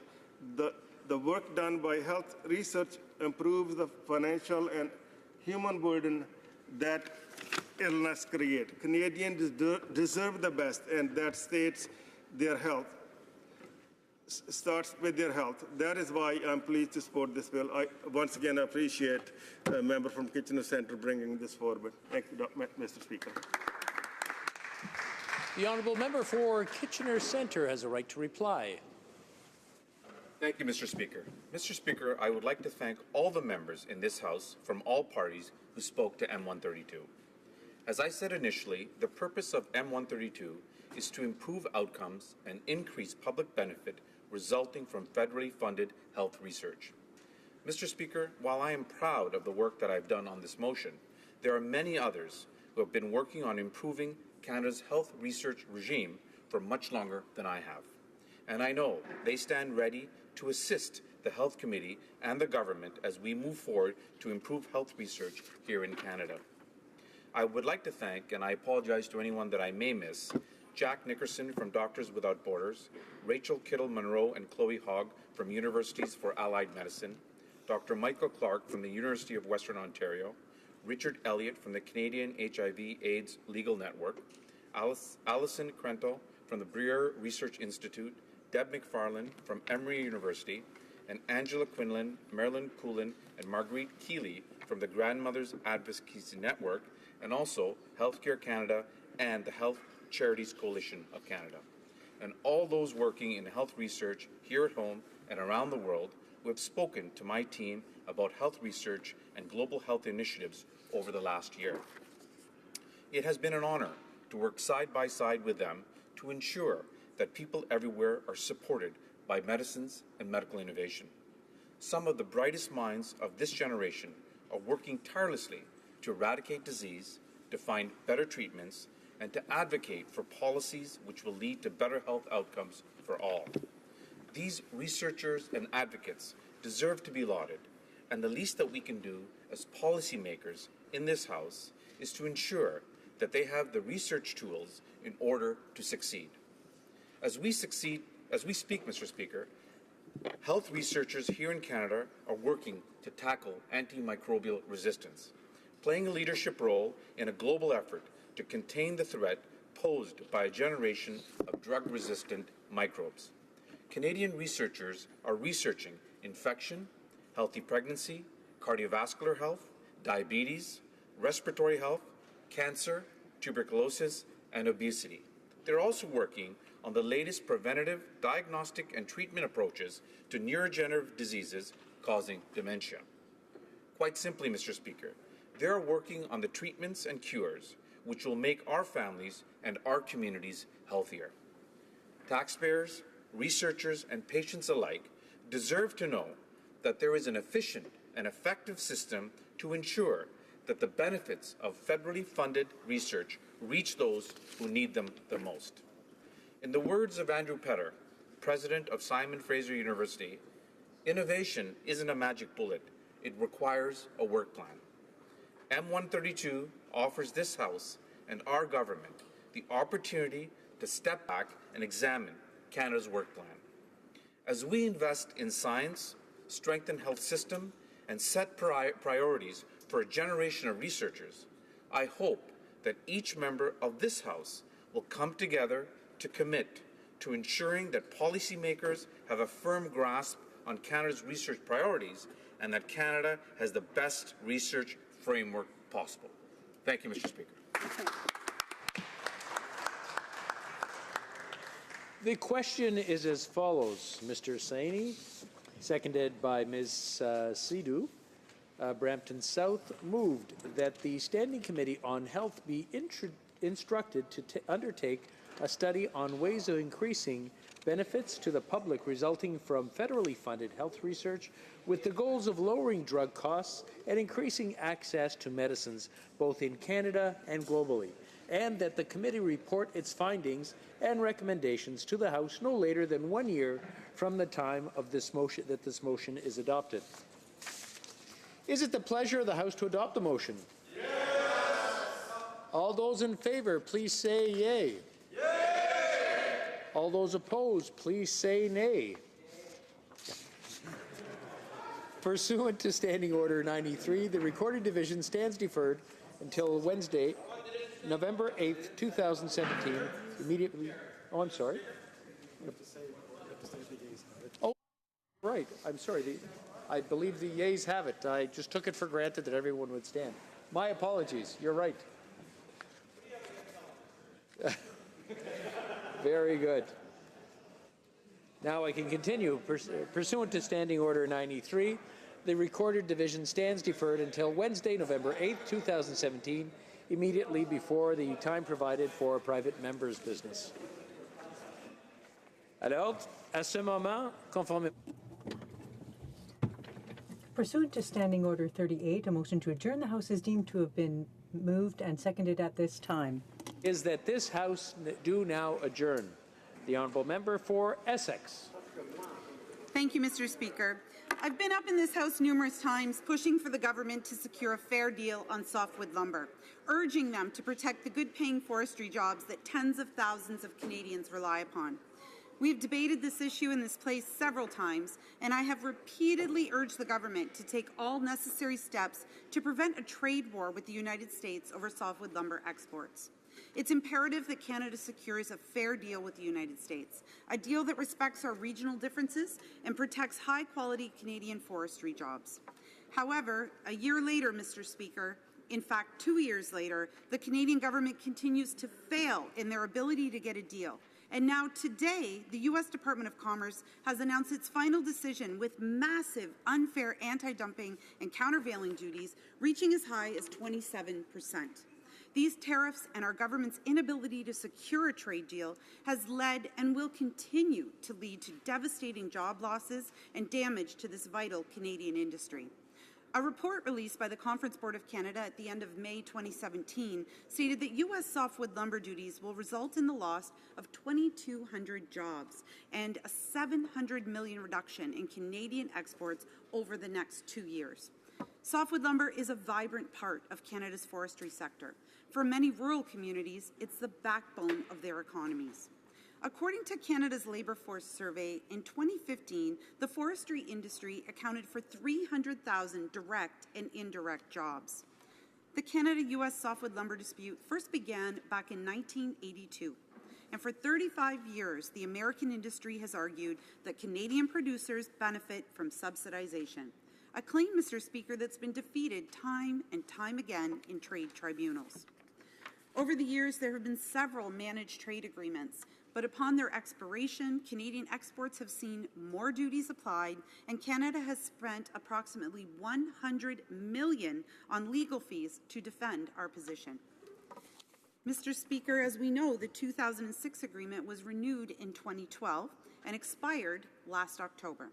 Again, after the Liberal government failed to negotiate a new agreement, it seemed to be spending more time denying their own responsibilities and blaming the previous Conservative government than they did ensuring workers in the forestry sector had the job security that they so desperately needed.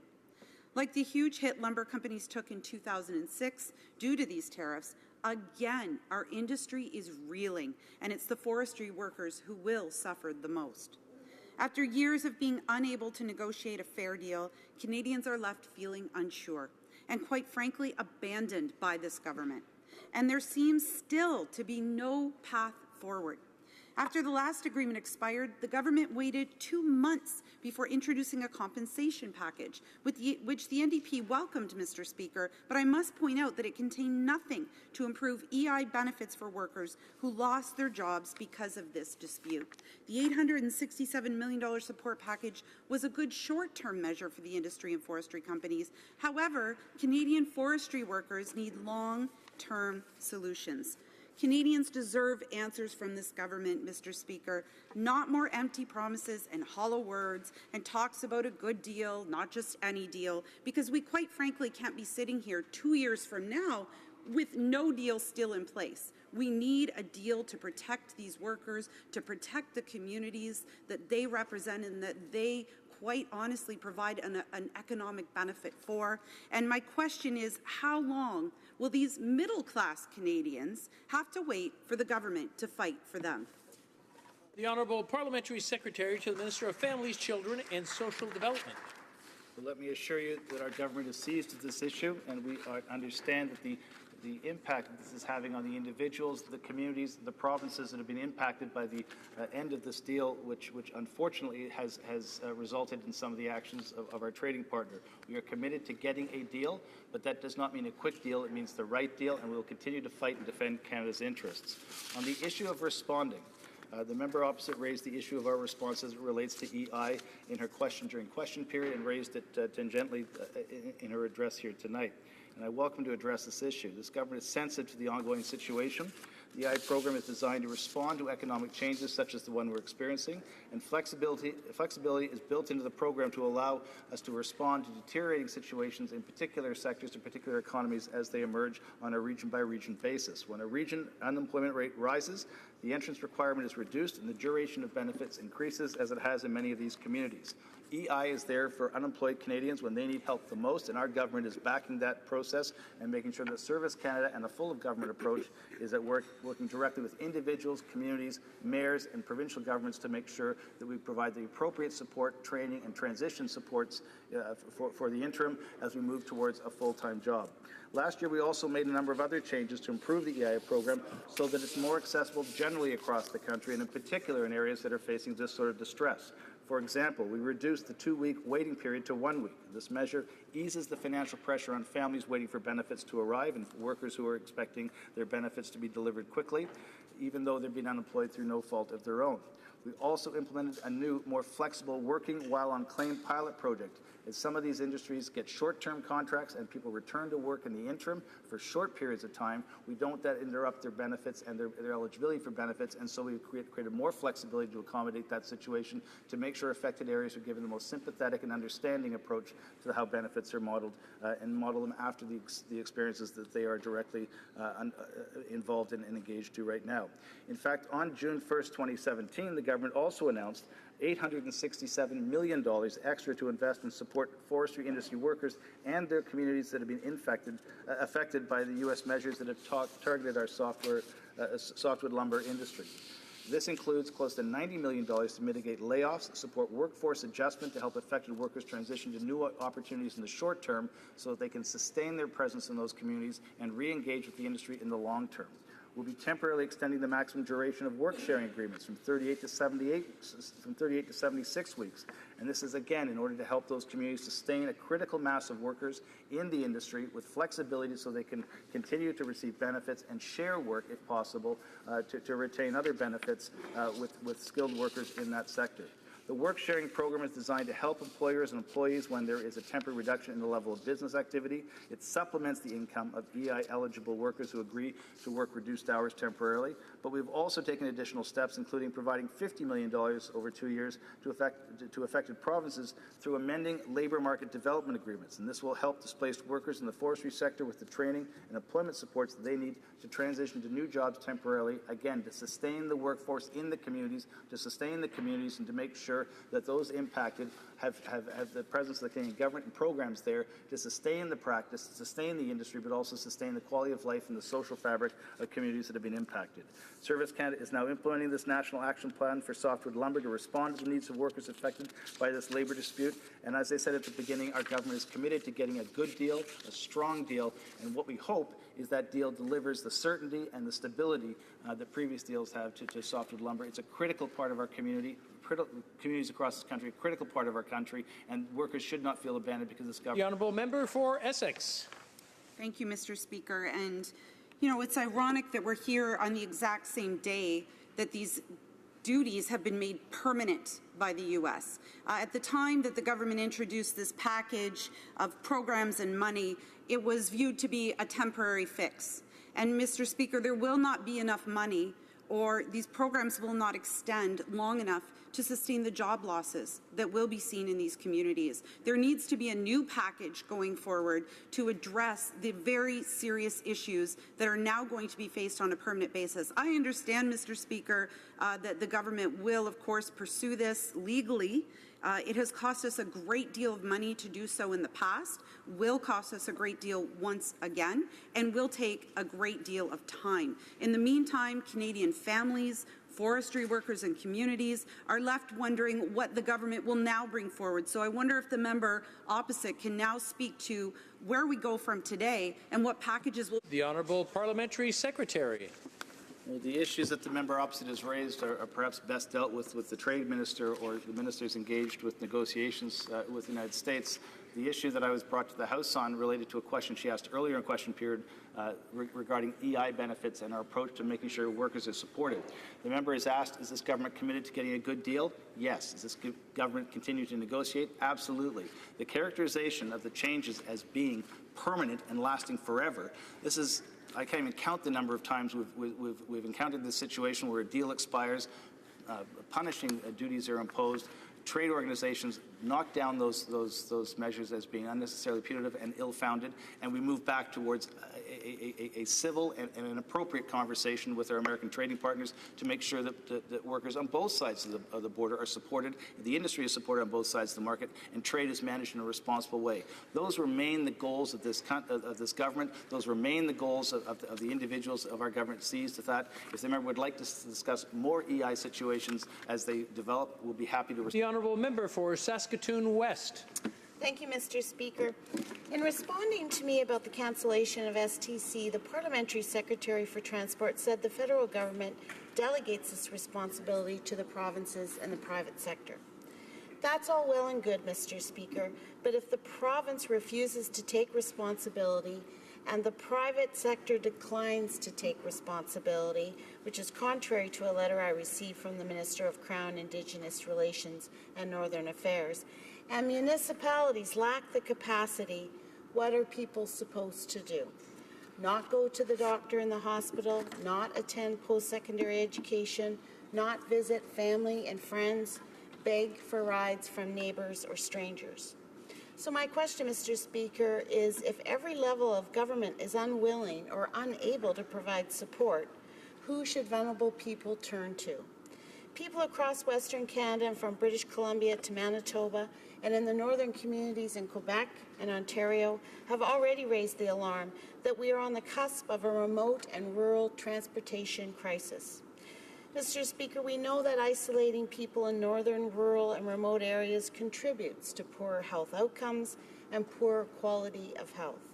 We have seen the impacts and heard the testimony of the real dangers of no affordable, safe transportation systems when we heard the stories of missing and murdered women, primarily Indigenous women, on the Highway of Tears in British Columbia. The Liberal government committed to help people there stay safe. In my home province of Saskatchewan, the consequences of losing our provincial bus service are already becoming clear. In the months after the closure, several people died trying to get in between cities. One of my constituents was unable to access the medical treatment she required in another city. Elderly people all over the province are losing their independence for want of a bus service. I believe the member opposite and many people outside the province of Saskatchewan believe that STC to be some sort of luxury, that somehow a subway in Toronto or a light rail in Vancouver are worthier of federal support and leadership.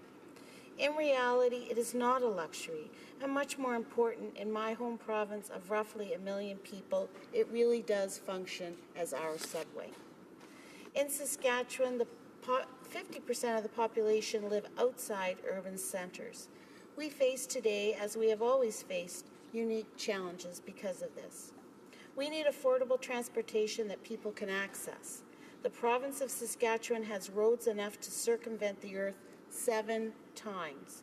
Saskatchewan people need to know that at least the federal government cares about the safety of everyone living in the province. Even a cursory reading of the STC financial statements will reveal that the Sask Party government spent years inflating the costs and then exaggerated their budget for the future. They eliminated service that for many living in remote, rural, or northern communities was absolutely essential. Mr. Speaker, I call upon the government to answer one question. If the government delegates responsibility to a province who is unwilling to live up to that responsibility, and the private sector is unable to take up that responsibility, then what are the people of my home province who require that service supposed to do? Will the federal government step forward, find a role, and lead? Thank you, Mr. Speaker. The Honourable Parliamentary Secretary to the Minister of Transport. I'd like to thank the honourable member from Saskatoon West for her question and for her advocacy on behalf of her communities. We've said it time and time again, no relationship is more important to Canada than its relationship with Indigenous peoples. That's why our government has taken immediate action to better serve Indigenous people and their communities, such as a new gender-based violence strategy, changes to child and family welfare system for Indigenous children, safe housing, shelters, and also working with the province of British Columbia towards safe transport on the Highway of Tears. Our government is making concrete investments now, including $2.6 billion over 5 years, to close gaps in education funding between on and off reserve, and as part of our gender-based violence strategy, construction of 5 new family shelters for those fleeing violence. We are committed to seeing all of the Truth and Reconciliation Commission's calls to actions implemented. with more than 2/3 of those under federal or shared responsibility already underway. We do recognize the need for safer transport for rural and Indigenous communities. And with respect to intercity bus services, the provinces must play a leading role in overseeing this sector. This is because under the Federal Motor Vehicle Transport Act, the federal government has indeed delegated the regulation of interprovincial bus carriers in federal jurisdiction to the provinces and territories. This includes establishing conditions of entry or exit or routes and regulating rates and routings. We agree that safe transport is key, and we do encourage the Government of Saskatchewan to consult with Indigenous groups, municipalities, and other stakeholders to find innovative, alternative options for assisting with the provision of safe transportation services for Saskatchewan's people and communities. Thank you, Mr. Speaker. The Honourable Member for Saskatoon West. Thank you, Mr. Speaker, and I want to thank the Parliamentary Secretary for her comments. I just want to stress, if there is any way that the people of Saskatchewan really need the federal government to extend a hand, to lead, to offer to help us in some way. People in my province have watched what happened on the Highway of Tears in northern British Columbia, and they are seeing how the federal government stepped in and helped out with safe transportation. Perhaps the federal government could look at this as an issue for First Nations, Métis, and Inuit communities in my province, a relationship that she has stated and we have heard they value as most important. However, you look at the issue, whether it's access to health care, as a feminist issue, as a public safety issue, I call upon this government to do something. And will this government work with the people of Saskatchewan to keep our people safe? Thank you. The Honourable Parliamentary Secretary. And thank you, Mr. Speaker. And again, our government recognized the need for safer transport for rural, isolated, and Indigenous communities. Our government is working to advance reconciliation and renew that nation-to-nation relationship with Indigenous peoples based on the recognition of rights, respect, cooperation, and partnership. We encourage the Government of Saskatchewan to engage Indigenous communities and other vulnerable stakeholders in conjunction with the remaining bus service providers in the province. Develop a strategy that addresses the need for rural transportation services in the province. Thank you, Mr. Speaker. The Honourable Member for Drummond. Thank you, Mr. Speaker. I'm pleased to rise to speak to the Official Languages Act and its effect on official languages community throughout the country. Some time ago, but it's important to mention, to talk about, I had called upon the Minister of Canadian Heritage to talk about the track record regarding official languages, which really was not excellent. At the time, there was the partisan appointment of Ms. Maillard, which was a total fiasco. Despite all of Madame Maillard's best qualities, it was a bad choice for Official Languages Commissioner. And she herself realized it and had to recuse herself. Then there were the French language mistakes in the Prime Minister's biography. There was a report regarding the dwindling use of French in the public service. That was all part of the question I raised back in January. When it comes to the issue of the Official Languages Commissioner, we were 4 days without an Official Languages Commissioner. It's unbelievable. June 17th was the end of the Official Languages Commissioner, or rather the acting commissioner, and we were waiting to find out what was going to happen. All the parliamentarians here did not have an Official Languages Commissioner that they could consult. And that was the case for all Canadians. It was a dark time for official languages. Whereas we're at the dawn of celebrating official languages in Canada, and a significant anniversary is coming up next year. The Minister of Canadian Heritage woke up after those 4 days and decided to extend the mandate of the acting Official Languages Commissioner.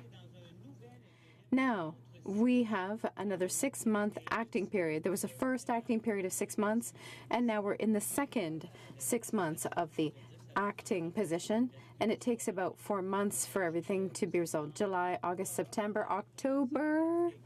It should have been resolved. We should have had a new commissioner, but no. It's now November 2nd today, Mr. Speaker, and we don't yet have any news on the appointment process for the official languages commissioner. And yet, it's coming up. The clock is ticking. And nothing is moving, unfortunately.